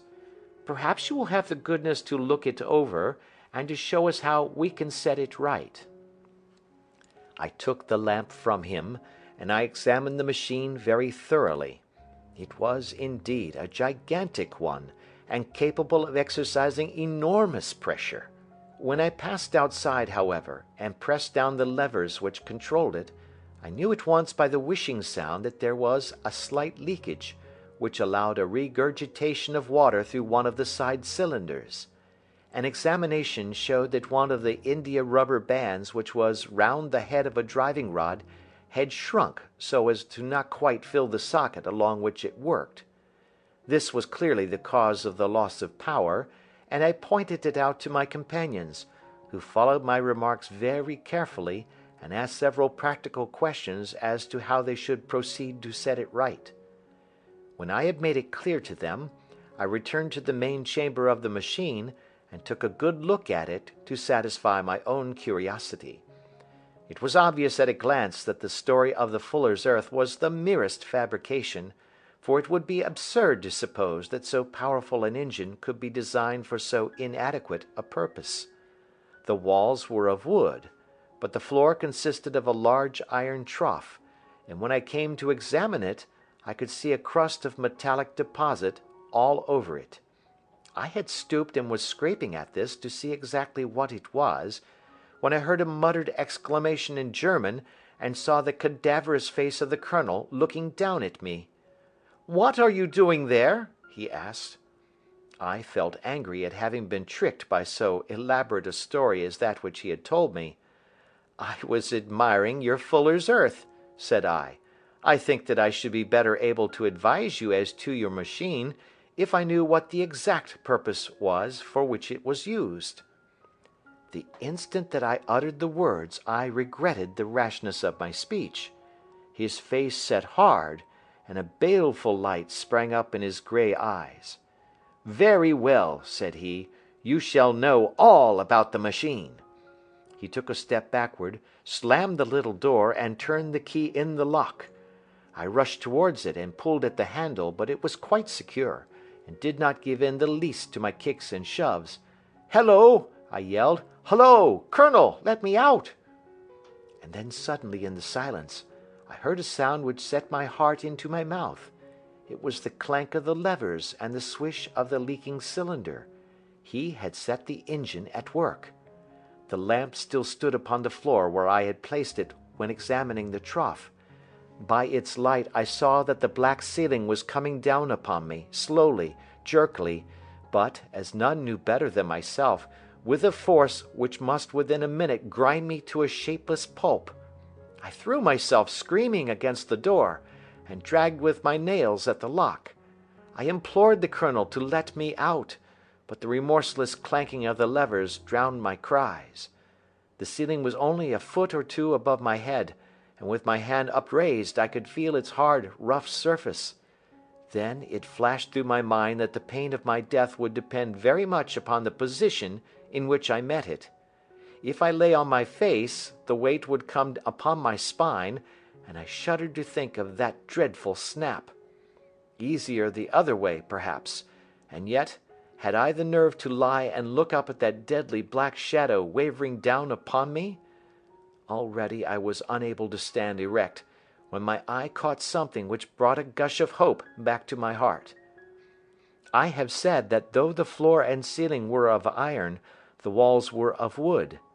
As I gave a last hurried glance around, I saw a thin line of yellow light between two of the boards, which broadened and broadened as a small panel was pushed backwards.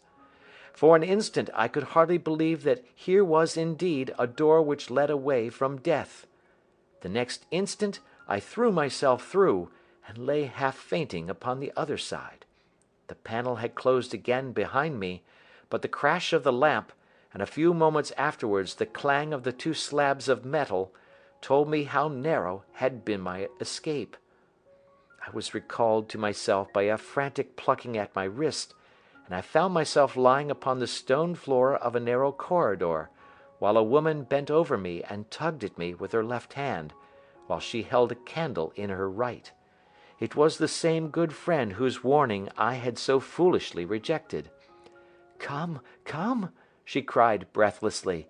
"They will be here in a moment. They will see that you are not there. Oh, do not waste the so precious time, but come." This time, at least, I did not scorn her advice. I staggered to my feet, and ran with her along the corridor and down a winding stair. The latter led to another broad passage, and just as we reached it we heard the sound of running feet and the shouting of two voices, one answering the other from the floor on which we were, and from the one beneath. My guide stopped and looked about her like one who is at her wits' end. Then she threw open a door which led into a bedroom, through the window of which the moon was shining brightly. "It is your only chance," said she. "It is high, but it may be that you can jump it." As she spoke, a light sprang into view at the further end of the passage, and I saw the lean figure of Colonel Lysander Stark rushing forward with a lantern in one hand and a weapon like a butcher's cleaver in the other. I rushed across the bedroom, flung open the window, and looked out. How quiet and sweet and wholesome the garden looked in the moonlight, and it could not be more than 30 feet down.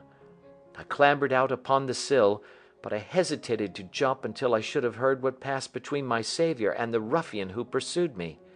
If she were ill used, then at any risks I was determined to go back to her assistance. The thought had hardly flashed through my mind before he was at the door, pushing his way past her, and she threw her arms round him and tried to hold him back. "Fritz, Fritz," she cried in English, "remember your promise after the last time. You said it should not be again. He will be silent. Oh, he will be silent." "You are mad, Elise," he shouted, struggling to break away from her. "You will be the ruin of us. He has seen too much. Let me pass, I say."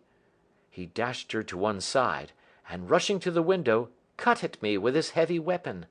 I had let myself go, and was hanging by the hands to the sill, when his blow fell. I was conscious of a dull pain, my grip loosened, and I fell into the garden below.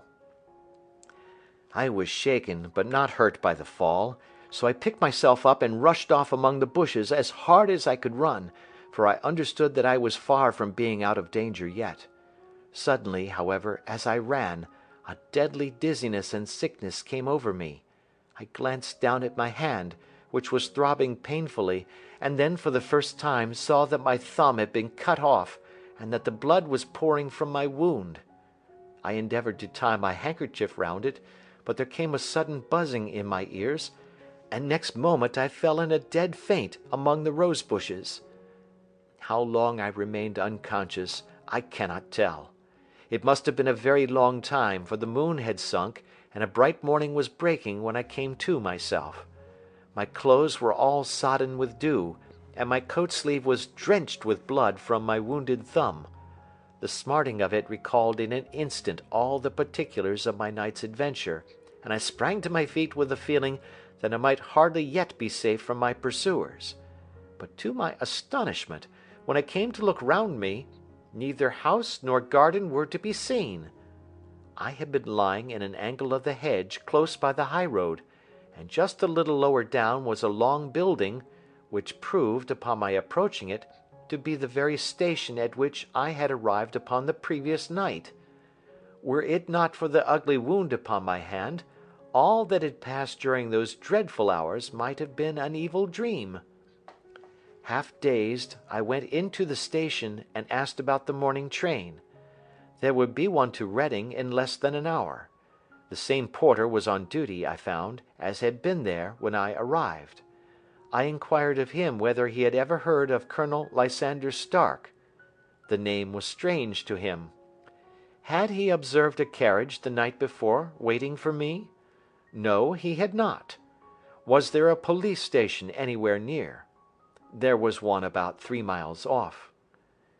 It was too far for me to go, weak and ill as I was.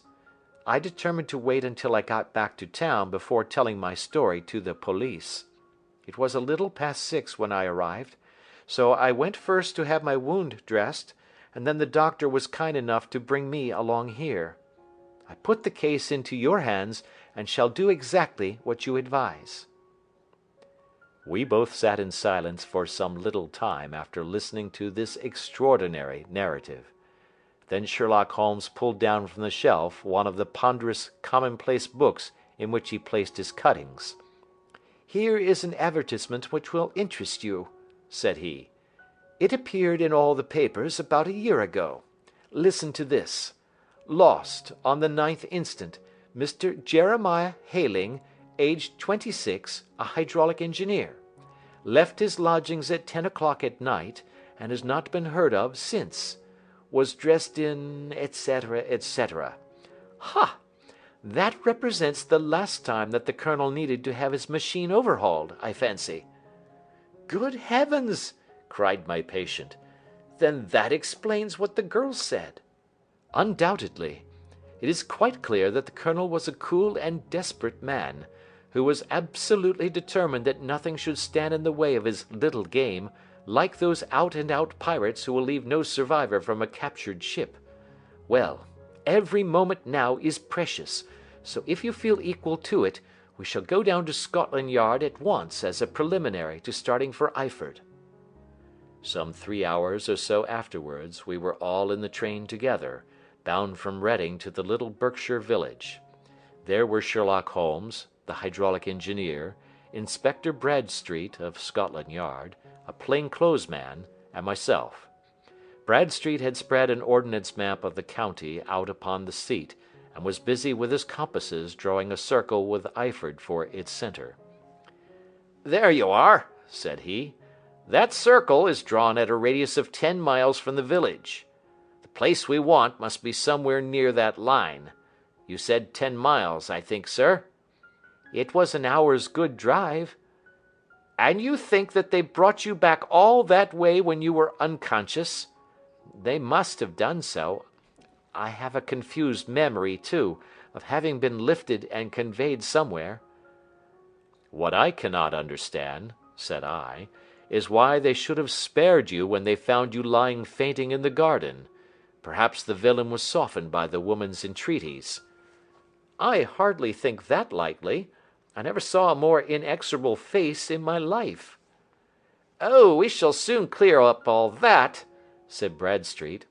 "Well, I have drawn my circle, and I only wish I knew at what point upon it the folk that we are in search of are to be found."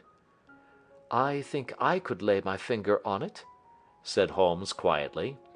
"Really now," cried the inspector, "you have formed your opinion.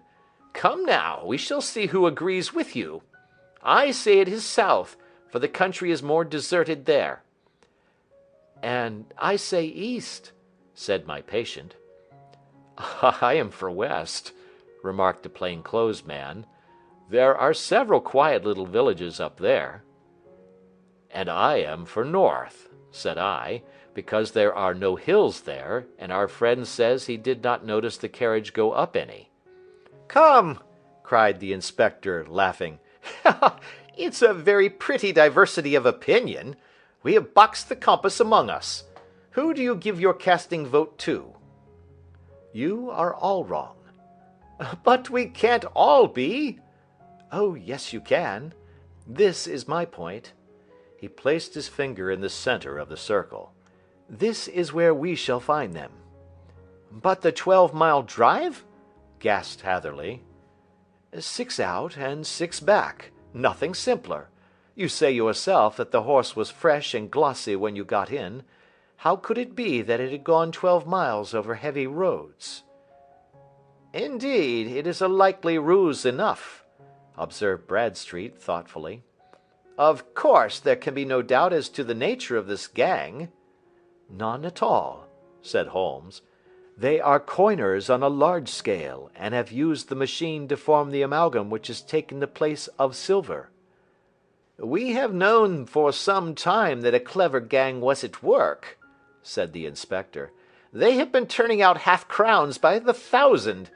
We even traced them as far as Reading, but could get no farther, for they had covered their traces in a way that showed that they were very old hands.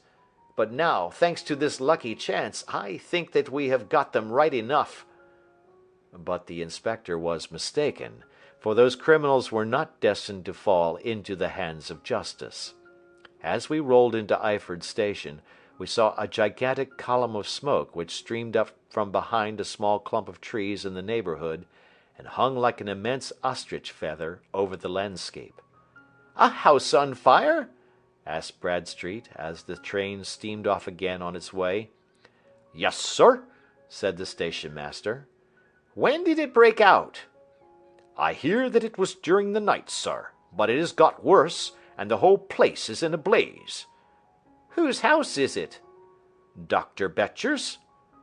"Tell me," broke in the engineer, "is Dr. Betcher a German, very thin, with a long sharp nose?" The station master laughed heartily. "No, sir. Dr. Betcher is an Englishman, and there isn't a man in the parish who has a better lined waistcoat. But he has a gentleman staying with him, a patient, as I understand, who is a foreigner, and he looks as if a little good Berkshire beef would do him no harm." The station master had not finished his speech before we were all hastening in the direction of the fire. The road topped a low hill, and there was a great widespread whitewashed building in front of us, spouting fire at every chink and window, while in the garden in front 3 fire engines were vainly striving to keep the flames under. "That's it!" cried Hatherley, in intense excitement. There is the gravel drive, and there are the rose bushes where I lay. That second window is the one that I jumped from." "Well, at least," said Holmes, "you have had your revenge upon them. There can be no question that it was your oil lamp which, when it was crushed in the press, set fire to the wooden walls, though no doubt they were too excited in the chase after you to observe it at the time. Now keep your eyes open in this crowd for your friends of last night, though I very much fear that they are a good 100 miles off by now." And Holmes's fears came to be realized, for from that day to this no word has ever been heard either of the beautiful woman, the sinister German, or the morose Englishman. Early that morning a peasant had met a cart containing several people and some very bulky boxes driving rapidly in the direction of Reading, but there all traces of the fugitives disappeared, and even Holmes's ingenuity failed ever to discover the least clue as to their whereabouts. The firemen had been much perturbed at the strange arrangements which they had found within, and still more so by discovering a newly severed human thumb upon a window-sill of the second floor. About sunset, however, their efforts were at last successful, and they subdued the flames, but not before the roof had fallen in, and the whole place been reduced to such absolute ruin that, save some twisted cylinders and iron piping, not a trace remained of the machinery which had cost our unfortunate acquaintance so dearly. Large masses of nickel and of tin were discovered stored in an outhouse, but no coins were to be found, which may have explained the presence of those bulky boxes which have been already referred to. How our hydraulic engineer had been conveyed from the garden to the spot where he recovered his senses might have remained forever a mystery were it not for the soft mould, which told us a very plain tale. He had evidently been carried down by two persons, one of whom had remarkably small feet, and the other unusually large ones. On the whole, it was most probable that the silent Englishman, being less bold or less murderous than his companion, had assisted the woman to bear the unconscious man out of the way of danger. "Well," said our engineer ruefully, as we took our seats to return once more to London, "it has been a pretty business for me. I have lost my thumb, and I have lost a 50-guinea fee, and what have I gained?" "Experience," said Holmes, laughing. "Indirectly it may be of value, you know. You have only to put it into words to gain the reputation of being excellent company for the remainder of your existence." End of Adventure 9.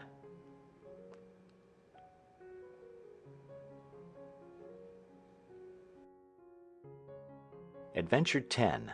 The Adventure of the Noble Bachelor. The Lord St. Simon marriage, and its curious termination, have long ceased to be a subject of interest in those exalted circles in which the unfortunate bridegroom moves, and their more piquant details have drawn the gossips away from this 4-year-old drama. As I have reason to believe, however, that the full facts have never been revealed to the general public, and as my friend Sherlock Holmes had a considerable share in clearing the matter up, I feel that no memoir of him would be complete without some little sketch of this remarkable episode. It was a few weeks before my own marriage, during the days when I was still sharing rooms with Holmes in Baker Street, that he came home from an afternoon stroll to find a letter on the table waiting for him. I had remained indoors all day, for the weather had taken a sudden turn to rain, with high autumnal winds, and the Jezebel bullet which I had brought back in one of my limbs as a relic of my Afghan campaign throbbed with dull persistence. With my body in one easy chair and my legs upon another, I had surrounded myself with a cloud of newspapers, until at last, saturated with the news of the day, I tossed them all aside and lay listless, watching the huge crest and monogram upon the envelope upon the table, and wondering lazily who my friend's noble correspondent could be. "Here is a very fashionable epistle," I remarked as he entered. "Your morning letters, if I remember right, were from a fishmonger and a tide-waiter." "Yes, my correspondence has certainly the charm of variety," he answered, smiling. "And the humbler are usually the more interesting. This looks like one of those unwelcome social summonses which call upon a man either to be bored or to lie." He broke the seal and glanced over the contents. "Oh, come, it may prove to be something of interest after all." "Not social, then?" "No, distinctly professional." "And from a noble client?" "One of the highest in England." "My dear fellow, I congratulate you." "I assure you, Watson, without affectation, that the status of my client is a matter of less moment to me than the interest of his case. It is just possible, however, that also may not be wanting in this new investigation. You have been reading the papers diligently of late, have you not?" "It looks like it," said I, ruefully, pointing to a huge bundle in the corner. "I have had nothing else to do." "It is fortunate, for you will perhaps be able to post me up. I read nothing except the criminal news and the agony column. The latter is always instructive. But if you have followed recent events so closely, you must have read about Lord St. Simon and his wedding?" "Oh, yes, with the deepest interest." "That is well. The letter which I hold in my hand is from Lord St. Simon. I will read it to you, and in return you must turn over these papers and let me have whatever bears upon the matter.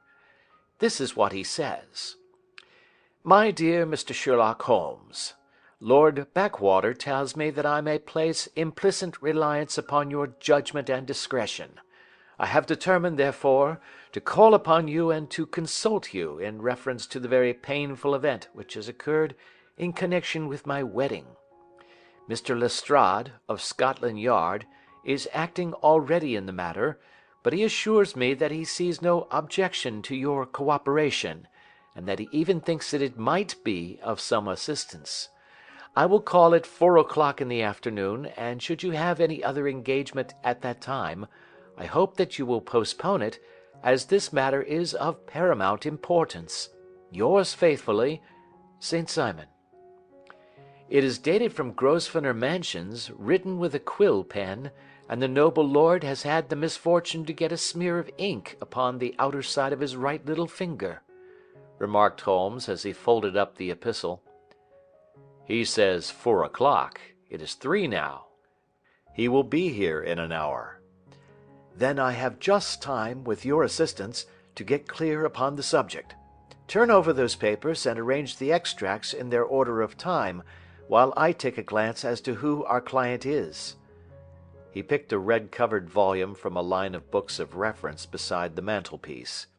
"Here he is," said he, sitting down and flattening out upon his knee. "Lord Robert Walsingham de Vere St. Simon, second son of the Duke of Balmoral.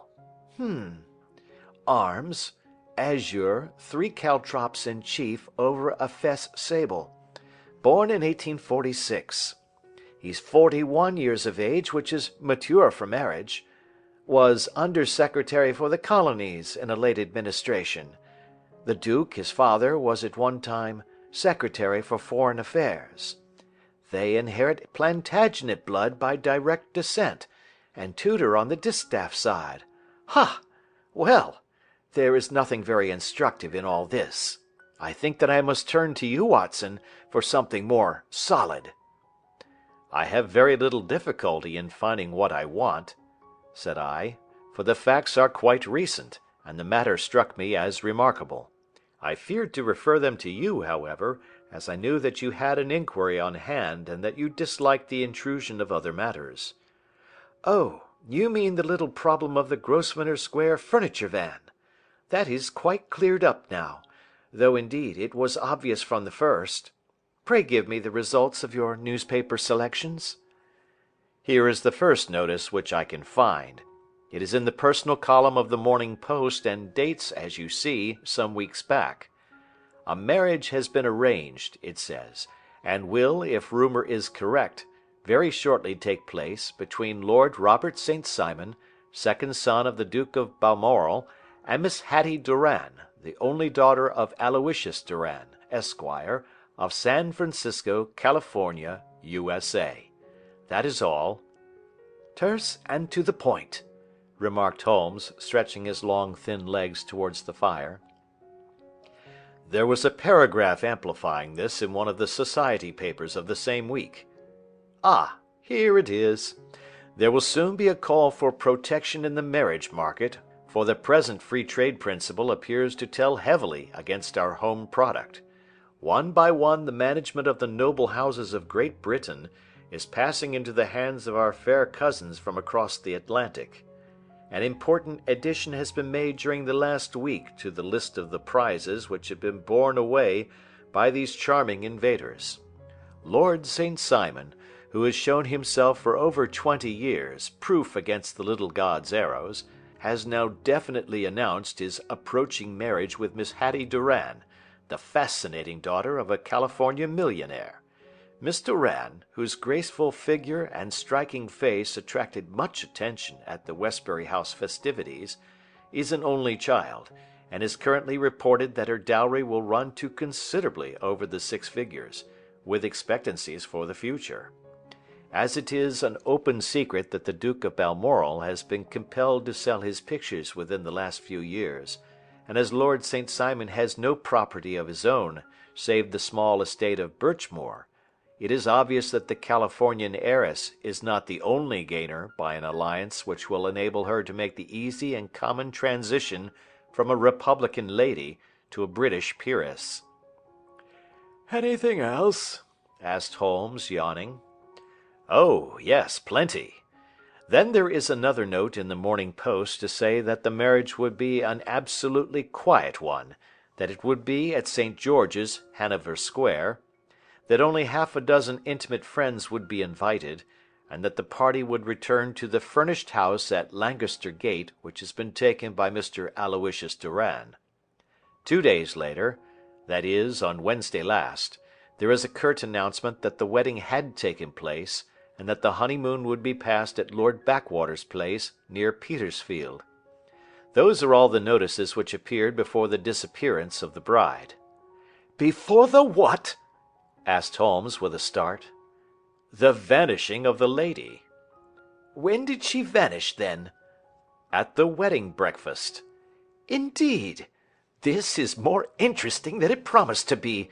Quite dramatic, in fact." "Yes, it struck me as being a little out of the common." "They often vanish before the ceremony, and occasionally during the honeymoon, but I cannot call to mind anything quite so prompt as this. Pray let me have the details." "I warn you that they are very incomplete." "Perhaps we might make them less so."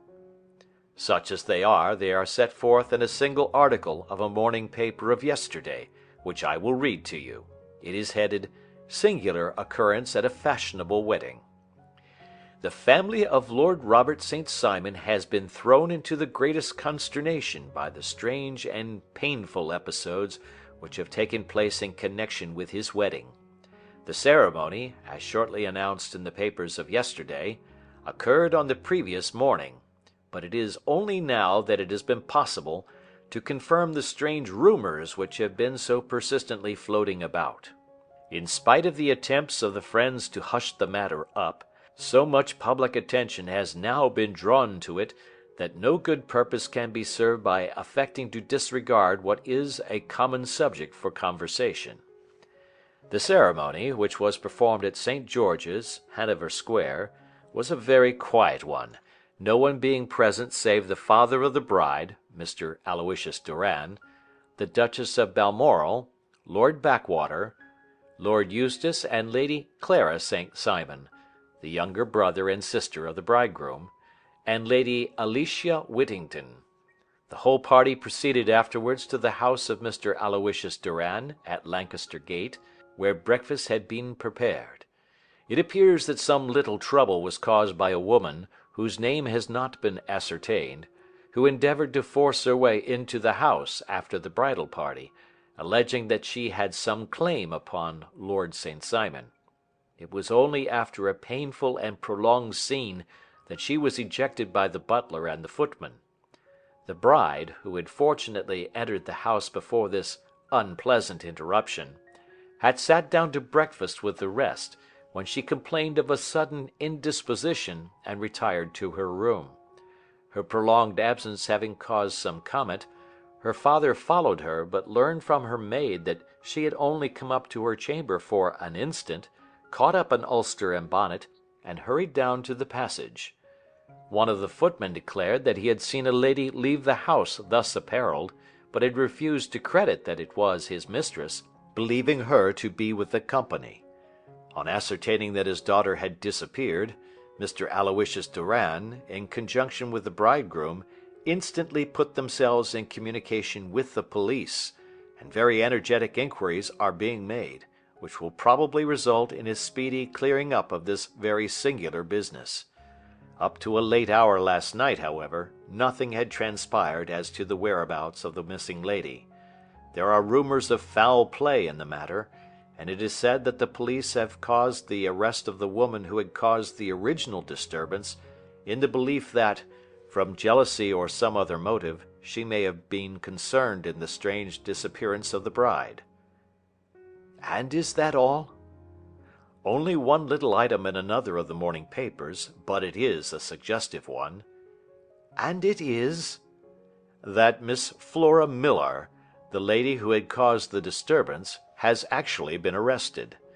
It appears that she was formerly a danseuse at the Allegro, and that she has known the bridegroom for some years.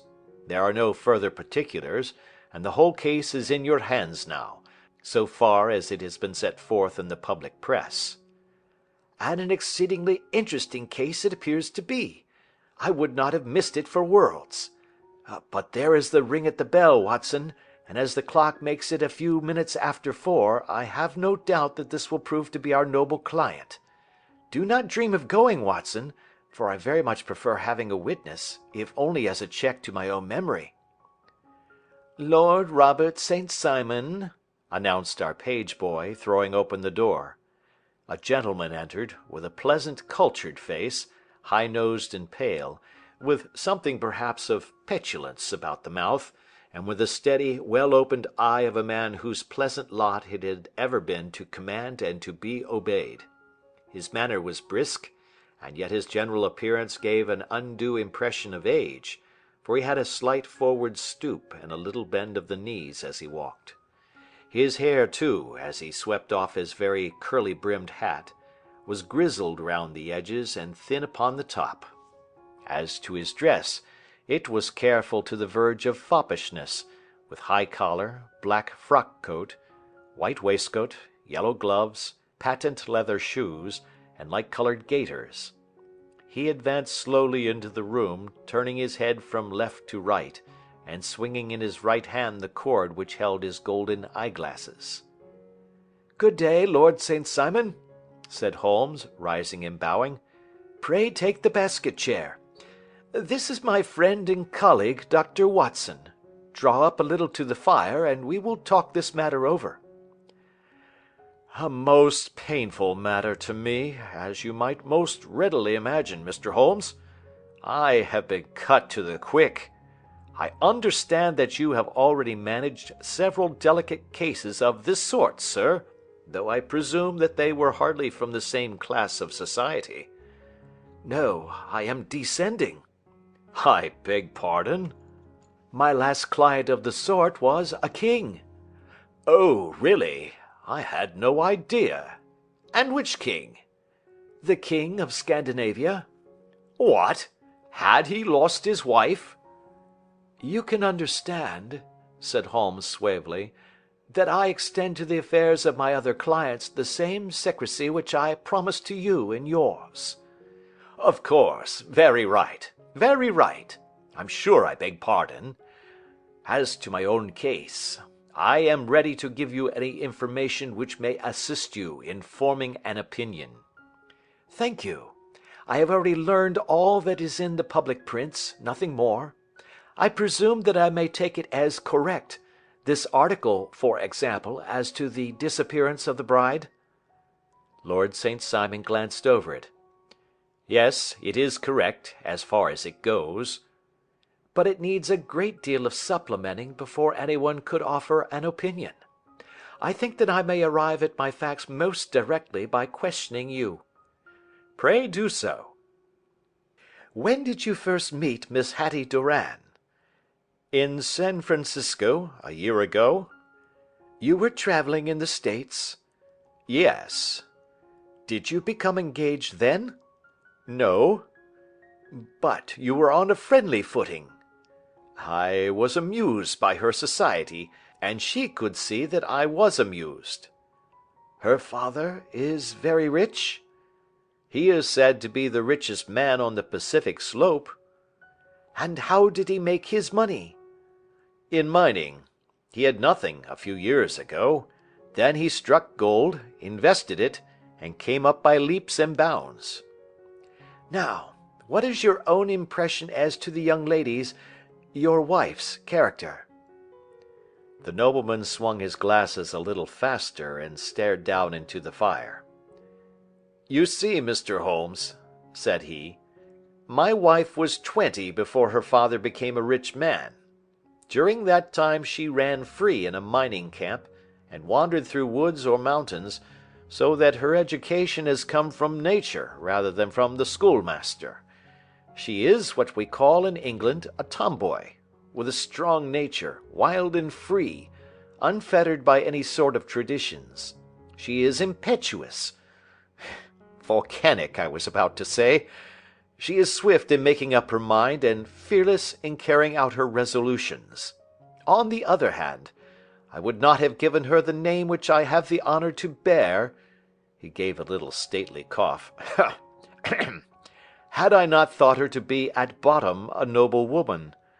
I believe that she is capable of heroic self-sacrifice, and that anything dishonorable would be repugnant to her." "Have you her photograph?" "I brought this with me." He opened a locket and showed us the full face of a very lovely woman. It was not a photograph, but an ivory miniature, and the artist had brought out the full effect of the lustrous black hair, the large dark eyes, and the exquisite mouth. Holmes gazed long and earnestly at it. Then he closed the locket and handed it back to Lord St. Simon. "The young lady came to London, then, and you renewed your acquaintance?" "Yes, her father brought her over for this last London season. I met her several times, became engaged to her, and have now married her." "She brought, I understand, a considerable dowry?" "A fair dowry, not more than is usual in my family." "And this, of course, remains to you, since the marriage is a fait accompli?" "I really have made no inquiries on the subject." "Very naturally not. Did you see Miss Doran on the day before the wedding?" "Yes." "Was she in good spirits?" "Never better. She kept talking of what we should do in our future lives." "Indeed, that is very interesting. And on the morning of the wedding?" "She was as bright as possible, at least until after the ceremony." "And did you observe any change in her then?" "Well, to tell the truth, I saw then the first signs that I had ever seen, that her temper was just a little sharp. The incident, however, was too trivial to relate, and can have no possible bearing upon the case."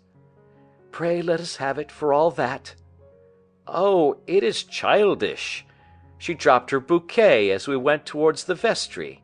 She was passing the front pew at the time, and it fell over into the pew. There was a moment's delay, but the gentleman in the pew handed it up to her again, and it did not appear to be the worse for the fall. Yet when I spoke to her of the matter, she answered me abruptly, and in the carriage on our way home she seemed absurdly agitated over this trifling cause." "Indeed! You say that there was a gentleman in the pew. Some of the general public were present, then?" "Oh, yes. It is impossible to exclude them when the church is open." "This gentleman was not one of your wife's friends?" "No, no. I call him a gentleman by courtesy, but he was quite a common-looking person. I hardly noticed his appearance.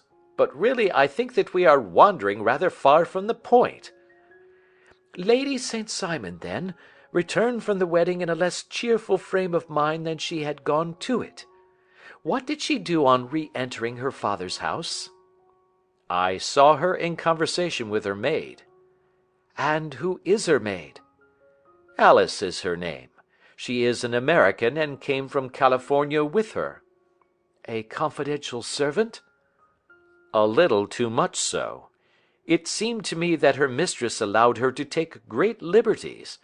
Still, of course, in America they look upon these things in a different way." "How long did she speak to this Alice?" "Oh, a few minutes. I had something else to think of." "You did not overhear what they said?" "Lady St. Simon said something about jumping a claim. She was accustomed to use slang of the kind. I have no idea what she meant." "American slang is very expressive sometimes. And what did your wife do when she finished speaking to her maid?" "She walked into the breakfast room." "On your arm?" "No, alone. She was very independent in little matters like that. Then, after we had sat down for 10 minutes or so, she rose hurriedly, muttered some words of apology, and left the room. She never came back." "But this maid, Alice, as I understand, deposes that she went to her room, covered her bride's dress with a long ulster, put on a bonnet, and went out." "Quite so. And she was afterwards seen walking into Hyde Park in company with Flora Millar, a woman who is now in custody, and who had already made a disturbance at Mr. Durand's house that morning." "Ah, yes. I should like a few particulars as to this young lady, and your relations to her." Lord St. Simon shrugged his shoulders and raised his eyebrows. "We have been on a friendly footing for some years. I may say on a very friendly footing. She used to be at the Allegro. I have not treated her ungenerously, and she had no just cause of complaint against me, but you know what women are, Mr. Holmes. Flora was a dear little thing, but exceedingly hot-headed, and devotedly attached to me. She wrote me dreadful letters when she heard that I was about to be married, and, to tell the truth, the reason why I had the marriage celebrated so quietly was that I feared lest there might be a scandal in the church. She came to Mr. Durand's door just after we returned, and she endeavoured to push her way in, uttering very abusive expressions towards my wife, and even threatening her, but I had foreseen the possibility of something of the sort, and I had 2 police fellows there in private clothes who soon pushed her out again. She was quiet when she saw that there was no good in making a row." "Did your wife hear all this?" "No, thank goodness, she did not." "And she was seen walking with this very woman afterwards?" "Yes, that is what Mr. Lestrade, of Scotland Yard, looks upon as so serious. It is thought that Flora decoyed my wife out and laid some terrible trap for her." "Well, it is a possible supposition." "You think so, too?" "I did not say a probable one. But you did not yourself look upon this as likely?" "I do not think Flora would hurt a fly." "Still, jealousy is a strange transformer of characters. Pray, what is your own theory as to what took place?" "Well, really, I came to seek a theory, not to propound one. I have given you all the facts. Since you ask me, however, I may say that it has occurred to me as possible that the excitement of this affair, the consciousness that she had made so immense a social stride, had the effect of causing some little nervous disturbance in my wife." "In short, that she had become suddenly deranged?" "Well, really, when I consider that she has turned her back, I will not say upon me, but upon so much that many have aspired to without success, I can hardly explain it in any other fashion." "Well, certainly that is also a conceivable hypothesis," said Holmes, smiling. "And now, Lord St. Simon, I think that I have nearly all my data. May I ask whether you were seated at the breakfast table so that you could see out of the window?" "We could see the other side of the road and the park." Quite so. Then I do not think that I need to detain you longer. I shall communicate with you." "Should you be fortunate enough to solve this problem," said our client, rising. "I have solved it." "Eh? What was that?" "I say that I have solved it." "Where, then, is my wife?" "That is a detail which I shall speedily supply." Lord St. Simon shook his head. "I am afraid that it will take wiser heads than yours or mine," he remarked, and bowing in a stately, old-fashioned manner, he departed. "It is very good of Lord St. Simon to honour my head by putting it on a level with his own," said Sherlock Holmes, laughing. "I think that I shall have a whisky and soda and a cigar after all this cross-questioning. I had formed my conclusions as to the case before our client came into the room." "My dear Holmes!" "I have notes of several similar cases, though none, as I remarked before, which were quite as prompt. My whole examination served to turn my conjecture into a certainty. Circumstantial evidence is occasionally very convincing, as when you find a trout in the milk, to quote Thoreau's example." "But I have heard all that you have heard."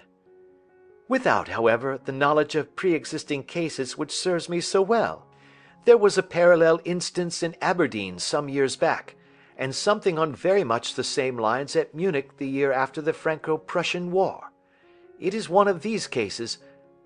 But hello, here is Lestrade. Good afternoon, Lestrade. You will find an extra tumbler upon the sideboard, and there are cigars in the box." The official detective was attired in a pea-jacket and cravat, which gave him a decidedly nautical appearance, and he carried a black canvas bag in his hand. With a short greeting, he seated himself and lit the cigar which had been offered to him. "What's up, then?" asked Holmes, with a twinkle in his eye. "You look dissatisfied." "And I feel dissatisfied. It is this infernal St. Simon marriage case. I can make neither head nor tail of the business." "Really, you surprise me." "Who ever heard of such a mixed affair? Every clue seems to slip through my fingers. I have been at work upon it all day." "And very wet it seems to have made you," said Holmes, laying his hand upon the arm of the pea-jacket. "Yes, I have been dragging the Serpentine." "In heaven's name, what for?" "In search of the body of Lady St. Simon." Sherlock Holmes leaned back in his chair and laughed heartily. "Have you dragged the basin of Trafalgar Square fountain?" he asked. "Why? What do you mean?" "Because you have just as good a chance of finding this lady in the one as in the other." Lestrade shot an angry glance at my companion. "I suppose you know all about it," he snarled. "Well, I have only just heard the facts, but my mind is made up." "Oh, indeed. Then you think that the Serpentine plays no part in the matter?" "I think it very unlikely." "Then perhaps you will kindly explain how it is that we found this in it?" He opened his bag as he spoke, and tumbled onto the floor a wedding dress of watered silk, a pair of white satin shoes, and a bride's wreath and veil, all discolored and soaked in water. "There," said he, putting a new wedding ring upon the top of the pile. "There is a little nut for you to crack, Master Holmes." "Oh, indeed," said my friend, blowing blue rings into the air. "You dragged them from the Serpentine?" "No, they were found floating near the margin by a park keeper. They have been identified as her clothes, and it seemed to me that if the clothes were there, the body would not be far off." "By the same brilliant reasoning, every man's body is to be found in the neighbourhood of his wardrobe. And, pray, what did you hope to arrive at through this?" "At some evidence implicating Flora Millar in the disappearance." "I'm afraid that you will find it difficult." "Are you indeed, now?" cried Lestrade with some bitterness.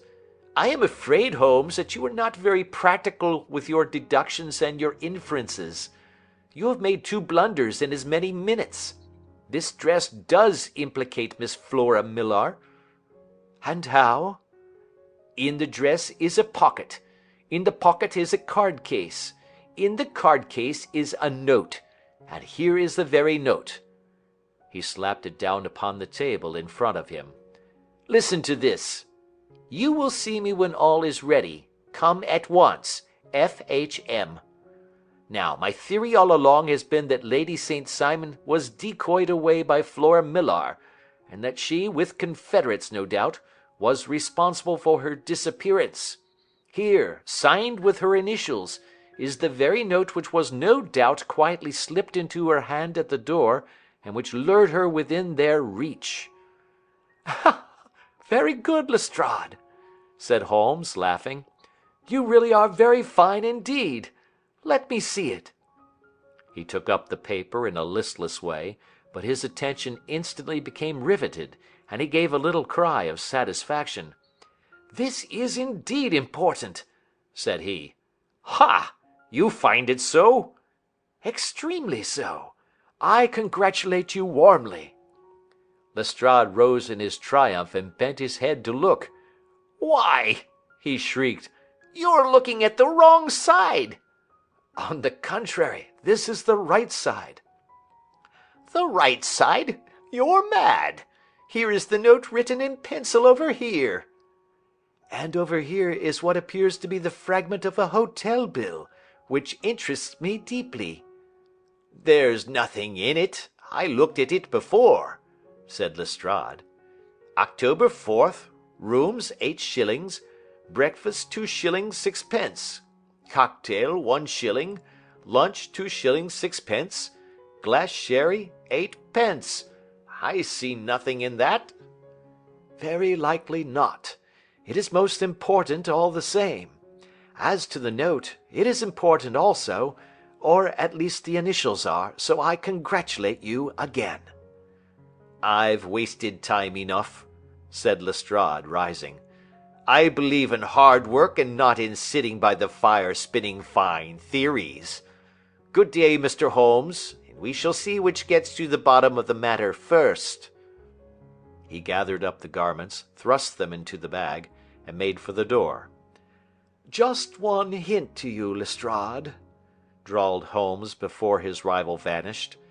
"I will tell you the true solution of the matter. Lady St. Simon is a myth.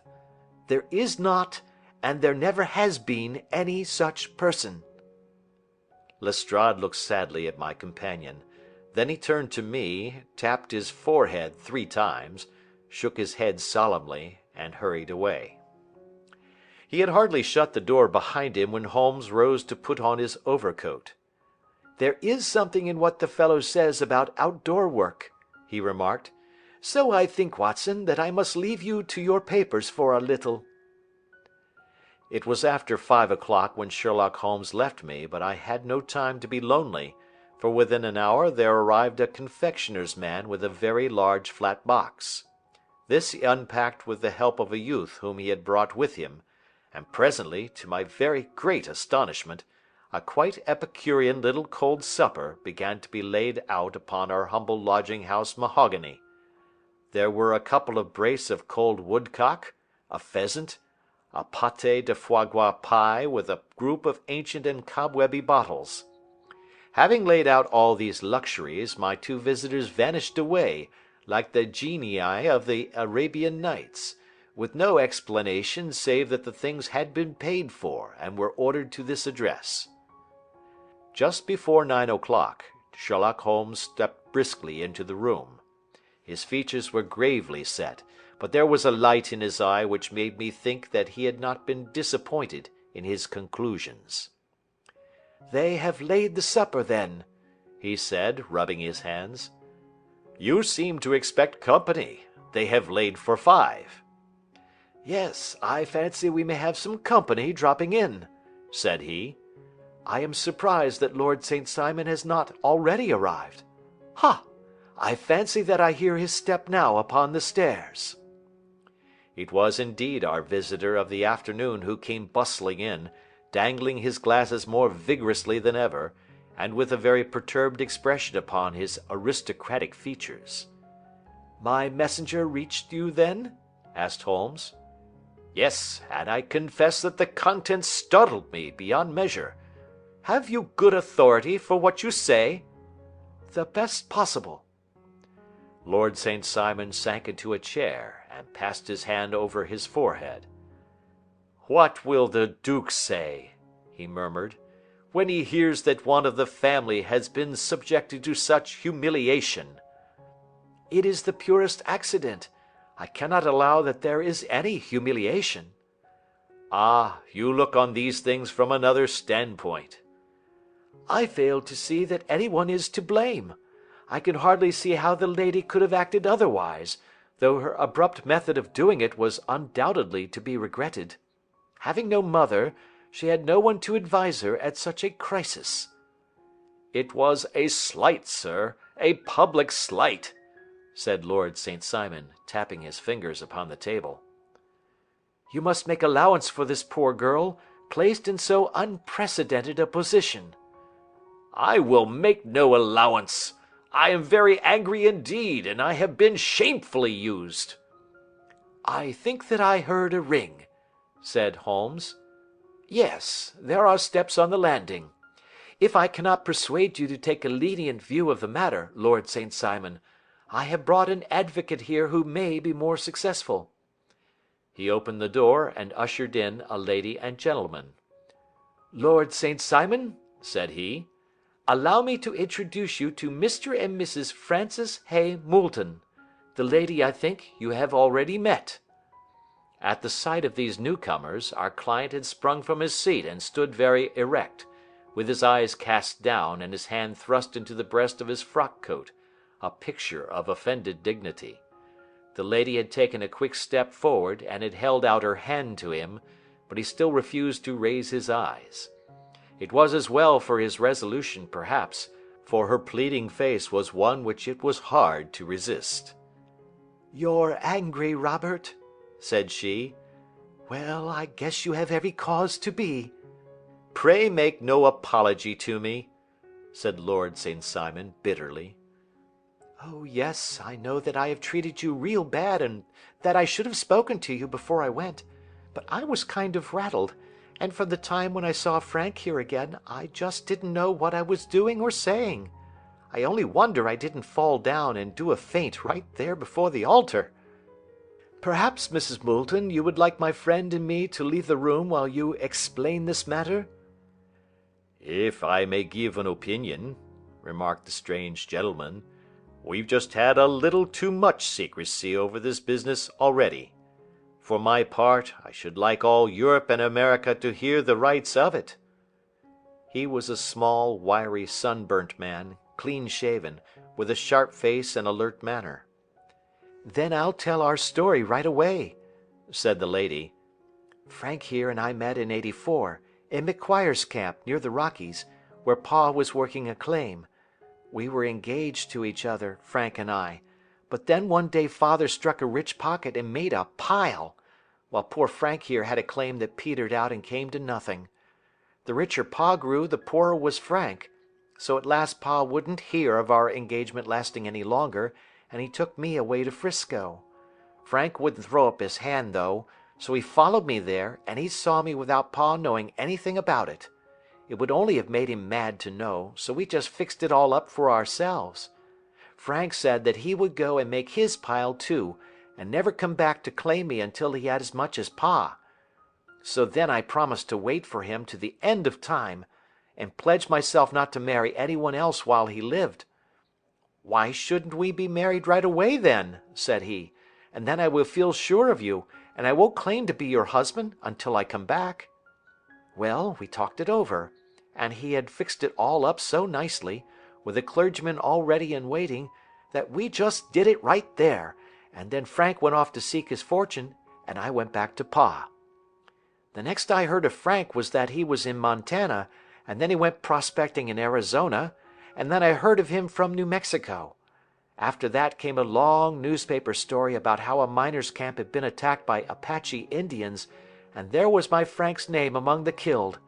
I fainted dead away, and I was very sick for months after. Pa thought I had a decline and took me to half the doctors in 'Frisco. Not a word of news came for a year and more, so that I never doubted that Frank was really dead. Then Lord St. Simon came to 'Frisco, and we came to London, and a marriage was arranged, and Pa was very pleased, but I felt all the time that no man on this earth would ever take the place in my heart that had been given to my poor Frank. Still, if I had married Lord St. Simon, of course I'd have done my duty by him. We can't command our love, but we can our actions. I went to the altar with him with the intention to make him just as good a wife as it was in me to be. But you may imagine what I felt when, just as I came to the altar rails, I glanced back and saw Frank standing and looking at me out of the first pew. I thought it was his ghost at first, but when I looked again, there he was still, with a kind of question in his eyes, as if to ask me whether I was glad or sorry to see him. I wonder I didn't drop. I know that everything was turning round, and the words of the clergyman were just like the buzz of a bee in my ear. I didn't know what to do. Should I stop the service and make a scene in the church? I glanced at him again, and he seemed to know what I was thinking, for he raised his finger to his lips to tell me to be still. Then I saw him scribble on a piece of paper, and I knew that he was writing me a note. As I passed his pew on the way out, I dropped my bouquet over to him, and he slipped the note into my hand when he returned me the flowers. It was only a line asking me to join him when he made the sign to me to do so. Of course, I never doubted for a moment that my first duty was now to him, and I determined to do just whatever he might direct. When I got back, I told my maid, who had known him in California, and had always been his friend. I ordered her to say nothing but to get a few things packed and my ulster ready. I know I ought to have spoken to Lord St. Simon, but it was dreadful hard before his mother and all those great people.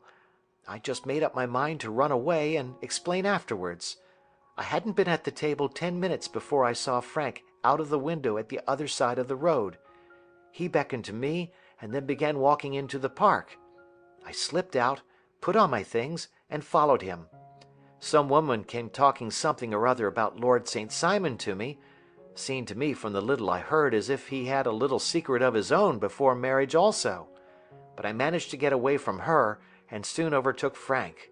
We got into a cab together, and away we drove to some lodgings he had taken in Gordon Square, and that was my true wedding after all those years of waiting.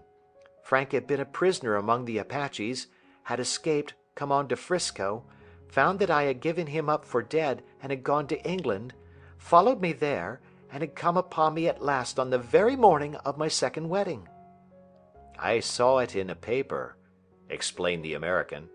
It gave the name in the church, but not where the lady lived. Then we had a talk as to what we should do, and Frank was all for openness. But I was so ashamed of it all that I felt as if I should like to vanish away and never see any of them again. Just sending a line to Pa, perhaps, to show him that I was alive. It was awful to me to think of all those lords and ladies sitting round that breakfast table and waiting for me to come back. So Frank took my wedding clothes and things and made a bundle of them, so that I should not be traced, and dropped them away somewhere where no one could find them. It is likely that we should have gone on to Paris tomorrow, only that this good gentleman, Mr. Holmes, came round to us this evening, though how he found us is more than I can think, and he showed us very clearly and kindly that I was wrong and that Frank was right, and that we should be putting ourselves in the wrong if we were so secret. Then he offered to give us a chance of talking to Lord St. Simon alone, and so we came right away round to his rooms at once.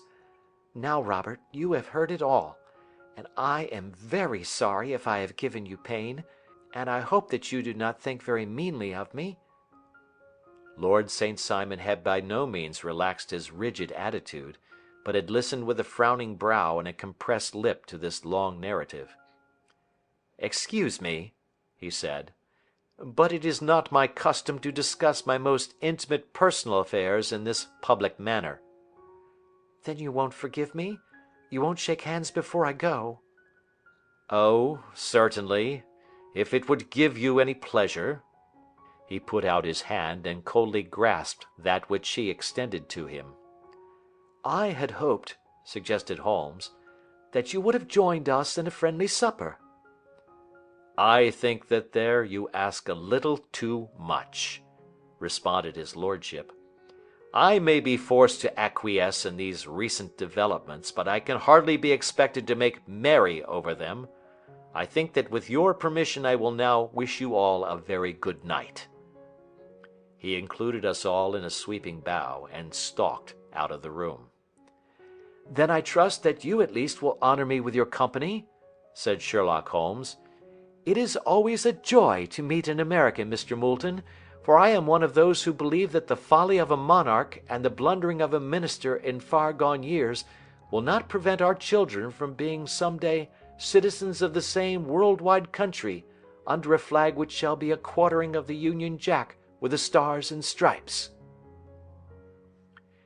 The case has been an interesting one, remarked Holmes when our visitors had left us, because it serves to show very clearly how simple the explanation may be of an affair which at first sight seems to be almost inexplicable.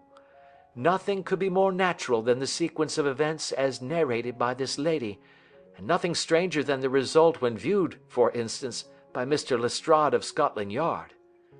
You were not yourself at fault at all, then? From the first, two facts were very obvious to me. The one, that the lady had been quite willing to undergo the wedding ceremony. The other, that she had repented of it within a few minutes of returning home. Obviously something had occurred during the morning, then, to cause her to change her mind. What could that something be? She could not have spoken to anyone when she was out, for she had been in the company of the bridegroom. Had she seen someone, then? If she had, it must be someone from America, because she had spent so short a time in this country that she could hardly have allowed anyone to acquire so deep an influence over her that the mere sight of him would induce her to change her plans so completely. You see, we have already arrived, by a process of exclusion, at the idea that she might have seen an American. Then who could this American be, and why should he possess so much influence over her? It might be a lover. It might be a husband. Her young womanhood had, I knew, been spent in rough scenes and under strange conditions. So far I had got before I ever heard Lord St. Simon's narrative. When he told us of a man in a pew, of the change in the bride's manner, of so transparent a device for obtaining a note as the dropping of a bouquet, of her resort to her confidential maid, and of her very significant allusion to claim-jumping, which in miners' parlance means taking possession of that which another person has a prior claim to, the whole situation became absolutely clear. She had gone off with a man, and the man was either a lover or a previous husband, the chances being in favor of the latter. And how in the world did you find them? It might have been difficult, but friend Lestrade held information in his hands the value of which he did not himself know. The initials were, of course, of the highest importance, but more valuable still was it to know that within a week he had settled his bill at one of the most select London hotels. How did you deduce the select? By the select prices. 8 shillings for a bed and 8 pence for a glass of sherry pointed to one of the most expensive hotels. There are not many in London which charge at that rate. In the second one which I visited in Northumberland Avenue, I learned by an inspection of the book that Francis H. Moulton, an American gentleman, had left only the day before, and on looking over the entries against him, I came upon the very items which I had seen in the duplicate bill.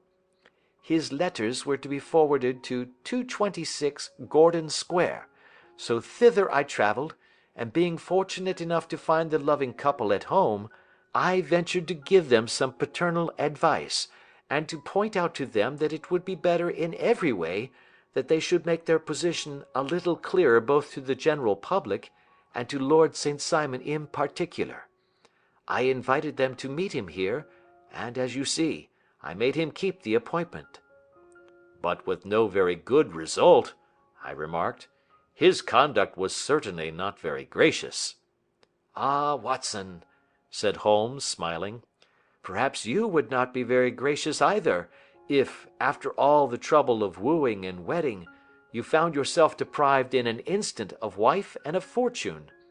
I think that we may judge Lord St. Simon very mercifully, and thank our stars that we are never likely to find ourselves in the same position. Draw your chair up, and hand me my violin, for the only problem we have still to solve is how to while away these bleak autumnal evenings. End of Adventure 10. Adventure 11, The Adventure of the Burl Coronet. "Holmes," said I, as I stood one morning in our bow window looking down the street, "here is a madman coming along. It seems rather sad that his relatives should allow him to come out alone." My friend rose lazily from his armchair and stood with his hands in the pockets of his dressing gown, looking over my shoulder. It was a bright, crisp February morning, and the snow of the day before still lay deep upon the ground, shimmering brightly in the wintry sun. Down the center of Baker Street it had been plowed into a brown, crumbly band by the traffic, but at either side and on the heaped-up edges of the footpaths it still lay as white as when it fell. The grey pavement had been cleaned and scraped, but was still dangerously slippery, so that there were fewer passengers than usual. Indeed, from the direction of the Metropolitan Station no one was coming save the single gentleman whose eccentric conduct had drawn my attention. He was a man of about 50, tall, portly, and imposing, with a massive, strongly marked face and a commanding figure. He was dressed in a sombre yet rich style, in black frock coat, shining hat, neat brown gaiters, and well-cut pearl-grey trousers. Yet his actions were in absurd contrast to the dignity of his dress and features, for he was running hard, with occasional little springs, such as a weary man gives who is little accustomed to set any tax upon his legs. As he ran he jerked his hands up and down, waggled his head, and writhed his face into the most extraordinary contortions. "What on earth can be the matter with him?" I asked. "He is looking up at the numbers of the houses." "I believe that he is coming here," said Holmes, rubbing his hands. "Here?" "Yes. I rather think he is coming to consult me professionally. I think that I recognize the symptoms. Ha! Did I not tell you?" As he spoke, the man, puffing and blowing, rushed at our door, and pulled at our bell until the whole house resounded with the clanging. A few moments later he was in our room, still puffing, still gesticulating, but with so fixed a look of grief and despair in his eyes that our smiles were turned in an instant to horror and pity. For a while he could not get his words out, but swayed his body and plucked at his hair like one who has been driven to the extreme limits of his reason. Then, suddenly springing to his feet, he beat his head against the wall with such force that we both rushed upon him and tore him away to the center of the room. Sherlock Holmes pushed him down into the easy-chair, and sitting beside him, patted his hand and chatted with him in the easy, soothing tones which he knew so well how to employ. "You have come to tell me your story, have you not?" said he. "You are fatigued with your haste. Pray wait until you have recovered yourself, and then I shall be most happy to look into any little problem which you may submit to me." The man sat for a minute or more with a heaving chest, fighting against his emotion. Then he passed his handkerchief over his brow, set his lips tight, and turned his face towards us. "No doubt you think me mad," said he. "I see that you have had some great trouble," responded Holmes. "God knows I have. A trouble which is enough to unseat my reason, so sudden and so terrible is it. Public disgrace I might have faced, although I am a man whose character has never yet borne a stain. Private affliction also is the lot of every man, but the two coming together, and in so frightful a form, have been enough to shake my very soul. Besides, it is not I alone. The very noblest in the land may suffer unless some way be found out of this horrible affair." "Pray compose yourself, sir. said Holmes, "and let me have a clear account of who you are and what it is that has befallen you."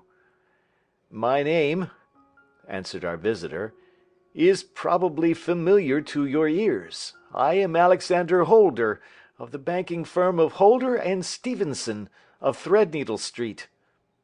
The name was indeed well known to us as belonging to the senior partner in the second largest private banking concern in the city of London. What could have happened, then, to bring one of the foremost citizens of London to this most pitiable pass? We waited, all curiosity, until with another effort he braced himself to tell his story. "I feel that time is of value," said he. "That is why I hastened here when the police inspector suggested that I should secure your cooperation. I came to Baker Street by the Underground and hurried from there on foot, for the cabs go slowly through the snow. That is why I was so out of breath, for I am a man who takes very little exercise. I feel better now, and I will put the facts before you as shortly and yet as clearly as I can. It is, of course, well known to you that in a successful banking business as much depends upon our being able to find remunerative investments for our funds as upon our increasing our connection and the number of our depositors. One of our most lucrative means of laying out money is in the shape of loans, where the security is unimpeachable. We have done a good deal in this direction during the last few years, and there are many noble families to whom we have advanced large sums upon the security of their pictures, libraries, or plate. Yesterday morning I was seated in my office at the bank when a card was brought in to me by one of the clerks. I started when I saw the name, for it was that of none other than— well, perhaps even to you I had better say no more than that it was a name which is a household word all over the earth, one of the highest, noblest, most exalted names in England. I was overwhelmed by the honor and attempted, when he entered, to say so, but he plunged at once into business with the air of a man who wishes to hurry quickly through a disagreeable task. "Mr. Holder," said he, "I have been informed that you are in the habit of advancing money." "The firm does so when the security is good," I answered. "It is absolutely essential to me," said he, "that I should have £50,000 at once. I could, of course, borrow so trifling a sum 10 times over from my friends, but I much prefer to make it a matter of business, and to carry out that business myself. In my position you can readily understand that it is unwise to place oneself under obligations." "For how long, may I ask, do you want this sum?" I asked. "Next Monday I have a large sum due to me, and I shall then most certainly repay what you advance, with whatever interest you think it right to charge. But it is very essential to me that the money should be paid at once." "I should be happy to advance it without further parley from my own private purse," said I, "were it not that the strain would be rather more than it could bear. If, on the other hand, I am to do it in the name of the firm, then in justice to my partner I must insist that, even in your case, every businesslike precaution should be taken." "I should much prefer to have it so," said he, raising up a square black morocco case which he had laid beside his chair. "You have doubtless heard of the Burrell coronet?" "One of the most precious public possessions of the empire," said I. "Precisely." He opened the case, and there, embedded in soft flesh-colored velvet, lay the magnificent piece of jewelry which he had named. "There are 39 enormous Burrells," said he, "and the price of the gold chasing is incalculable. The lowest estimate would put the worth of the coronet at double the sum which I have asked. I am prepared to leave it with you as my security." I took the precious case into my hands, and looked in some perplexity from it to my illustrious client. "You doubt its value?" he asked. "Not at all. I only doubt—" "The propriety of my leaving it. You may set your mind at rest about that. I should not dream of doing so were it not absolutely certain that I should be able in 4 days to reclaim it. It is a pure matter of form. Is the security sufficient?" "Ample." "You understand, Mr. Holder, that I am giving you a strong proof of the confidence which I have in you, founded upon all that I have heard of you. I rely upon you not only to be discreet and to refrain from all gossip upon the matter, but, above all, to preserve this coronet with every possible precaution, because I need not say that a great public scandal would be caused if any harm were to befall it. Any injury to it would be almost as serious as its complete loss, for there are no beryls in the world to match these, and it would be impossible to replace them. I leave it with you, however, with every confidence, and I shall call for it in person on Monday morning."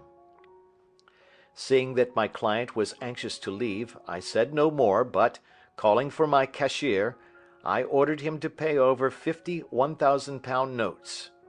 When I was alone once more, however, with the precious case lying upon the table in front of me, I could not but think with some misgivings of the immense responsibility which it entailed upon me. There could be no doubt that, as it was a national possession, a horrible scandal would ensue if any misfortune should occur to it. I already regretted having ever consented to take charge of it. However, it was too late to alter the matter now, so I locked it up in my private safe and turned once more to my work. When evening came, I felt that it would be an imprudence to leave so precious a thing in the office behind me. Bankers' safes have been forced before now, and why should not mine be? If so, how terrible would be the position in which I should find myself! I determined, therefore, that for the next few days I would always carry the case backward and forward with me, so that it might never be really out of my reach. With this intention, I called a cab and drove out to my house at Streatham, carrying the jewel with me. I did not breathe freely until I had taken it upstairs and locked it in the bureau of my dressing-room. And now, a word as to my household, Mr. Holmes, for I wish you to thoroughly understand the situation. My groom and my page sleep out of the house, and may be set aside altogether. I have 3 maidservants who have been with me a number of years, and whose absolute reliability is quite above suspicion. Another, Lucy Parr, the second waiting-maid, has only been in my service a few months. She came with an excellent character, however, and has always given me satisfaction. She is a very pretty girl, and has attracted admirers, who have occasionally hung about the place. That is the only drawback which we have found to her, but we believe her to be a thoroughly good girl in every way. So much for the servants. My family itself is so small that it will not take me long to describe it. I am a widower and have an only son, Arthur. He has been a disappointment to me, Mr. Holmes, a grievous disappointment. I have no doubt that I am myself to blame. People tell me that I have spoiled him. Very likely I have. When my dear wife died, I felt that he was all I had to love. I could not bear to see the smile fade even for a moment from his face. I have never denied him a wish. Perhaps it would have been better for both of us had I been sterner, but I meant it for the best. It was naturally my intention that he should succeed me in my business, but he was not of a business turn. He was wild, wayward, and, to speak the truth, I could not trust him in the handling of large sums of money. When he was young he became a member of an aristocratic club, and there, having charming manners, he was soon the intimate of a number of men with long purses and expensive habits. He learned to play heavily at cards and to squander money on the turf, until he had again and again to come to me and implore me to give him an advance upon his allowance, that he might settle his debts of honor. He tried more than once to break away from the dangerous company which he was keeping, but each time the influence of his friend, Sir George Burnwell, was enough to draw him back again. And indeed, I could not wonder that such a man as Sir George Burnwell should gain an influence over him, for he has frequently brought him to my house, and I have found myself that I could hardly resist the fascination of his manner. He is older than Arthur, a man of the world to his finger-tips, one who has been everywhere, seen everything, a brilliant talker, and a man of great personal beauty. Yet when I think of him in cold blood, far away from the glamour of his presence, I am convinced from his cynical speech and the look which I have caught in his eyes, that he is one who should be deeply distrusted. So I think, and so too thinks my little Mary, who has a woman's quick insight into character. And now there is only she to be described. She is my niece, but when my brother died 5 years ago, and left her alone in the world, I adopted her, and have looked upon her ever since as my daughter. She is a sunbeam in my house, sweet, loving, beautiful, a wonderful manager and housekeeper, yet as tender and quiet and gentle as a woman could be. She is my right hand. I do not know what I could do without her. In only one matter has she ever gone against my wishes. Twice my boy has asked her to marry him, for he loves her devotedly, but each time she has refused him. I think that if anyone could have drawn him into the right path, it would have been she, and that his marriage might have changed his whole life. But now, alas, it is too late, forever too late. Now, Mr. Holmes, you know the people who live under my roof, and I shall continue with my miserable story. When we were taking coffee in the drawing-room that night after dinner, I told Arthur and Mary my experience, and of the precious treasure which we had under our roof, suppressing only the name of my client. Lucy Parr, who had brought in the coffee, had, I am sure, left the room, but I cannot swear that the door was closed. Mary and Arthur were much interested and wished to see the famous coronet, but I thought it better not to disturb it. "Where have you put it?" asked Arthur. "In my own bureau." "Well, I hope to goodness the house won't be burgled during the night," said he. "It is locked up," I answered. "Oh, any old key will fit that bureau. When I was a youngster I have opened it myself with the key of the box-room cupboard." He often had a wild way of talking, so that I thought little of what he said. He followed me to my room, however, that night with a very grave face. "Look here, Dad," said he, with his eyes cast down, "can you let me have £200? "No, I cannot," I answered sharply. "I have been far too generous with you in money matters." "You have been very kind," said he, "but I must have this money, or else I can never show my face inside the club again." "And a very good thing too," I cried. "Yes, but you would not have me leave it a dishonoured man," said he. "I could not bear the disgrace. I must raise the money in some way, and if you will not let me have it, then I must try other means." I was very angry, for this was the third demand during the month. "You shall not have a farthing from me," I cried, on which he bowed and left the room without another word.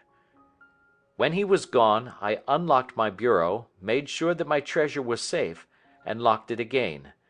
Then I started to go round the house to see that all was secure, a duty which I usually leave to Mary, but which I thought it well to perform myself that night. As I came down the stairs, I saw Mary herself at the side window of the hall, which she closed and fastened as I approached. "Tell me, Dad," said she, looking, I thought, a little disturbed, "did you give Lucy the maid leave to go out tonight?" "Certainly not. She came in just now by the back door. I have no doubt that she has only been to the side gate to see someone, but I think that it is hardly safe and should be stopped." "You must speak to her in the morning, or I will if you prefer it. Are you sure that everything is fastened?" "Quite sure, Dad." "Then, good night." I kissed her and went up to my bedroom again, where I was soon asleep. I am endeavouring to tell you everything, Mr. Holmes, which may have any bearing upon the case, but I beg that you will question me upon any point which I do not make clear. "On the contrary, your statement is singularly lucid." "I come to a part of my story now in which I should wish to be particularly so. I am not a very heavy sleeper, and the anxiety in my mind tended, no doubt, to make me even less so than usual. About 2 in the morning, then, I was awakened by some sound in the house. It had ceased ere I was wide awake, but it had left an impression behind it as though a window had gently closed somewhere. I lay listening with all my ears. Suddenly, to my horror, there was a distinct sound of footsteps moving softly in the next room. I slipped out of bed, all palpitating with fear, and peeped round the corner of my dressing-room door. "Arthur!" I screamed. "You villain! You thief! How dare you touch that coronet?" The gas was half up, as I had left it, and my unhappy boy, dressed only in his shirt and trousers, was standing beside the light, holding the coronet in his hands. He appeared to be wrenching at it, or bending it with all his strength. At my cry he dropped it from his grasp and turned as pale as death. I snatched it up and examined it. One of the gold corners, with 3 of the beryls in it, was missing. "You blackguard!" I shouted, beside myself with rage. "You have destroyed it! You have dishonored me for ever! Where are the jewels which you have stolen?" "Stolen?" he cried. "Yes, thief!" I roared, shaking him by the shoulder. "There are none missing. There cannot be any missing," said he. "There are 3 missing, and you know where they are. Must I call you a liar as well as a thief? Did I not see you trying to tear off another piece?"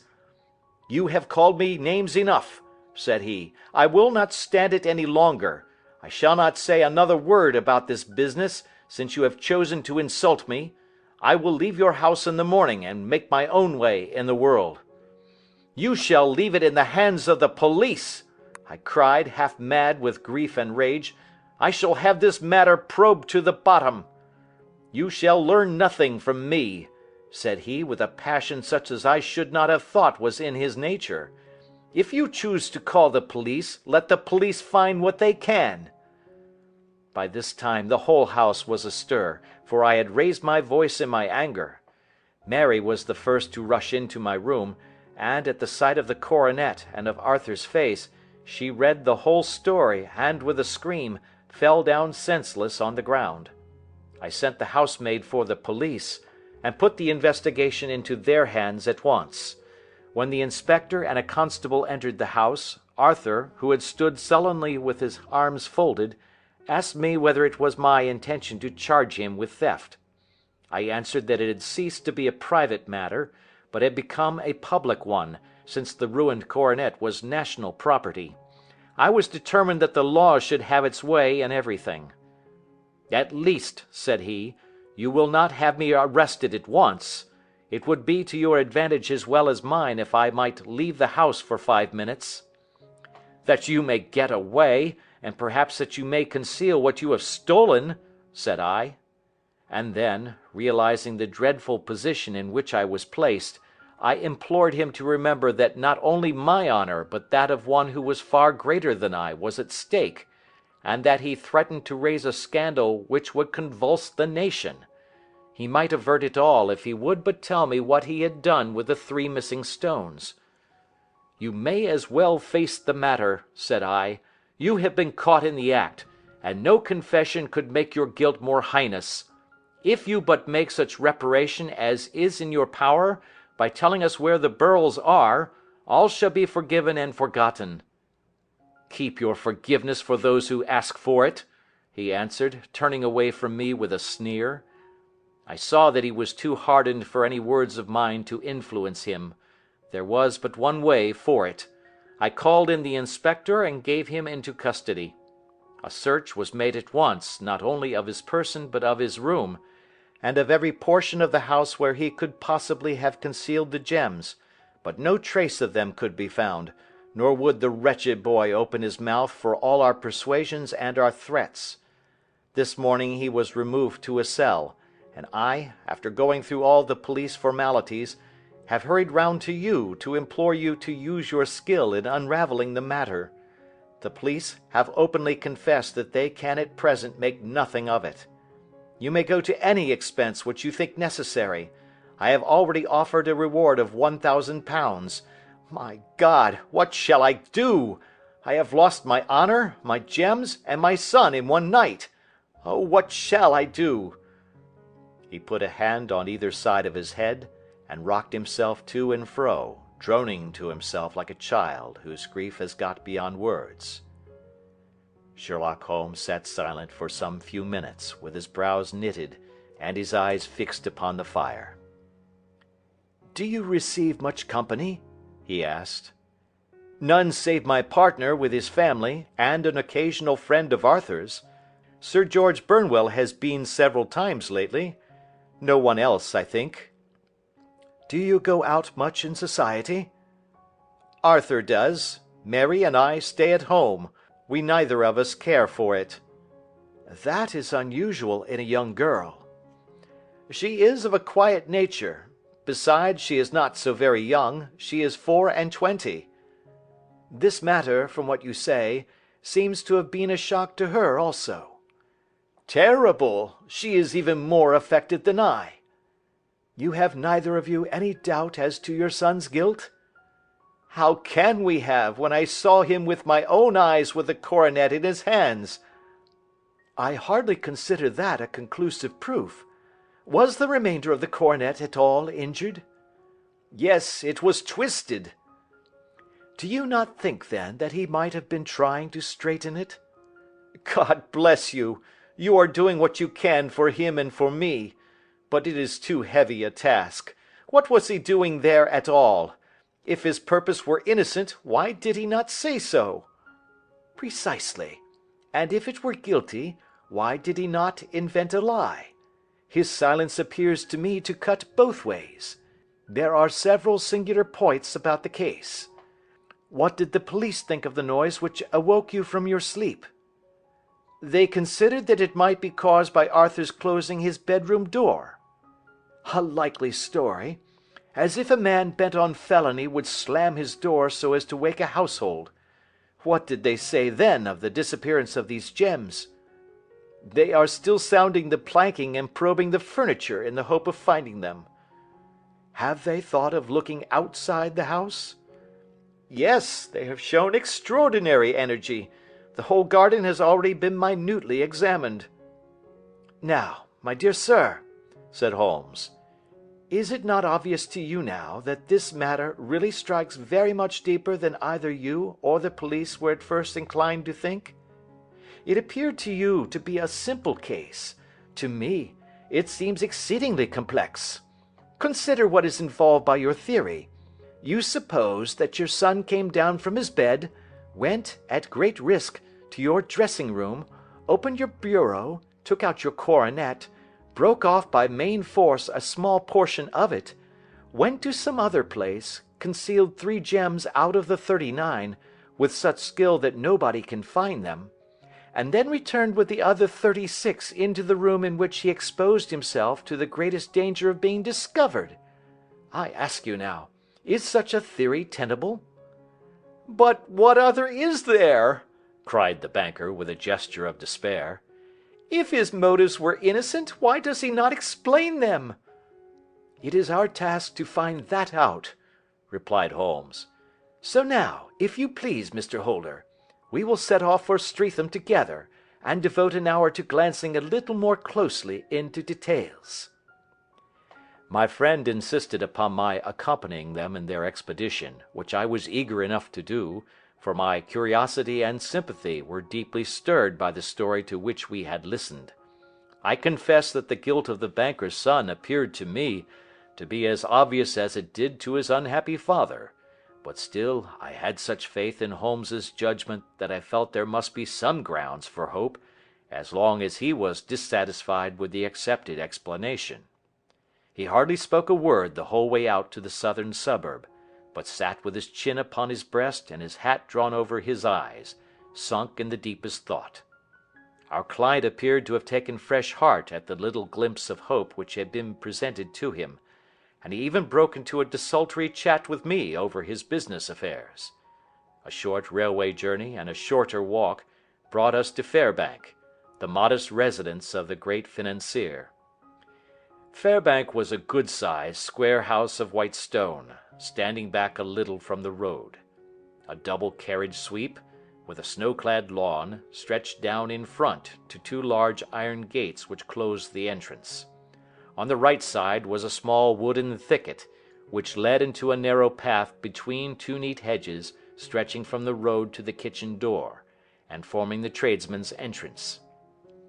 On the left ran a lane which led to the stables, and was not itself within the grounds at all, being a public, though little used, thoroughfare.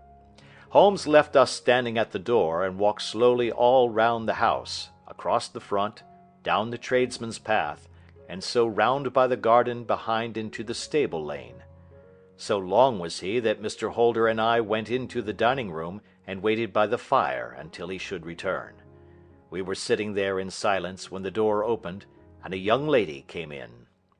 She was rather above the middle height, slim, with dark hair and eyes, which seemed the darker against the absolute pallor of her skin. I do not think that I have ever seen such deadly paleness in a woman's face. Her lips, too, were bloodless, but her eyes were flushed with crying. As she swept silently into the room, she impressed me with a greater sense of grief than the banker had done in the morning, and it was the more striking in her as she was evidently a woman of strong character, with immense capacity for self-restraint.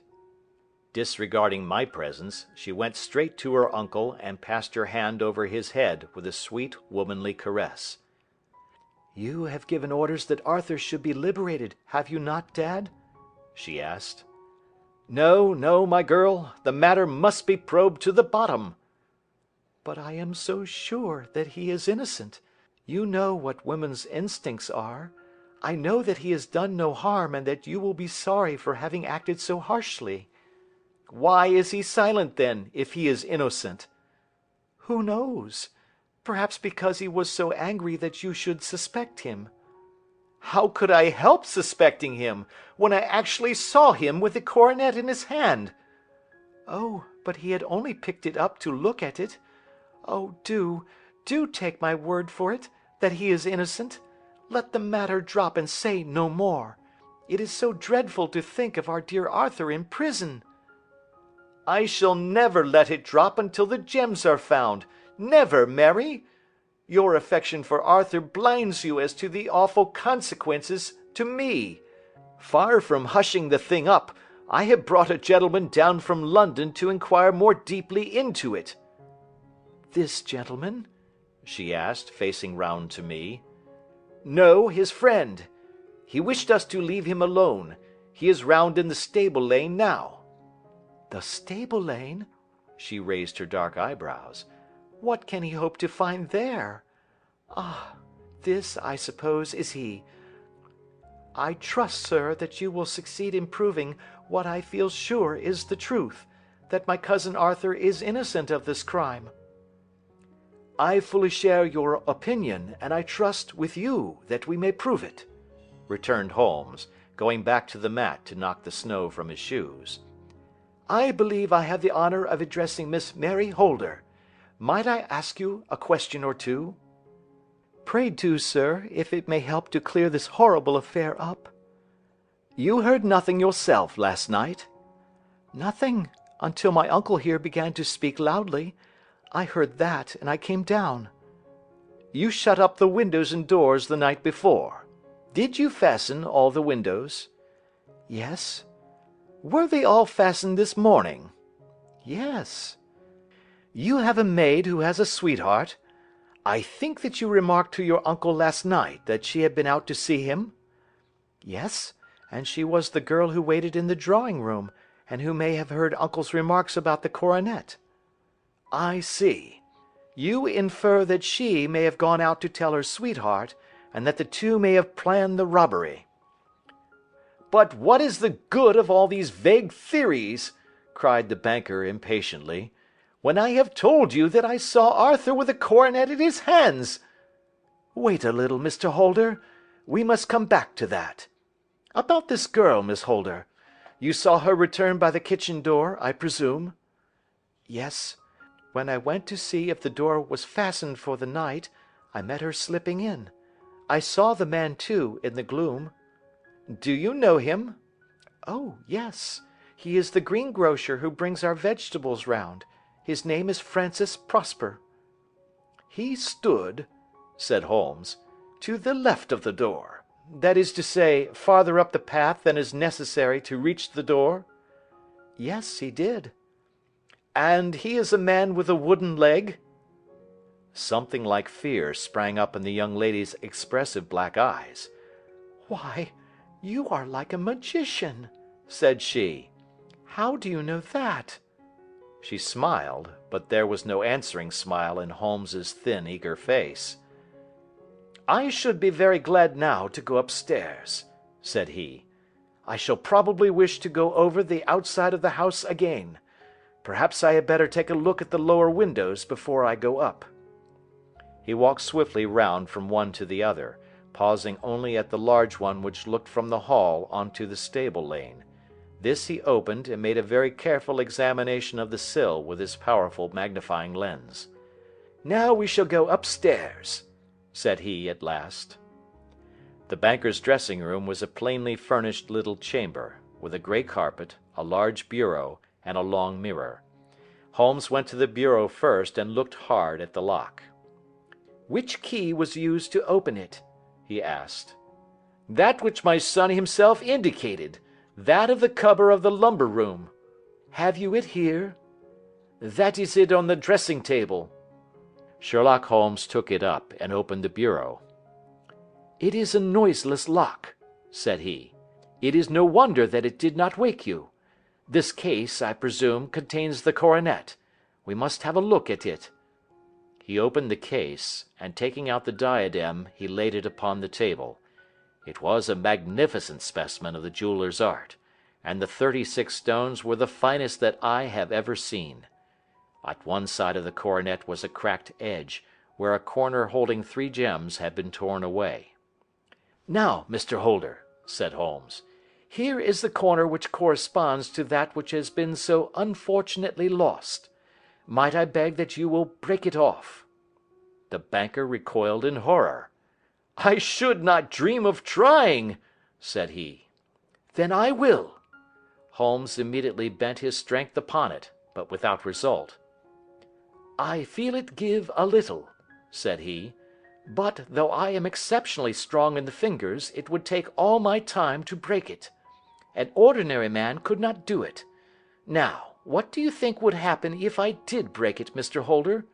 There would be a noise like a pistol shot. Do you tell me that all this happened within a few yards of your bed, and that you heard nothing of it?" "I do not know what to think. It is all dark to me." "But perhaps it may grow lighter as we go.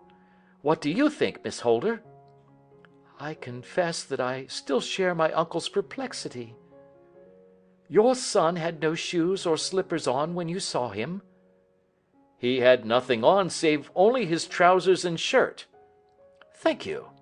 We have certainly been favoured with extraordinary luck during this inquiry, and it will be entirely our own fault if we do not succeed in clearing the matter up.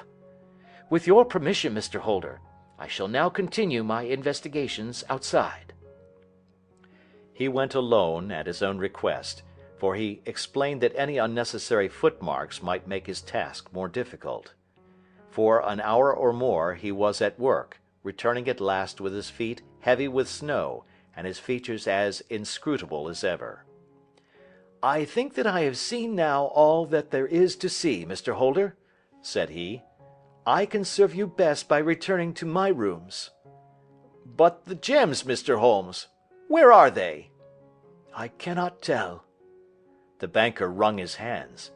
"I shall never see them again," he cried. "And my son? You give me hopes?" "My opinion is in no way altered." "Then, for God's sake, what was this dark business which was acted in my house last night?" "If you can call upon me at my Baker Street rooms tomorrow morning, between 9 and 10, I shall be happy to do what I can to make it clearer. I understand that you will give me carte blanche to act for you, provided only that I get back the gems, and that you place no limit on the sum I may draw." I would give my fortune to have them back." "Very good. I shall look into the matter between this and then. Good-bye. It is just possible that I may have to come over here again before evening." It was obvious to me that my companion's mind was now made up about the case, although what his conclusions were was more than I could even dimly imagine. Several times during our homeward journey I endeavored to sound him upon the point, but he always glided away to some other topic, until at last I gave it over in despair. It was not yet 3 when we found ourselves in our rooms once more. He hurried to his chamber and was down again in a few minutes, dressed as a common loafer. With his collar turned up, his shiny, seedy coat, his red cravat, and his worn boots, he was a perfect sample of the class. "I think that this should do," said he, glancing into the glass above the fireplace. "I only wish that you would come with me, Watson, but I fear that it won't do. I may be on the trail in this matter, or I may be following a will-o'-the-wisp, but I shall soon know which it is. I hope that I may be back in a few hours." He cut a slice of bread from the joint upon the sideboard, sandwiched it between 2 rounds of bread, and thrusting this rude meal into his pocket, he started off upon his expedition. I had just finished my tea when he returned, evidently in excellent spirits, swinging an old elastic-sided boot in his hand. He chucked it down into a corner and helped himself to a cup of tea. "I only looked in as I passed," said he. "I'm going right on." "Where to?" "Oh, to the other side of the West End. It may be some time before I get back. Don't wait up for me in case I should be late." "How are you getting on?" "Oh, so-so. Nothing to complain of. I have been out to Streatham since I saw you last, but I did not call at the house. It is a very sweet little problem, and I would not have missed it for a good deal. However, I must not sit gossiping here, but must get these disreputable clothes off and return to my highly respectable self." I could see by his manner that he had stronger reasons for satisfaction than his words alone would imply. His eyes twinkled, and there was even a touch of color upon his sallow cheeks. He hastened upstairs, and a few minutes later I heard the slam of the hall door, which told me that he was off once more upon his congenial hunt. I waited until midnight, but there was no sign of his return, so I retired to my room. It was no uncommon thing for him to be away for days and nights on end when he was hot upon a scent, so that his lateness caused me no surprise. I do not know at what hour he came in, but when I came down to breakfast in the morning, there he was, with a cup of coffee in one hand, and the paper in the other, as fresh and trim as possible.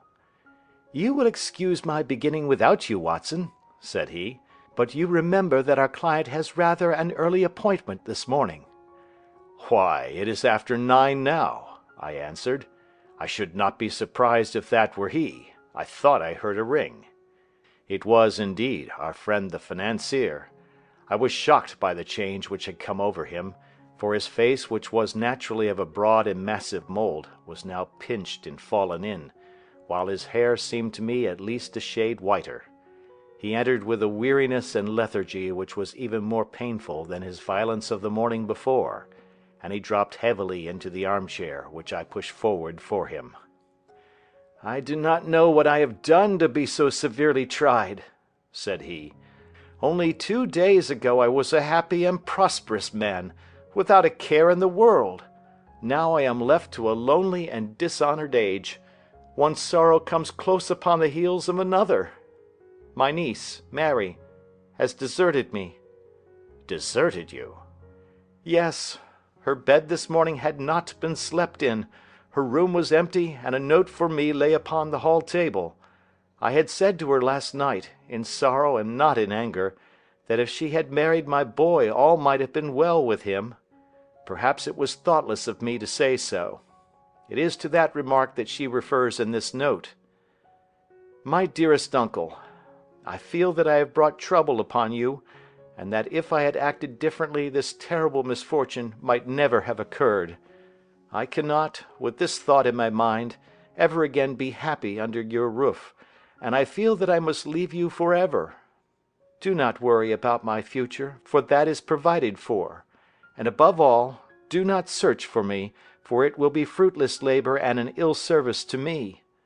In life or in death, I am ever your loving Mary. What could she mean by that note, Mr. Holmes? Do you think it points to suicide? No, no, nothing of the kind. It is perhaps the best possible solution. I trust, Mr. Holder, that you are nearing the end of your troubles. Ha! You say so. You have heard something, Mr. Holmes? You have learned something. Where are the gems? You would not think £1,000 apiece an excessive sum for them? I would pay 10. That would be unnecessary. 3,000 will cover the matter. And there is a little reward, I fancy. Have you your cheque-book? Here is a pen. Better make it out for £4,000. With a dazed face, the banker made out the required cheque. Holmes walked over to his desk, took out a little triangular piece of gold with 3 gems in it, and threw it down upon the table. With a shriek of joy, our client clutched it up. "You have it!" he gasped. "I am saved! I am saved!" The reaction of joy was as passionate as his grief had been, and he hugged his recovered gems to his bosom. "There is one other thing you owe, Mr. Holder," said Sherlock Holmes rather sternly. "Oh!" He caught up a pen. "Name the sum, and I will pay it." "No, the debt is not to me. You owe a very humble apology to that noble lad, your son, who has carried himself in this matter as I should be proud to see my own son do, should I ever chance to have one." "Then it was not Arthur who took them?" "I told you yesterday, and I repeat today, that it was not." "You are sure of it? Then let us hurry to him at once to let him know that the truth is known." "He knows it already. When I had cleared it all up, I had an interview with him, and finding that he would not tell me the story, I told it to him, on which he had to confess that I was right, and to add the very few details which were not yet quite clear to me. Your news of this morning, however, may open his lips." "For heaven's sake, tell me, then, what is this extraordinary mystery?" "I will do so, and I will show you the steps by which I reached it. And let me say to you first, that which is hardest for me to say, and for you to hear. There has been an understanding between Sir George Burnwell and your niece Mary. They have now fled together." "My Mary? Impossible!" "It is unfortunately more than possible, it is certain. Neither you nor your son knew the true character of this man when you admitted him into your family circle.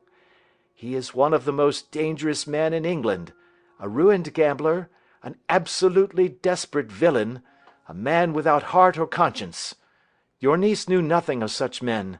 When he breathed his vows to her, as he had done to 100 before her, she flattered herself that she alone had touched his heart. The devil knows best what he said, but at least she became his tool and was in the habit of seeing him nearly every evening." "I cannot, and I will not, believe it!" cried the banker with an ashen face.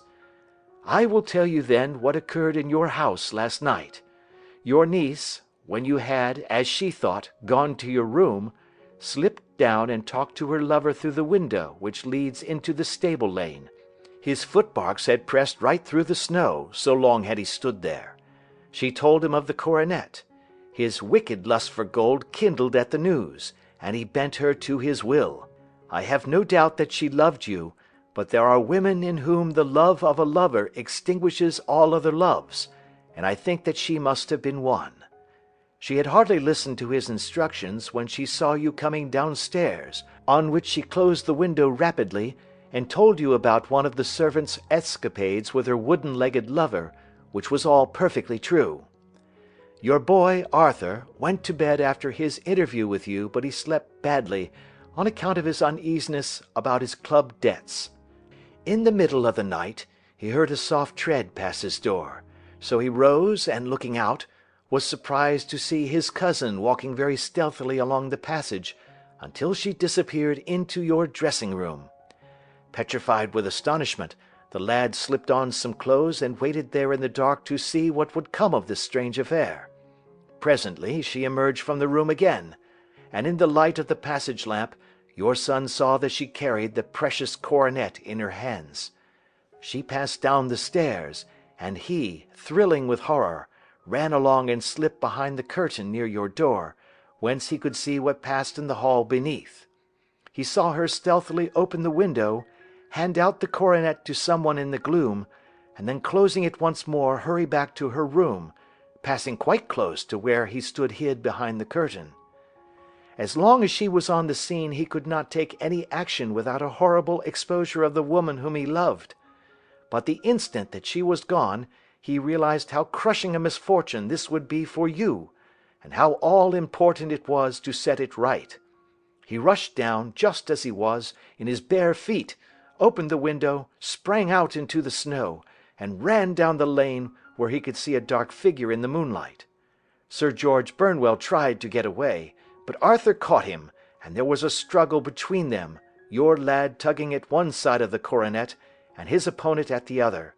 In the scuffle, your son struck Sir George, and cut him over the eye.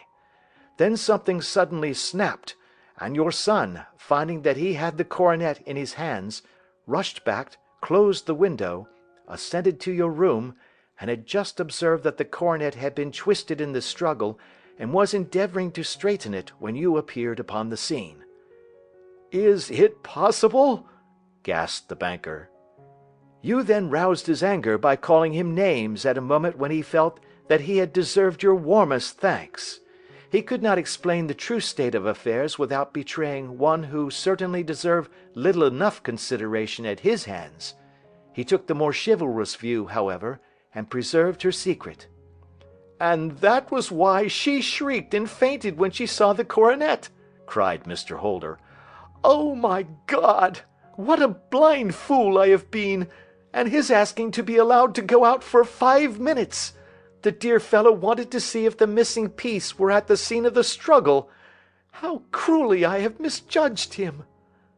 "When I arrived at the house," continued Holmes, "I at once went very carefully round it to observe if there were any traces in the snow which might help me. I knew that none had fallen since the evening before, and also that there had been a strong frost to preserve impressions. I passed along the tradesman's path, but found it all trampled down and indistinguishable.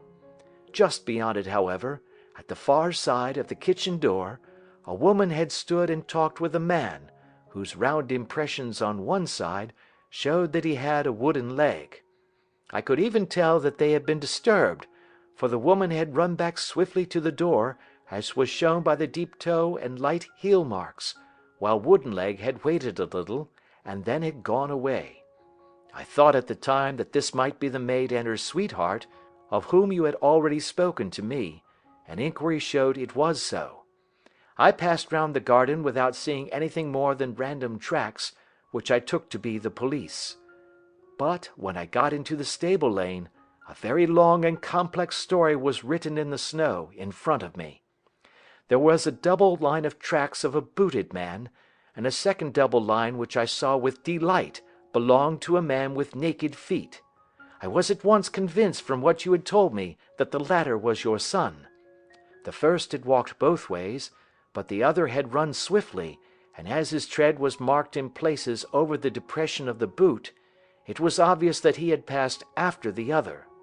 I followed them up, and found they led to the hall window, where Boots had worn all the snow away while waiting.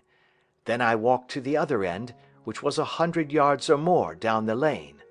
I saw where Boots had faced round, where the snow was cut up as though there had been a struggle, and finally, where a few drops of blood had fallen to show me that I was not mistaken. Boots had then run down the lane, and another little smudge of blood showed that it was he who had been hurt. When he came to the high road at the other end, I found that the pavement had been cleared, so there was an end to that clue. On entering the house, however, I examined, as you remember, the sill and framework of the hall window with my lens, and I could at once see that someone had passed out. I could distinguish the outline of an instep where the wet foot had been placed in coming in. I was then beginning to be able to form an opinion as to what had occurred. A man had waited outside the window, someone had brought the gems, the deed had been overseen by your son, he had pursued the thief, had struggled with him, they had each tugged at the coronet, their united strength causing injuries which neither alone could have effected. He had returned with the prize, but had left a fragment in the grasp of his opponent. So far I was clear. The question now was, who was the man, and who was it brought him the coronet? It is an old maxim of mine that when you have excluded the impossible, whatever remains, however improbable, must be the truth. Now, I knew that it was not you who had brought it down, so there only remained your niece and the maids. But if it were the maids, why should your son allow himself to be accused in their place? There could be no possible reason. As he loved his cousin, however, there was an excellent explanation why he should retain her secret, the more so as the secret was a disgraceful one. When I remembered that you had seen her at that window, and how she had fainted on seeing the coronet again, my conjecture became a certainty. And who could it be who was her confederate? A lover, evidently, for who else could outweigh the love and gratitude which she must feel to you? I knew that you went out little, and that your circle of friends was a very limited one, but among them was Sir George Burnwell. I had heard of him before as being a man of evil reputation among women. It must have been he who wore those boots and retained the missing gems. Even though he knew that Arthur had discovered him, he might still flatter himself that he was safe, for the lad could not say a word without compromising his own family. Well, your own good sense will suggest what measures I took next.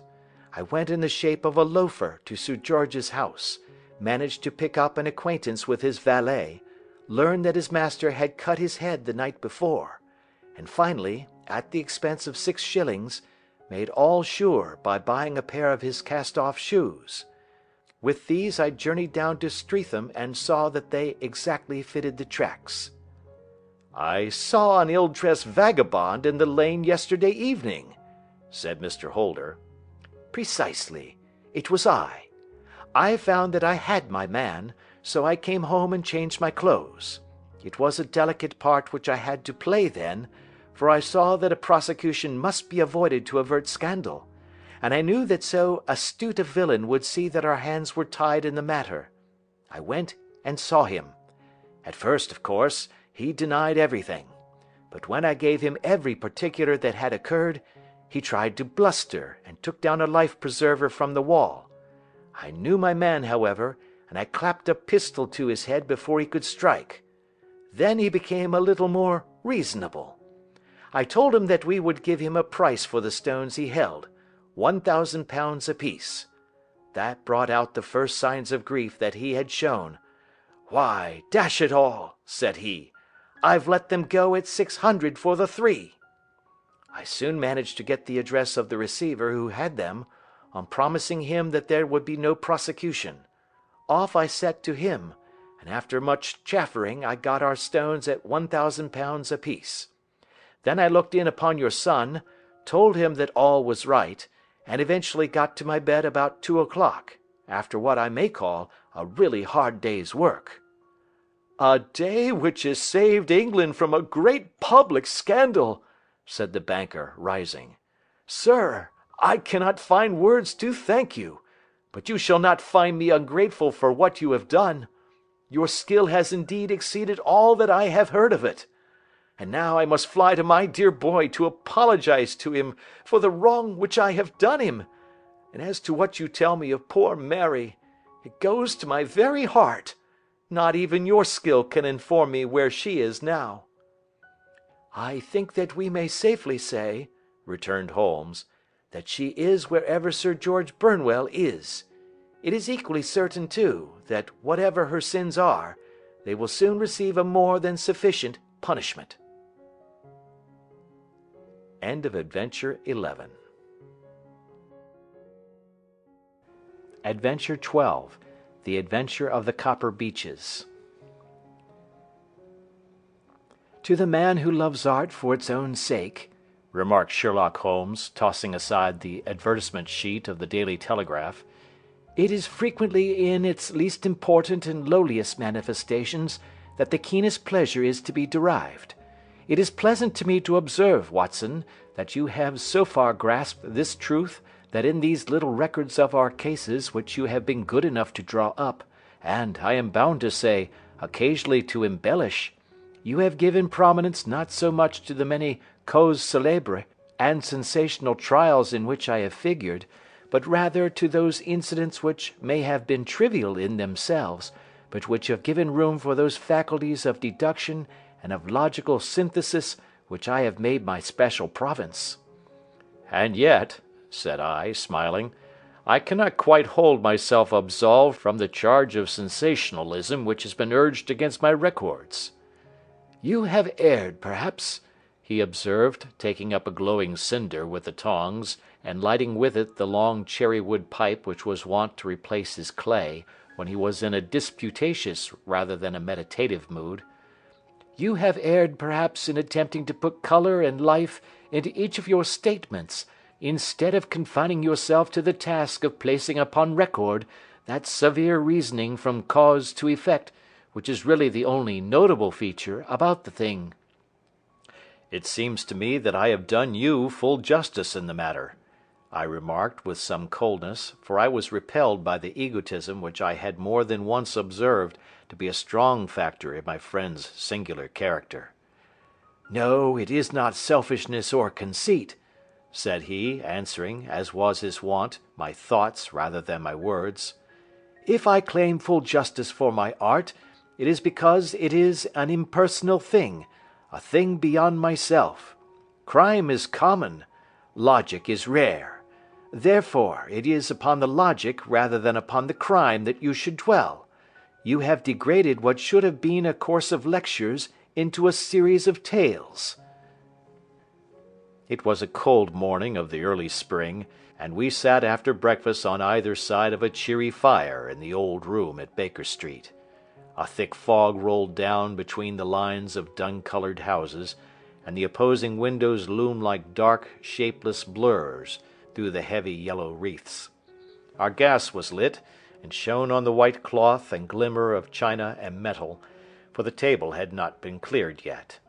Sherlock Holmes had been silent all the morning, clipping continuously into the advertisement columns of a succession of papers, until at last, having apparently given up his search, he had emerged in no very sweet temper to lecture me upon my literary shortcomings. "At the same time," he remarked after a pause, during which he had sat puffing at his long pipe and gazing down into the fire, "you can hardly be open to a charge of sensationalism, for out of these causes which you have been so kind as to interest yourself in, a fair proportion do not treat of crime, in its legal sense, at all. The small matter in which I endeavoured to help the King of Bohemia, the singular experience of Miss Mary Sutherland, the problem connected with the man with the twisted lip, and the incident of the noble bachelor, were all matters which are outside the pale of the law. But in avoiding the sensational, I fear that you may have bordered on the trivial." "The end may have been so," I answered, "but the methods I hold to have been novel and of interest." "Pshaw, my dear fellow! What do the public, the great unobservant public, who could hardly tell a weaver by his tooth or a compositor by his left thumb, care about the finer shades of analysis and deduction? But, indeed, if you are trivial, I cannot blame you, for the days of the great cases are past. Man, or at least criminal man, has lost all enterprise and originality. As to my own little practice, it seems to be degenerating into an agency for recovering lost lead pencils, and giving advice to young ladies from boarding schools. I think that I have touched bottom at last, however. This note I had this morning marks my 0 point, I fancy. Read it." He tossed a crumpled letter across to me. It was dated from Montague Place upon the preceding evening, and ran thus: "Dear Mr. Holmes, I am very anxious to consult you as to whether I should or should not accept a situation which has been offered to me as governess. I shall call at 10:30 tomorrow if I do not inconvenience you. Yours faithfully, Violet Hunter. Do you know the young lady? I asked. Not I. It is 10:30 now. Yes, and I have no doubt that is her ring. It may turn out to be of more interest than you think. You remember that the affair of the blue carbuncle, which appeared to be a mere whim at first, developed into a serious investigation. It may be so in this case also. Well, let us hope so. But our doubts will very soon be solved, for here, unless I am much mistaken, is the person in question. As he spoke, the door opened and a young lady entered the room. She was plainly but neatly dressed, with a bright, quick face, freckled like a plover's egg, and with the brisk manner of a woman who has had her own way to make in the world. "You will excuse my troubling you, I am sure," said she, as my companion arose to greet her, "but I have had a very strange experience, and as I have no parents or relations of any sort from whom I could ask advice, I thought that perhaps you would be kind enough to tell me what I should do." "Pray take a seat, Miss Hunter. I shall be happy to do anything that I can to serve you." I could see that Holmes was favourably impressed by the manner and speech of his new client.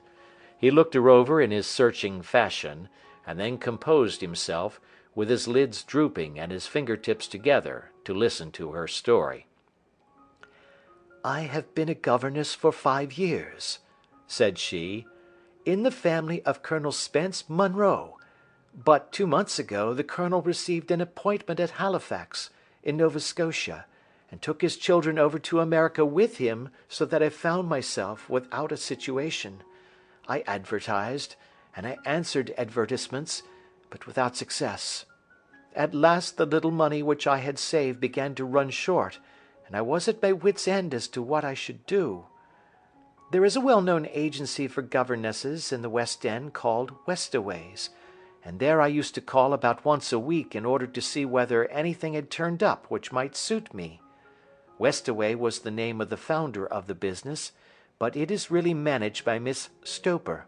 She sits in her own little office, and the ladies who are seeking employment wait in an anteroom, and are then shown in one by one, when she consults her ledgers and sees whether she has anything which would suit them. Well, when I called last week, I was shown into the little office as usual, but I found that Miss Stoper was not alone. A prodigiously stout man with a very smiling face and a great heavy chin, which rolled down in fold upon fold over his throat, sat at her elbow with a pair of glasses on his nose, looking very earnestly at the ladies who entered. As I came in he gave quite a jump in his chair, and turned quickly to Miss Stoper. "That will do," said he. "I could not ask for anything better. Capital! Capital!" He seemed quite enthusiastic, and rubbed his hands together in the most genial fashion. He was such a comfortable-looking man that it was quite a pleasure to look at him. "You are looking for a situation, miss?" he asked. "Yes, sir." "As governess?" "Yes, sir." "And what salary do you ask?" "I had £5 a month at my last place with Colonel Spence Munro." "Oh, tut, tut! Sweating! Rank sweating!" he cried, throwing his fat hands out into the air, like a man who is in a boiling passion. "How could any one offer so pitiful a sum to a lady with such attractions and accomplishments?" "My accomplishments, sir, may be less than you imagine," said I. "A little French, a little German, music, and drawing—" "Tut, tut!" he cried. "This is all quite beside the question. The point is, have you or have you not the bearing and deportment of a lady? There it is in a nutshell. If you have not, you are not fitted for the rearing of a child who may some day play a considerable part in the history of the country. But if you have, why then, how could any gentleman ask you to condescend to accept anything under the 3 figures? Your salary with me, madam, would commence at £100 a year."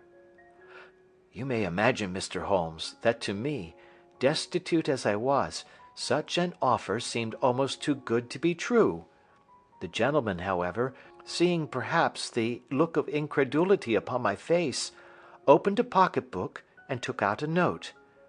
"It is also my custom," said he, smiling in the most pleasant fashion until his eyes were just two little shining slits amid the white creases of his face, "to advance to my young ladies half their salary beforehand, so that they may meet any little expenses of their journey and their wardrobe." It seemed to me that I had never met so fascinating and so thoughtful a man.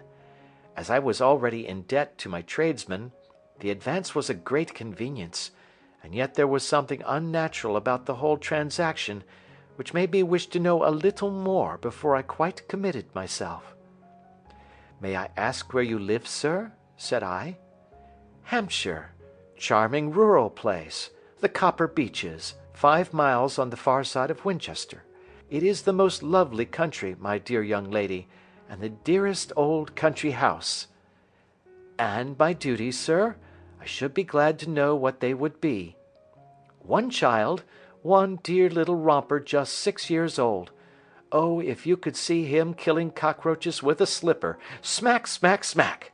3 gone before you could wink." He leaned back in his chair and laughed his eyes into his head again. I was a little startled at the nature of the child's amusement, but the father's laughter made me think that perhaps he was joking. "My sole duties, then," I asked, "are to take charge of a single child?" "No, no, not the sole, my dear young lady," he cried.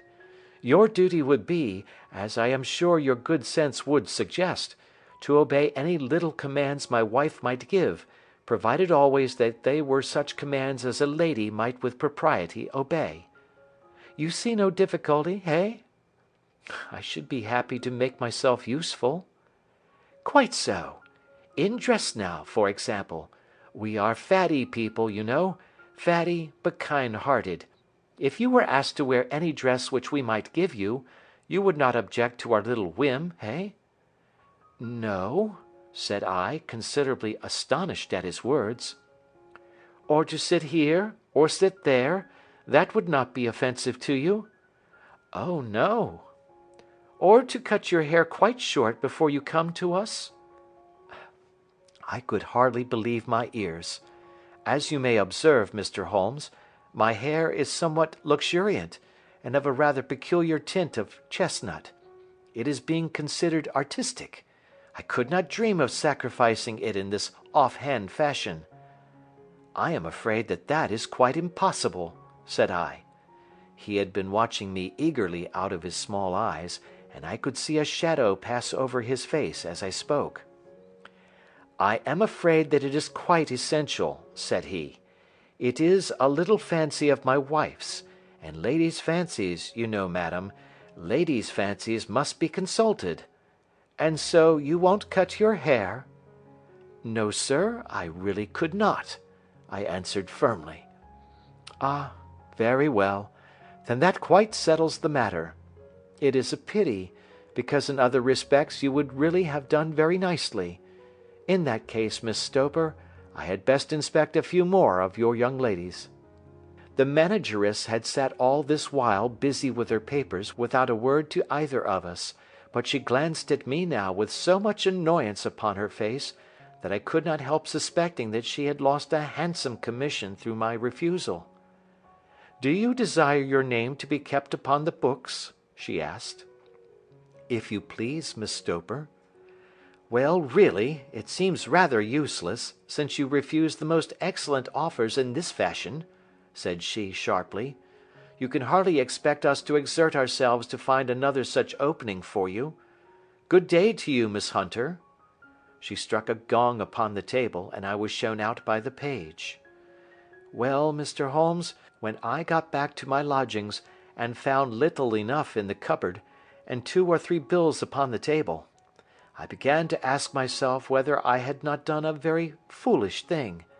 After all, if these people had strange fads and expected obedience on the most extraordinary matters, they were at least ready to pay for their eccentricity. Very few governesses in England are getting £100 a year. Besides, what use was my hair to me? Many people are improved by wearing it short, and perhaps I should be among the number. Next day I was inclined to think that I had made a mistake, and by the day after I was sure of it. I had almost overcome my pride so far as to go back to the agency and inquire whether the place was still open, when I received this letter from the gentleman himself. I have it here, and I will read it to you. The Copper Beeches, near Winchester. Dear Miss Hunter, Miss Stoper has very kindly given me your address, and I write from here to ask whether you have reconsidered your decision. My wife is very anxious that you should come, for she has been much attracted by my description of you. We are willing to give £30 a quarter, or £120 a year, so as to recompense you for any little inconvenience which our fads may cause you. They are not very exacting, after all. My wife is fond of a particular shade of electric blue, and would like you to wear such a dress indoors in the morning. You need not, however, go to the expense of purchasing one, as we have one belonging to my dear daughter Alice, now in Philadelphia, which would, I should think, fit you very well. Then, as to sitting here or there, or amusing yourself in any manner indicated, that need cause you no inconvenience. As regards your hair, it is no doubt a pity, especially as I could not help remarking its beauty during our short interview, but I am afraid that I must remain firm upon this point, and I only hope that the increased salary may recompense you for the loss. Your duties, as far as the child is concerned, are very light. Now do try to come, and I shall meet you with a dog-cart at Winchester. Let me know your train. Yours faithfully, Jeffro Rucastle. That is the letter which I have just received, Mr. Holmes, and my mind is made up that I will accept it. I thought, however, that before taking the final step I should like to submit the whole matter to your consideration. Well, Miss Hunter, if your mind is made up, that settles the question, said Holmes, smiling. But you would not advise me to refuse? I confess that it is not the situation which I should like to see a sister of mine apply for. What is the meaning of it all, Mr. Holmes? Ah, I have no data. I cannot tell. Perhaps you have yourself formed some opinion? Well, there seems to me to be only one possible solution. Mr. Rucastle seemed to be a very kind, good-natured man. Is it not possible that his wife is a lunatic, that he desires to keep the matter quiet for fear she should be taken to an asylum, and that he humours her fancies in every way in order to prevent an outbreak? That is a possible solution. In fact, as matters stand, it is the most probable one. But in any case it does not seem to be a nice household for a young lady. But the money, Mr. Holmes, the money! Well, yes, of course the pay is good. Too good. That is what makes me uneasy. Why should they give you £120 a year, when they could have their pick for £40? There must be some strong reason behind. I thought that if I told you the circumstances, you would understand afterwards if I wanted your help. I should feel so much stronger if I felt that you were at the back of me. Oh, you may carry that feeling away with you. I assure you that your little problem promises to be the most interesting which has come my way for some months. There is something distinctly novel about some of the features. If you should find yourself in doubt or in danger— Danger? What danger do you foresee? Holmes shook his head gravely. It would cease to be a danger if we could define it, said he. But at any time, day or night, a telegram would bring me down to your help. That is enough. She rose briskly from her chair with the anxiety all swept from her face. I shall go down to Hampshire quite easy in my mind now. I shall write to Mr. Rucastle at once, sacrifice my poor hair to-night, and start for Winchester to-morrow. With a few grateful words to Holmes, she bade us both good night and bustled off upon her way. "At least," said I, as we heard her quick, firm steps descending the stairs, "she seems to be a young lady who is very well able to take care of herself." "And she would need to be," said Holmes gravely. "I am much mistaken if we do not hear from her before many days are past." It was not very long before my friend's prediction was fulfilled. A fortnight went by, during which I frequently found my thoughts turning in her direction, and wondering what strange side alley of human experience this lonely woman had strayed into.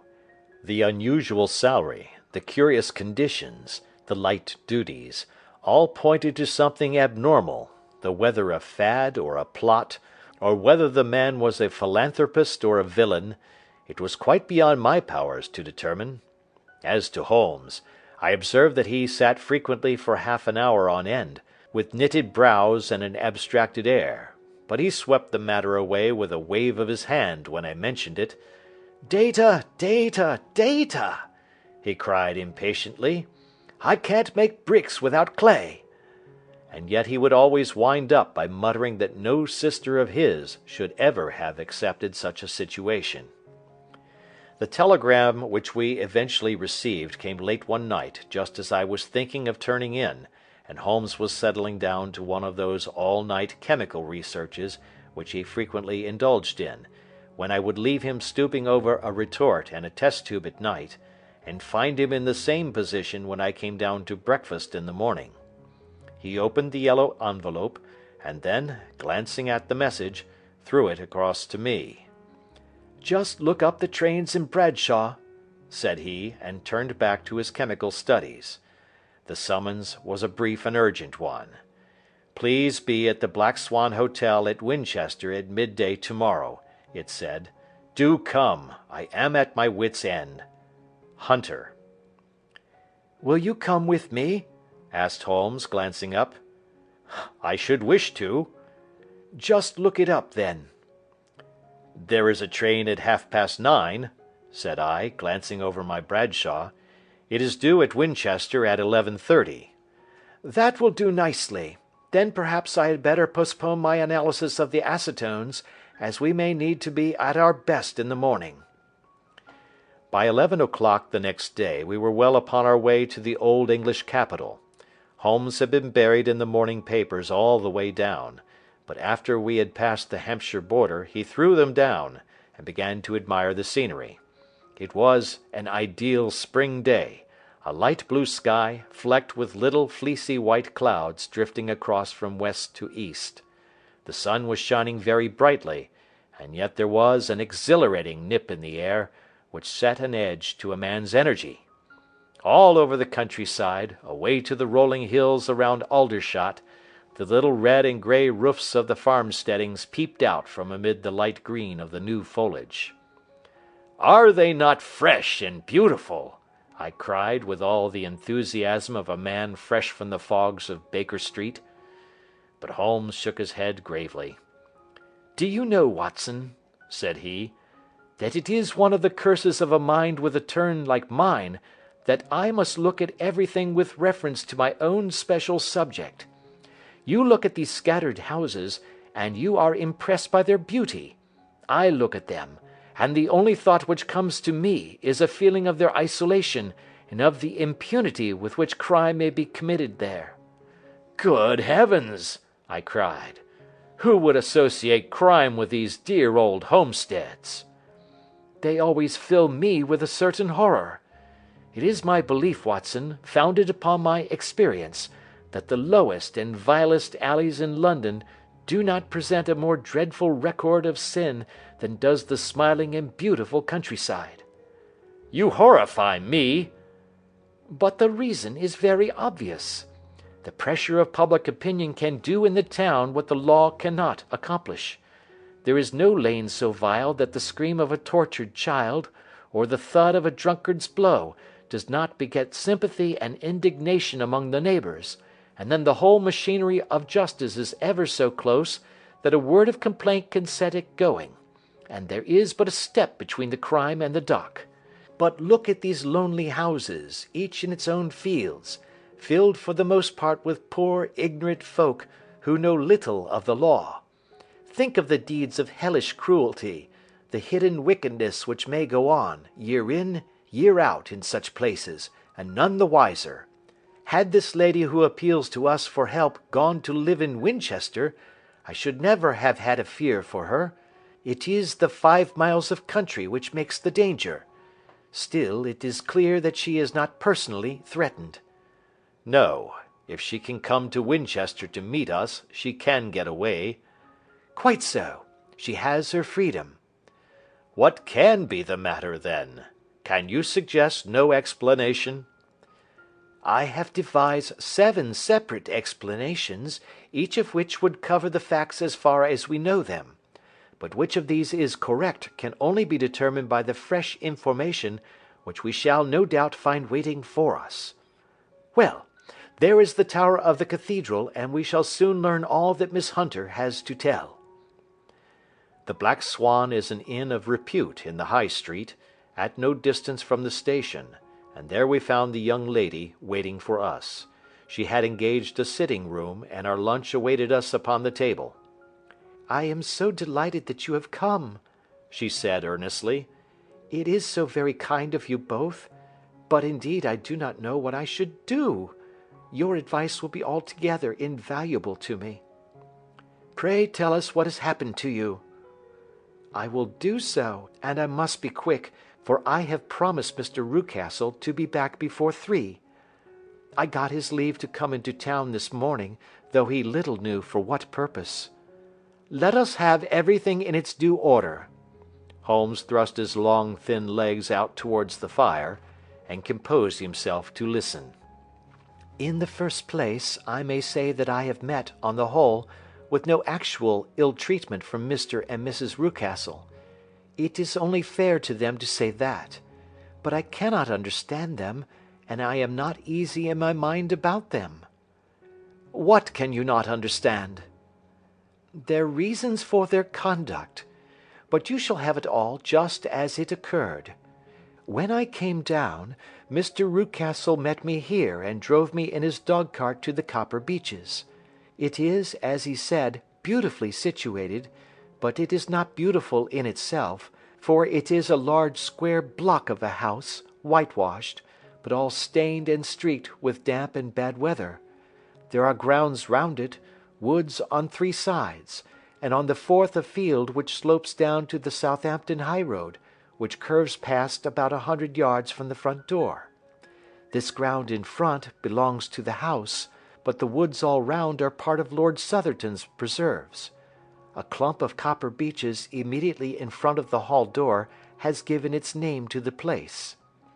I was driven over by my employer, who was as amiable as ever, and was introduced by him that evening to his wife and the child. There was no truth, Mr. Holmes, in the conjecture which seemed to us to be probable in your rooms at Baker Street. Mrs. Rucastle is not mad. I found her to be a silent, pale-faced woman, much younger than her husband, not more than 30, I should think, while he can hardly be less than 45. From their conversation I have gathered that they have been married about 7 years, that he was a widower, and that his only child by the first wife was the daughter who has gone to Philadelphia. Mr. Rucastle told me in private that the reason why she had left them was that she had an unreasoning aversion to her stepmother. As the daughter could not have been less than 20, I can quite imagine that her position must have been uncomfortable with her father's young wife.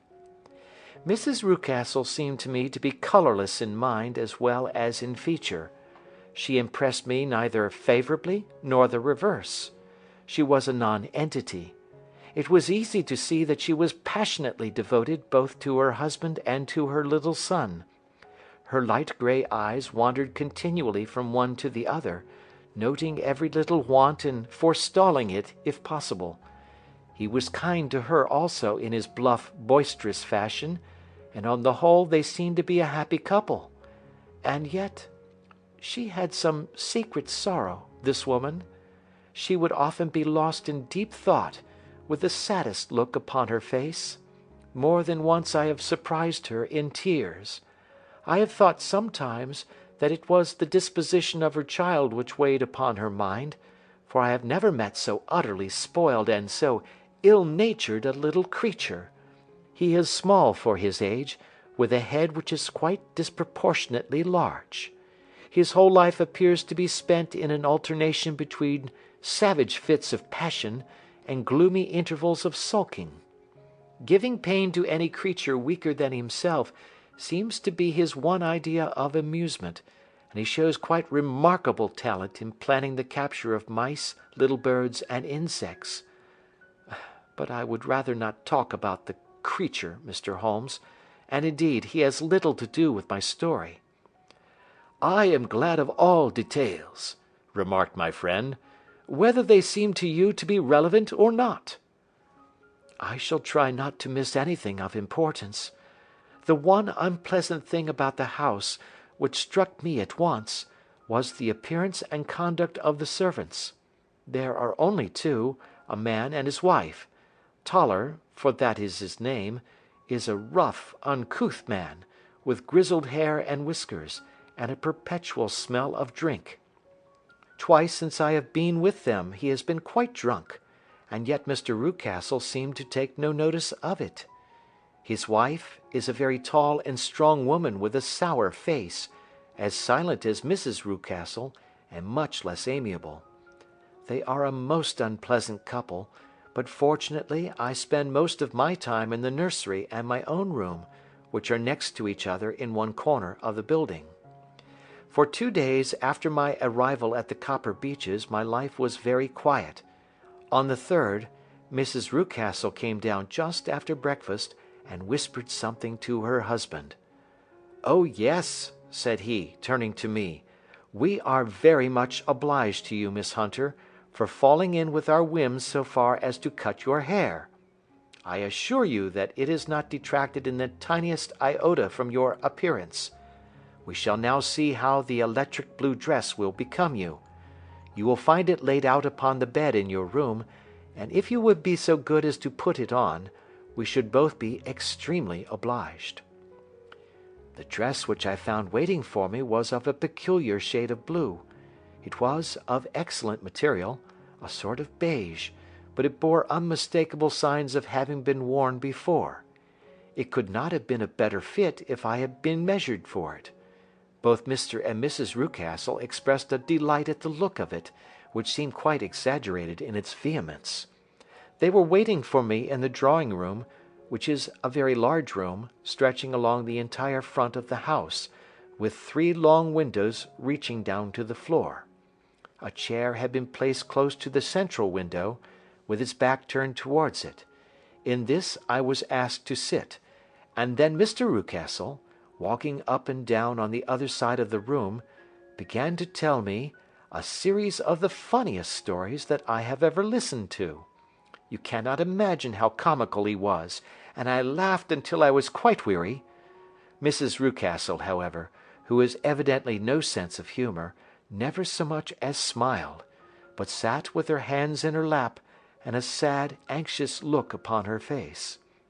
After an hour or so, Mr. Rucastle suddenly remarked that it was time to commence the duties of the day, and that I might change my dress and go to little Edward in the nursery.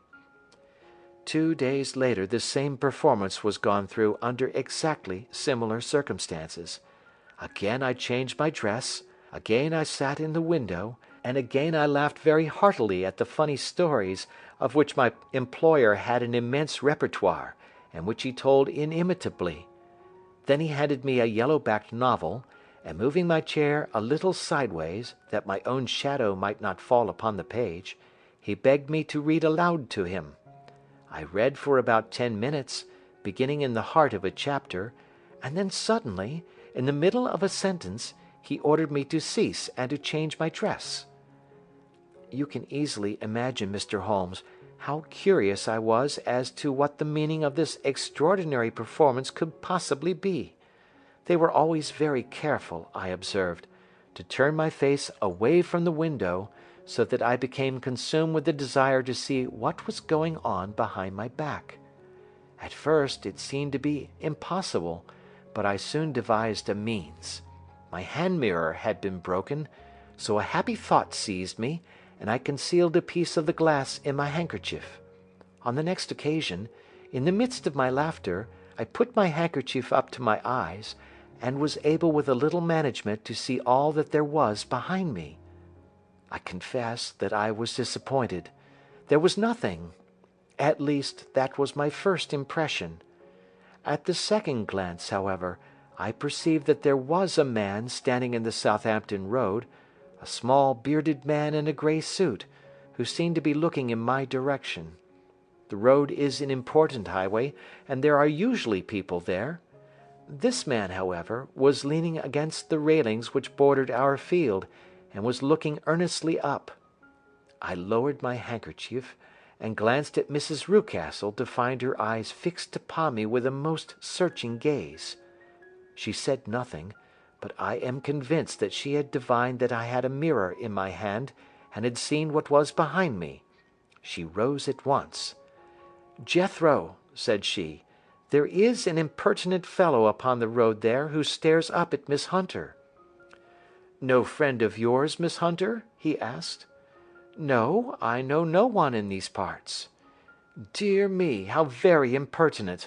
Kindly turn round and motion to him to go away." "Surely it would be better to take no notice." "No, no, we should have him loitering here always. Kindly turn round and wave him away like that." I did as I was told, and at the same instant Mrs. Rucastle drew down the blind. That was a week ago, and from that time I have not sat again in the window, nor have I worn the blue dress, nor seen the man in the road. "Pray continue," said Holmes. "Your narrative promises to be a most interesting one." "You will find it rather disconnected, I fear, and there may prove to be little relation between the different incidents of which I speak.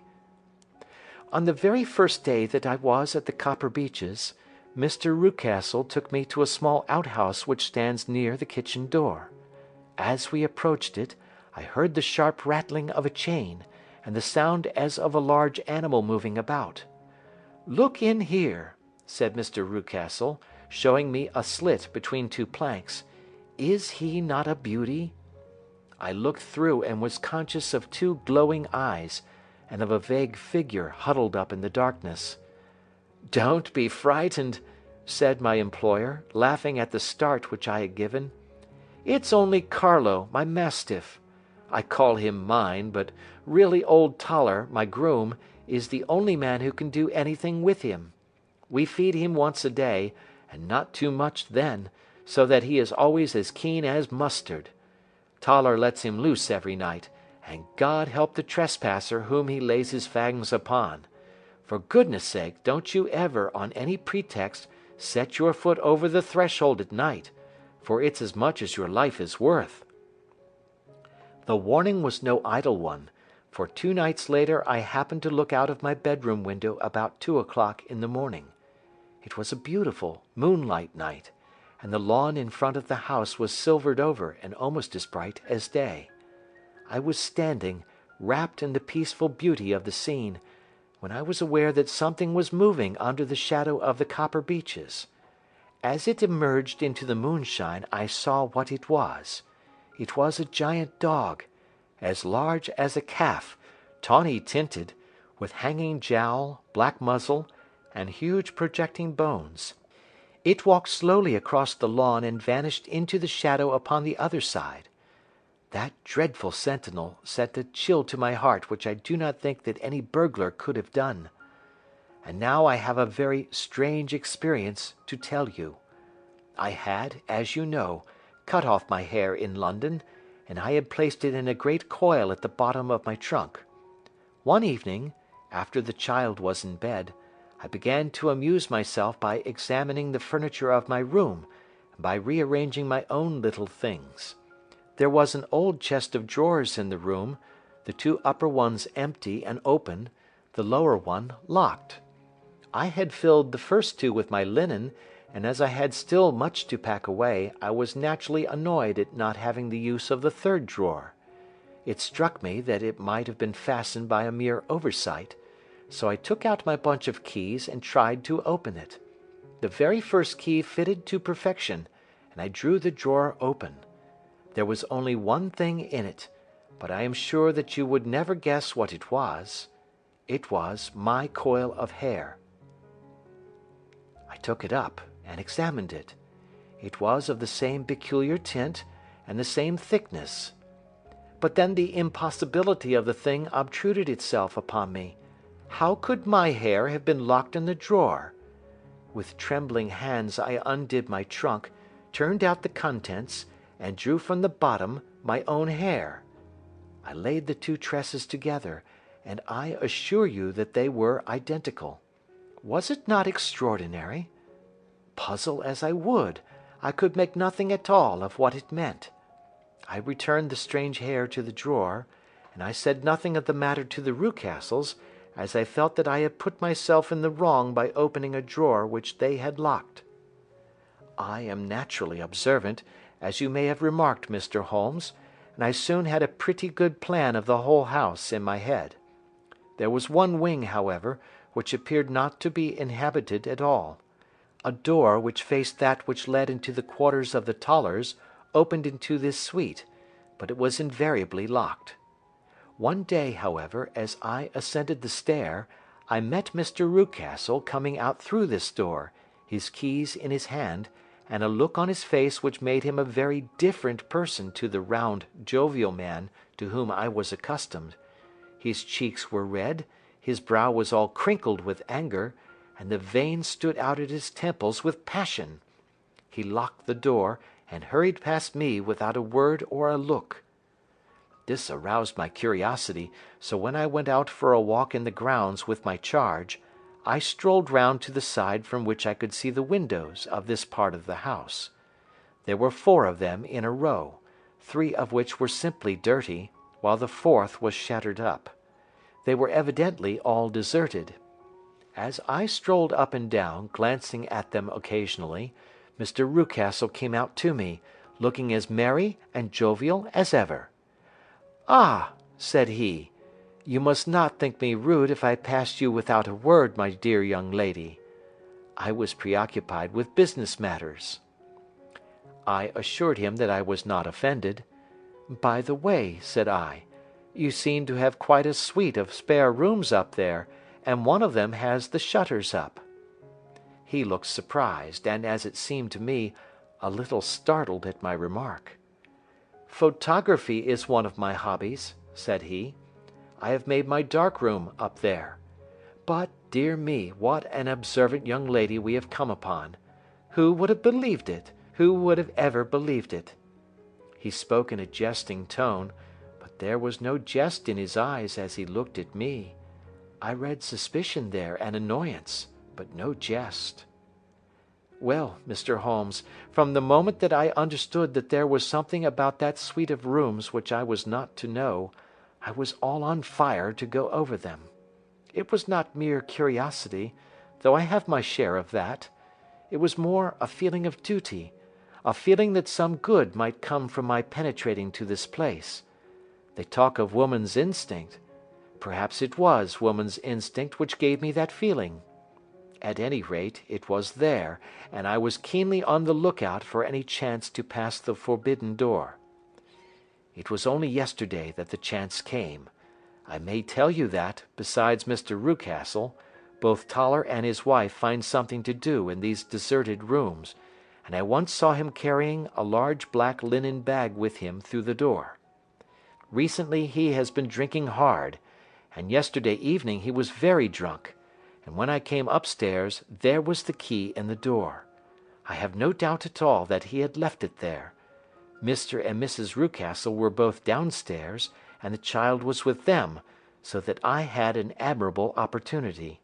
I turned the key gently in the lock, opened the door, and slipped through. There was a little passage in front of me, unpapered and uncarpeted, which turned at a right angle at the farther end. Round this corner were 3 doors in a line, the first and third of which were open. They each led into an empty room, dusty and cheerless, with 2 windows in the one and one in the other, so thick with dirt that the evening light glimmered dimly through them. The centre door was closed, and across the outside of it had been fastened one of the broad bars of an iron bed, padlocked at one end to a ring in the wall, and fastened at the other with stout cord. The door itself was locked as well, and the key was not there. This barricaded door corresponded clearly with the shuttered window outside, and yet I could see by the glimmer from beneath it that the room was not in darkness. Evidently there was a skylight which let in light from above. As I stood in the passage gazing at the sinister door and wondering what secret it might veil, I suddenly heard the sound of steps within the room, and saw a shadow pass backward and forward against the little slit of dim light which shone out from under the door. A mad, unreasoning terror rose up in me at the sight, Mr. Holmes. My overstrung nerves failed me suddenly, and I turned and ran as though some dreadful hand were behind me clutching at the skirt of my dress. I rushed down the passage, through the door, and straight into the arms of Mr. Rucastle, who was waiting outside. "So," said he, smiling, "it was you, then. I thought that it must be when I saw the door open." "Oh, I am so frightened!" I panted. My dear young lady, you cannot think how caressing and soothing his manner was. And what has frightened you, my dear young lady?" But his voice was just a little too coaxing. He overdid it. I was keenly on my guard against him. "I was foolish enough to go into the empty wing," I answered, "but it is so lonely and eerie in this dim light that I was frightened and ran out again. Oh, it is so dreadfully still in there." "Only that?" said he, looking at me keenly. "Why, what did you think?" I asked. "Why do you think that I locked this door?" "I am sure that I do not know." "It is to keep people out who have no business there. Do you see?" He was still smiling in the most amiable manner. "I am sure if I had known—" "Well, then, you know now. And if you ever put your foot over that threshold again—" Here in an instant the smile hardened into a grin of rage, and he glared down at me with the face of a demon. "I'll throw you to the mastiff." I was so terrified that I do not know what I did. I suppose that I must have rushed past him into my room. I remember nothing until I found myself lying on my bed, trembling all over. Then I thought of you, Mr. Holmes. I could not live there longer without some advice. I was frightened of the house, of the man, of the woman, of the servants, even of the child. They were all horrible to me. If I could only bring you down, all would be well. Of course I might have fled from the house, but my curiosity was almost as strong as my fears. My mind was soon made up. I would send you a wire. I put on my hat and cloak, went down to the office, which is about half a mile from the house, and then returned, feeling very much easier. A horrible doubt came into my mind as I approached the door, lest the dog might be loose, but I remembered that Toller had drunk himself into a state of insensibility that evening, and I knew that he was the only one in the household who had any influence with the savage creature, or who would venture to set him free. I slipped in safety, and lay awake half the night in my joy at the thought of seeing you. I had no difficulty in getting leave to come into Winchester this morning, but I must be back before 3 o'clock, for Mr. and Mrs. Rucastle are going on a visit, and will be away all the evening, so that I must look after the child. Now I have told you all my adventures, Mr. Holmes, and I should be very glad if you could tell me what it all means, and above all, what I should do." Holmes and I had listened spellbound to this extraordinary story. My friend rose now and paced up and down the room, his hands in his pockets, and an expression of the most profound gravity upon his face. "Is Toller still drunk?" he asked. "Yes, I heard his wife tell Mrs. Rucastle that she could do nothing with him." "That is well. And the Rucastles go out to-night?" "Yes." "Is there a cellar with a good strong lock?" "Yes, the wine cellar." "You seem to me to have acted all through this matter like a very brave and sensible girl, Miss Hunter. Do you think that you could perform one more feat? I should not ask it of you if I did not think you a quite exceptional woman." "I will try. What is it?" "We shall be at the Copper Beeches by 7 o'clock, my friend and I. The Rucastles will be gone by that time, and Toller will, we hope, be incapable. There only remains Mrs. Toller, who might give the alarm. If you could send her into the cellar on some errand, and then turn the key upon her, you would facilitate matters immensely." "I will do it." "Excellent. We shall then look thoroughly into the affair. Of course, there is only one feasible explanation. You have been brought there to personate someone, and the real person is imprisoned in this chamber. That is obvious. As to who this prisoner is, I have no doubt that it is the daughter, Miss Alice Rucastle, if I remember right, who was said to have gone to America. You were chosen, doubtless, as resembling her in height, figure, and the colour of your hair. Hers had been cut off, very possibly in some illness through which she has passed, and so of course yours had to be sacrificed also. By a curious chance you came upon her tresses. The man in the road was undoubtedly some friend of hers, possibly her fiancé, and no doubt, as you wore the girl's dress and were so like her, he was convinced from your laughter, whenever he saw you, and afterwards from your gesture, that Miss Rucastle was perfectly happy, and that she no longer desired his attentions. The dog is let loose at night to prevent him from endeavouring to communicate with her. So much is fairly clear. The most serious point in the case is the disposition of the child." "What on earth has that to do with it?" I ejaculated. "My dear Watson, you as a medical man are continually gaining light as to the tendencies of a child by the study of the parents. Don't you see that the converse is equally valid? I have frequently gained my first real insight into the character of parents by studying their children. This child's disposition is abnormally cruel, merely for cruelty's sake, and whether he derives this from his smiling father, as I should suspect, or from his mother, it bodes evil for the poor girl who is in their power." "I am sure that you are right, Mr. Holmes," cried our client. "A thousand things come back to me which make me certain that you have hit it. Oh, let us lose not an instant in bringing help to this poor creature." "We must be circumspect, for we are dealing with a very cunning man. We can do nothing until 7 o'clock. At that hour we shall be with you, and it will not be long before we solve the mystery." We were as good as our word, for it was just 7 when we reached the Copper Beeches, having put up our trap at a wayside public-house. The group of trees, with their dark leaves shining like burnished metal in the light of the setting sun, were sufficient to mark the house, even had Miss Hunter not been standing smiling on the doorstep. "Have you managed it?" asked Holmes. A loud thudding noise came from somewhere downstairs. "That is Mrs. Toller in the cellar," said she. "Her husband lies snoring on the kitchen rug. Here are his keys, which are the duplicates of Mr. Rucastle's." "You have done well indeed," cried Holmes with enthusiasm. "Now lead the way, and we shall soon see the end of this black business." We passed up the stair, unlocked the door, followed on down a passage, and found ourselves in front of the barricade which Miss Hunter had described. Holmes cut the cord and removed the transverse bar. Then he tried the various keys in the lock, but without success. No sound came from within, and at the silence Holmes's face clouded over.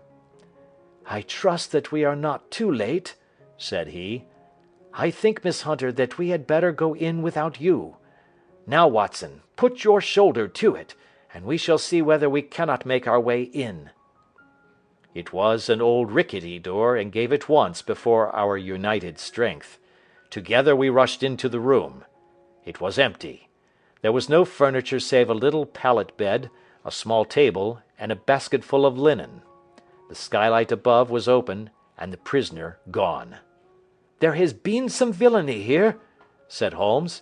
"This beauty has guessed Miss Hunter's intentions and has carried his victim off." "But how?" "Through the skylight. We shall soon see how he managed it." He swung himself up onto the roof. "Ah, yes!" he cried. "Here's the end of a long light ladder against the eaves.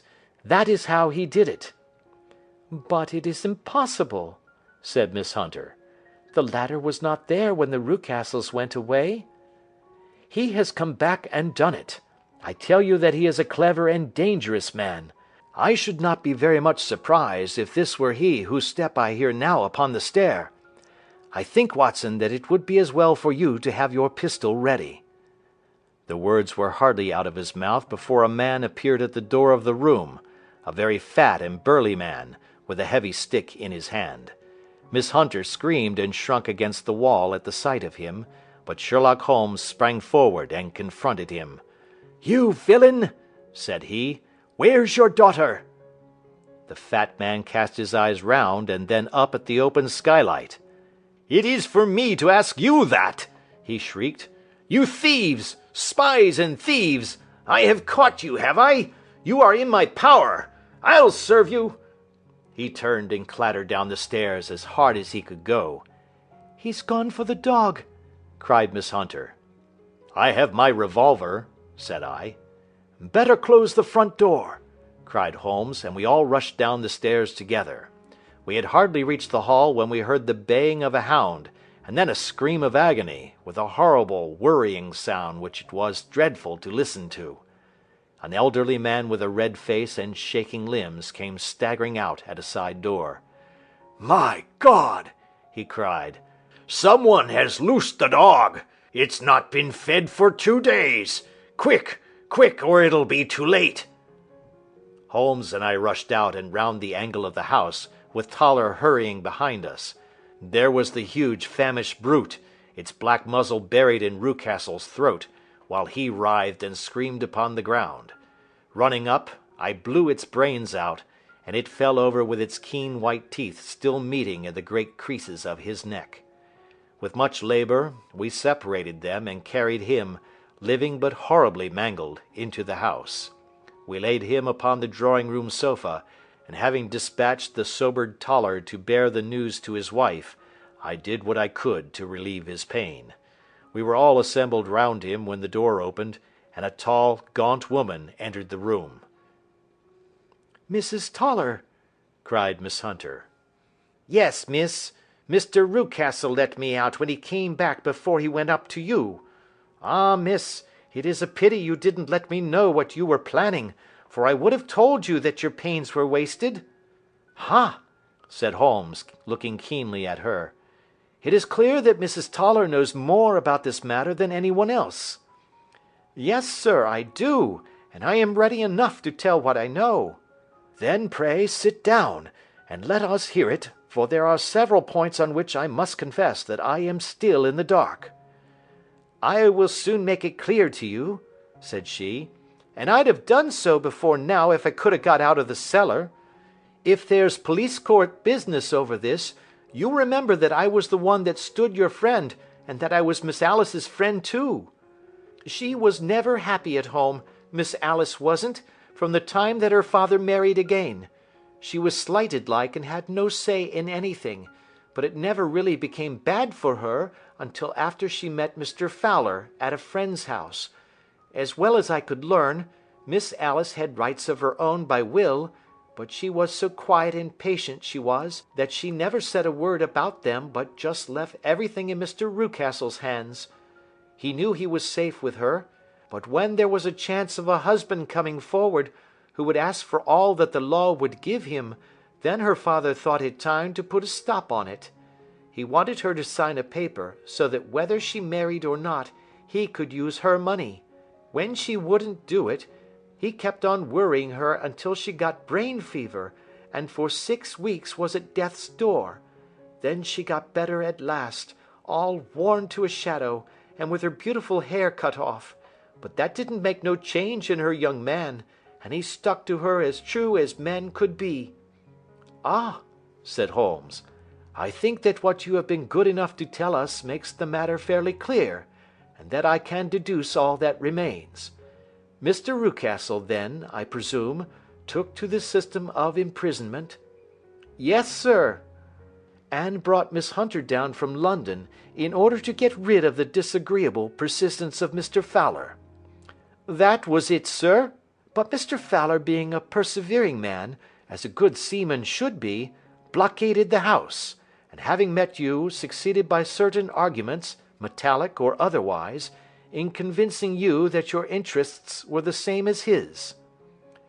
"Mr. Fowler was a very kind-spoken, free-handed gentleman," said Mrs. Toller serenely.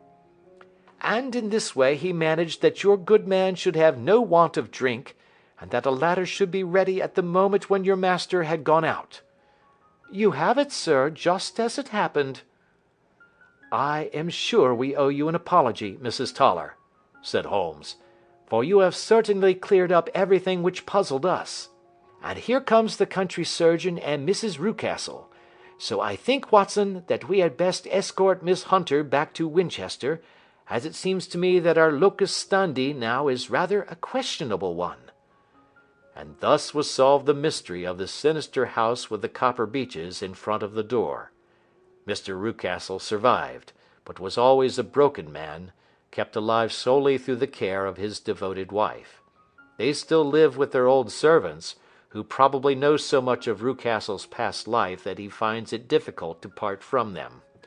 Mr. Fowler and Miss Rucastle were married, by special license, in Southampton the day after their flight, and he is now the holder of a government appointment in the island of Mauritius. As to Miss Violet Hunter, my friend Holmes, rather to my disappointment, manifested no further interest in her when once she had ceased to be the centre of one of his problems, and she is now the head of a private school at Walsall, where I believe that she has met with considerable success.